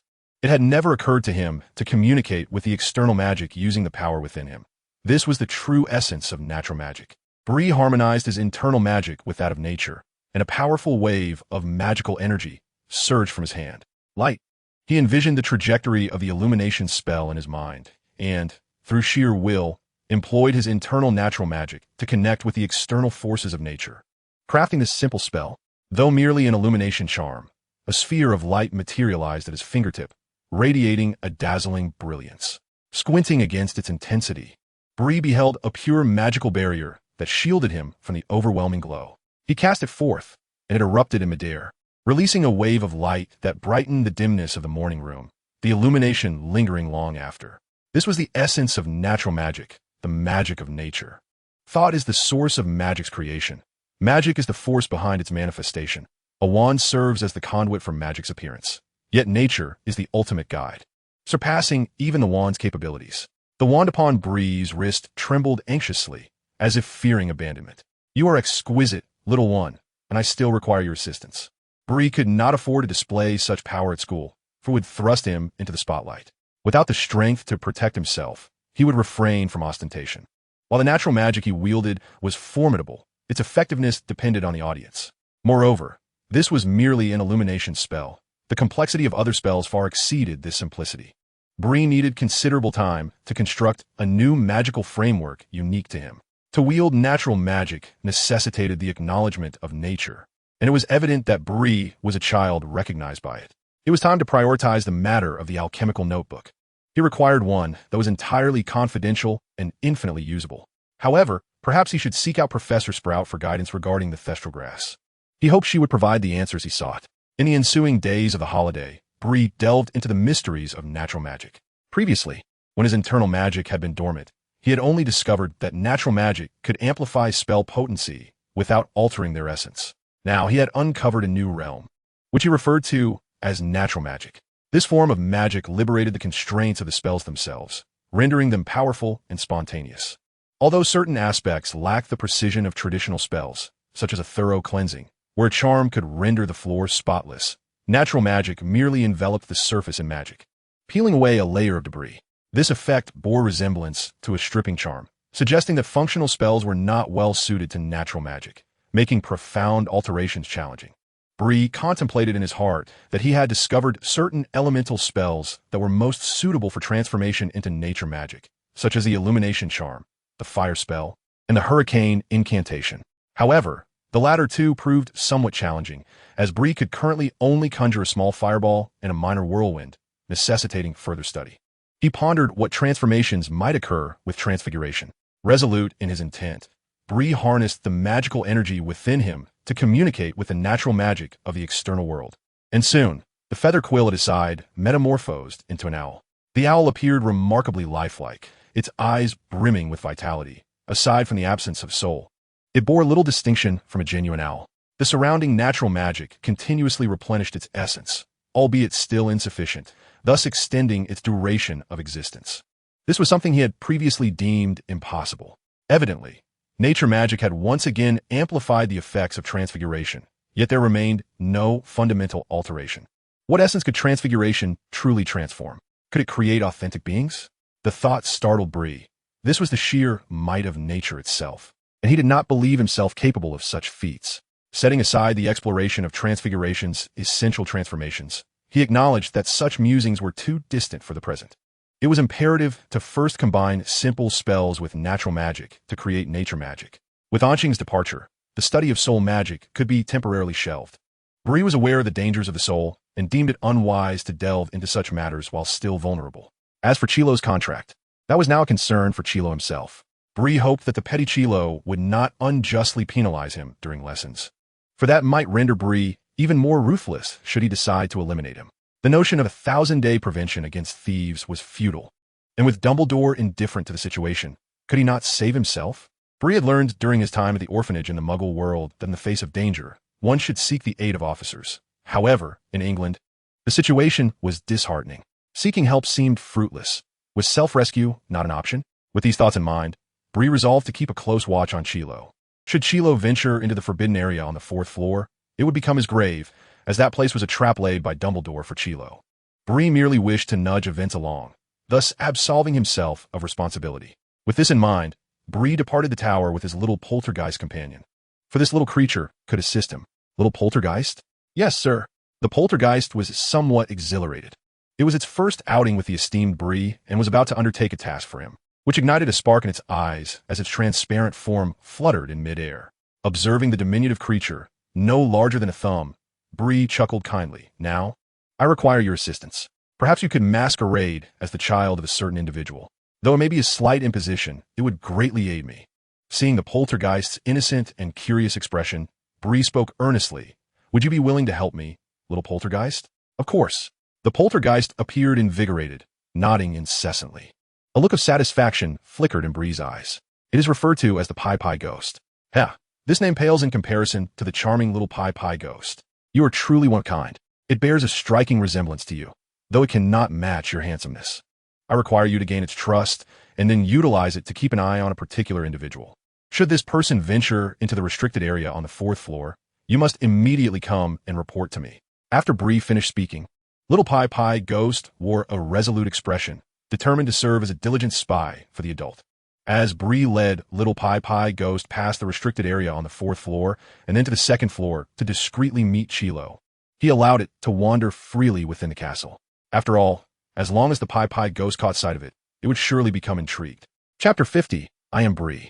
Bree prepared to conduct preliminary research on a variety of fundamental elemental spells, including the light spell, fire spell, water-making spell, growth spell, hurricane spell, snow-making spell, and earth spell, cataloging them into a magical system uniquely his own. Currently, Bree had made initial forays into these spells and merely needed to continue his studies to enhance his ability to harness the surrounding natural forces through his own magical power, thereby augmenting the potency of these natural magics. Perhaps one could say that natural magic resembles the mastery of elemental forces within nature, utilizing the magic within to communicate with the natural world and perform a myriad of spells. Vaynor stifled a yawn, releasing a burst of sparks. Bree, you've been cooped up in your room for several days now, neglecting even your meals. If this continues, you will fall ill. I apologize, Vaynor, for causing you concern. Bree chuckled softly, leaving Vaynor momentarily taken aback. Although Vaynor had witnessed such a smile several times over the past few days, each instance filled him with disbelief. Could this truly be Bree? Yes, Bree had changed, becoming more carefree.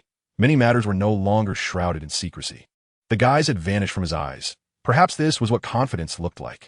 While those unfamiliar with him might perceive no change, Vayner, having spent considerable time with Bree, could not help but notice. Vayner considered this transformation a positive development. At the very least, Bree's smile now radiated authenticity, devoid of pretenses. Bree was acutely aware of his circumstances. The disappearance of Qing represented his greatest liberation and assistance. No longer shackled by fears of vanishing at any moment, Bree found no need to disguise himself to fit into this world. Please, help me put the book away, Vayner. I shall take my leave now. Bree methodically adjusted his wizarding robe and silently cast a freshening charm to tidy the hems of his attire. He intended to seek out Professor Sprout, though it was not yet time to enter the Forbidden Forest. The creature within posed a significant nuisance. And while Dumbledore was undoubtedly aware of the issues concerning the centaurs and unicorns, he had yet to take any action. Oh, Bree? Professor Sprout appeared somewhat displeased as she turned to tend to a pot of orchids, her demeanor measured as she remarked, "Had I not known you were on the list of students remaining at Hogwarts, I might have assumed you had already departed." Bree offered an awkward smile. His obsession with the study of natural magic was undeniable. After all, this power was immensely formidable. Perhaps Bree could become a scholar in the future, ushering in a magical revolution within the wizarding world, and in doing so, he might very well become another Merlin. Apologies, Professor. I find myself somewhat preoccupied. Magic invariably occupies the majority of my time, though I willingly embrace it. Bree chuckled softly, exuding warmth, and it seemed that his cheerful disposition brought joy to the surrounding flora as they unfurled their leaves one by one. Oh, Sprout gazed intently at Bree, gently pinching his cheek. You wouldn't happen to be a descendant of some extraordinary sprite, would you? It is said that sprites are the closest kin to plants, or perhaps a druid. Legends depict druids as the messengers of nature, capable of harnessing its power. Bree pondered this in his mind, uncertain of his lineage. Qing had never mentioned it before his disappearance. Perhaps it is inconsequential, yet the matter of natural magic is not one to be divulged at this moment. I believe wizards possess unique gifts as well. Perhaps I was destined to be a Hufflepuff. Upon hearing Bree's words, Sprout promptly exclaimed, "Let's seek out Dumbledore to switch houses."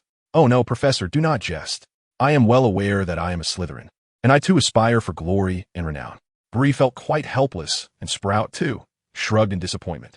"They all claim you are a Ravenclaw. For your zeal for learning surpasses that of anyone else," Sprout remarked with a smile, though Bree's words prompted her to furrow her brow. "I believe my pursuit of wisdom is driven by a desire for power." Yet, Bree's subsequent statement eased Sprout's concern. "For power grants me a sense of security. You see, I am an orphan. In many ways, my life is solely my own. Friends may leave their mark upon my existence, but they cannot remain by my side indefinitely, for they have their own lives to lead. I must rely on myself for many things." Bree spoke earnestly, causing Professor Sprout to feel a pang of sorrow. She reached out to stroke Bree's head, preparing to embrace him. "Oh, Professor, in truth, I do not relish being held, nor do I enjoy having my face and hair touched." Pushing away the professor's hand, Sprout gazed into Bree's clear, unblemished black eyes and involuntarily laughed. Sprout discerned the underlying message in Bree's words and, without beating around the bush, said directly, "Speak freely. What is it that you wish to ask of me?" Given that little Bree has finally opened his heart to his herbology professor, I shall do my utmost to assist him. Bree had anticipated that Professor Sprout would be willing to help him. "It is the dreamy grass, as I mentioned before." Without hesitation, Bree continued, "You know, I often reside in the corner tower, which belongs to a master alchemist, and it contains numerous alchemical tomes. I wish to experiment with some alchemical items, and I discover a method to create a pen that can be used indefinitely with utmost confidentiality. Thus, you understand, I only require the final ingredient, the dreamy grass." Bree grew candid, speaking nothing but the truth, yet he remained cautious about whom to trust. While he deemed Professor Sprout worthy of confidence, Dumbledore was not. Should the matter arise, Professor Sprout would likely not refuse Dumbledore. Preserving certain secrets is also essential for maintaining relationships. Bree understood what could be shared and what must remain unspoken. "Dreamy grass, you say?" Professor Sprout finally recalled the circumstances of that time. I remember mentioning that if you performed well, I could take you to the Forbidden Forest in higher grades to find it." Professor Sprout smiled kindly and added, "I did not anticipate your earnest need for it. I believe I can take you, provided you ensure that the alchemical items you create are devoid of any danger. That is my sole stipulation." Upon hearing this, Bree nodded, affirming that crafting an alchemical notebook posed no risk, albeit it required a considerable investment, which was not a concern as he had already procured the necessary materials. Indeed, the alchemical notebook bears no peril. I can swear by the name of the House of Odes that I have no reason to incur any consequences for this. Professor Sprout nodded, disregarding Bree's protests, and affectionately ruffled his hair. Let me think. I must first report this matter to Professor Dumbledore. You will need to wait for a while, and I shall return once I have attended to it. Of course, Bree replied, elated at the prospect of finally being able to create the alchemical notebook. Professor Sprout regarded Bree with a teasing glance. Although she was uncertain why he had suddenly become so genuine, as if he had opened his heart to the world. She found pleasure in this transformation, which deepened her disdain for his placement in Slytherin. Bree, with his fondness for plants, seemed far more suited to Hufflepuff, though perhaps this was also a quest for power to satisfy his sense of security. Professor Sprout felt a twinge of concern, pondering whether to share Bree's situation with Dumbledore. Ultimately, she decided against it. Bree would prove to be a good child. She reassured herself that she would take good care of him, as educating young witches and wizards was her duty, while Dumbledore, she mused, seemed to care little beyond indulging in sweets. Now, Mr. Bree Odes, please assist your herbology professor in tending to the plants. They will surely be delighted. Of course, I would be more than happy to assist Professor Sprout. As Bree exited the greenhouse, he allowed his smile to soften. Though his grin was subtle and unassuming, it was nevertheless captivating. Outside the silver-clad gates of Hogwarts, many were still bustling about. Bree? Hermione observed the smile that had just faded from his face, intrigued by the change she perceived in him. You seem a bit peculiar today. I wonder if someone has brewed Polyjuice Potion to impersonate you. Hermione was aware that Polyjuice Potion could transform a person into another, provided one had a sample of the original's hair. I'm indeed Bree. I doubt anyone would roam Hogwarts in my guise. Hermione regarded him with a curious expression and replied without hesitation. I think it is rather odd for Bree Odes to be wandering about Hogwarts. You should be in a library or hiding somewhere with a book. Well, Bree's image as a bookworm had certainly taken root, though that was of little consequence. Hermione flushed, realizing Bree's attempts to change the subject were rather clumsy. I am merely concerned that Harry and Ron, those two foolish boys, might struggle to find information regarding Nicholas Flamel. The mere mention of Flamel stirred Hermione's irritation. Those two have completely disregarded my words, spending the entire holiday in merriment, without Hermione's guidance. The other two would hardly obediently venture to the library. It was a challenge for them, as Hermione understood, yet she did not anticipate that they would struggle to endure even the first day. Do not be vexed. If you wish to know about Nicholas Flamel, I can enlighten you. Bree's gaze was profound, and he did not desire to delve too deeply into why the Savior would be involved in such matters. It was likely Dumbledore's orchestration, although the reasons remained elusive. Hermione, why do you seek to thwart Snape from procuring the Philosopher's Stone? Bree fixed his eyes intently on Hermione, whose startled expression prompted a moment of contemplation. Indeed, why were they so determined to prevent Snape? Bree regarded Hermione with a peculiar look. Was it merely because everyone proclaimed Harry Potter as the savior that he fancied himself a champion of justice, while you and Ron were drawn into this righteous camaraderie? Do you not find this rather naive? In my view, Harry Potter merely wishes to lead the life of an ordinary student, for that would be his greatest joy. Moreover, this is Hogwarts, and Dumbledore is the most illustrious wizard of this century. Before Hermione could respond, Bree divulged that Nicholas Flamel was a master alchemist who had lived for 6 centuries. The Philosopher's Stone was crafted by Flamel. Dumbledore was his friend, and the stone could transmute base metals into gold and create the elixir of life. Having spoken, Bree did not wait for Hermione's reaction, but bypassed her, striding down the corridor and into the hall. Chapter 51, The Apology of the Small Serpent. Bree felt he had gleaned some insights. Perhaps those childish games were not solely for Quirrell, but rather for the Savior. For Quirrell, the three-headed dog and Snape were his true challenges. Dumbledore had devised such a trap to foster the Savior. Yet what means would the Savior employ to vanquish Quirrell? Though this was a world of magic, some logic must prevail. Bree found himself perplexed. Despite Quirrell's apparent ineptitude, Bree, having once served as his assistant, understood the facade Quirrell maintained. Perhaps the stutter was a display of feigned weakness, and the garlic scent, there must be a secret lurking within that head of his. Perhaps it was some peculiar spell to enhance his powers. As he pondered, Bree caught a whiff of garlic, and the pallid Quirrell was entering through the main door. Excellent. Bree decided to take a detour to the kitchen rather than fill his stomach with the combination of garlic and apple pie. As the night faded, a new day dawned at Hogwarts. This morning, there were no classes. The afternoon would bring defense against the dark arts, allowing Bree to leisurely descend from the tower. Good morning, Aud. A senior serpent greeted Bree, leaving him astonished. It was indeed the first time this had occurred. Clearly, Bree was not well acquainted with this individual, and the insincere friendliness etched on the person's face was palpable, disingenuous. "Good morning, unknown sir." Seemingly catching on to Bree's jest, the senior promptly adjusted his awkward demeanor, choosing not to depart immediately, but rather to approach Bree, saying, "Perhaps we had some misunderstandings in the past, but that was all Arnold Fairchild's doing. I believe we are both Slytherins and need not harbor animosity."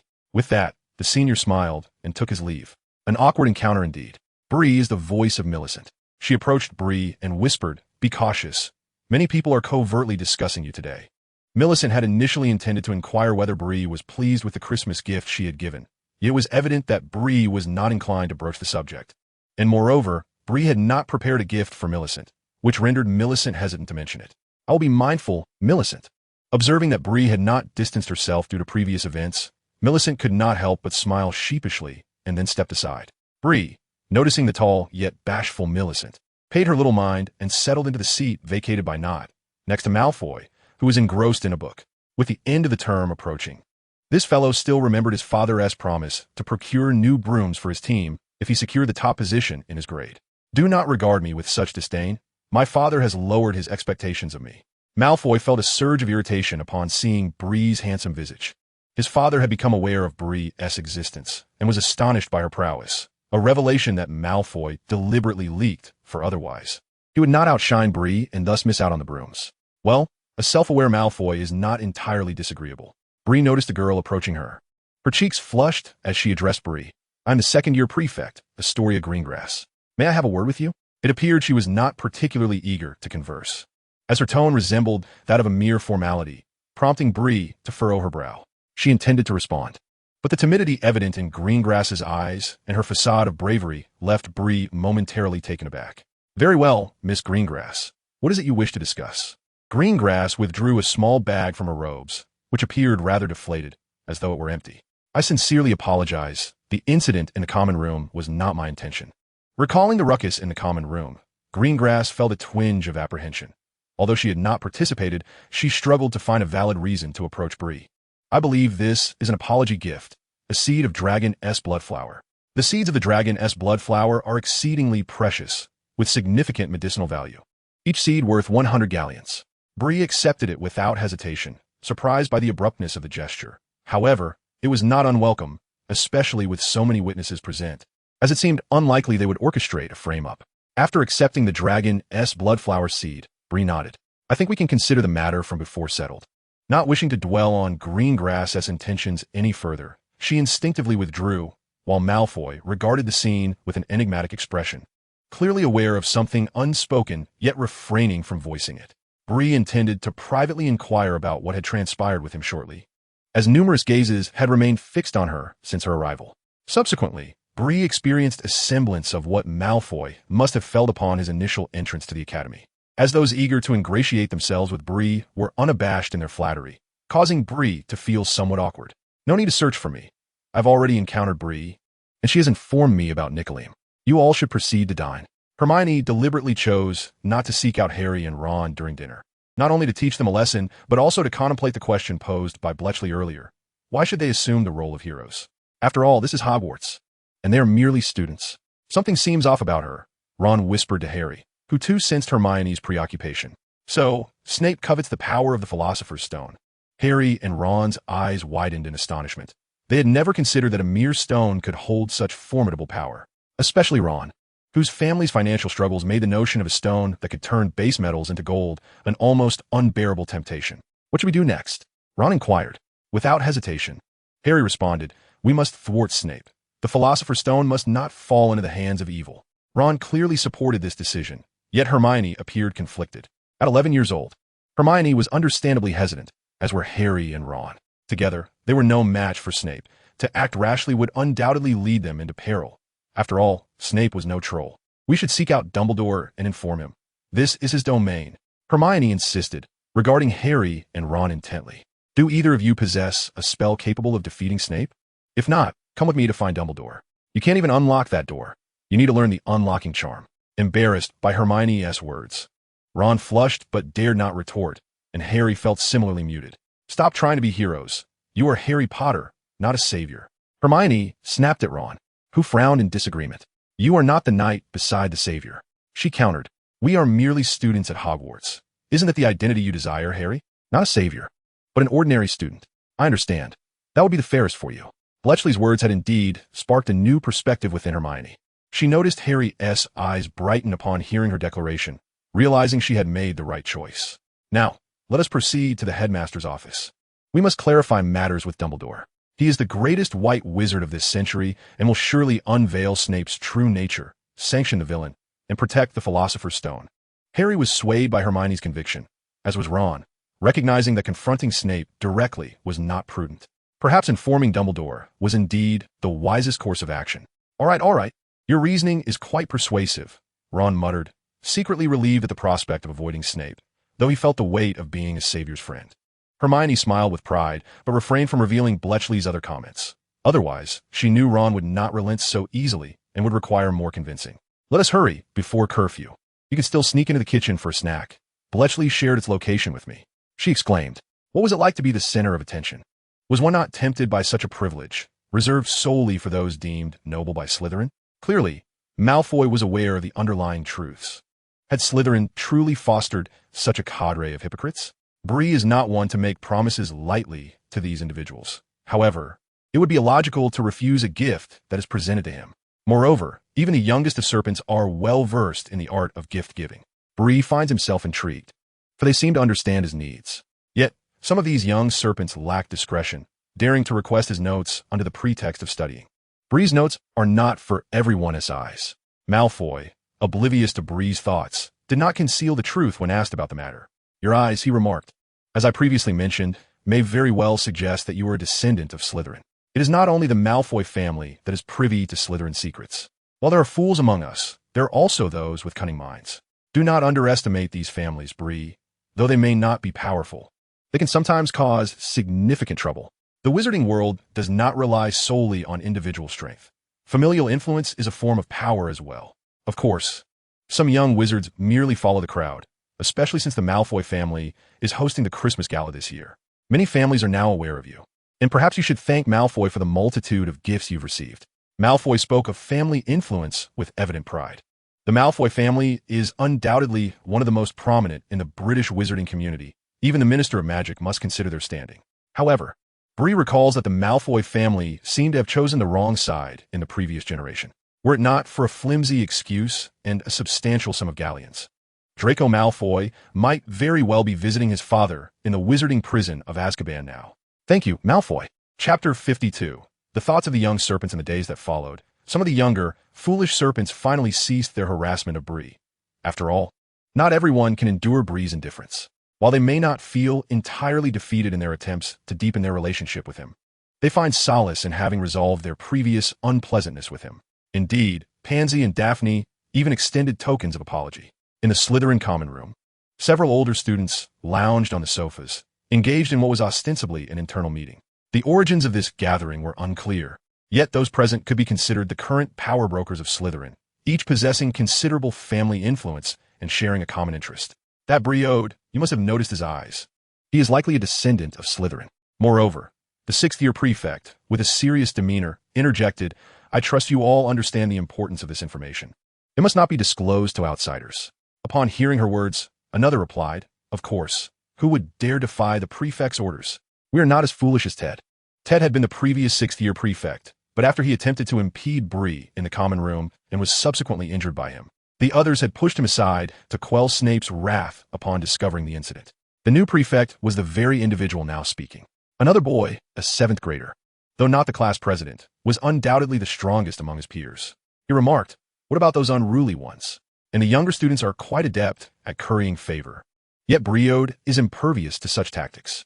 The sixth-grade female class president smirked coldly, stating, only Malfoy in that second year, Miss Rogier, comprehend the significance of Bree's red eyes.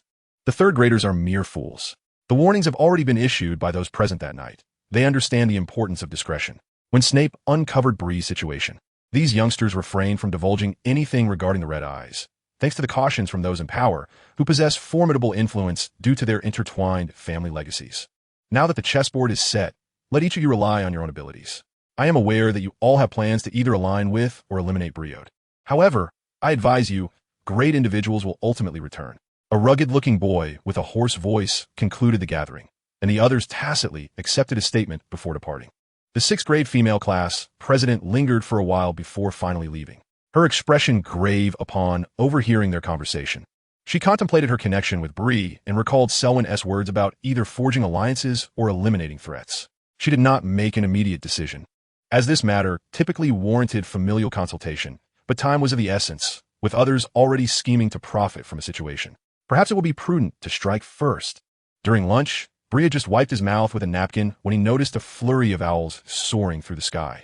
He ignored them, as he had not made any purchases in Diagon Alley. Upon reaching the second floor, he paused upon hearing a voice. Breeode. It was a tall, upper-class woman exuding an eerie allure. Breeode seemed unrelated to her, having overlooked her during the earlier ruckus in the common room. It was unlikely she was there to offer an apology. Recently, most of those delivering gifts were younger students or those who had opposed Bree during the commotion. I am Enid Child, a fifth year. Noticing Bree's confusion, Enid smiled coyly, suppressing her inherent charm. Perhaps I should say I, too, am here to offer an apology. Just like those fools. Producing a purple-bound book from her possession, she handed it to Bree. This is an investment. Do not hastily refuse it, as that would be quite unappealing. Observing Bree's cold demeanor, Enid, seasoned in reading people, understood his sentiments but remained confident in her allure. Perhaps we could discuss this matter privately. It could be beneficial for you to consider this generous investment. Thank you. I accept this generous investment. Bree took the item from Enid's hand, smiling as he prepared to leave. Since it was free, why not accept it, as long as it did not contravene his principles? There was nothing to be concerned about. Oh, Enid raised an eyebrow, then broke into a joyful smile. It appears that little Ode is quite a carefree individual. However, my investments extend beyond mere trifles. I apologize. While courtesy may be appreciated, I understand that there is no such thing as a free lunch in this world.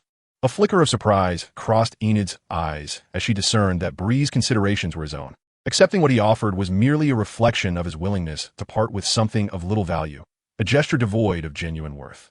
Yet, Enid desired more than this.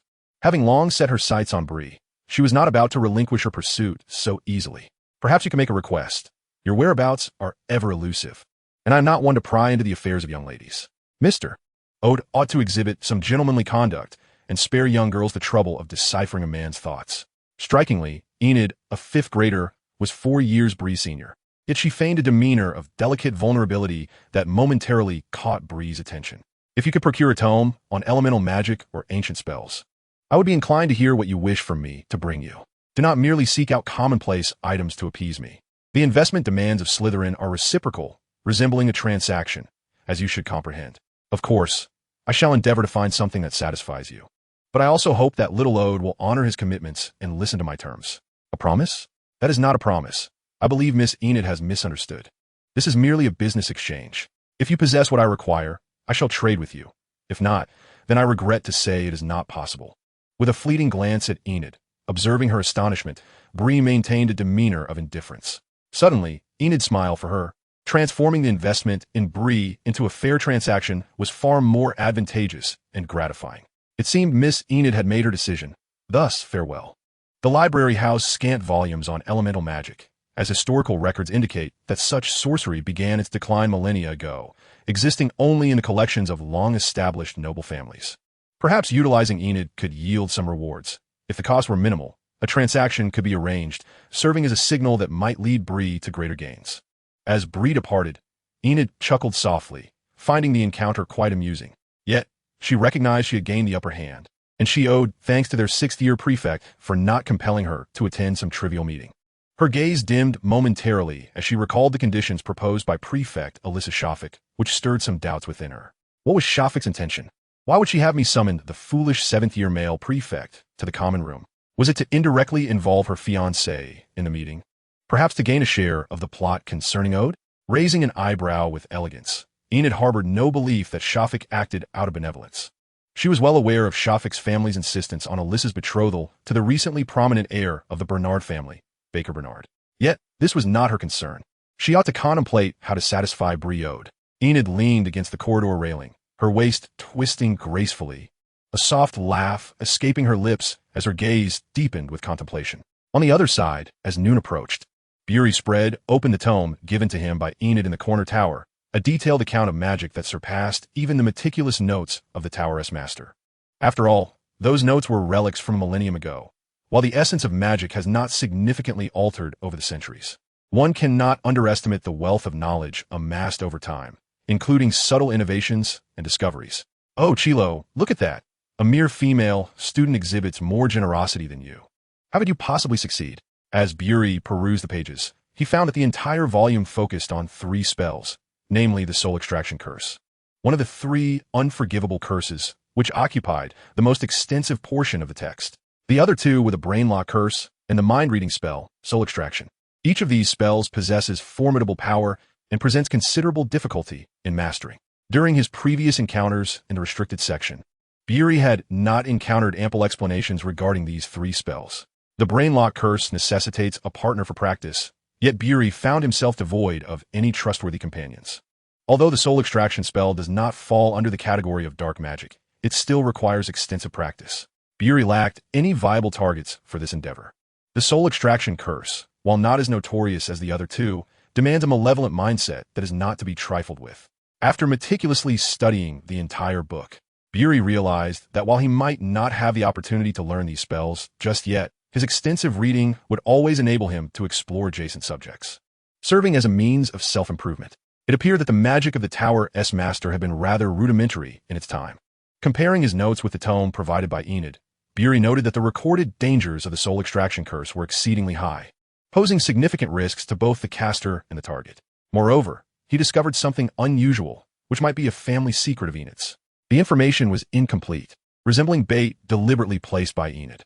The strange, enchanting ability lingered in Bree's memory, recalling Enid's peculiar aura, a charm that elicited affection from men, though regrettably not as potent as that of Siren.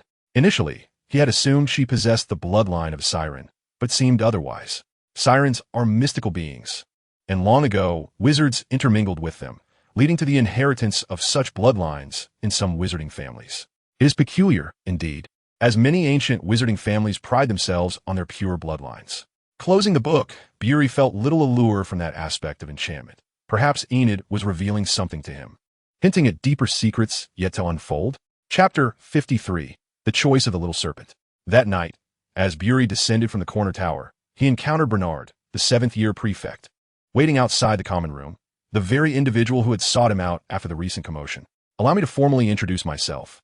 I am Bernard, the 7th-year prefect, and I believe we have matters to discuss. Bernard retained his haughty demeanor, or perhaps he had merely lowered his head, yet Bree felt no shift in the atmosphere. If memory serves me correctly, we have crossed paths before, precisely 1 week after the commencement of the term. Bernard's words evoked in Bree the memory of his earlier, fervent yet futile attempts to win him over, a moment that had left him in a state of embarrassment before the younger students. This debacle had significantly tarnished his reputation, allowing that insufferable 6th grader, his fiancée's ally, to elevate a rival from 7th year to a position of dominion over Slytherin's discourse, thereby undermining his potential and rendering him incapable of holding his head high within his family. His uncle's family was closely scrutinizing the inheritance that rightfully belonged to him. The Bernard family prioritized their interests above all, permitting a certain degree of internal strife, which filled him with indignation. I believe Mr. Oid is a man of intelligence, and what I shall offer him will be unlike anything he has ever encountered, a true advantage, he mused. Hogwarts would never impart the knowledge of formidable dark magic or how to acquire considerable wealth from those half-bloods and muggle-born wizards, areas in which the Bernard family excelled. I trust you would find that intriguing. Dark magic? Forgive me, but Bree is currently disinterested. He has access to a fair amount of dark magic. As for wealth, perhaps he will consider it later, but before that, he requires formidable strength to safeguard his riches. Bree is not a greedy miser. He does not currently crave excessive wealth, and Bernard's assertions do little to sway him. Moreover, the sight of Bernard's demeanor, as if Bree were somehow at a disadvantage, is utterly repugnant. Perhaps it would be wise for Bree to feign agreement and then take advantage of him. That is indeed a clever notion. What are you doing, Selwyn? Bernard furrowed his brow, his plans interrupted by the unexpected arrival of Selwyn, who had approached Bree rather swiftly. Bree observed a robust young man approaching, though he was referred to as a youth. His imposing stature reminded Bree of the bullies he encountered during his time at the orphanage. Yet, dealing with such individuals was generally straightforward. He just wondered if this one shared the same foolishness of Bernard. Bernard, I believe you lack the standing to partake in this matter. Selwyn scoffed, his eyes narrowing slightly. A furrow etched between his brows as he fixed his gaze on Bernard, deriding him with scornful words. What qualifications does an inept Bernard possess to be involved in such a grand endeavor? You should be preoccupied with contesting your brother for the family inheritance. That is the Bernard tradition. Leave. Although Selwyn was slightly shorter than Bernard, he exhibited no signs of weakness, and Bernard dared not retort further. For the Selwyn family was notorious for their madness. Even if only Selwyn remained, none would dare underestimate him. As Bernard departed, he cast a venomous glare at Bree. Having abandoned his initial intentions, yet he was determined to find a way to augment his own standing in this affair. It is vital to recognize that wealth is not solely derived from the accumulation of money. The diminishment of another's assets also constitutes a form of profit, enhancing his favor within the family. With a steely resolve, Bernard thought, Bree Oid, your crimson eyes are not welcomed by all. Bree observed the confrontation between the two with an air of indifference. While their ire was directed at him, he would not be a pawn in their games, nor allow himself to be dragged into their quagmire. As Bree was about to turn away, a pair of large hands halted her. Perhaps Selwyn could be described as courteous, at least in his demeanor towards Bree at that moment. What do you mean? Bree gazed into Selwyn's blue eyes, which harbored a hint of madness that he continually suppressed. He may have been astute, yet he radiated an air of arrogance. Such pride and hubris are often the precursors to madness, and Bree preferred not to engage with such individuals. Who knows when they might transform into a bloodthirsty serpent, ready to strike.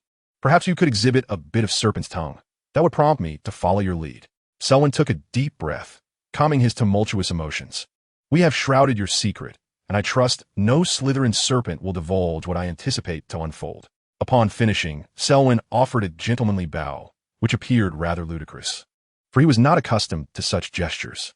He thought to himself, I hope you truly are a descendant of that esteemed lineage. Bree stared at the retreating figure of Selwyn, thinking, a lunatic, why should I heed your words?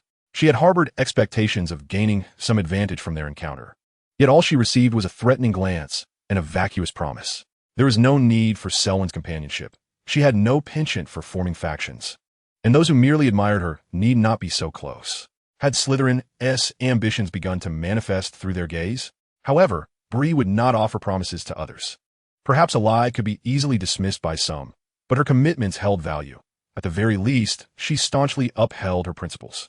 She would not proffer promises lightly, nor would she breach them without due cause. Yet, who was that person just now? Bree possessed keen perception the moment Bernard arrived. She sensed someone fixating their attention upon them, and it was only when Selwyn departed that the gaze receded. Mr. Arnold, please wait. Ah, head boy Bernard? Arnold trembled, too fearful to move, for it was Bernard who had stripped him of his title, instilling a dread among the Slytherins that kept them at bay, making his time in the academy quite miserable, even allowing some half-bloods to tread upon him with impunity. I apologize. I am merely taken aback. Arnold's mind was not devoid of clarity. He understood that the Slytherins had been courting Bree's favor of late. He had also heard of young Malfoy's remarks about Bree during the Christmas gathering at the Malfoy estate, a signpost that prompted many families to inquire about this child and comprehend her talents. Consequently, some families had encouraged their offspring to mend their relationships with Bree. Strangely enough, even prominent families were drawing near to her, a development that was quite intriguing. Clearly, the answer lay before him. How may I serve you, head boy Bernard? Bernard chuckled softly. You are quite perceptive, unlike that Bree, AUD.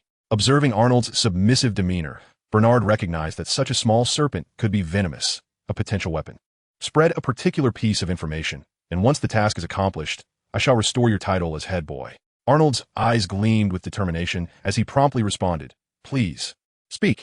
I'm certain that I can fulfill your request. Bree's gaze, with its unmistakable crimson hue, scrutinized Arnold's perplexed expression.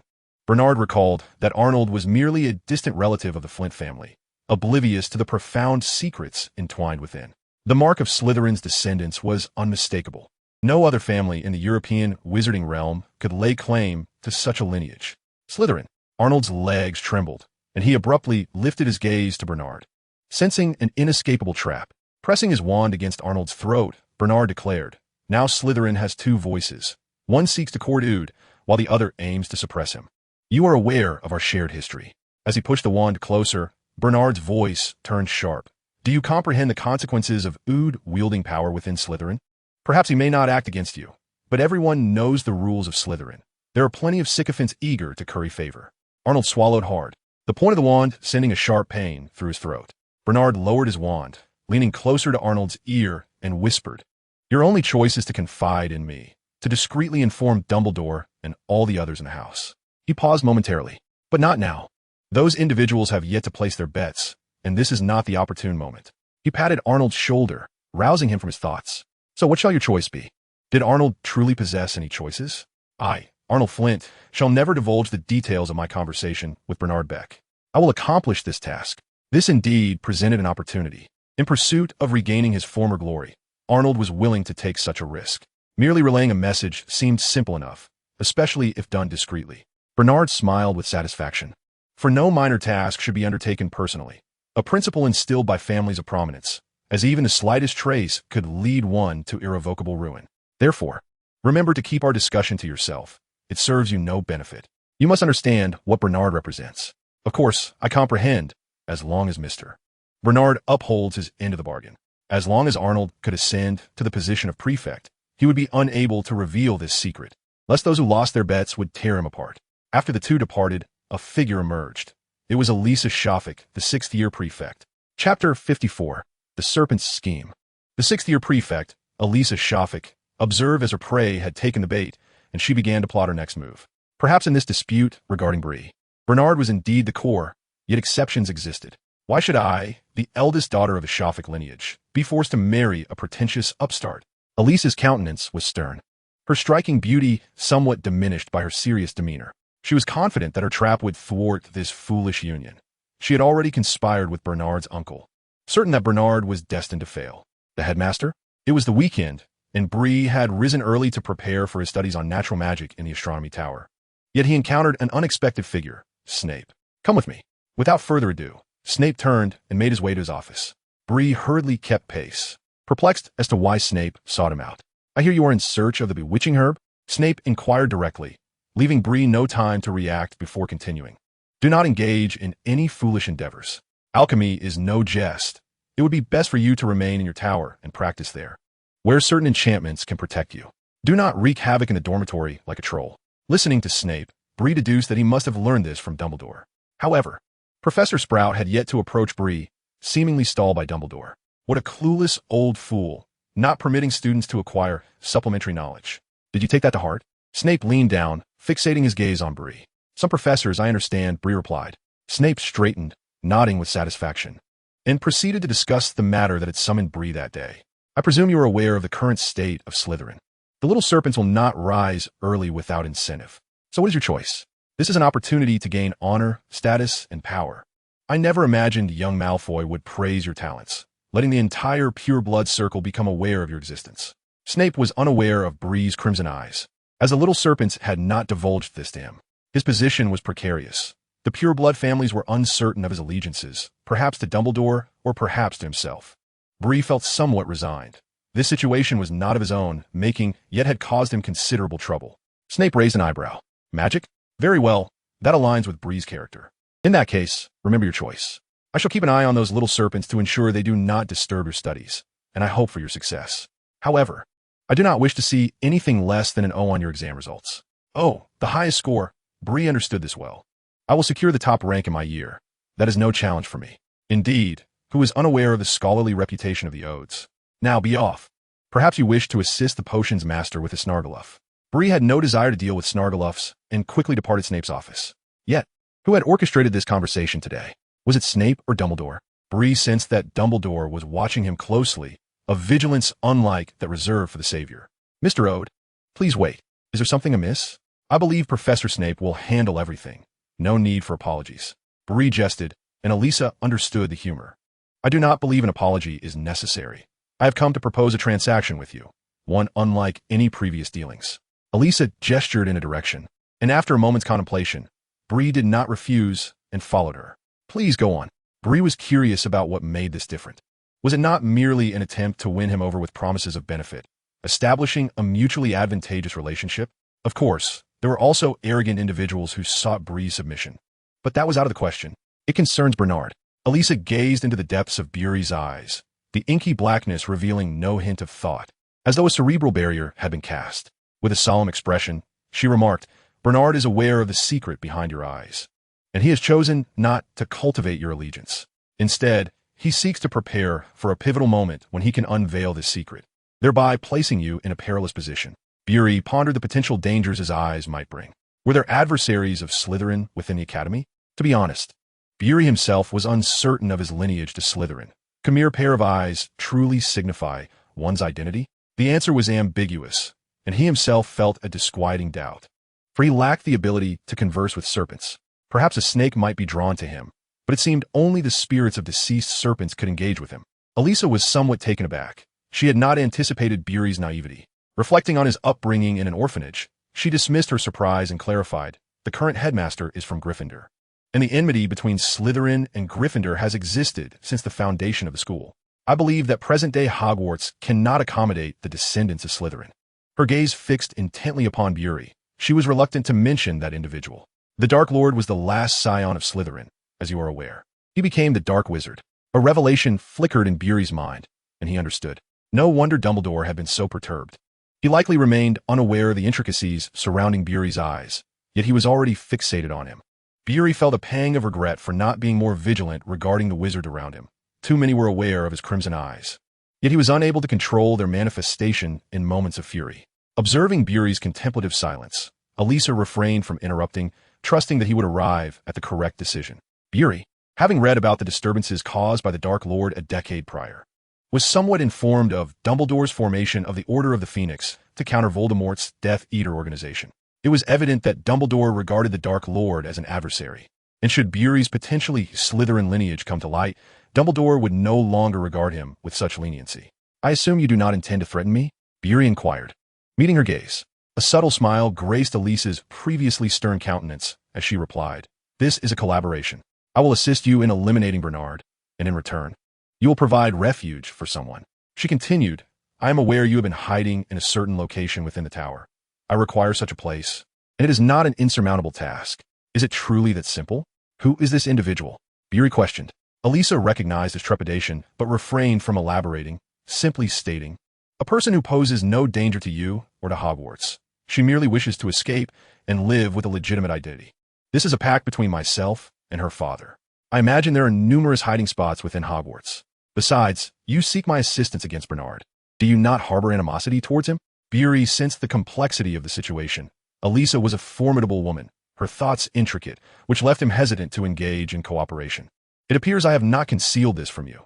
Bernard is my fiancé, a union orchestrated by our families, though I am unwilling. Another layer of the situation is that there are numerous individuals eager to invest in you. I require a formidable ally, perhaps under Professor Snape's scrutinizing gaze. They will temper their ambitions, yet they will not relinquish their pursuits. Among them are several who possess ties to the Death Eaters. And according to reliable information from the Shafik family, it is highly probable that the Dark Lord is not dead. This revelation explains why those in higher years have begun to favor him. I do not believe I shall become the next Dark Lord, nor do I intend to become entangled with the Dark Lord. This predicament has taken Bree by surprise. He merely wishes to study magic earnestly. The complexities of associating with Slytherin House are truly perplexing and rather burdensome. Upon hearing Bree's sentiments, the astonishment in Eliza's eyes deepened. You are indeed a peculiar Slytherin.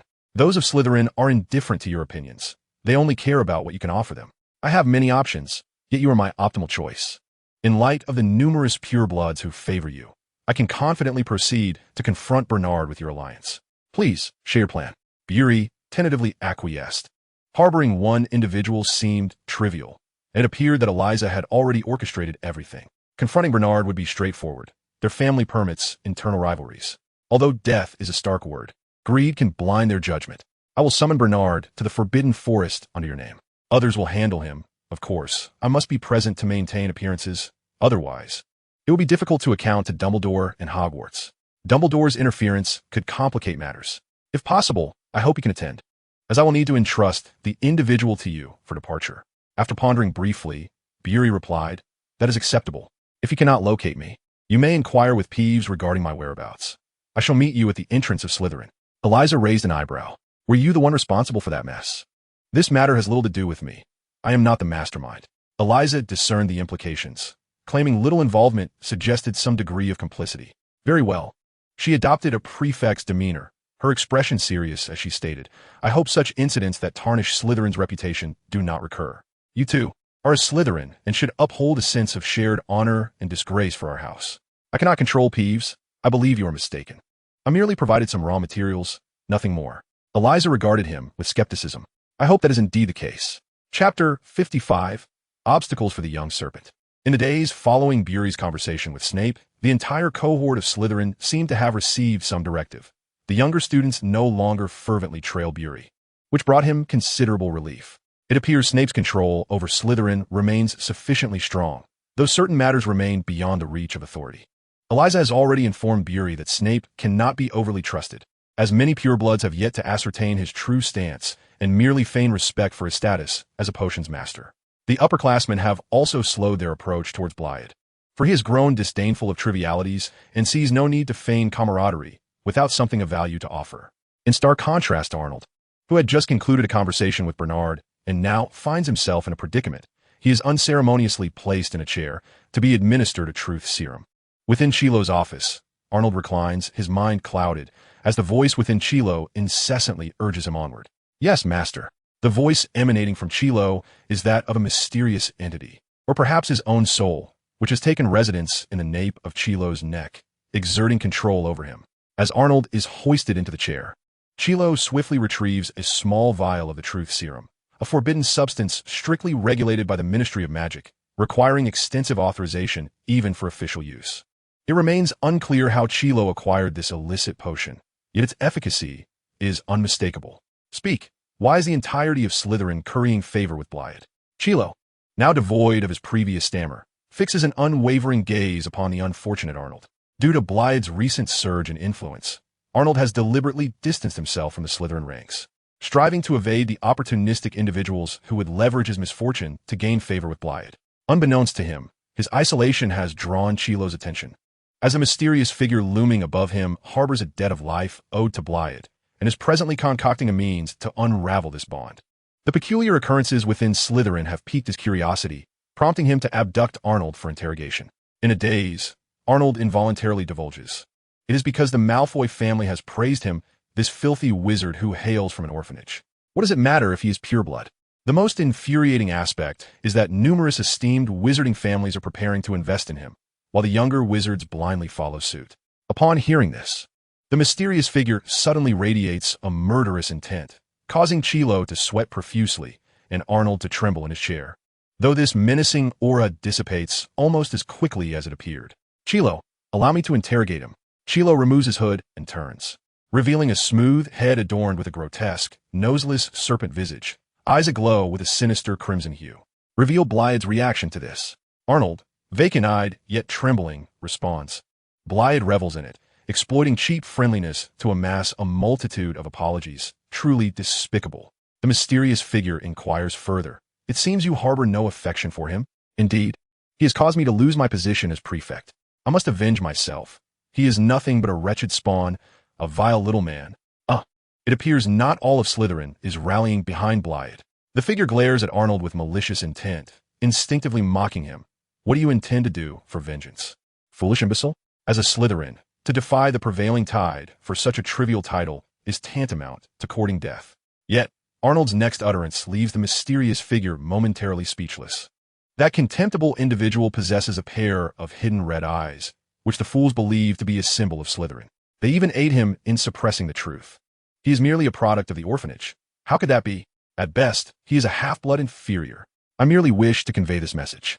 Hogwarts shall certainly not accommodate him, especially now that Dumbledore, a member of Gryffindor, is the headmaster. The mysterious figure listened in silence, while Quirrell, standing behind him, was drenched in cold sweat, feeling the palpable intent to kill surrounding him, as if it could slice through his flesh. Ha ha ha! What a pathetic specimen of Slytherin.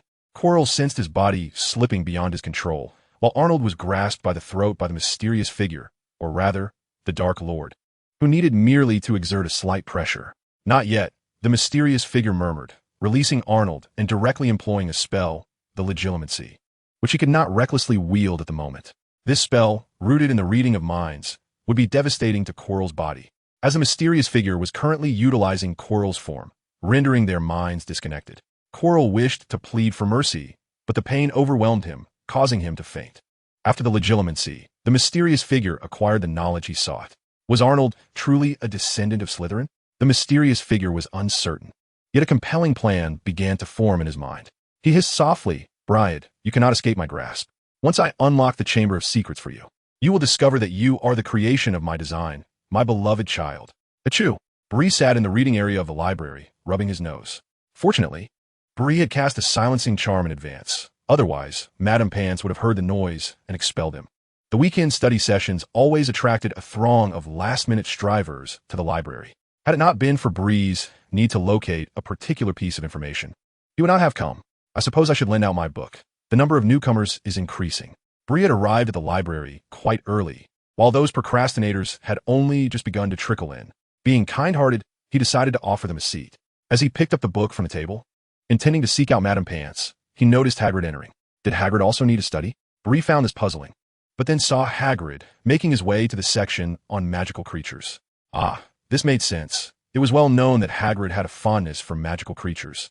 In fact, Bree had learned from Hermione and others that the three-headed dog named Fluffy was one of Hagrid's pets.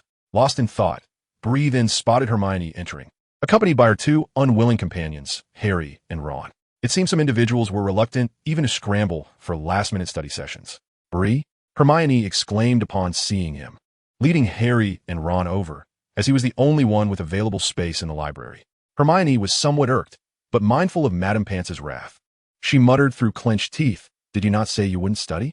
Ron, noticing Hermione's anger, took a perverse delight in it, provoking her further. "Hermione, he's been secretly studying behind your back. Otherwise, how could he possibly be so exceptional?" Upon hearing Ron's comment, Harry quietly took a step back, preparing to find a book to peruse. He couldn't leave without doing something productive. "I assure you, I have not deceived you." Noticing Hermione's mood darkening, Bree extended the book in his hands for her to see. "Observe the preliminary study of ancient magic, the magic inherent in plants. And simple lightning spells are certainly not the content found in textbooks." Hermione scrutinized the material, snorted softly, and returned it to Bree. "I shall procure the review materials for you. I do not require revision to achieve high marks." Determined, Hermione strode away swiftly, leaving Bree without any intention of lingering. He nodded towards Ron, indicating they should register the books and exit the library. Just outside the library, Bree paused. It was Peeves seeking him out. Ever since he had introduced the poltergeist to Hogwarts Castle, Peeves had been following the little troublemaker incessantly, leading him on various escapades. Had it not been for the little one's concern about becoming mischief itself, Bree might have ignored Peeves altogether. Undoubtedly, they would have already descended into chaos. Was it Quirrell who had ventured into the forbidden fourth floor? No, it was Eliza looking for him. Soon, Bree found himself on the basement level, where he met Eliza. She spoke directly. "I've been keeping a close watch on Bernard these past few days. He should be preparing to make a move." In recent days, Bree had received several friendly tokens from upperclassmen, signaling a temporary accord. Observing that most of the Slytherins had already allied themselves, Bernard understood the moment had arrived. These individuals, having made their allegiances clear, would undoubtedly flee the chessboard should Bree falter. Yet escaping would not be so simple then. He would not act personally. He had persuaded Arnold to assist. "We need to locate Arnold, and tonight I will arrange to meet Bernard in the Forbidden Forest. You must join me." Eliza spoke urgently, and Bree grasped the gravity of the situation. He had yet to unravel the complications stemming from Dumbledore's awareness of the red-eyed menace. Thus exposure was not an option. "Do you know the forgetfulness charm?" Bree inquired of Eliza. She frowned, admitting she had not delved deeply into this enchantment and could not ascertain its efficacy. Sensing Eliza's hesitation, Bree interjected, "Then I shall handle it. I need to experiment with this spell. The memory charm has no current test subject, so it would be remiss not to utilize it. I have my principles, yet those who transgress them need not be concerned. They have brought this upon themselves." Eliza remained silent, indifferent to how Bree managed the matter, as long as it did not become public knowledge. Otherwise, given the current state of Slytherin, troubling Bree would equate to endangering the entire house. How had circumstances devolved to this point? Indeed, it was a pack of cats intoxicated by the scent of blood, driven to madness. Eliza glanced at Bree, uncertainly contemplating whether this was an unconscious consequence. It seemed implausible that Bree would possess such cunning otherwise. Soon, Bree and Eliza found Arnold on the second floor, engaged in conversation with Quirrell, seemingly discussing matters pertaining to the defense against the dark arts class and his assistant. "Professor Quirrell," Eliza approached directly, and Bree was too late to intervene. Chapter 56, The Family of the Little Serpent. "Yes, how may I assist you?" "We wish to speak with Mr. Flint. May we trouble you, Professor?" To the professor, even a mere piece of refuse, Eliza maintained an air of aristocratic elegance, unable to discern any breaches in etiquette. With a composed demeanor, she stated, "If there are further matters, we shall return to consult Mr. Flint shortly." "Oh no, nothing at all. What do you intend to do?" Arnold inquired, wishing to depart.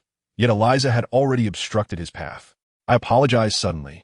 Without waiting for Eliza to finish her sentence, Bree cast a spell that rendered Arnold unconscious, causing him to collapse to the floor. "Let us proceed, and do not squander time." Utilizing a levitation charm, Bree guided Arnold forward, while Eliza remained silent, vigilant against being observed. Bree, exuding confidence, felt assured that no unforeseen events could occur under his perceptive abilities. Upon arriving at an unoccupied classroom, Bree instructed Eliza, "Please keep watch at the door. Do not allow anyone to enter."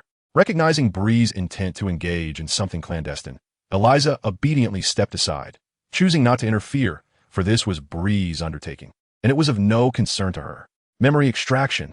Bree positioned his wand against Arnold's chest, and in an instant, Arnold awoke in agony. The first sight that met his eyes was Bree's spell enveloping him, through which Bree glimpsed Arnold's conversation with Bernard. Arnold was on the verge of disclosing Bree's secret crimson eyes, but had encountered Chilo alone instead. They conversed briefly in Chilo's office, seemingly discussing Arnold's role as an assistant. This was troubling. Although Bree's comprehension of the memory extraction spell remained theoretical, his extensive accumulation of knowledge enabled him to rapidly master such magic, especially considering Arnold's currently fragile consciousness, which was utterly defenseless. As time ticked irregularly on the clock within Arnold's memory, Bree's acute perception quickly detected the magic dwelling within Arnold, specifically, the soul-snatching curse. Were it not for Enid's provision of a comprehensive tome detailing the soul-snatching curse, I might have overlooked it entirely. This must be a powerful spell cast by someone with profound understanding of the curse. Had I nearly been deceived by Chilo? Bree was aware that Chilo concealed his true capabilities, yet he was uncertain if Chilo could reach such a level. The unforgivable curse was irreversible. The soul-snatching curse could only be eroded by time and will, and Bree had no means to dispel it. Arnold's memory had also been altered, obscuring the genuine dialogue he had shared with Chilo. Memory extraction. Bree sought to uncover the hidden memories, yet he found himself at a loss. The opponent's forgetfulness charm was formidable, and as a novice, Bree could not probe it with his innate magical prowess. Forgetfulness. Bree attempted to employ the forgetfulness charm, and under the validation of memory extraction, he discerned that Arnold's memories related to Bernard had been sealed away. However, he swiftly released that portion of memory, for the soul-snatching curse remained in effect. Should anyone investigate the thoughts within Arnold's mind, they would undoubtedly detect traces of the memory charm. Intrigued by the potential consequences of the collision between the forgetfulness charm and the soul-snatching curse, Bree lamented the lack of resources to conduct such an experiment. "Miss Shafik, I fear we cannot permit Mr. Arnold to leave. He has fallen victim to a soul-binding curse." "What?" Upon hearing Bree's voice, Eliza approached Arnold, her brow furrowed in contemplation of strategy. She stated, "We have matters to attend to this evening, so he must remain here for the time being. The curse is not everlasting, and I am aware of a method to expedite its dissolution." With a stern expression, Eliza explained, "Inflicting continuous torment upon his consciousness can weaken the curse significantly. This was discovered many years ago by an Auror, who, in a fit of vengeance against dark wizards, found this approach effective." Arnold, who had regained consciousness, trembled violently, his expression a mix of laughter and agony, bound tightly by ropes that restrained him, while a gag prevented him from voicing his distress, leaving him only able to emit faint groans. In truth, there was no need for such measures. Bree had not lifted a finger during the entire ordeal. He mused, "We merely need to confine Arnold for a few weeks, and I shall soon devise a means to address the peril of exposure.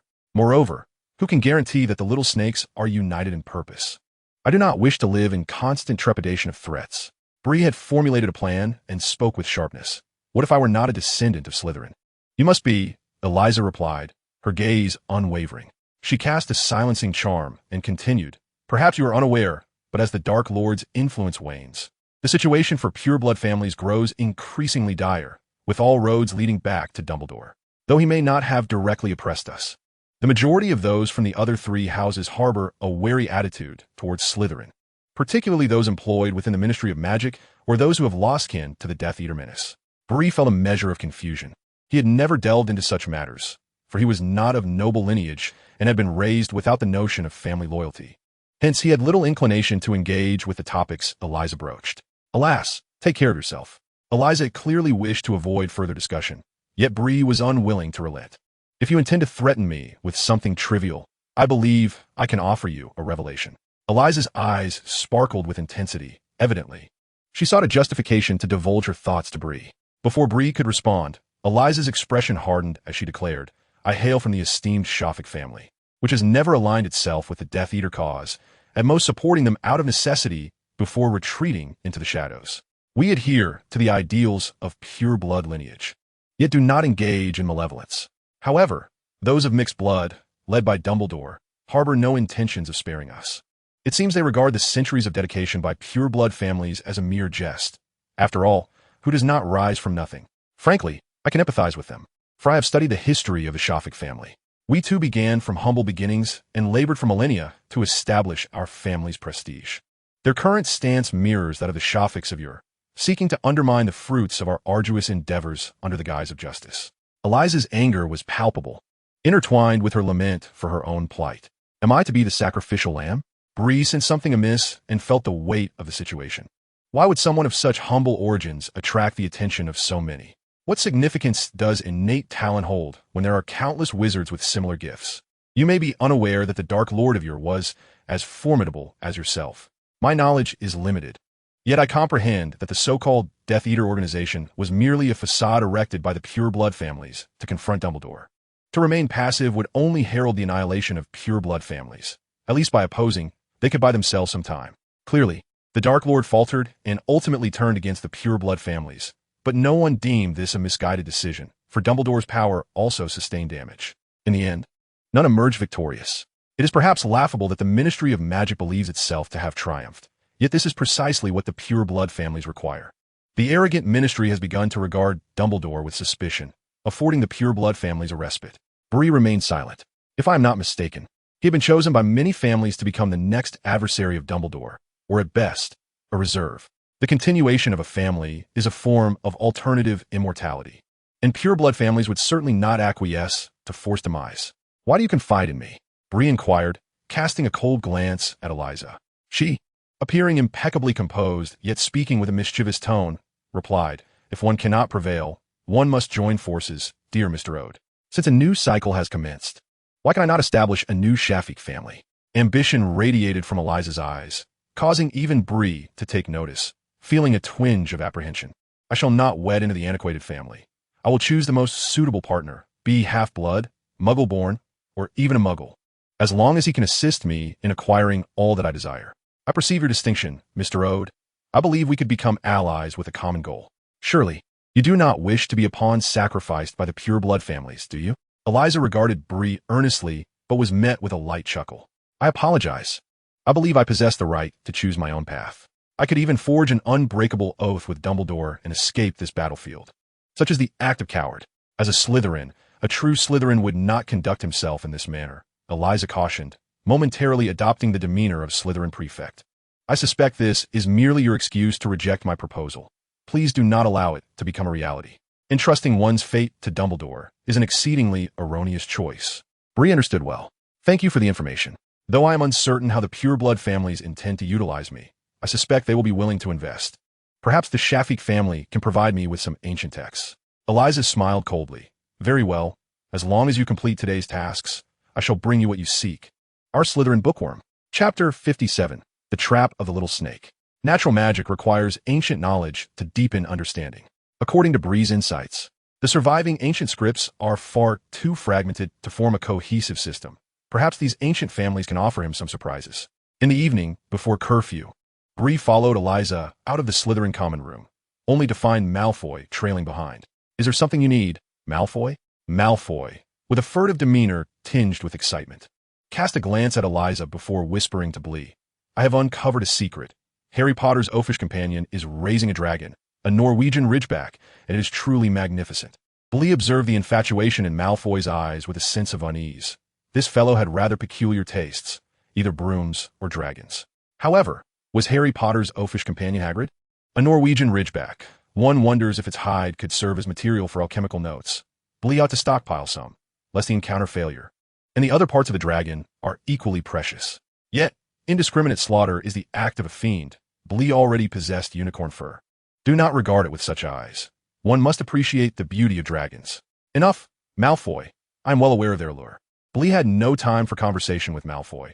He simply stated, you might as well seek your father to procure one, even if keeping a dragon privately is illegal. I am certain you could persuade your father to indulge you. With that, Bree gestured to Eliza, and they departed together. Bree held a different view. Malfoy understood what could be said, provided he did not encounter the savior. Jealousy would render him irrational. Malfoy had aspired to befriend Harry, but failed. Defeated by a Weasley. According to Malfoy, this was a matter of his own friendship, which none could refuse. A childish notion. Perhaps his father had truly indulged him too much. Eliza's eyes shimmered with an enigmatic glimmer as she mused, the savior. I doubt Malfoy's father taught him how to treat a savior. From the outset, everyone knew the savior would only be found in Gryffindor. Just as purebloods would conjure a dark wizard to counter Dumbledore, Dumbledore has also summoned a savior. I believe he understands that the dark wizard is not dead, and purebloods still possess considerable strength. Ultimately, he has aged. Even though his immense magical power allows him to maintain his prime, he is no longer the hero who once led just wizards against the first dark wizard, Gellert Grindelwald. Defeating Grindelwald, the dark wizard who swept across Europe and even spread to North America, was the foundation of Dumbledore's fame. The Great White Wizard requires not only formidable power, but also immense prestige. Imprisoning Grindelwald in Nurmengard stands as Dumbledore's greatest achievement, rather than discovering 12 uses for dragon's blood. Who would use dragon's blood to clean a stove? Bree remarked. Who can truly delineate between justice and evil? Everyone has their own choices. Eliza chuckled at Bree's words, offering no rebuttal. She was mired in a quagmire, having made her own choices. The pair arrived at the Forbidden Forest, near the infamous Whomping Willow. Confident that Bernard would soon locate it, I shall hide for a moment, hoping the ensuing events do not require my involvement. Bree glanced at the Whomping Willow, attempting to approach. Perhaps, under the influence of natural magic, this notoriously temperamental tree at Hogwarts would behave itself. Of course, do not get too close to the Whomping Willow. Elisa observed as Bree approached the Whomping Willow with an air of composure, taking refuge behind its massive trunk in utter astonishment. It seemed that Bree harbored additional secrets. This was fortuitous. For the time being, she and Bree were allies, and his formidable strength would serve as her boon. While Bree scrutinized the Whomping Willow, he sensed its escalating fury, not directed at him, but rather toward someone else. Who was encroaching upon the willow? Must Malfoy always be so inquisitive? It was truly a lack of forethought. Bree caressed the rough bark of the willow, which emitted a faint, gentle glow. He harnessed the power of nature to soothe it, diverting Malfoy from his path. What business do you and Shafik have here? Malfoy mused, initially suspecting that the pair were on a romantic rendezvous.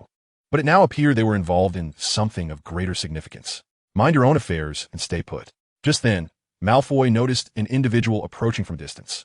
Bernard had ventured alone to the vicinity of the Whomping Willow. To be honest, he was quite taken aback by Bree's invitation. But upon realizing that Elisa was the one who had come, his surprise deepened, filling him with an ominous premonition. However, seeing that she was alone allowed him to set aside his concerns, only to be reminded of her previous betrayal. The clandestine engagement between the Bernard and Shafik families was well known, and to Bernard, Elisa was his possession. Yet, this possession proved to be quite rebellious. Previously, he had refrained from confronting her out of consideration for Shafik's reputation. Now, their private meeting ignited his ire. Elisa's previously stoic expression transformed into a charming smile, radiating elegance that momentarily captivated Bernard. He had never witnessed her in such a light. In Slytherin, she had always maintained a stern demeanor as a prefect. If this were indeed a date, I might be inclined to accept, she replied, but the current weather is ill-suited for the Forbidden Forest. Perhaps you could visit my room, or I could come to yours. After all, we are both prefects, entitled to solitude without disturbance. Though winter had passed, and snow had vanished, the early spring weather remained rather brisk, compelling most young wizards to retain their warm attire. Elisa's gaze sharpened as she responded to Bernard. I trust you comprehend the implications of my summoning you under Briod's name. Your actions are endangering all of Slytherin, and indeed, many pure-blood families. On this chessboard, no one dares to be a pawn, nor to upend the game. Should you be unable to accept the investment in Ood, then I implore you, do not make a move. You will jeopardize the Bernard family and all those who are linked by marriage to Shafik. Elisa's theatrical prowess was remarkable, at least from a distance. Had Bree not been privy to her true intentions, he might have appeared as dumbfounded as Malfoy. "Keep your chin down and simply enjoy the spectacle," Bree urged, pinching Malfoy's face to prevent him from inadvertently revealing their whereabouts. Malfoy, unfazed by Bree's gesture, whispered, "That Bernard is a fool. If he dares to disclose your affairs, he will surely face dire consequences from the purebloods." It seems that Malfoy possesses some knowledge. Yet his thoughts are not as intricate as Elisa's, leading him to choose concealment concerning Bree. "Do not regard me in such a manner. I harbor no intentions of drawing you in. The glory of Malfoy cannot rest upon a first-year student." Malfoy turned his face away, though his eyes betrayed a hint of panic. His father had instructed him to befriend Bree, yet he defied his father's wishes. For he understood that the recent actions of the pureblood families were rather peculiar. A descendant of Slytherin clearly did not warrant such a considerable mobilization. There was an underlying significance that his father had not disclosed. He was acutely aware of Bree's malevolence and peril, more so than anyone else. He sensed that if he were to scheme against Bree, he might shatter the delicate balance he had established. Not enemies, nor friends, merely roommates devoid of any entangling interests, thus incurring neither gains nor risks, requiring merely prudence without cost. "Take care of yourself. I cannot concern myself with such matters. Investing in you would be less laborious than tilling the soil. At least I wouldn't be sold and then count your money, you undisciplined black crow," Malfoy remarked before earnestly watching the unfolding drama, unwilling to engage with Bree. Bree chuckled softly as he observed Malfoy, realizing that Malfoy harbored considerable resentment toward the Sorting Hat's decision, yet lacked the courage to voice it. "You have allied with Bree?" Bernard furrowed his brow, promptly declaring with severity, "Terminate this relationship immediately. Consider this a warning. You are to be a Bernard. I have already dispatched someone to spread rumors about Bree's red eyes."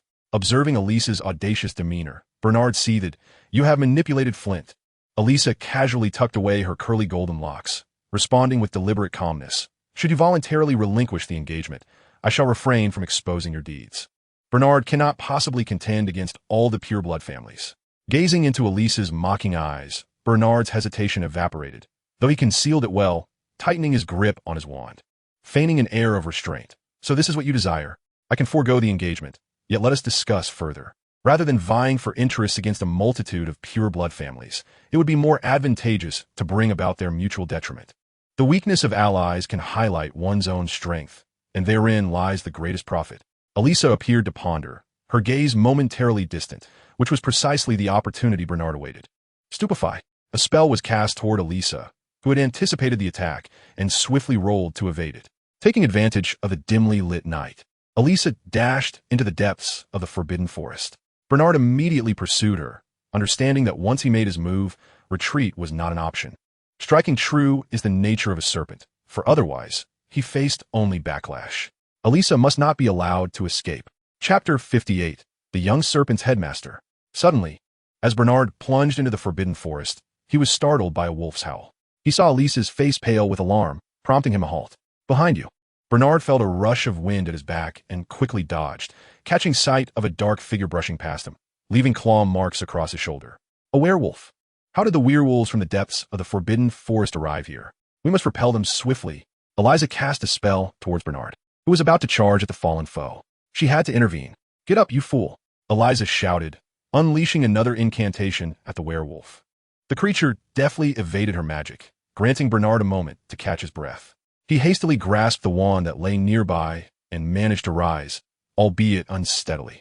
A scratch from the werewolf would not lead to his transformation. A dose of wolfbane potion afterward would ensure his safety. Bernard quickly joined Eliza, both now understanding that only through their united front could they fend off the werewolf's lethal claws. Bernard had no intention of perishing without a fight. Eliza cast a covert glance at Bernard, a faint smile gracing her lips, and then prepared to confront the advancing werewolf. Was tonight a full moon? The beast's strength seemed diminished, still retaining a semblance of reason. If they stood together, they might have a chance to repel it. Alas, Bernard did not share this optimistic view. Eliza was struck aside by the werewolf's powerful blow and fell unconscious, while Bernard, harboring malicious thoughts, made his escape. Eliza's demise at the hands of the werewolf would undoubtedly serve his interests. With a swift movement, the werewolf overwhelmed Bernard, pinning him to the ground, forcefully knocking his wand aside. The sharp fangs loomed dangerously close, and fear gripped Bernard, yet he was powerless to alter his fate. The protective alchemical charm he wore shattered with a crack. Bernard's eyes widened in horror as crimson veins spread across his sclera. The werewolf had bitten into his shoulder, but spared his life. Thanks to his wizarding constitution and the gradual transformation he was undergoing, Bernard clung to survival. The werewolf observed Bernard, who was gasping and struggling against the burgeoning wolfish instincts within him, then glanced towards Eliza, preparing to approach her when a sudden aura of menace enveloped the air. Boom! A spell struck a massive tree behind the werewolf, shattering it to the ground and startling the slumbering birds into a cacophony. A Hogwarts professor, the werewolf, having evaded the attack, glared at Severus Snape, who was approaching from a distance, then cast a fleeting glance at the stirring Eliza. She discreetly shook her head at him and urgently called out, "Professor, please save Bernard." The werewolf sensed Snape's formidable power and chose to retreat rather than confront him recklessly. Bree covered Malfoy's mouth, knowing him to be easily frightened by the mere sight of the werewolf. Casting a silencing charm around them, Bree instructed, "Keep your voice down, or Snape will notice." As Malfoy attempted to look towards Snape, Bree swiftly covered his eyes. Never underestimate a wizard's sixth sense. Bree did not focus on Malfoy, but instead on the fallen Bernard and the injured Eliza, pondering the troubling implications of the situation. Was this werewolf orchestrated by Eliza? Bree recalled an encounter from months past, when he crossed paths with two individuals in the Forbidden Forest, a centaur having intervened to protect a werewolf. The centaur subsequently reported the incident to Dumbledore at Hogwarts, yet it seems that Dumbledore must now face the consequences of his indifference. As the serpent is drawn from its lair, the wild snake has yet to make an appearance, while a domestic serpent has already perished. Snape did not impede the werewolf's departure. He must now ensure Elisha's safety and the well-being of the fallen Bernard, though it appears that hope is lost. The transformation into a werewolf is irreversible. Despite their outward normality at other times, during the full moon, they become mindless beasts, monsters that even adult wizards struggle to confront. Snape was beset by turmoil, yet what troubled him more was the impending utterance from Bernard. Professor Bernard cast a cold gaze at Alicia, harboring an attitude of reckless abandon. Realizing this, Alicia sought to intervene, but it was too late. "Professor, Briode possesses a pair of concealed red eyes." "What?" Snape suddenly turned, as if witnessing Bernard collapse to the ground, struggling to rise. He could see the fine fur beginning to sprout on Bernard's body, a testament to the potency of the previous werewolf, accelerating Bernard's transformation. Bernard felt no pain, only an overwhelming surge of power coursed through him. Yet, this was not the crux of the matter.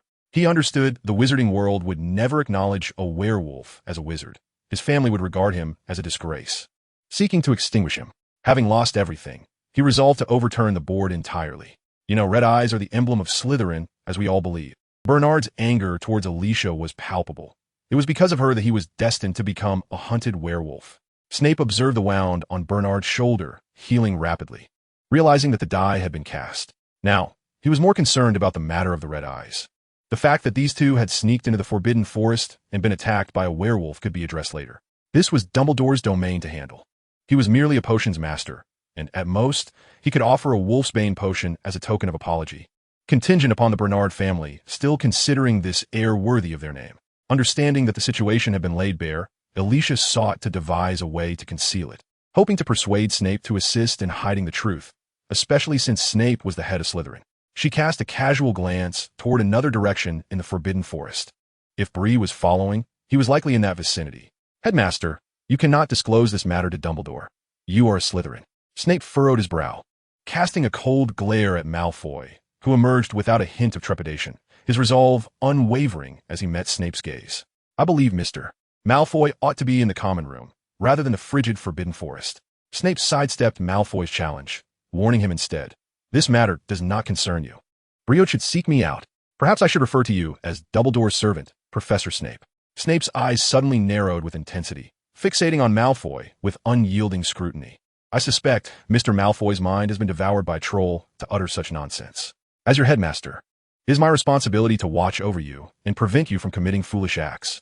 Malfoy chuckled, seemingly unfazed by Snape's demeanor, and continued, after questioning Ud, "Did not Professor Snape go on to inform Dumbledore of the circumstances?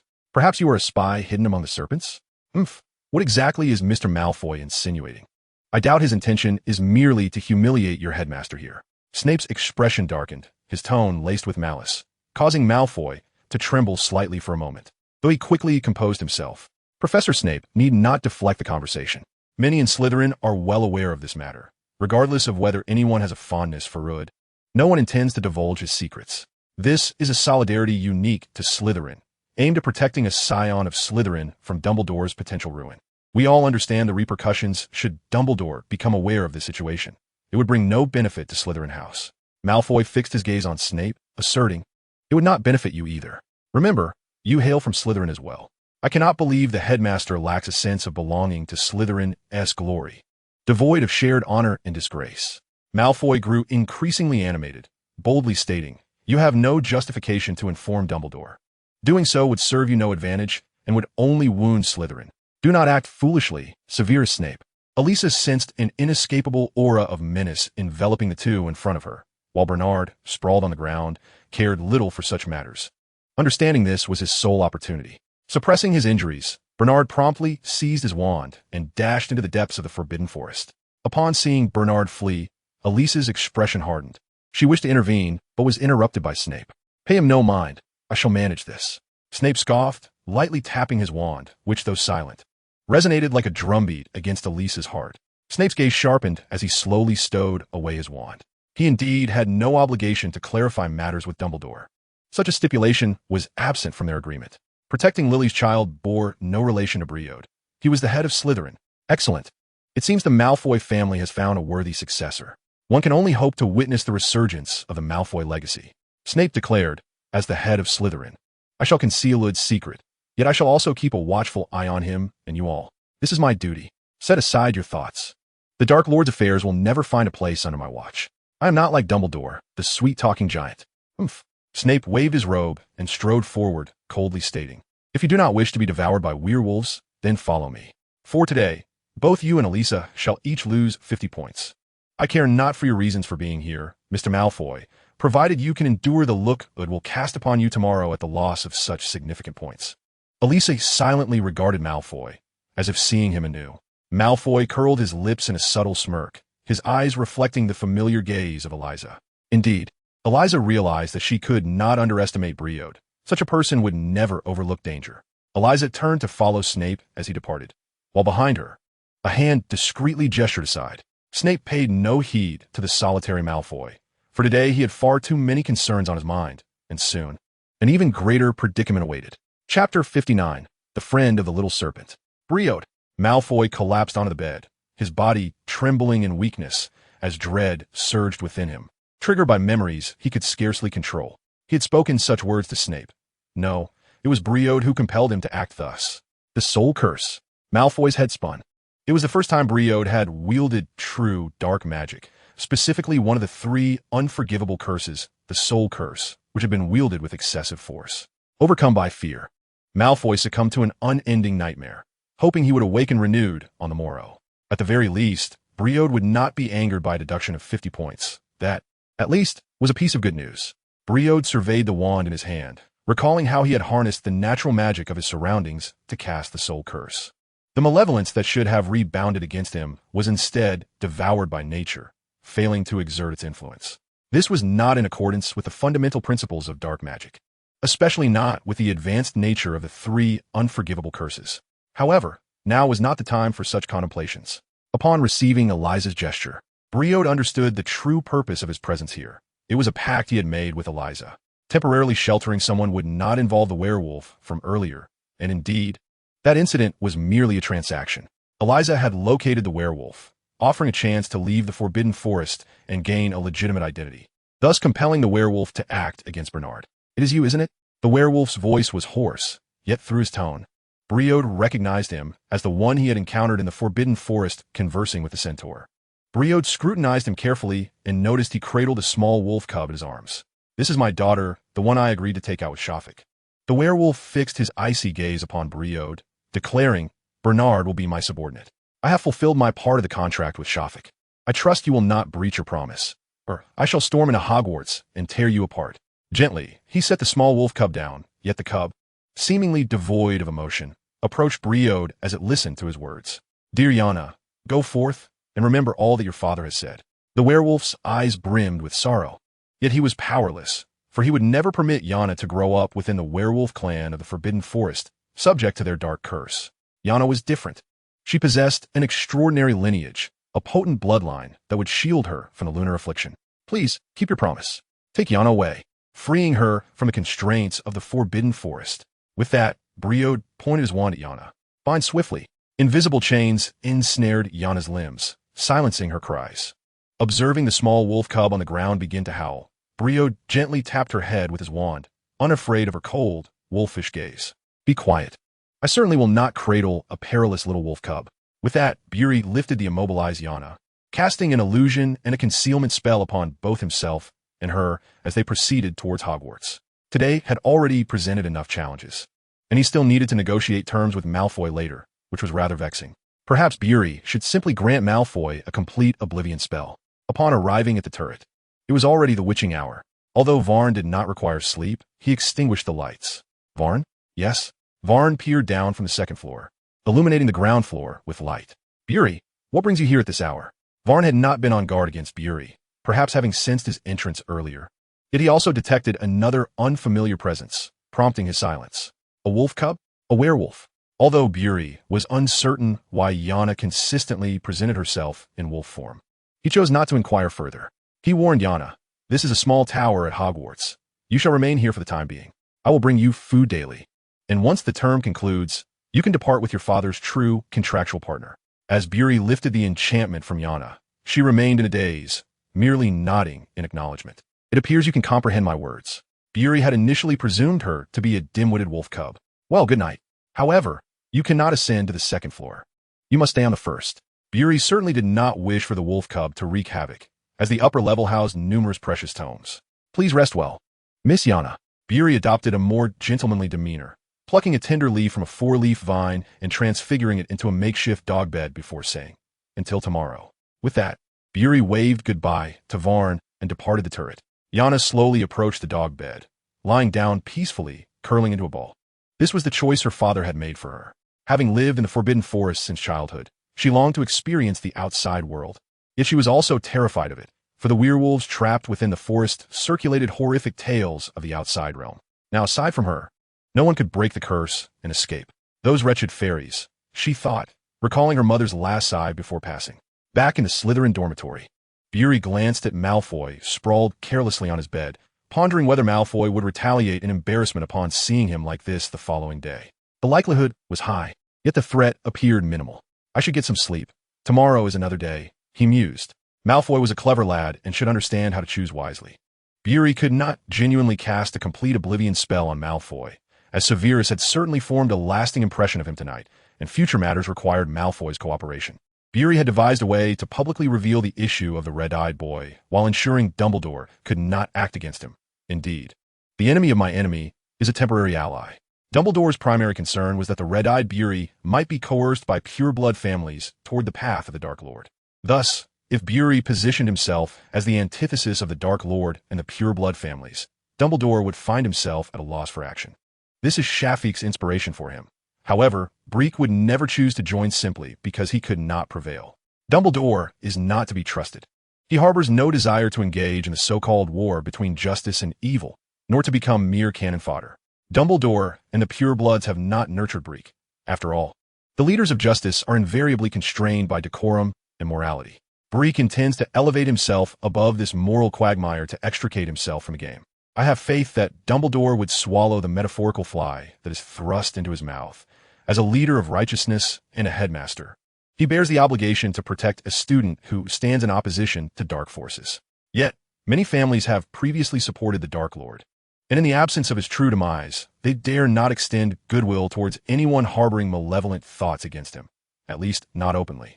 Thus, the plan is simple. Once the scheme is complete, find an opportunity to publicly reveal his crimson eyes, perhaps in a moment of uncontrollable excitement upon winning the House Cup. I believe Bree's peculiarities will capture everyone's attention, leading to swift revelations. After all, no one knows the extent to which he can control his red eyes. This is truly perfect. The precise opportunity remains to be seen. Events seldom unfold as one envisions. Should the anticipated outcome prove elusive, he shall continue to conceal his eyes. With these thoughts swirling in his mind, Bree soon drifted into a deep slumber. However, on the following day, he was roused from his dreams by a fatigued, resentful, fearful, and furious Malfoy. "You must explain yourself. How dare you use this soul-sucking curse on me? I am Malfoy. Malfoy trembled, yet he clutched Bree's nightgown collar with determination. Gazing at Malfoy's irate expression, Bree widened his eyes in confusion. I do not speak.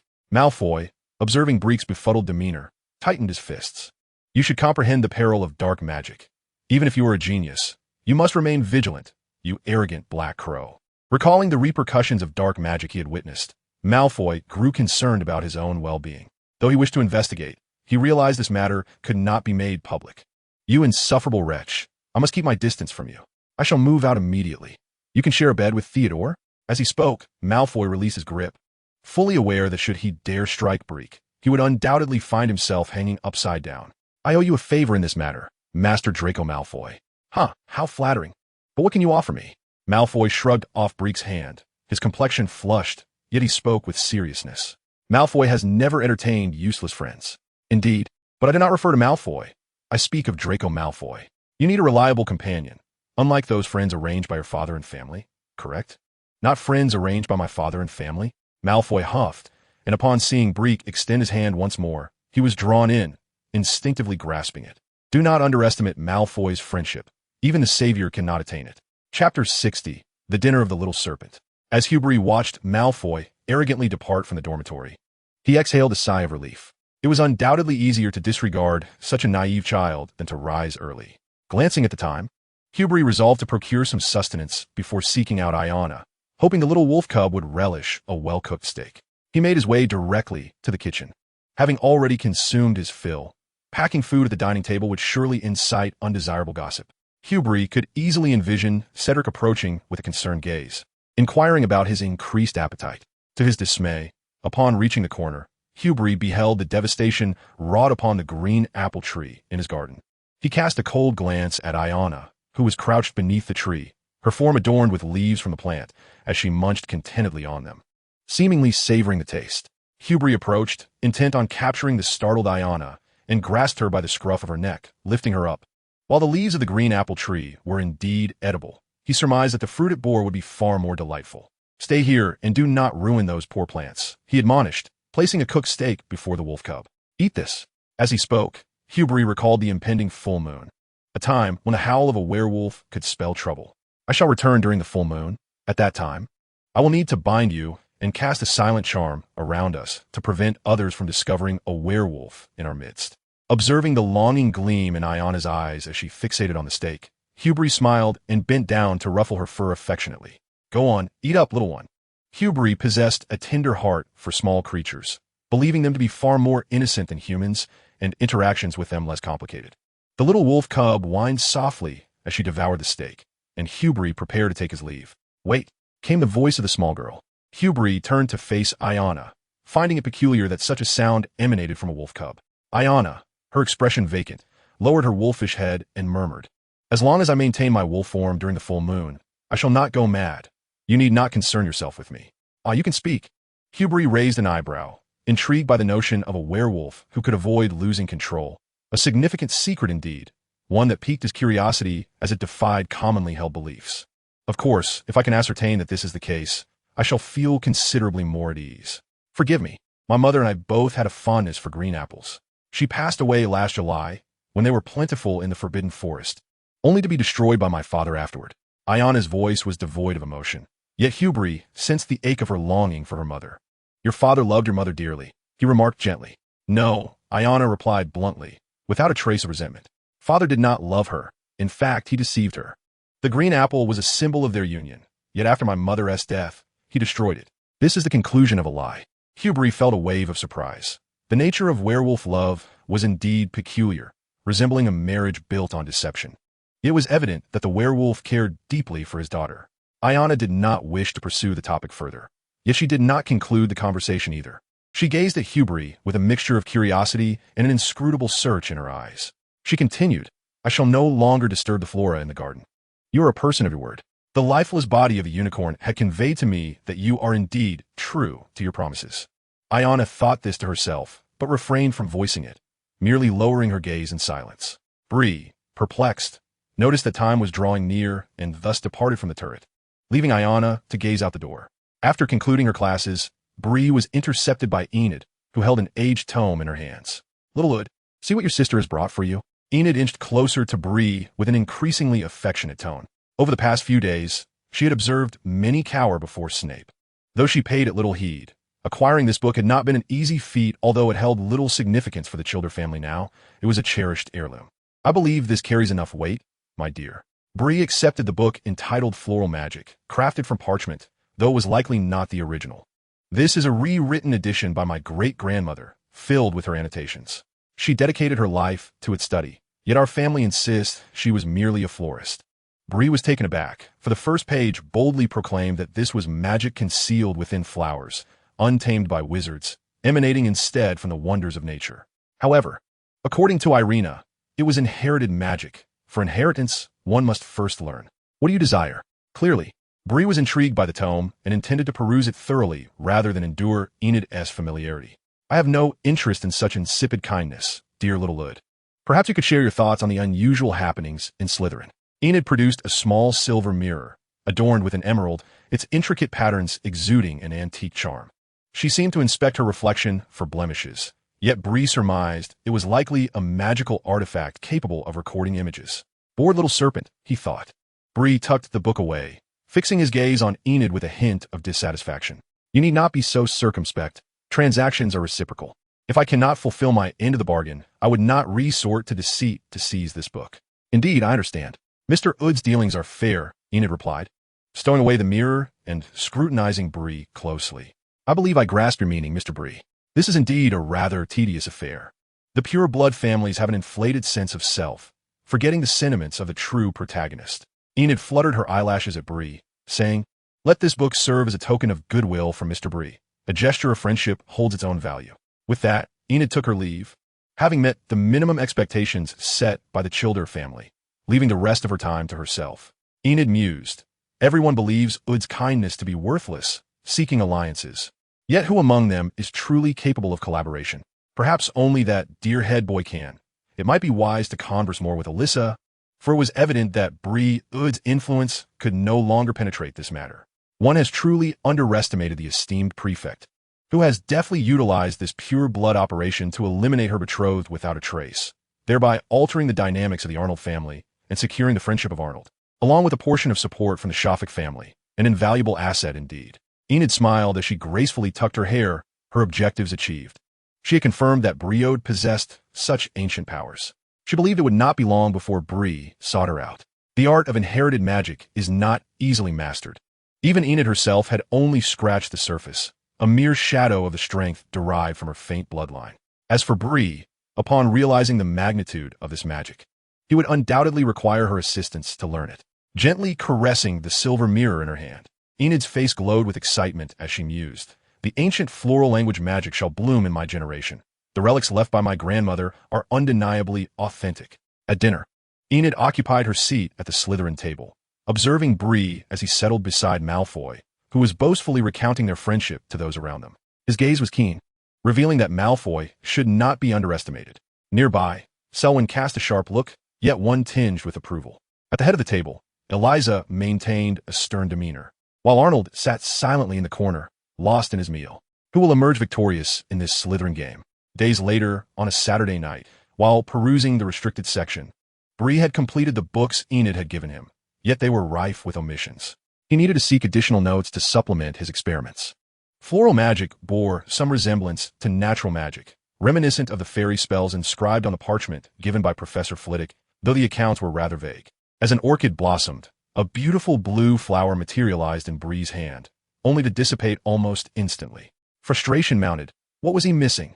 Previously, Bree had attempted the blessings and curses from Flitwick's scroll, but to no avail. It was as though he lacked the necessary authorization to wield such spells.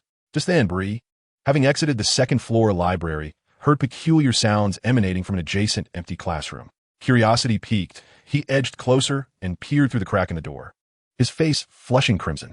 Cautiously, he stepped back, choosing to disregard the couple within. The scattered robes suggested they were friends from Ravenclaw and Hufflepuff. Better not to disturb their romance, he thought, hastening towards the staircase. At that moment, Bree overheard Professor McGonagall's voice in the corridor. Slytherin loses 20 points. Roaming about at this hour, how dare you? Malfoy retorted, You don't understand. Professor McGonagall, Harry Potter is leaving Hogwarts with a dragon. Professor McGonagall, clearly unconvinced, shot back. That is utter nonsense. How dare you fabricate such lies? Bree recalled that just yesterday, Malfoy had claimed Harry Potter was preparing to smuggle away the Norwegian Ridgeback that Hagrid was secretly raising. At that moment, BLI did not pay much attention, yet he never anticipated that Malfoy would seek out Professor McGonagall. Just then, McGonagall stated, "Follow me. I wish to see how Snape will deal with you." To meet Snape? Not only was Malfoy alarmed, but BLI also felt a pang of anxiety. It would be unwise for Malfoy to confront Snape. For who could say whether Snape would discern that the individual he faced that evening was not Malfoy himself? With this thought, BLI cast a mischievous glance towards the distant empty classroom. Professor McGonagall must be kept occupied. Chapter 61, McGonagall's Smile. BLI promptly cast a disillusionment charm and an ignoring charm upon himself, then pointed at a stone in the corner, transforming it into a rat, hoping this visibly altered creature would capture Professor McGonagall's attention. As for the possibility of her deducing it was he who conjured the rat, alas, if one is not caught, there could be no infraction. Moreover, this transfiguration was rather crude. Professor McGonagall could easily recall countless students in her mind. A rat? Indeed, as BLI concealed himself. The rat scurried to Professor McGonagall's side, capturing her notice. Dressed in her nightgown and hairnet, it was evident she had been roused by Malfoy's commotion. Meanwhile, BLI sensed another presence ascending the staircase, yet it seemed to pause upon sighting Malfoy, being led by McGonagall. It was Harry Potter. The cheap invisibility cloak barely concealed him. BLI could feel the draft of air it stirred. However, it appeared Harry was not alone. Ron was likely in tow as well. The temptation to embroil them in this predicament was enticing. It simply would not do for other houses to lose points while Gryffindor remained unscathed. Fairness demanded a collective fate. BLI entirely overlooked the fact that Gryffindor contained 2 members, which would result in an even greater deduction of points. Professor McGonagall gestured for Malfoy to be quieter, then pushed open the door to the empty classroom. Bang!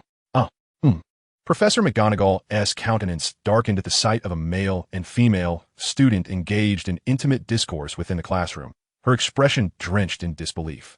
"I never imagined," she muttered, "that students would be so brazen in their romantic pursuits." Inside, an upper-year Hufflepuff male obstructed the Ravenclaw female from behind, allowing her a moment to compose herself. Fortunately, their actions had not escalated to anything more egregious, or else the situation would have been far worse than what McGonagall could presently endure. "All you out." The Hufflepuff and Ravenclaw students shivered at her command. Exchanging terrified glances, they had been utterly engrossed in their moment, and the sudden interruption was unwelcome. 30 points from Ravenclaw and Hufflepuff, McGonagall added sternly. At that moment, a rat on the staircase attracted the attention of a cat, which promptly stepped on the invisible creature. "Ouch!" Harry Potter's voice. Malfoy dashed out, racing up the staircase, seizing the invisibility cloak from Harry, who was holding a large trunk with Hermione, revealing them both. "Professor McGonagall, see, I did not lie." Upon hearing the sound, Professor McGonagall was momentarily taken aback, her lips trembling as she sternly shouted at Harry and Hermione. "Get down this instant." Draco Malfoy, with a haughty raise of his brow, released a terrified Harry. Hermione's complexion turned pale as the gravity of their situation dawned upon her. They were still holding onto a dragon. Clearly, Draco had noticed this as well, his expression shifting to one of concern as he muttered angrily, "Useless savior. Unable to even get a lovely little dragon out of here." This remark drew an angry glare from Harry, though it was already futile. Blaise, who was hiding below, dared not look at the disoriented Hermione, feeling guilty for putting her in this predicament, believing it was Ron's fault instead. Unbeknownst to him, Ron was in the hospital wing, nursing a hand swollen like a dough ball after being bitten by the dragon at Hagrid's. Ah, splendid. Professor McGonagall had little time to concern herself with romantic trivialities. Keeping a dragon was illegal. The couple exchanged a quick glance, daring not to linger on the box, hastily separating, one ascending the stairs, the other descending. After their departure, McGonagall opened the box, calmly observing the drowsy little dragon, with its soft breaths and sparks of fire as it slept. "Harry, Hermione, is that you?" A rustling sound emanated from a nearby corner. Upon hearing the familiar voice, McGonagall fixed her gaze intently on the corner, where Neville timidly emerged from the shadows. "Ah!" Neville exclaimed in surprise. "Ha ha ha!" Professor McGonagall closed her eyes and laughed heartily. "Very well, Mr. Longbottom, do join us. I believe we need to have a serious discussion in a quiet place." Neville was utterly terrified, while Harry and Hermione, hearts heavy with dread, could not even bear to look at him. Now, not only had they been caught, but the dragon had also remained unsent. And Neville was oblivious to how he had been discovered sneaking out. Ron's brother, Charlie Weasley, was still waiting atop the tower. In the cold wind, Charlie and his companions rubbed their arms and adjusted their flying brooms, one of them asking, "Hey, do you think everything will be all right?" Another, a fellow Gryffindor, inquired Charlie, "Are you certain you coordinated with Professor Dumbledore?" Charlie, a tall and sturdy young man with a weathered appearance, was the second eldest of the Weasley family. He had been the most distinguished seeker and captain of the Gryffindor Quidditch team during his time at Hogwarts, but shortly after graduation, he had ventured to Romania to study dragons. This visit was prompted by Ron's letter requesting him to retrieve Hagrid's Norwegian Ridgeback dragon, due to Draco's discovery of the letter. The day's events had transpired. However, Charlie was a disciplined individual, understanding the gravity of the situation. Therefore, he discreetly contacted Professor Dumbledore to explain the circumstances. And Dumbledore was amenable to facilitating the arrangement, recognizing the inherent danger of a dragon remaining at Hogwarts. Stealthily transporting it to Romania seemed prudent. Rest assured, everyone, let us not forget that we arrived on brooms, and Hogwarts is protected by magical barriers. Dumbledore has opened the way for us. Please take it away. I appreciate everyone's assistance. I shall handle this minor inconvenience myself. Dumbledore remains. Let's depart. A few understood that this was Dumbledore's arrangement and felt no concern. Thus they utilized their enchanted brooms to carry the trunk away from Hogwarts. Meanwhile, Brill intended to leave, but as Harry and Hermione's trunk began to levitate, he felt the weight of someone's gaze upon him. An elderly gentleman in a floral nightgown descended the stairs. Dumbledore. "Oh, Dumbledore, your timing is impeccable," Professor McGonagall remarked as she observed Dumbledore sending the trunk to the rooftop. She chose not to speak further. After all, it was he who ruled the school, and she had no viable means to manage the dragon. "Oh, Minerva, I apologize for the disturbance caused to the children, but I believe we can let this matter pass. I shall take care of the dragon. The children were merely trying to assist Hagrid, and I have witnessed their good intentions. There will be no trouble," Dumbledore said with a cheerful smile, prompting McGonagall to exhibit a hint of reluctance. At that moment, Malfoy expressed his dissatisfaction. Though he dared not confront Dumbledore directly, he muttered, "I just lost 20 points, Professor McGonagall. I can overlook the dragon incident, but nighttime escapades must be penalized. Gryffindor loses 50 points each." Harry and Hermione's eyes brightened. Merely losing points was a tremendous relief, as it indicated they would not face expulsion. After all, this was not only a breach of school rules, but also illegal, leading the two young lions to feel gratitude towards Dumbledore. However, Neville viewed the situation differently. Poor Neville. Yet Brill was more concerned for his own safety, as it was evident Dumbledore had noticed him. Professor McGonagall, still fuming, declared sternly, "Regardless of your reasons for nighttime activities, everyone must face punishment and confinement. This includes you, Mr. Malfoy. You could have informed me earlier, and I could have prevented this incident, but you chose not to." Dumbledore said nothing further but cast a glance in Brill's direction, contemplating how much this incident pertained to him, given that it was Elisa who had summoned Bernard to the Forbidden Forest under Brill's name.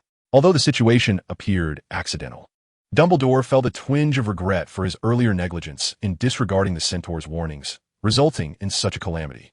This was Hogwarts, the safest place. Fortunately, the Shafiq family provided a safeguard, along with the entire pure-blood support of Slytherin to ensure secrecy, and even the Bernard family remained silent on the matter. Nevertheless, the incident involving Becker Bernard and his encounter with a werewolf could not simply be swept aside. The pure-blood families would likely seize the opportunity to take a jab at Dumbledore. Professor McGonagall clearly understood the gravity of the situation and discerned Dumbledore's desire to keep tonight's events from escalating. Thus, she remained silent. After their exchange, she bid farewell to Dumbledore and made her way to her office, which also served as her sanctuary. Dumbledore then turned to Malfoy, saying, "I would appreciate your assistance in keeping this matter concealed, Mr. Malfoy. Perhaps you might discuss it with Mr. Otter." With a wave to Harry and the others, Dumbledore led them upstairs, as the Gryffindor common room was located on the 8th floor. Malfoy exhaled sharply. "Humph, why should I heed you, old bee? How infuriating. Why must I endure detention?" It was evident that Malfoy had no intention of complying. This matter could very well lead to Harry Potter's expulsion. "You must acquiesce to him, my friend," Bree urged, appearing helplessly as he grasped Malfoy's arm.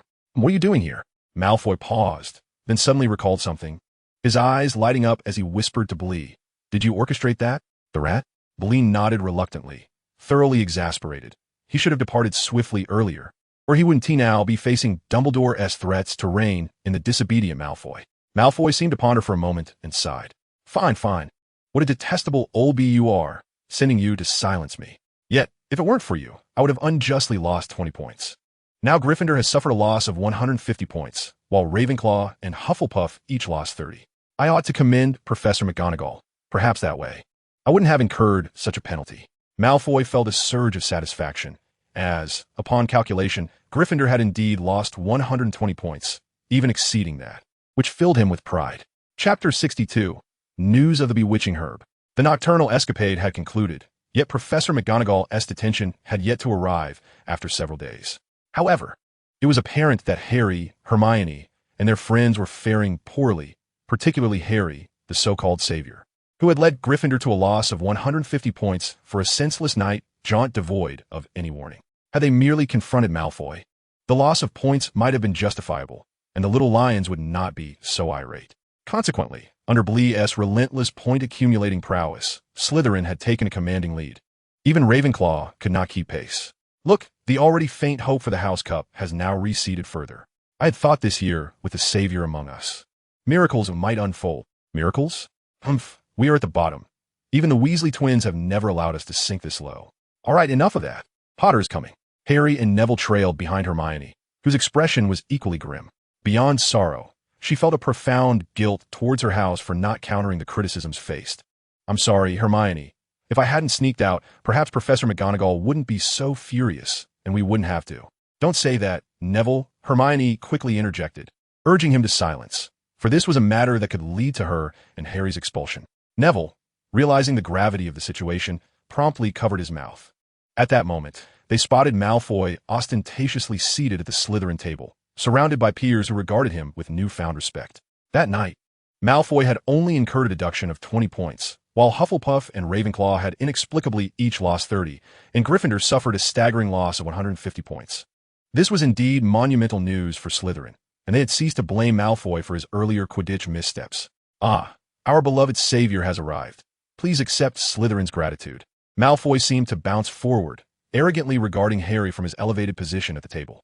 I hope Mr. Potter can maintain his composure, though one cannot expect you to surpass us Slytherins. Malfoy. Ron emerged from the side, his fingers having been healed by Madame Pomfrey. Upon witnessing Harry's ridicule, he immediately confronted Malfoy, shouting, Don't come near my friend. It's all because of you that you complained. You must have grown up to be a dark wizard. Enough, Ron. Harry kept his head down, avoiding Malfoy's gaze, merely tugging at Ron's sleeve, while Hermione remained silent.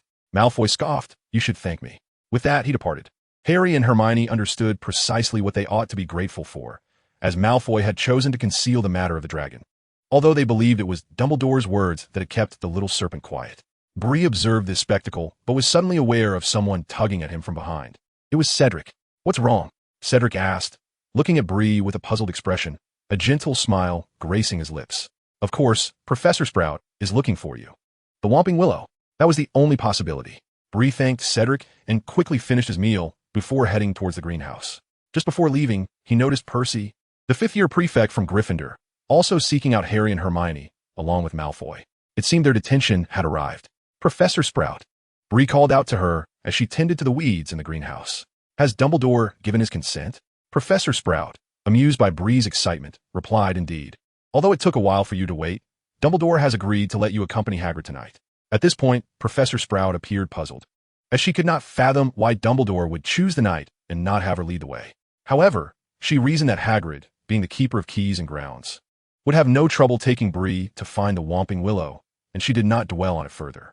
The Whomping Willow is situated to the east of the Forbidden Forest. Traverse the concealed path entwined with vines, and you will discover a wide clearing beside a stream. Follow the stream upstream until you reach a marsh. The Whomping Willow will be located near the stones by the marsh. However, to see them, you must learn the Revealing Charm, which serves as the countercharm to the Disillusionment Charm. Listening to Professor Sprout's instructions, Bree felt an eerie familiarity with the location. Was it not the very place where he had encountered the unicorn? Bree's expression shifted, but he ultimately expressed his gratitude to Professor Sprout, saying, I will find them with Hagrid. I hope I won't lose my way. Hagrid should be quite familiar with the Forbidden Forest. Certainly, Professor Sprout affirmed, then produced a bag. This bag can hold many plants. It should assist you. Thank you, Professor. I truly need this. After bidding farewell to Professor Sprout, Bree let out a deep sigh. He decided to head to the astronomy tower to relax for a while, read some books, and organize his materials in preparation for his alchemical notes, while also bringing some food for the little wolf cub. A green apple pie. Bree placed the food before Yana and ascended to the second floor to prepare the necessary materials, hoping that the evening would unfold without any unforeseen incidents. Perhaps Bree might learn a few dark spells. After all, under the influence of natural magic, the side effects of dark magic would not befall him. The killing curse, the heart-piercing curse, and the fiery wrath.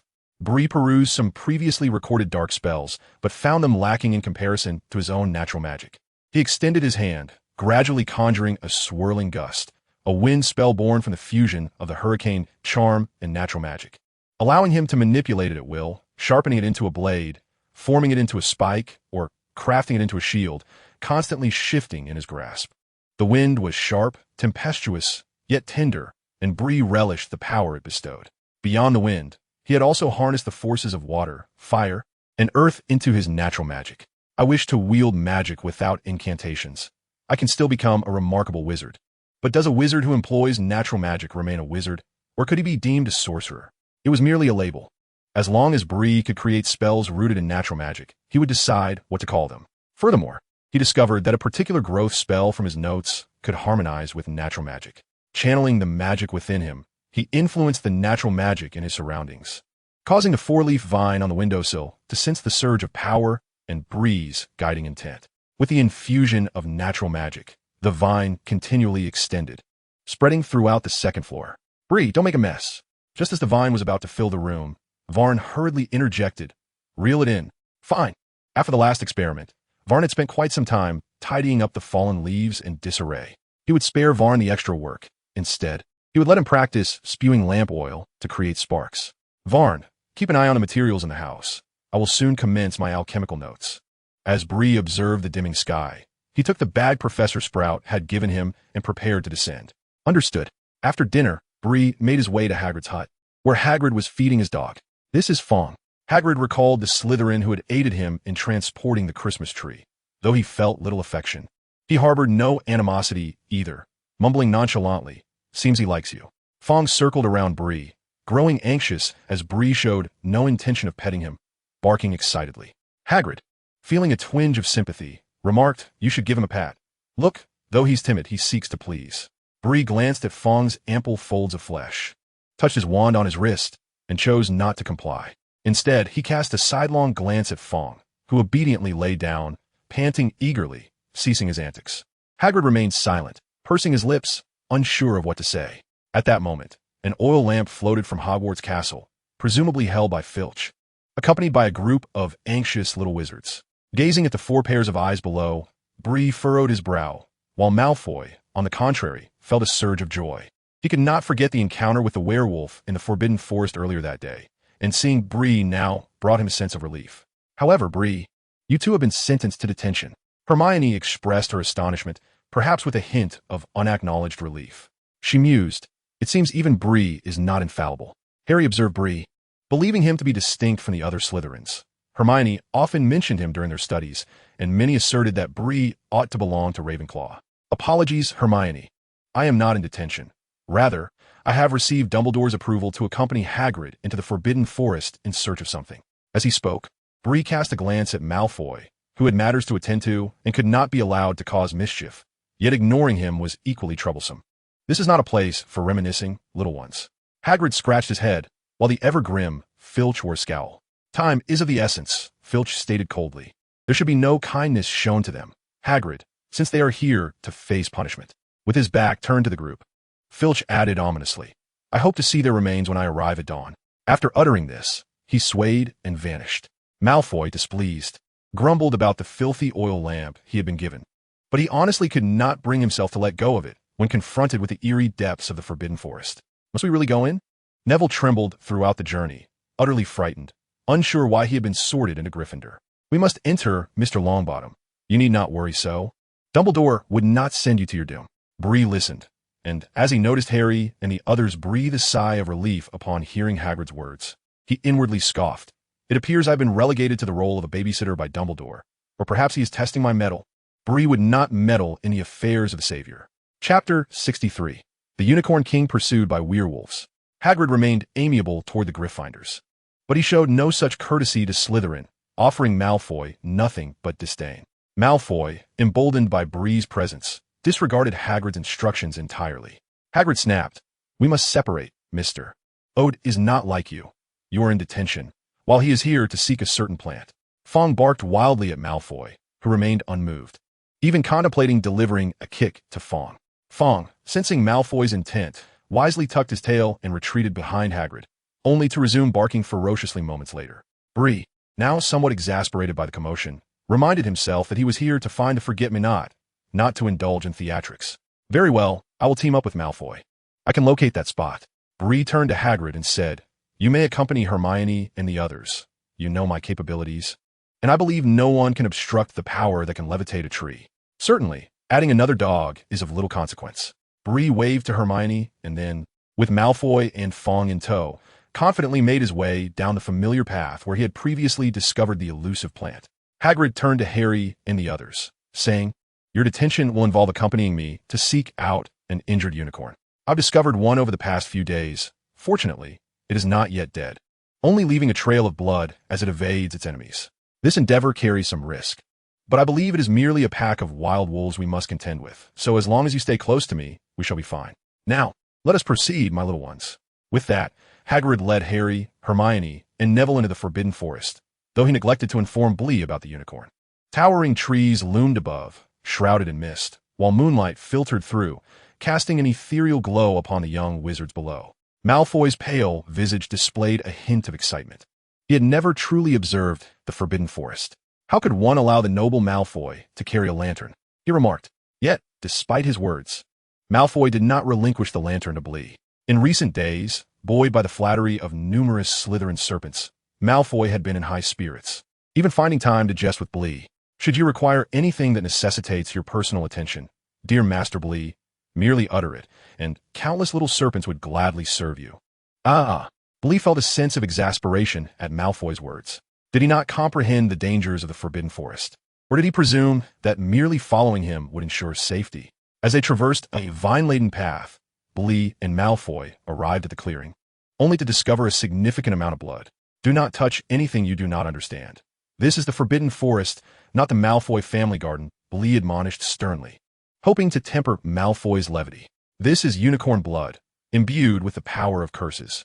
If you wish to touch it, be my guest." "Unicorn blood," Malfoy exclaimed, taken aback. He soon added in alarm, "Who would dare to attack a unicorn? Such an act could transform one into a monster." He kept his distance from the pool of blood, unwilling to risk a curse, while Yaya trembled nearby in fear of the blood. Bree had no time to waste on Yaya. His objective was the puffskein grass, and he would not divert his gaze, even if a monster were to consume the savior. Seizing the opportunity, Malfoy kicked Yaya and ordered, "Keep up." He then ran alongside Bree, holding the lantern, no longer daring to act arrogantly, uncertain of what might lurk in the shadows that had attacked the unicorn. Before long, Bree led Malfoy upstream along the creek, reaching the marsh where the stone mill once stood. "Stay here, Draco," Bree instructed, with Malfoy present. He discreetly masked his spell casting with his wand, soon conjuring a revealing charm. The surrounding underbrush seemed to bow as if caught in a gust of wind, and with the magic's influence, a patch of grass enveloped in blue mist appeared before Bree's eyes. "This is puffskein grass." Bree retrieved a bag and crouched down to pluck the grass. Its roots were delicate, and he required only the stems and leaves. "What are you doing?" Malfoy inquired, leaning closer. Upon discovering the peculiar grass that appeared significant to Bree, he set down the lantern and assisted him. "What is this for? I seem to have never seen such a plant before." Upon witnessing Malfoy deigning to assist, Bree chuckled softly and remarked, "It is the dreamweed. I require it for my studies in alchemy." "Alchemy?" Malfoy scoffed. "Alchemy has long since fallen into obscurity. The scarcity of great alchemists in the wizarding world is not solely due to a lack of quality texts, but rather a matter of innate talent and resources. This, in itself, testifies to the formidable difficulty of mastering alchemy. Should one fail to grasp it, abandoning the pursuit is wise. This discipline is not one to be taken lightly. Even Malfoy would not dare claim the ability to nurture an alchemical master. The exorbitant costs associated with alchemy are among the reasons for its steep learning curve, a reality Bree has personally come to comprehend. Not to mention the other materials, this dream weed is simply unavailable for purchase, Or perhaps it is a matter of insufficient funds. Bree could not find this item for sale. How much more do you need to gather? Malfoy, weary, rubbed his wrist and stood, preparing to stretch, when he suddenly heard a sharp whistle. Shoo! Bree covered Malfoy's mouth, and Malfoy fell silent for a moment, only to struggle fiercely and swat Bree's hand away. Ugh! It reeks of grass, Malfoy spat, but Bree paid him no heed, remaining vigilant of their surroundings. Do not make a sound. At that moment, the cacophony of barking erupted. Yaya seemed to sense impending danger, barking wildly before fleeing without a second thought. When Bree looked again, Yaya had vanished into the distance. But this commotion drew attention. A herd of horses? No, that's in another direction. Are we surrounded?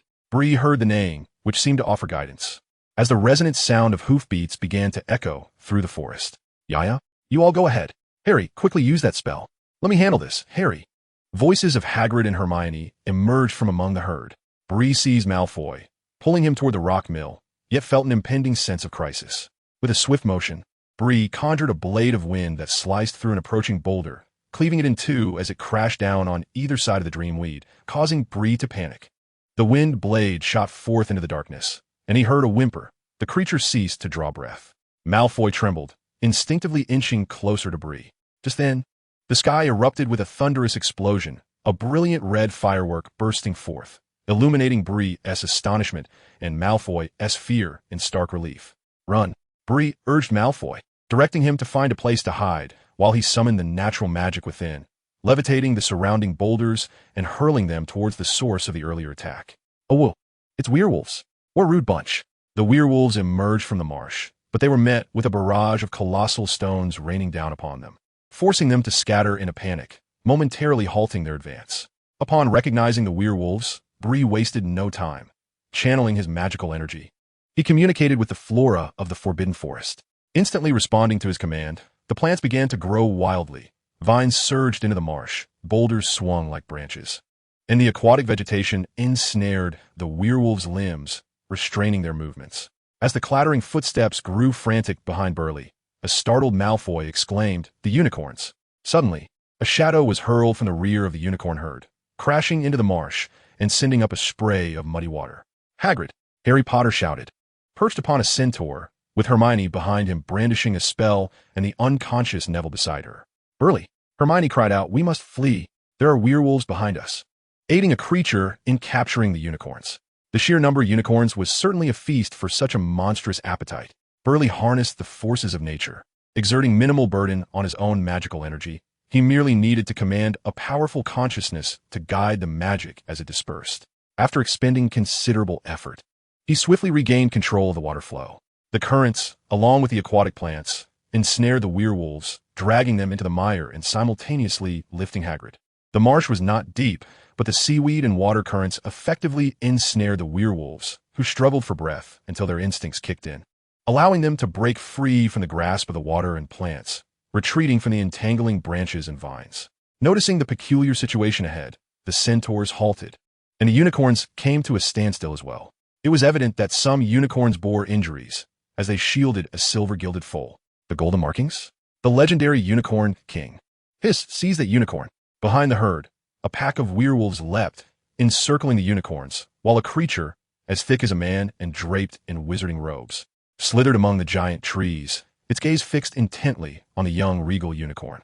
The creature hissed, "Capture it, and I shall lift the curse of the Forbidden Forest, granting you your freedom." Upon hearing this, the werewolves turned their bloodthirsty eyes toward the unicorns, poised to join their brethren in surrounding the majestic beings. Burley regarded the creature with a sense of dissonance. It appeared bizarre, perhaps even incomplete. The unicorns began to wail, sensing the werewolves' presence ahead, a harbinger of their impending doom. Chapter 64. The Forbidden Forest Pact. Firenze. We have been deceived by Dumbledore. He has no intention of helping us contain the werewolves. The centaurs mingling among the unicorns expressed their outrage at such treachery. We should wait a little longer. Firenze, with Harry seated behind him, listened to the centaurs' conversation, perplexed. Upon hearing their doubts about Dumbledore, he immediately countered, "Dumbledore is trustworthy." Some centaurs snorted at his words. The spells he just cast were signals arranged by Dumbledore. Yet here we are, surrounded by werewolves, and he remains absent. Firenze fell silent, gazing up at the bright, starry night. "Mars tells me that we shall emerge unscathed today." The remaining centaurs raised their heads to gaze, and they too discerned the guiding light of Mars, signifying a path illuminated ahead and the retreat of malevolence. The centaurs, who had initially contemplated departure, momentarily quelled this thought and began to organize the unicorn's retreat in order to shield themselves from the impending threat of werewolves. Bree withdrew his natural magic, sensing a formidable presence approaching from the direction of Hogwarts, most likely Dumbledore. Observing the centaur's dialogue, he cast a peculiar glance towards Harry, perceiving him as a hostage, while the Unicorn King served as the bait. It was evident that the creature required the Unicorn King, with the werewolves acting as its enforcers. The centaurs were summoned by Dumbledore, who had promised to restrain the werewolves. He merely needed to utilize the Unicorn King as bait, compelling the centaurs to protect the unicorn, with Harry positioned as their hostage. Unbeknownst to them, Dumbledore had orchestrated such a strategic maneuver, which was evidently effective, as the rebellious werewolves had gathered here. The creature seemed to sense Dumbledore's approach and promptly issued commands. A colossal werewolf howled to the heavens, directing the werewolves to launch their assault. The werewolves that had previously been restrained by Bree began to converge from the marshlands anew. Bree concealed the pouch containing the dreamy grass within his pocket and grasped his wand. He would not become Dumbledore's accomplice. This time, Dumbledore might be testing him, but he would not assist the werewolves, as his previous encounter with Bernard and the werewolves bore little relevance. Conceal thyself. Unperceived, Bree cast 2 spells upon himself, vanishing from the battlefield, while the surrounding werewolves surged forth from a marsh. One by one, the unicorns and centaurs commenced employing their abilities to contend with the werewolves. The werewolves, wary of the unicorn's curse, hesitated to inflict serious harm upon them, while the centaurs adeptly utilized their agility and archery to engage in a tactical retreat. To the stream downstream, Firenze decisively discerned that the narrow path remained unblocked by werewolves, and the creature had also realized this. It climbed among the branches, poised to ambush the approaching unicorns, and as they neared, it lunged forth, seeking to attack the Unicorn King. With a fierce thrust, an adult unicorn shielded itself against the creature's fangs, but soon succumbed and fell lifeless. Retreat. The creature, emboldened by its success, pursued relentlessly, displaying its immense form and ferocious killing prowess amidst the unicorn herd. The young Unicorn King was pushed to the opposite side, desperately fleeing into the distance. A werewolf, seizing the opportunity, charged towards the Unicorn King. Trap him. Bree's natural magic sprang to life, as vines erupted from the forest floor, akin to a serpentine tree, lunging at the werewolf, ensnaring it inescapably. Despite its claws tearing at the vines, it proved futile, as an increasing number of vines buried it deeper. The young Unicorn King hastened to Bree's side, and he swiftly scooped it up, drawing it within the range of his protective spell. The creature, having lost the essence of the young Unicorn King, erupted in fury once more, yet it soon appeared to succumb to decay, its flesh beginning to slough away. This was the curse of the unicorn. Malfoy, trapped under the armpit of a centaur, exclaimed in alarm. Yet, under the curse of the unicorn, the creature did not retreat. Instead, it seized a nearby unicorn, biting into its throat and greedily drinking its blood, with its mouth stained crimson. The creature turned its gaze back towards the direction where Bree's presence had been, but it still could not discern his whereabouts. Bree'd, it must come to an end. At last, Dumbledore had arrived. With a resounding cry, the phoenix soared through the night sky, illuminating the chaotic battlefield below. Dumbledore, his expression grave, unfurled an ancient scroll. The old covenant from the Forbidden Forest has been breached by the werewolves. They must be taken to the deepest, most desolate part of the forest, to dwell there for a century. Upon his utterance, magical waves shimmered from the scroll, and a full moon ascended from its depths, casting its silvery light upon the werewolves below. Trembling in fear, the werewolves scattered in panic, but who could outrun the moonlight? The leader of the werewolves bellowed furiously. Voldemort, act swiftly. Voldemort. The creature orchestrating this chaos in the Forbidden Forest staggered and fell, its serpent-like, blood-red eyes fixated on Dumbledore. You cannot thwart my return. Dumbledore. Voldemort paid no heed to the wailing werewolves. He was barely able to maintain his own corporeal form. As his voice faded, all that remained on the ground was a colossal serpent's skeleton and tattered robes, from which a plume of black smoke arose, swiftly dissipating into the air. You have truly mastered such dark magic, controlling the dead, Voldemort. Dumbledore, as pupils narrowed behind his crescent-shaped glasses, he had anticipated Voldemort's intentions, utilizing the blood of unicorns to sustain a form of soul magic. As he had suspected, Voldemort was employing a fragile remnant of a soul to manipulate a corpse. bolstered by the magical potency of unicorn blood, an audacious and perilous endeavor that simultaneously diminished the curse of the unicorn to its lowest ebb. At this moment, the werewolves, illuminated by the moonlight from the Covenant Scroll, responded to a magical sigil that appeared upon their bodies. Subsequently, a magical circle manifested beneath their feet, transporting them away to the desolate depths of the Forbidden Forest, where they would reside for a century as punishment for their harm to its creatures. Dumbledore, you ought to have appeared sooner. A centaur emerged, discarding Malfoy from his grasp, as Bree revealed his true form. Bree realized that outside Hogwarts Castle, Dumbledore would also be unable to detect his presence. The last time Dumbledore had discerned Bree, it was likely due to the privileges of his position as headmaster. Oh, Bree, ugh. This centaur must be rather unkempt. Stumbling toward Bree, Malfoy shot an angry glare at the centaur, completely disregarding the earlier protection he had received. The centaur, however, was disinclined to engage with Malfoy, its gaze firmly fixed on Dumbledore. My apologies, Chief Cronin, this is my oversight. Due to the prior werewolf attack on the young wizards, I was compelled to intervene, which delayed my arrival. The centaur maintained a stern demeanor, uttering no further words. For these unruly werewolves could never have crossed the boundary in such numbers. It was the result of that creature's dark magic. Utilizing that magic, the monstrous werewolves glimpsed an opportunity to escape the Forbidden Forest, crossing the barrier that had been shattered. The foolish werewolves remained oblivious to the true nature of the Forbidden Forest. However, the main contingent of werewolves had been trapped in desolation for a century, which boded well for any race within the forest. Let us depart. We ought not to linger too closely to the wizards, declared the centaur leader, preparing to lead his kin away, yet casting several lingering glances at Bree. Bree smiled gently at him, tenderly setting down the young Unicorn King. Dumbledore's gaze flickered. In the moment of the Unicorn King's birth, he too had felt a stirring in his heart. Legend spoke of a Unicorn King possessing the gift of time, one of the essential components for the Resurrection Stone. Resurrection, what a formidable power! It was no wonder Voldemort chose to expose himself in his pursuit of it. Yet, as a being of the Forbidden Forest, Dumbledore was bound by a pact established at the inception of Hogwarts.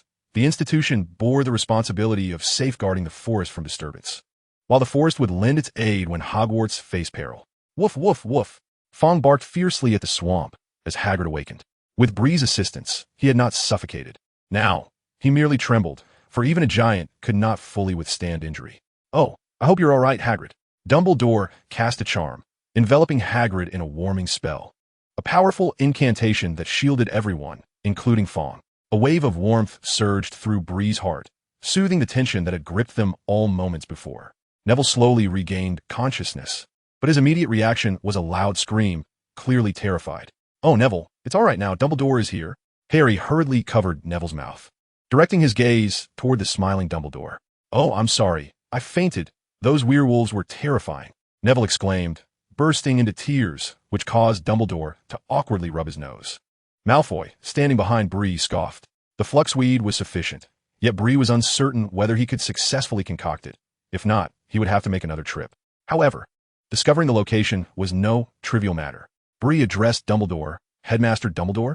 Ah, it is indeed quite late, he replied, surveying the weary faces around him. Nevertheless, all of you displayed remarkable bravery today in aiding the young Unicorn King. Harry felt a flush of embarrassment. Neville lowered his head, and Hermione blushed, while Malfoy puffed out his chest with a huff. We didn't do much. We merely cast a signal spell, which Hagrid taught us, Hermione remarked. Dumbledore narrowed his eyes, smiling as he said, That is of little consequence. However, without your alert, I would not have arrived as swiftly. How about awarding each young wizard 50 points? Consider it a reward for not fleeing in the face of the ferocious werewolves. Malfoy was about to protest, but Bree tugged at his sleeve, causing Malfoy to feel vexed. It seemed Bree wished to remain uninvolved in this matter. I'm sorry, Professor Dumbledore, but I believe this is unjust. Bree heard that everyone was awarded 50 points without distinction, which incited a flicker of anger within him. After all, what had he just done to protect the Unicorn King and others? Did they think it was easy to provoke Bree into action? Chapter 65, Strange Rumors. Unjust. Dumbledore focused his gaze on Bree's earnest face, feeling a twinge of helplessness. He had expected Bree to continue evading confrontation. Though he had not witnessed Bree utilizing natural magic firsthand, the lingering aura of potent magic in the swamp compelled Dumbledore to regard Bree as a formidable adult wizard. It should be thus, Rewards ought to be distributed according to merit. Otherwise, whether one contributes significantly or minimally, all would receive the same, leading to chaos. Bree fixed his unwavering gaze upon Dumbledore's blue eyes. He would not yield on certain matters. This was not merely about points. It was Bree's principle. Very well, then. Malfoy and Neville, for not fleeing, will receive 30 points. Hermione and Harry, for signaling, 50 points. And Mr. O'Driscoll, for rescuing the Unicorn King, along with Hagrid, for fending off a portion of the werewolves, shall receive 100 points. How does that sound? Dumbledore replied, somewhat resigned. Yet once Bree had spoken, he felt compelled to comply, for even Hermione believed this to be fair, allowing her to accept the points with a sense of relief. Harry kept his head bowed in silence, devoid of the desire to dispute. In truth, he was indifferent to the points, his mind consumed by the name Voldemort. Bree sensed that Dumbledore was observing him closely as he spoke. A member of Hogwarts? Bree responded, of course, who would wish to venture into the Forbidden Forest at night? Only Dumbledore, that old schemer, would exploit every opportunity to fabricate a satisfactory outcome. It was evident that he had achieved everything he desired that day, including Bree's temporary stance and insights into his abilities, further fostering the Savior's trust in him. However, we must remain vigilant about one matter, Dumbledore continued. The origin of that creature is unknown, yet it is linked to Voldemort. Hence, I implore you all to refrain from discussing today's events until I have conducted a thorough investigation. At the mention of Voldemort, Malfoy visibly flinched, and Harry furrowed his brow, his eyes brimming with hatred. He was a nemesis. Yet now, the monster lay dead, and he had read accounts in books of Voldemort's demise at his hands, though he remained skeptical. Meanwhile, within Hogwarts, Master, I beg you do not return. Silence. It is your honor. In the shadows, within a vast underground chamber, Quirrell lay grotesquely prostrate before the enormous, hunched statue of an old man. His large turban lay discarded beside him, revealing the grotesque back of his head. The face embedded upon the back of his head evidently controlled Quirrell's body. As he produced a bag and set down a massive cauldron, he began tossing various precious magical materials into the pot, even taking a fragment of his own soul. Voldemort ground his teeth. He had been severing pieces of his already limited soul far too frequently of late, nearly causing Quirrell's body to collapse. Yet he had no choice. It was the only way to ensure absolute security. Voldemort retrieved a strand of hair from his robe. The Shafik family? Very well. But do you truly believe that your magic can reverse my soul-binding curse? How laughable. Arnold is currently in a dire state, tormented by 2 soul-binding curses. Yet this does not deter him from regarding Voldemort as his foremost master, providing Voldemort with the dark locks of hair from Bree's pillow. Merely a strand of hair is sufficient. I do not genuinely wish to conjure a child. Although he cannot successfully create a being, he can certainly fabricate some traces, allowing others to perceive that he has succeeded. The immense cauldron is already bubbling with potent magic, the violet liquid roiling incessantly. When Bree's hair and a fragment of Voldemort's soul are cast into the cauldron, it trembles violently, the tides of magic forcing even Voldemort to retreat. Boom! Amidst the thunderous roar, the magical smoke coalesces into a cold, indifferent serpentine gaze, fixating intently upon Voldemort. Then, as the smoke dissipates, it leaves behind a scene of utter chaos. Should Dumbledore arrive here, he would undoubtedly detect the lingering essence of blood magic, and if Bree were present, he would certainly sense his own lineage intertwined with that of Voldemort's. On the following day, what? You have accomplished something significant. Splendid. This is a score of 130. The impact of this score is quite apparent. Harry and Hermione are no longer subjected to the disdain of the little lions. However, regarding the events of yesterday in the Forbidden Forest, Harry and Hermione remain tight-lipped, as per Dumbledore's request. Ron, though somewhat disgruntled, dares not defy Dumbledore. I apologize. Had I not fainted, perhaps it would have been a score of 150. Neville's voice was rather soft, and he continually berated his own timidity in his heart. No, it is not your fault. Look at Malfoy. He is also at 30 points, yet his nose is in the air. Harry gestured toward Malfoy, seated at the opposite table.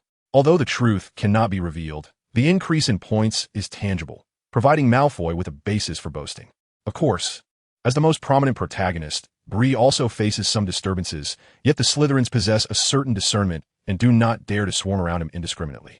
Jennifer, do you think we still have a chance? Bennett inquired. He is a fifth-year prefect, as is Jennifer.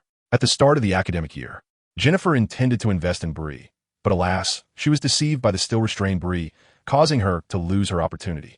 Jennifer is quite vexed, yet feels powerless. Watching as more and more individuals surpass the two of them.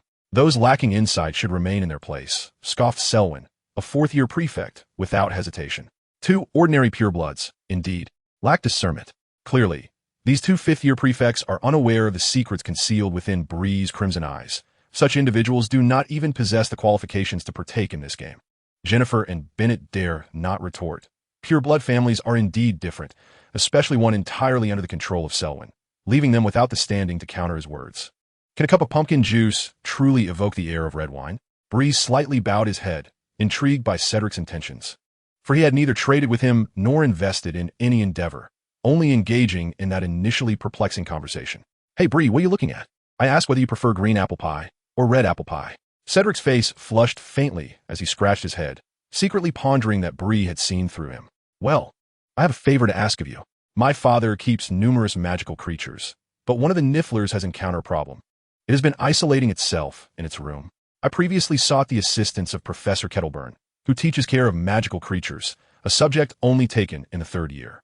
However, Professor Kettleburn suggested that the Niffler is suffering from depression. I then approached Hagrid, who mentioned that a creature's depression requires someone beloved by small animals to soothe it. Hagrid offered to come to my home to help.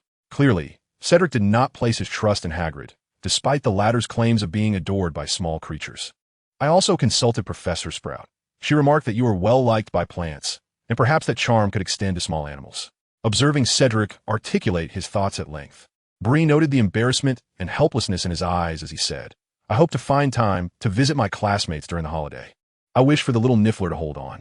Upon hearing Bree's words, Cedric expressed his delight. Of course. With exams approaching, perhaps we can go directly to my home, or you could visit during the holidays. Bree thought to himself that a holiday visit could suffice, as he had intentions to practice his magic. I believe I have made plans for my holiday, Cedric. Well, you always seem to have a packed itinerary. As Bree finished his meal and prepared to rise, Cedric inquired with a smile, where are you off to? Bree, of course, would not admit to fetching food for the little wolf cub, so he replied, I am preparing to conduct an experiment.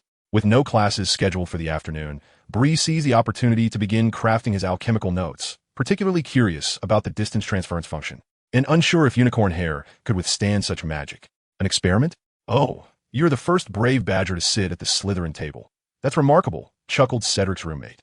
I merely wish to ask Bree for assistance. It would be rather impolite to speak with my back turned. Cedric's roommate, upon hearing this, replied with resignation, all right. In truth, many badgers envy your relationship with Hood. You must know that Professor Sprout has publicly praised him across many years, even stating that if it wished to transfer, she would not hesitate to facilitate it. As Cedric's roommate spoke, another badger leaned in, embellishing the tale. Everyone knows that Ud is Professor Sprout's favorite. We badgers must take a back seat.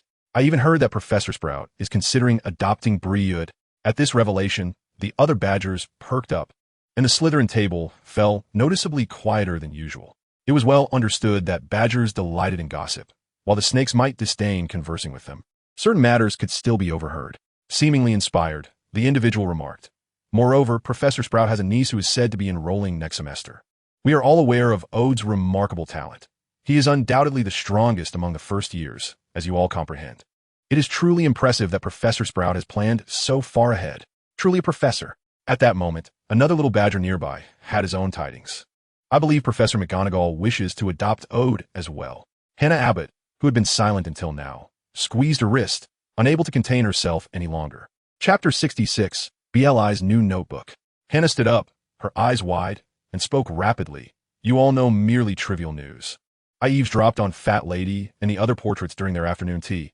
Guess what I overheard? Hannah's words instantly captivated everyone's attention. Clearly, she relished this newfound spotlight. Although she was typically a shy girl, at that moment, she seemed to have discovered the meaning of her existence. She gazed intently at the spot where BLI had been seated, her excitement palpable. In Fat Lady's conversation, they mentioned a certain day when Professor McGonagall, Professor Sprout, and even Professor Snape were all in Dumbledore's office.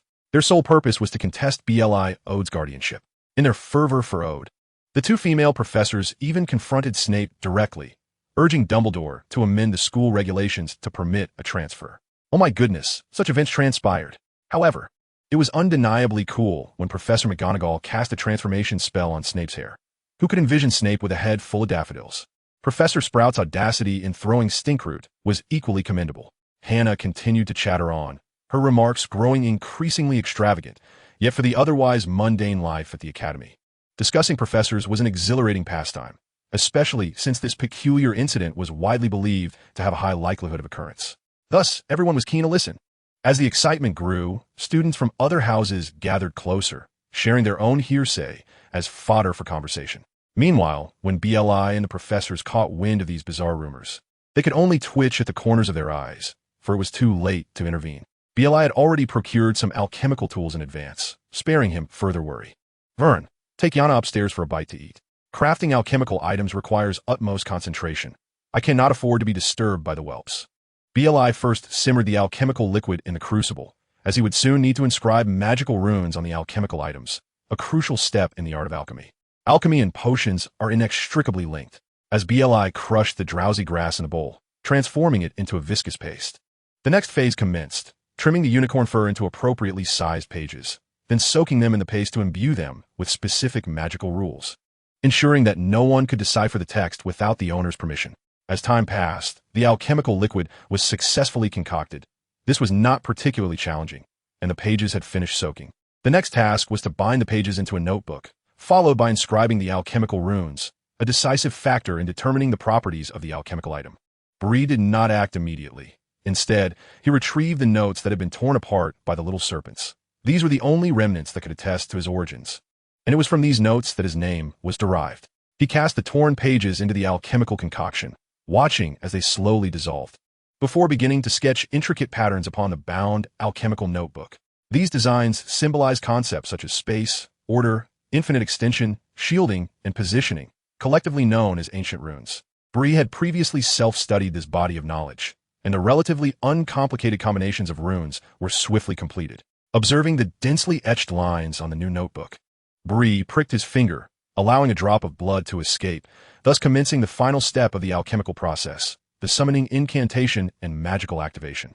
As an enigmatic spell escaped his lips, the magic within him began to simmer. Bree harnessed natural magic, and it was evident that this form of magic enhanced his alchemical efforts, as everything proceeded seamlessly. He could sense the relationship between space and anchor points in the new notebook, confirming its ability for teleportation. "You have succeeded," Van exclaimed, peering over to witness the intricate lines on the notebook retracting, indicating Bree's triumph. "Bree, you are truly remarkable. That fellow must have found his first alchemy to be quite the challenge." Van was well aware of whom Bree referred to. He documented everything meticulously, and the materials I employed were of excellent quality, Bree acknowledged. Indeed, the hide of a unicorn was precious at any time, especially such willingly offered pelt, which was unheard of. Perhaps we can explore its capabilities. And how shall we do that? Van inquired, curiosity piqued, recalling that the previous individual had failed to procure materials capable of upgrading the notebook. "Just a moment. I require a quill, which I can craft from the unicorn's horn." Buzzing.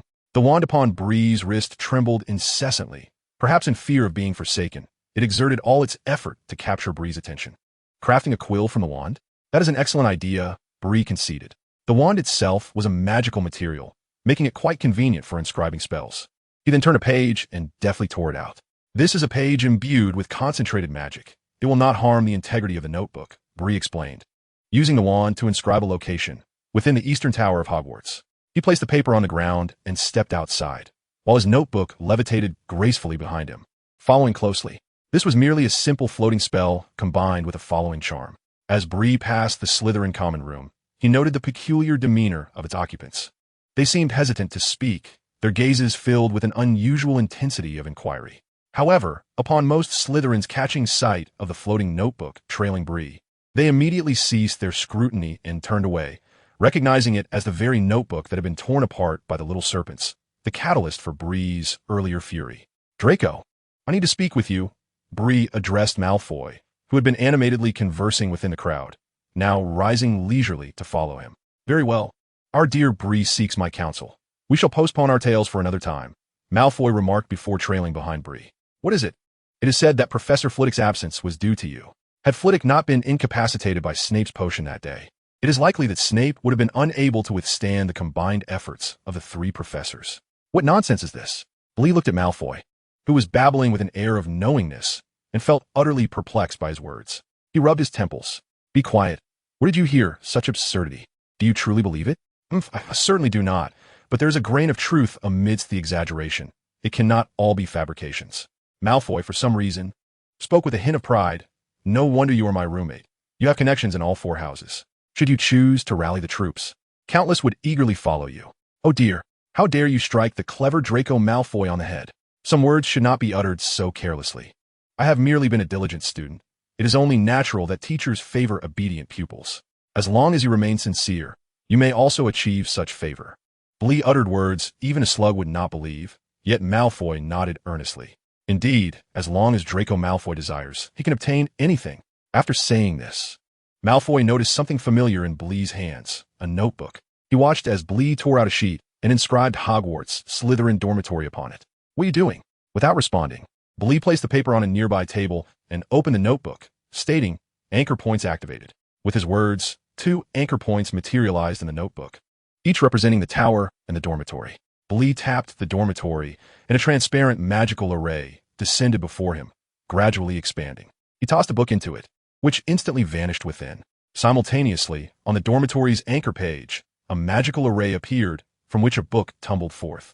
Observing the book intact, Bree felt relieved, tapped the coordinates of the tower, and stepped into the magical array, swiftly reappearing in the tower. Oh, it seems the teleportation spell was successful. Varn expressed a sense of excitement, rejoicing for Bree. Indeed, such a magical array was unaffected by Hogwarts' influence. It is well known that Hogwarts possesses formidable anti-apparition charms. Even Dumbledore lacks the authority to use apparition within its confines. Yet, Bree's array transcended this spatial limitation. I surmise this is due to your unique magical power. After all, house elves can apparate within Hogwarts, and different magical systems bear varying constraints, Varn analyzed. Although he was familiar with house elves, he held them in disdain, vaguely recalling their unsavory origins, which remain less than honorable even today. Gurgle, gurgle. Bree rubbed his stomach, realizing the sound did not belong to him. Apologies. The little wolf pup from upstairs peered down, her soft voice devoid of emotion. She had long been hungry but dared not speak without Bree's command. Hearing Varn announce success, she finally descended. Well then, I suppose it is not too late to have dinner. Chapter 67. Bree's Final Examinations. As the end of term approached, the exam week quietly descended upon them. Those fools are going to torment the poor professors. Ha. In the corridor, Malfoy was conversing with Pansy when Harry and Ron happened to pass by, following Hermione, both burdened with an armful of books. Pansy, ever spiteful, retorted to Malfoy's remark. Perhaps they would find it more beneficial to consume the books rather than clutch them to their chests. Ron, at least, was not inclined to glare at a girl, especially while he was preoccupied with the looming exams. Hermione, I believe we need to intensify our revision. Harry grimaced, recalling the dire consequences of failing a subject, which would lead to having to retake it, a fate he wished to avoid at all costs, particularly alongside a gaggle of first years. How humiliating that would be. Hearing Ron's comment, Hermione huffed, her own anxiety palpable, particularly when she observed the outstanding students from other houses, fearful their scores might surpass hers. You two should not be trailing behind me. You ought to have prepared for this a month in advance, rather than the day before the exam. Frustrated, she tugged at her unruly hair, lamenting the time wasted due to her impulsive remarks, regretting her bravado when she had encountered Bree in the library. The only thing you can do now is review the fundamentals. Those challenging problems are of no use to you. Though Hermione verbally dismissed the utility of Harry and Ron's revision efforts, she sincerely sought out basic problems for them to practice, subsequently retreating into her own contemplative state. Fixated on achieving high marks, anything less would be an affront to her. All the while, she was predicting the types of questions the professors might pose. Oh look, is that Bree? Upon hearing Harry's voice, Hermione lifted her gaze to see Bree descending the stairs. Faced with him, her worries dissipated. She had already reconciled with the reality that she had missed her chance this semester, as Quidditch had brought her so much joy that it had cost her precious time. Bree, where are you headed? Bree had been meandering about these past few days, having found more time for reflection after completing his alchemical notes. No longer troubled by material concerns, he simply needed to focus on studying natural magic, jotting down his insights in his notebook. Wandering served as a source of inspiration, whether in the castle, by the Black Lake, or even in the restricted section. Oh, I'm just returning the Transfiguration periodical to Professor McGonagall. Bree remained committed to studying the transfiguration techniques featured in the publication, believing that at this rate, he would soon be enlightened by Professor McGonagall on the intricacies of human transfiguration next semester. Oh, well, I thought you might be heading to the library to study. Hermione sighed. Perhaps Bree was indeed the most leisurely student in all of Hogwarts. Even Filch Cat was busier than he was. There were always some students reluctant to leave during the holidays, and it had been a regrettable decision for Professor McGonagall not to disclose the punishment of the couple caught in a romantic affair. Bree smiled, noticing the fatigue etched on Hermione's face, offering a mild consolation.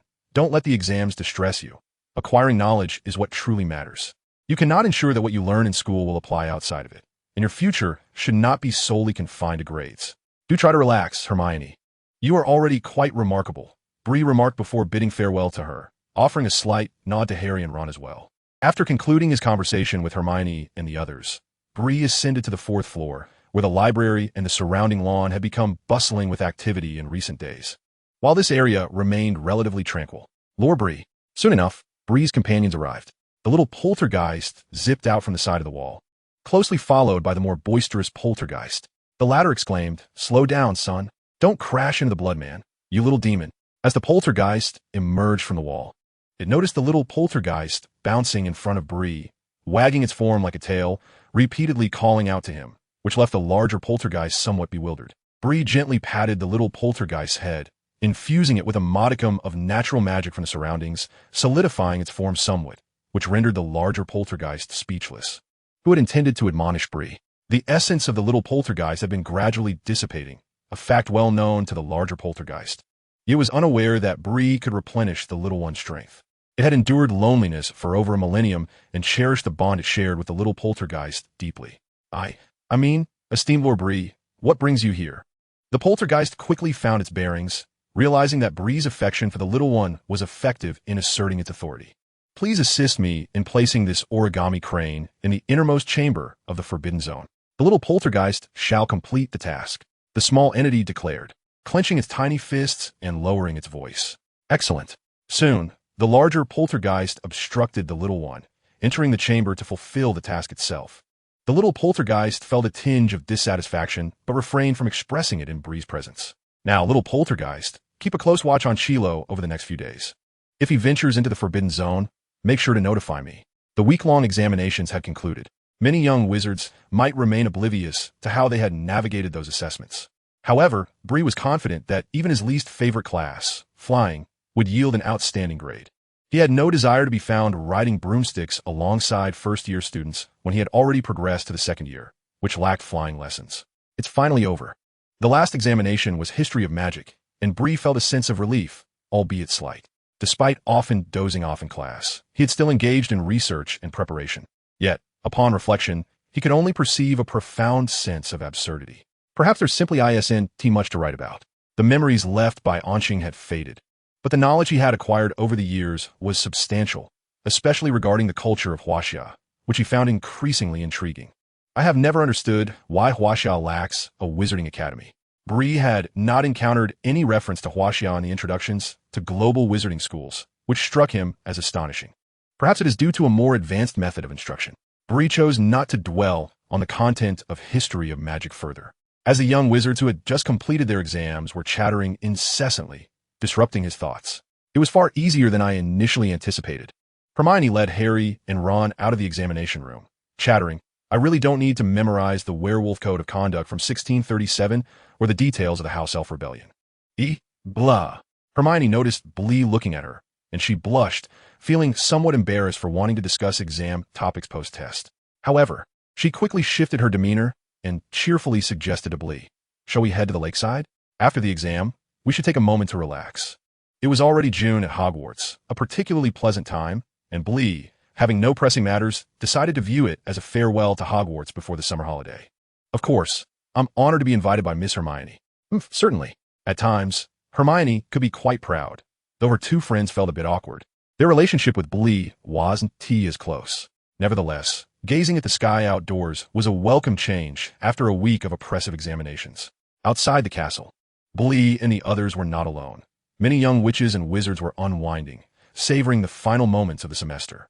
Finally, no more studying, Ron exclaimed joyfully, exhaling and stretching out on the grass beside the Black Lake. He was no longer bothered by the presence of a small snake nearby. Resting was his most cherished moment at that time. Harry, cheer up.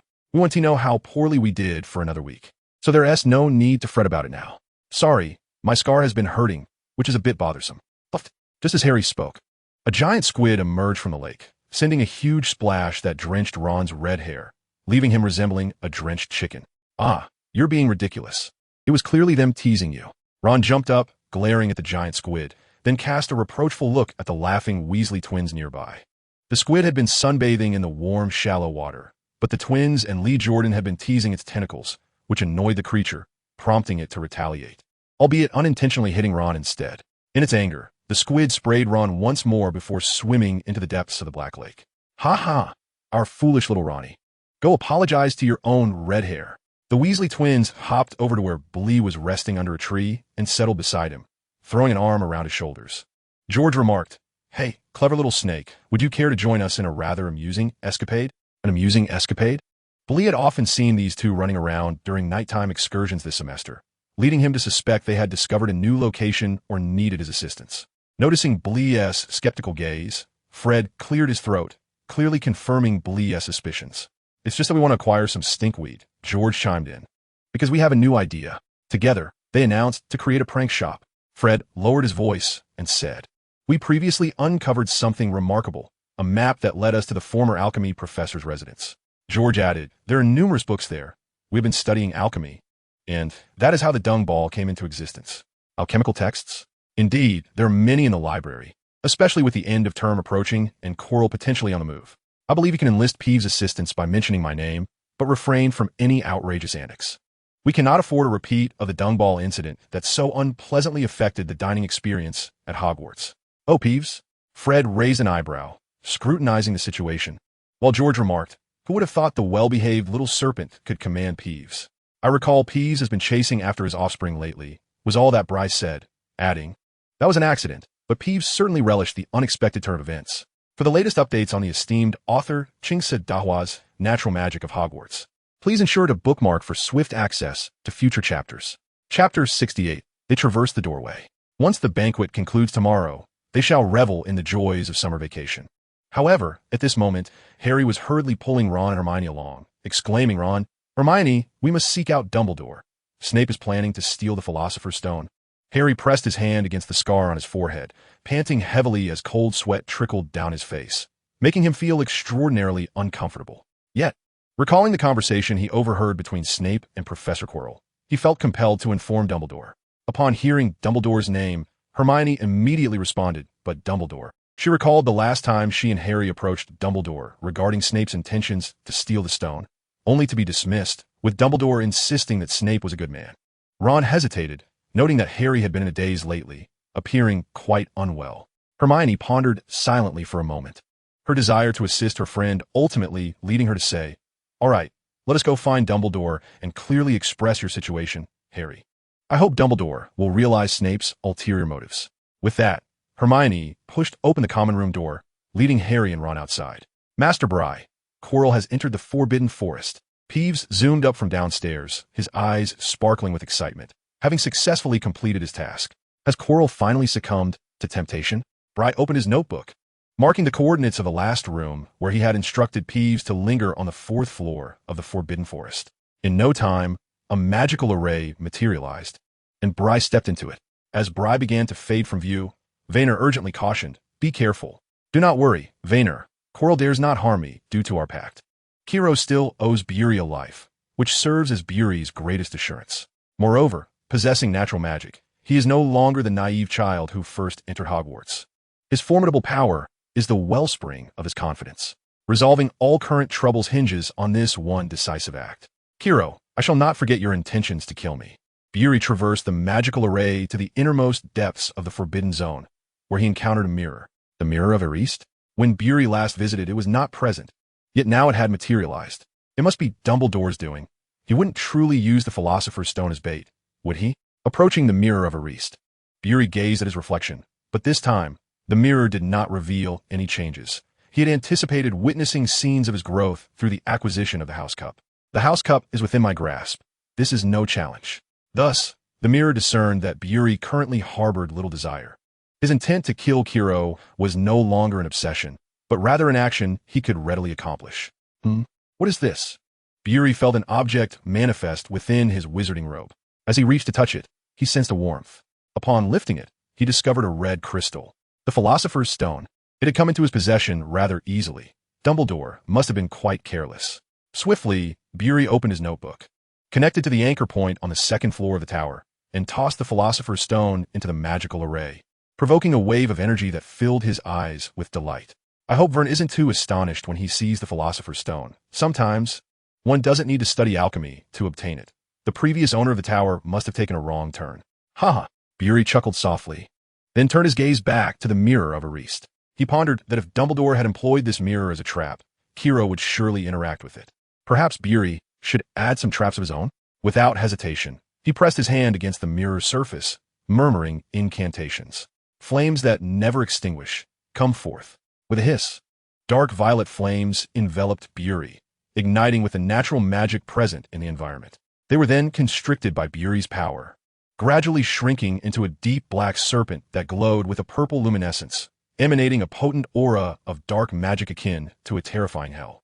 The serpent slithered up Bree's arm and into the mirror, as if diving into a tranquil lake, penetrating the mirror of Ariste.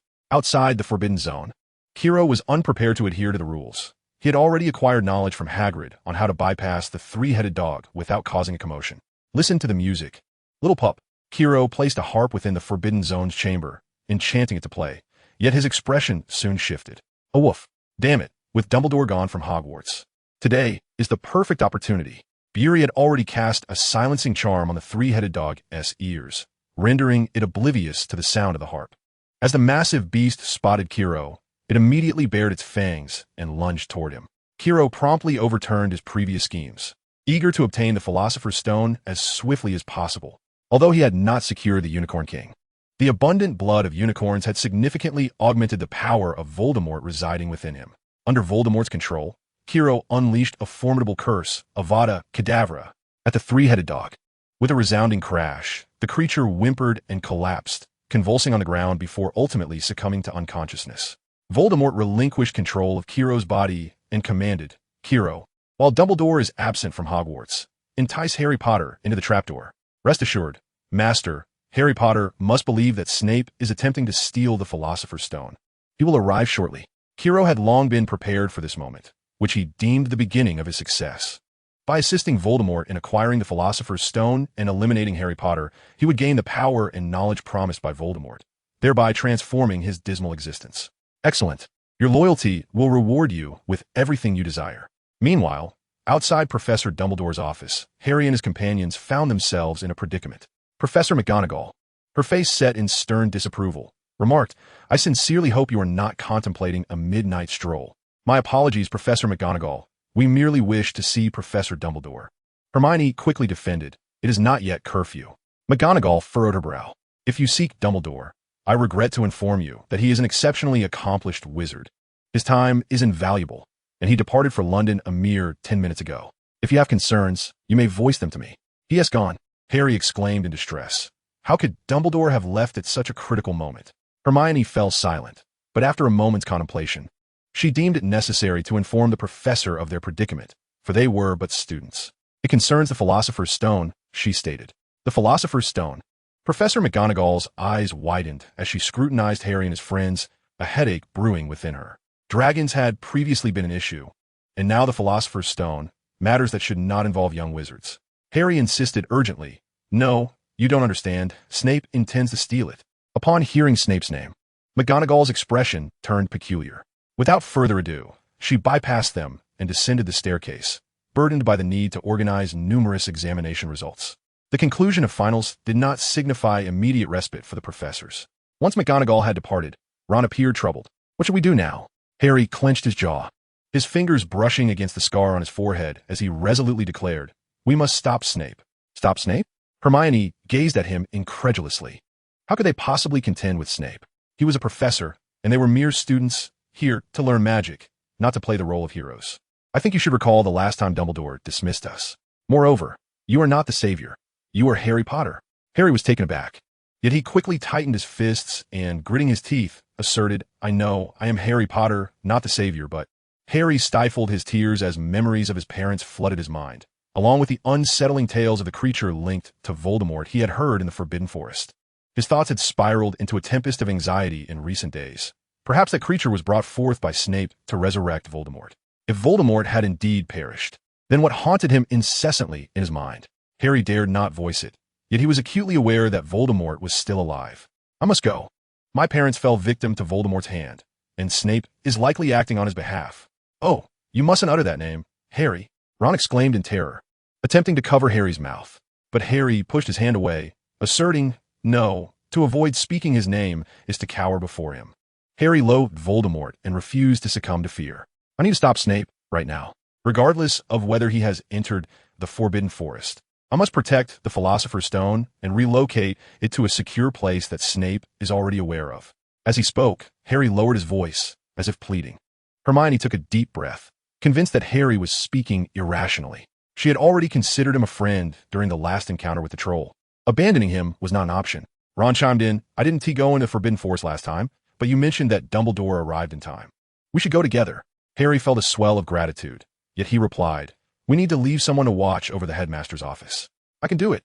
Neville stepped forward from the shadows. I was worried about you, so I followed. I apologize for eavesdropping. Chapter 69. The First Encounter with Voldemort. Quirrell soon emerged from the snare of the Devil's Snare, a simple botanical knowledge he had not forgotten. He quickly traversed the key room arranged by Professor Flitwick. Searching for keys? No. Quirrell chose to employ powerful magic to cast the unlocking charm, as he conjured a cloud of smoke and passed through the chessboard. He arrived at the troll chamber he had prepared. Beholding the troll sprawled before the door, Quirrell approached, ready to dispose of it. He was utterly indifferent to the troll's slumber, feeling only disdain. Thud! As Quirrell neared the troll, it suddenly lashed out with its club, sending him crashing against the wall, pain searing through him as Voldemort's visage became embedded in the wall. Fool! Voldemort berated him, while Quirrell clutched his wand tightly, pressing against his bloodied chest. Bone-breaking curse. Thud! The enraged troll was mercilessly struck by Quirrell's devastating spell, which shattered it into pieces, the grotesque odor wafting through the air, more pungent than Quirrell's own garlic stench, causing him to involuntarily twitch at the corners of his eyes. Soon, Quirrell departed from the room and arrived at the potion checkpoint prepared by Snape. He had no desire to engage in riddles. Instead, he cast a powerful shielding charm upon himself and passed through, entering the chamber that housed the Mirror of Erist. The Mirror of Erist. It was evident that both Voldemort and Quirrell were familiar with it, or perhaps had utilized it in the past. Regrettably, despite his status as a professor, he found himself despised by the young wizards, and due to his lack of talent, he faced rejection from numerous academic publications, rendering him a figure of futility. Dreams and reality. The Mirror of Desire stirs the longings of the heart. Voldemort coldly instructed Quirrell, go, stand before the mirror, the Philosopher's Stone lies within. The mirror. Quirrell dared not defy Voldemort's command, for once he acquired the Philosopher's Stone, he would attain everything he yearned for, transforming all his desires from mere illusions into tangible reality. Barty silently observed Quirrell's retreating figure, a cold smirk gracing his face. Should Quirrell approach that mirror, a grievous fate awaited him. Death? No. Barty did not wish for him to perish in such a meaningless manner. He still required Quirrell's assistance in dispelling Dumbledore's suspicions and resolving the myriad troubles surrounding Slytherin.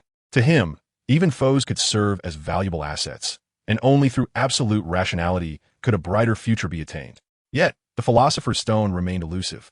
Voldemort appeared to sense some hidden truth. Leave at once. Someone was present. Voldemort felt the gaze of another upon him, and urgently communicated to Quirrell. But it was too late. Hiss! Quirrell suddenly found his vision invaded by a colossal serpent of violet and black flames, erupting from the Mirror of Erist and advancing towards him, growing ever larger. He could only twist his body to evade, but given the prior assault by the troll, executing such a maneuver proved exceedingly challenging, resulting in the fiery serpent ensnaring him fiercely, its fangs sinking into his shoulder as flames coiled around him. It's fiend fire. Fiend fire consumes all, a symbol of brutality. Conventionally, it cannot be controlled, yet under Barty's natural magic, it behaved as docilely as a pet, obedient to his command. All spells must cease. Quirrell struggled to wield his wand, casting the sole incantation capable of subduing fiend fire, but Barty's manipulation of it persisted, compelling Voldemort to discreetly exert his own power to shield Quirrell, causing the flames to vanish. Barty crouched Jr. Quirrell writhed on the ground in agony, his robes tattered, his body charred, and upon witnessing Barty emerge from the tower, his face twisted with rage. You learned dark magic in the restricted section. Had the magic been acquired through Quirrell's notes, the contract would certainly have altered, yet Voldemort had never sensed this, leading Quirrell to contemplate the restricted section as the only plausible source for Barty's acquisition of such advanced dark magic. I apologize, Professor. I thought you could use some warmth. Your eyes can be quite cold at times. Bree stood empty-handed, which led Chilo to perceive him as contemptuous and exceedingly arrogant. Yet, unbeknownst to Chilo, it was precisely this moment that Bree decided to unleash his full potential. The wand was merely a facade, while his true prowess lay in his innate magic. I presume you're awaiting someone? Bree understood that the barriers outside were set by Dumbledore for the Savior, and it was evident that the troll had already been dealt with by Chilo. The nauseating scent of roasted troll meat wafted through the air. Bree gathered a whirlwind of magical energy in his hands, preparing to fill the space with it. Petrificus totalis. With a scoff, Chilo mocked Bree for not wielding a wand. His arrogance palpable, and immediately cast a petrification spell at Bree. To his astonishment, Bree swiftly formed a leaf with his fingers, which then morphed into a grass snake, effectively countering the petrification spell. However, Bree allowed a measure of the spell's force to strike his finger, leaving a sensation of rigidity. Do you harbor intentions to kill me? With the contract in place, Bree had always believed that Chilo would never dare to harm him. Yet, it was evident he had miscalculated, especially in light of that unsettling gaze he had just experienced. Bree looked towards the back of Chilo's head. Wind. The wind howled, its force scraping against the walls of the small chamber, leaving fissures in its wake. Chilo attempted to flee, but the wind lifted him off the ground, slamming him against the wall, while the razor-like gusts carved numerous thin cuts into his skin, tearing his headscarf and exposing his bald head, marred by a multitude of lacerations. On the back of his head, a horrifying, noseless visage glared menacingly at Bree. Voldemort? Such an ugly sight. Who could Chilo's master be, other than Voldemort? Bree could think of no one else. Indeed, the tale of the Savior rescuing the wizarding world and vanquishing Voldemort was nothing more than a fabrication. Ode! Voldemort bellowed, having not intended to confront Bree so soon, but now he could no longer remain concealed. Let him experience Bree's magic. Soon, Voldemort's tone shifted, softened by the pain inflicted by the contract. You are truly a remarkable child. I have understood that from the very beginning. Voldemort spoke in peculiar terms, seeking to lure Bree into his trap after the discovery of the chamber. Slytherin ought to be great. As a descendant of Slytherin, let's engage in a fair duel. Voldemort manipulated Chilo, twisting his body grotesquely until the back became the front. Now, please cast your spell. Holding Chilo's wand, Voldemort locked his piercing gaze upon Bree. The magic he had sensed earlier was undoubtedly not that of a mere wizard, yet it bore a familiarity that piqued his interest. Standing tall, Voldemort resembled a serpentine creature, moving with an eerie elegance as he declared, "You understand, child, I cannot kill you. I merely wish to ascertain the caliber of Slytherin's descendant." His eyes glowed crimson, reflecting the shared trait of red eyes with Bree. Forgive me for asking, but do Slytherin's red eyes bring such terrifying side effects? As Bree gazed upon Voldemort's grotesque visage, he inquired, yet Voldemort remained silent, his countenance as cold as ice. Bree now felt even less inclined to consider himself a descendant of Slytherin. Their crimson eyes were utterly dissimilar. Voldemort's eyes resembled gemstones, glistening as if infused with flowing blood, while his own bore the hue of a crimson dawn before the encroaching darkness, a distinction Bree perceived with clarity. However, they both awaited someone who had yet to arrive. Bree awaited an audience, while Voldemort awaited a vessel for the Philosopher's Stone and the means for resurrection. I trust you are not devoid of intelligence? Bree regarded Voldemort with uncertainty, for in his eyes he discerned madness, perhaps tinged with a modicum of reason, albeit scant. Bree offered Voldemort a salute of duel, chuckling lightly. Is this pitiful trap devised by Dumbledore truly sufficient for you? This is the sole opportunity. It was Voldemort's singular chance to acquire the Philosopher's Stone, a consequence of the arrogant Dumbledore's decision to involve Harry. Perhaps Dumbledore merely intended to nurture Harry, not to thrust him into confrontation with Voldemort or Quirrell. Yet the unfolding events rarely align with one's expectations. Voldemort swung his wand with ferocity, casting a binding spell towards Bree. A gust of wind stirred at Bree's feet, and with a nimble leap, he evaded the incantation, which struck the wall behind him, leaving a small mark. As he dodged, flames erupted from his hand, enveloping Voldemort. Do you wish to slay me? Voldemort's expression remained frosty as his arm moved in an eerie manner, conjuring a formidable protective charm. A tremendous roar ensued, sparks flying, hissing as they struck the ground, followed by a green light erupting from the flames, hurtling towards Bree. Avada Kedavra! Voldemort's face twitched. The contract had taken effect, preventing him from harming Bree. The earlier binding spell had merely caused him slight discomfort, but employing such a lethal curse clearly exceeded the limits of the agreement. Nonetheless, Voldemort recognized that he could not kill Bree. Not only were his wand and body misaligned, but the immense magical power he had temporarily gained from consuming vast quantities of unicorn blood also deterred him from striking Bree. He found himself constrained on all fronts. In contrast, Bree was unencumbered. Voldemort owed him a life, whereas Bree bore no debt to Voldemort. While Bree's act of slaying Voldemort would instantaneously balance their contract, rendering them equal in obligation, it would result in death, and thus the contract would inevitably dissolve. At most, Bree would leave Voldemort a splendid grave,